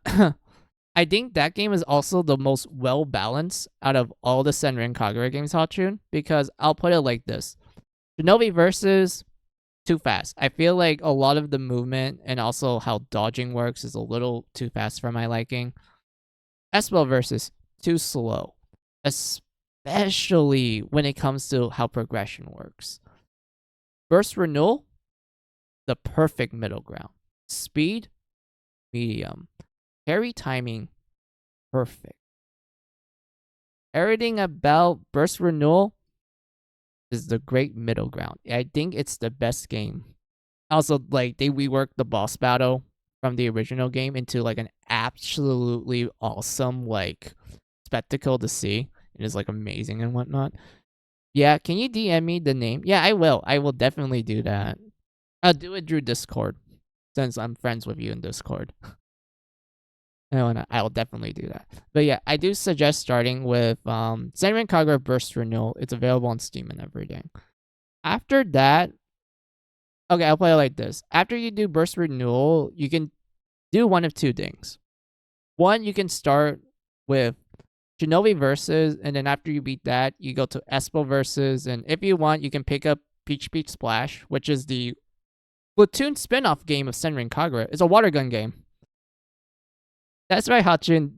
Senran Kagura has a spin-off game where the girls are using water guns to shoot each other down. And as you expect, it is classic summer vibes and whatnot. And also, fun fact, Hachun, Peach Beach Splash has Neptune from Neptunia as one of the DLC characters. Actual Neptune appears in a Senran Kagura game before the crossover.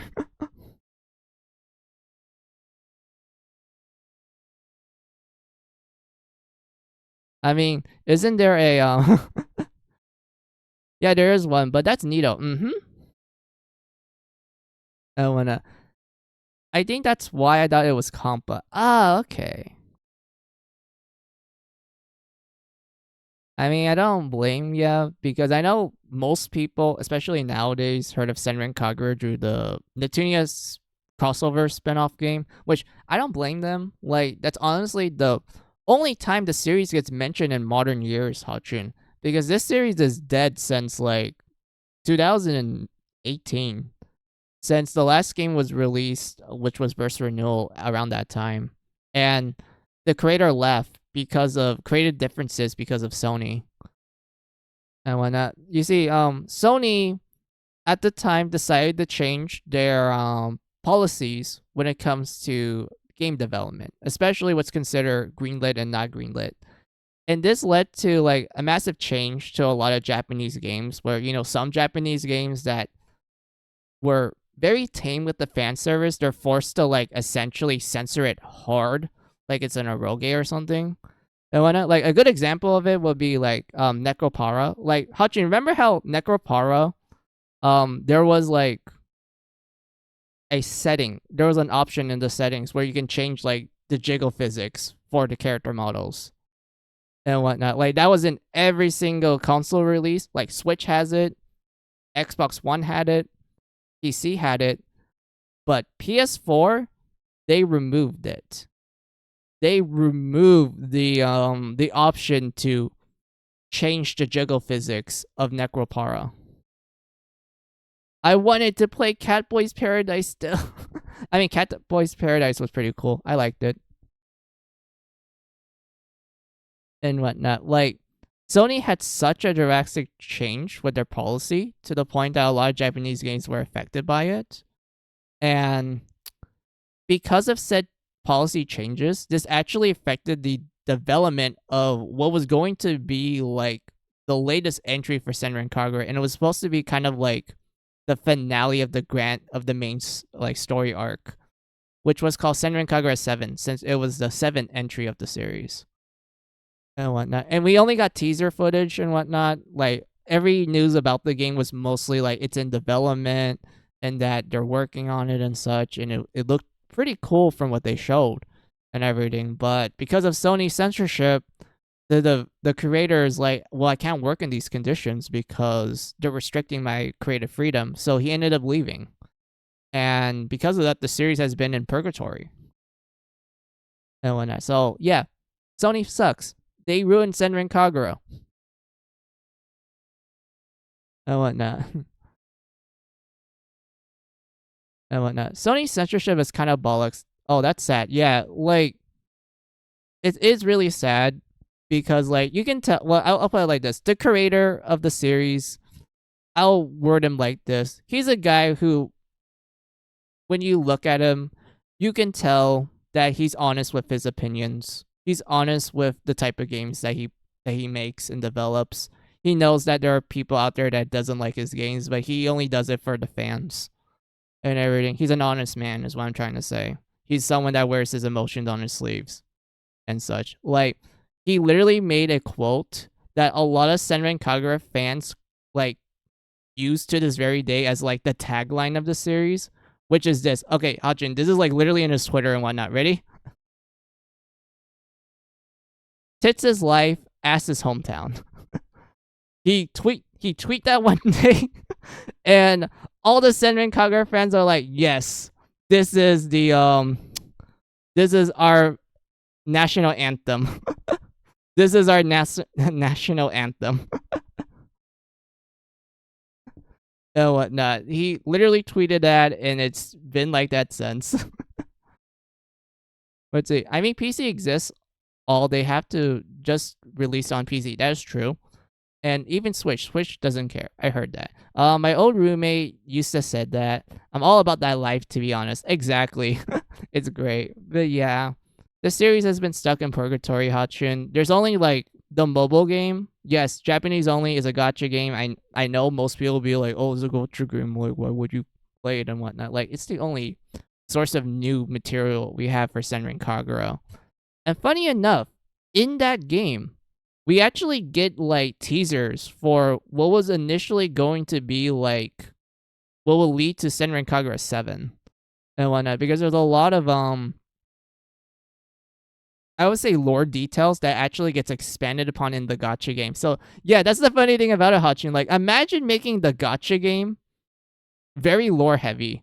Man, it's almost like this happened before Kingdom Hearts and whatnot. But yeah, they did that with the Senran Kagura gacha game, and I actually play it to this day.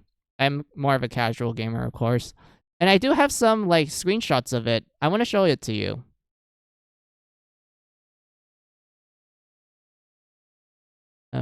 Where's my...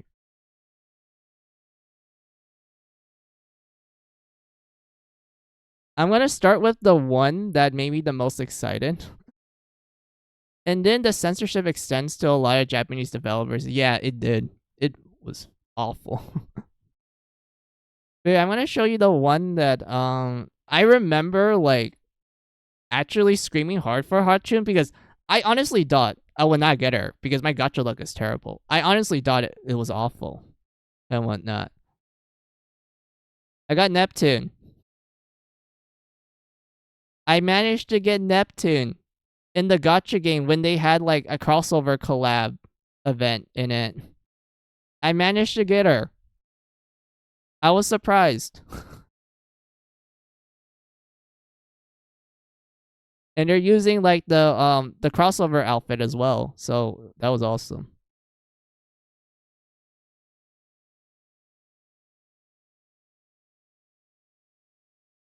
Purple Heart. Yes, Lady Purple Heart. Goddess Purple Heart. What other screenshots do I have? I'm trying to look for it.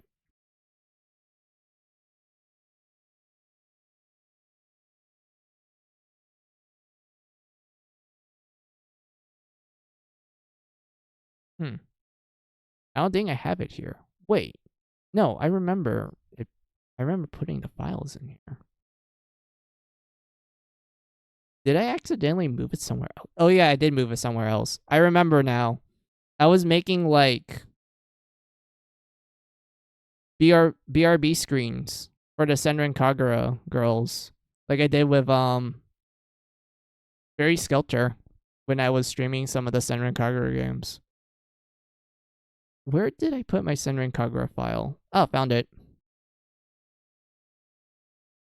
That's the wrong girl. Found it. Hanzo.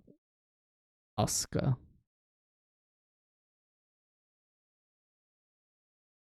But yeah, Hachin, I there was an event that came out in I think it was like around November last year, where they're like, hey, let's give Asuka like a new outfit, and I'm like, yo, this outfit's pog. I want this. It was this one. Look at her. Look how adorable she is. She's wearing like a Chinese themed dress. And I think it looks cool. I like the patterns and the color. Oh, that's so cute. Yes! Like, you can see the appeal. This is why I like Asuka. She's so adorable. Like, her voice actress is also cute as well. And everything. To the point that, like, Hachin, I'll put it like this. If you ever search up her voice actress, you realize that the voice actress looks exactly like her. She looks exactly like the character. Big boobs and everything. That's the funny thing about it.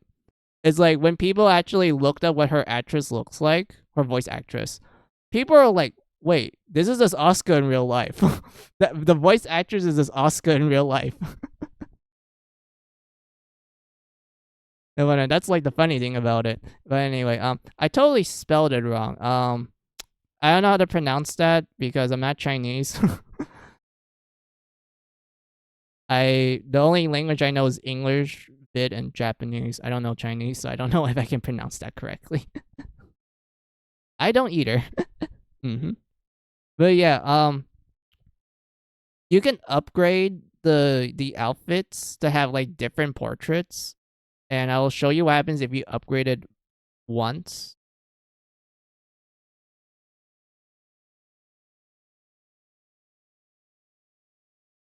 There we go. We get a little racy, you know, like it's still the same outfit, but like you get the nice background with the fireworks. It's nighttime. You know, it's kind of implied that you're just alone with her and whatnot. You know, there's like a sense of elegance to it. And whatnot. She's still adorable. And everything. That's what happens if you upgrade it once. But there's an additional rank called LR, which is Legendary Rarity. And this is where the fan service cranks it up a notch, Hachin. It goes from 1 to 100 this instant. And I'm going to show you right now. And I don't think I'm going to get TOS because Twitch does not care about me. Super cute. Yes. Here you go.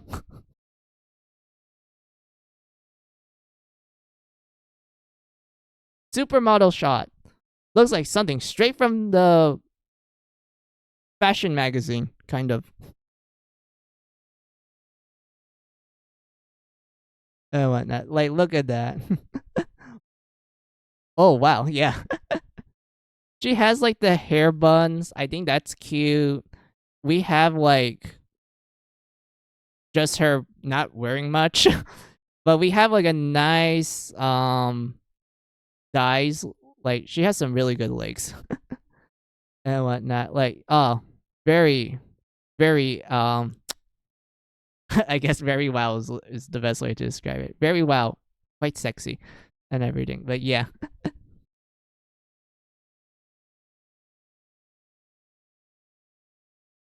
And whatnot. But yeah, that's like some examples from the Senran Kagura gacha game. Japanese only. Japanese only. I kind of wanted to be in English, Hachin, so we get like story like parts of it, because the story of the gacha game was actually decent for the most part. There were some parts of it I felt like was underdeveloped, but I'll give it a pass for now. Like, heck, Hachin, there's a literal story arc in the gacha game where I'm not sure how well familiar are you with Naruto?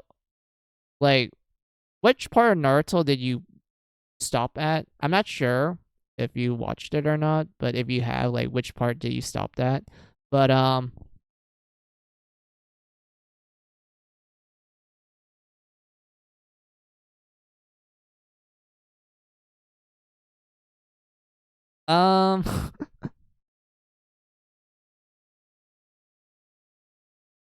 I know what happened and everything about it, but I stopped reading around the 100,000 Detsus or a bit after that. Okay, gotcha, gotcha. The best way I would describe the story arc is that basically we have a character that existed during the Great Shinobi War. Well, in Senran Kagura world, there was a Great Shinobi War and whatnot. So there was a story arc where someone in the past was sent to the future, and she was kind of upset at the fact that she's in the future. So she just starts sticking around and whatnot. And from that, we learn a little bit about the history of the shinobi. Like we actually get to like explore why they became an organization to begin with and whatnot, and why there's like two different factions amongst each other and everything. But like that was the interesting thing about that story arc, and that's all I can say about it. And when I say I know the war and everything though. Gotcha. Gotcha. And whatnot. But yeah. Oh man, this is a long ass talk on Senran Kagura. But yeah, I'm glad that I kind of showed Senran Kagura to you, Hachun, because like I already showed it to like everyone else in chat that come and visit and whatnot. But I'm like, man, I wonder if Hachun heard about Senran Kagura. Like that was the thing that kind of roamed around my head for a bit, Hachun.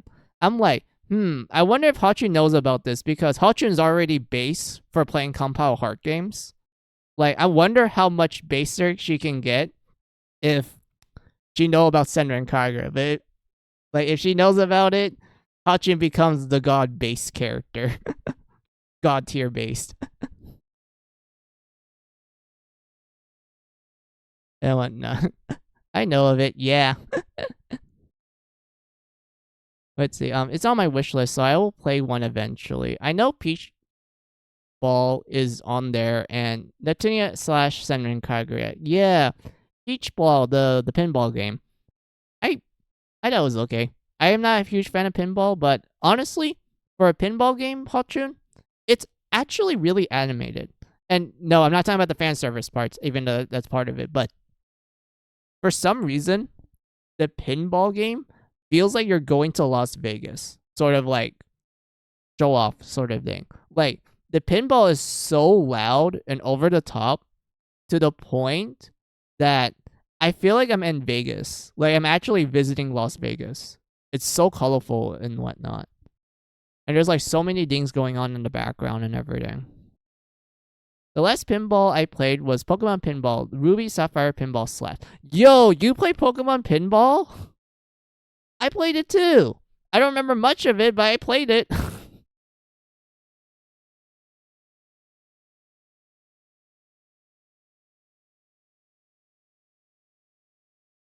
It was a fucking banger game. Exactly. Like, I'm not a fan of pinball, but that Pokemon pinball game, solid. Absolute solid. I wish they do more random spin-off games these days, but Pokemon doesn't give a shit about us anymore. That is true. Like, Hutchin, the last Pokemon spin-off game I played, I don't count Snap because I didn't play the latest one, was Conquest. That was the last Pokemon spin-off game I played. It was Conquest, and I loved that game. That game was so fun.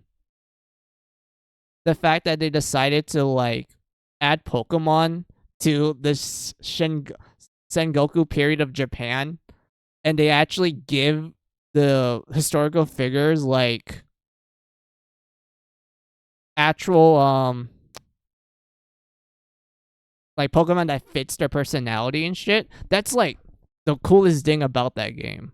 Also, I found it funny that Nobunaga was like, I wouldn't say they toned him down. I know they made him like PG friendly and whatnot, but they still kept some of the more crazy things about him.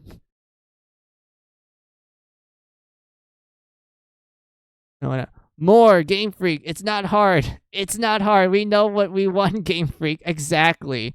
Come on, Game Freak. We want a Conquest 2 or Poke Park. Any spin-off at this point. Come on. Can we get a Pokemon rail shooter game? I mean, wait, actually no. I think that's a kind of a bad idea. We need more PMD. Wait, what's PMD?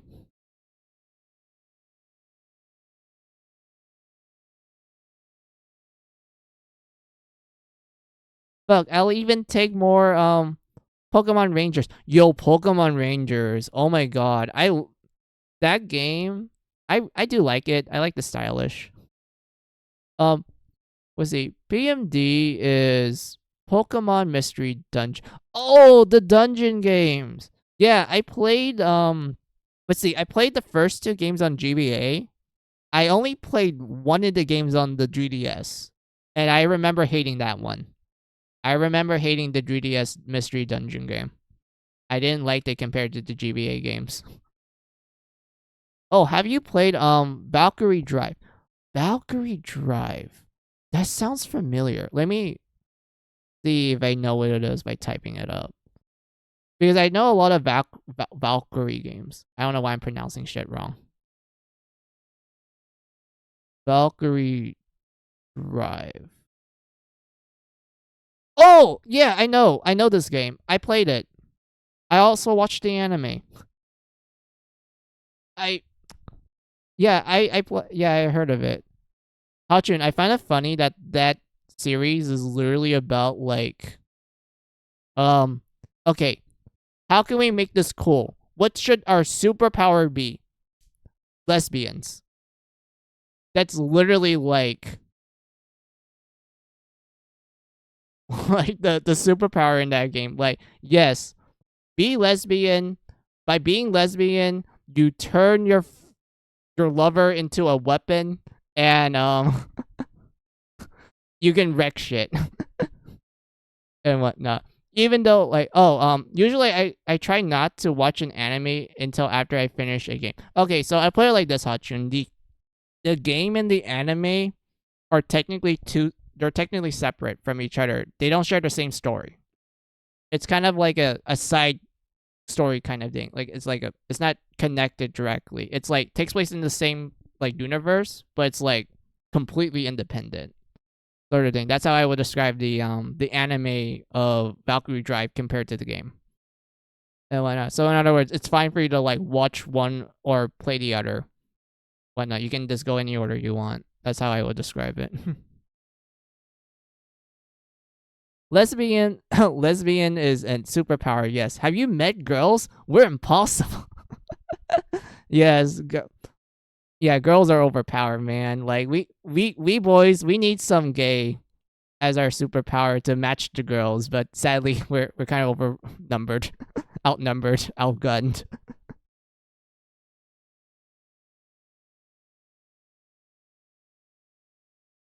And whatnot. But yeah, I do feel tired, Hotchin. I do feel like shutting off right now.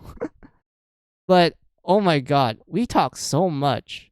I'm having so much fun with our discussions, Hotchin. Thank you. Also, thank you, chat in general. Like, streaming with you guys is like an absolute joy. I'm kind of being a little personal right now, so I do apologize for it.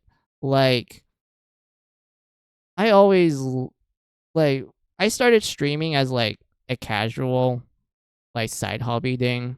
I didn't really take it seriously and whatnot, but I'm actually having a lot of fun with it. I'm not gonna make it like, you know, a side job or like, you know, be too serious about it, but I will definitely be streaming as often as I can if I have the schedule for it. And whatnot, because I generally enjoy talking to you guys. I enjoy playing games and like just talking to you and just having all sorts of random discussions and such. And I'm just having a lot of fun. Like, I'm honestly having a lot of fun with my streaming career. And I like to thank you guys for you guys honestly like light up my day most of the time when I start streams and such. Because normally I just live a kind of boring existence. I don't really feel a lot of emotions that much.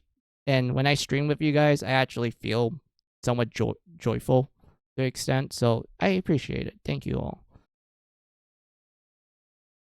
And everything. But yeah, what you guys wrote down, so and such. You're all good. I'm tired too. We can always chat up next time. I think I'm doing chores tomorrow, but do you have a Discord server? That's what I like about streaming too. All I care about is having someone to chat with. I'm glad. Yeah, thank you. Thank you for the heart too. I don't have a Discord server, Hachun, because I don't think I'd be able to manage it.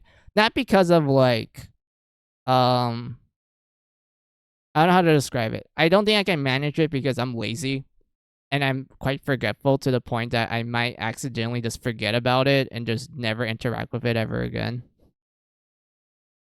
and whatnot. And because of that, I'm like, I don't feel like setting up a Discord server and whatnot. Which I know, like, there's a benefit to it. Like, you guys can interact with me off stream and whatnot, but like, I don't know. I don't really feel too invested in making a Discord server and whatnot, but I'll think about it, Hachun. Like, it's something that I will sleep on and everything. Like, I'll absolutely think about it. Like, if I ever feel interested in making a server, I will definitely make you a mod if you're interested and whatnot. Like, but for the moment, I am not gonna make a Discord server. But in the near future, if I, am going to, I will definitely ask you if you want to be a mod or not and everything. So yeah, what do you wrote down? It's not hard, honestly. I don't do shit in my server. You could mod me and I will manage. I manage another friend's server, Nightbot, and other random shit too. Wow, you have a lot on your plate. That means you're well experienced. That's good because I know like jobs or like, hey, do you have any prior experience when doing like interviews and shit? So yeah, that's good that you actually have prior experience. That's really excellent. That makes you more qualified for the job. And everything. But yeah, enough for me being personal with you guys. I will shut down soon, but I will tell you guys the schedule and everything. So I will not be streaming tomorrow because I am gonna hang out with friends. So because of that, I will not be streaming tomorrow. But I will stream the day after tomorrow and at the usual time, 11 a.m. PST time. I'll probably make it like a long stream as well, but not as long as like, the one I'm at right now. It's literally 11 hours. Is like I literally streamed for 11 hours. I have never had a stream that was this long. The last one I did was 9 hours. This one is 11. So I just broke my world record. And whatnot. But yeah, let me see what you wrote down. I don't know if managing a Discord or modding Twitch counts, but I could probably bullshit it on a resume and somehow. Hey, like, any experience works. Any experience works. All good touching grass is good. Yes, touching grass is excellent. Always touch grass. Don't do anything else with it. Just touch it. And whatnot. But yeah, that will be my schedule. And since I'm done with schedules, I'll say my thanks and I'll say my goodbyes. So thank you all for watching me. I appreciate it a lot. Those who've been lurking, I appreciate the support. You guys are cool. Those who've been chatting with me, I enjoy the conversations we have. Honestly, this stream is probably gonna be like my favorite stream so far because it's such a long stream. It's like 11 hours, and I'm just having absolute fun talking to you all. Like, the amount of discussions that I got into in this stream, absolutely memorable. I will 100% remember this stream to the end of my days. And I really do mean it and such. So yeah, thank you all for the conversations and the discussions we had for this stream. I thank you very much. And now I'll say my goodbyes. So, oh wait, we wrote down Have a good one, Mizu. Yeah, no problem, Hotchin. Thank you for stopping by and everything, and letting me talk about Senran Kagura in such a huge degree and whatnot. But yeah, I'll say my goodbyes now. So, have a good day. Have a good night. Have a good afternoon, whatever time it is on your side of the world. This is Fino Mizu saying goodbye. Goodbye. Booby game, yes. Night night. Good night, everyone.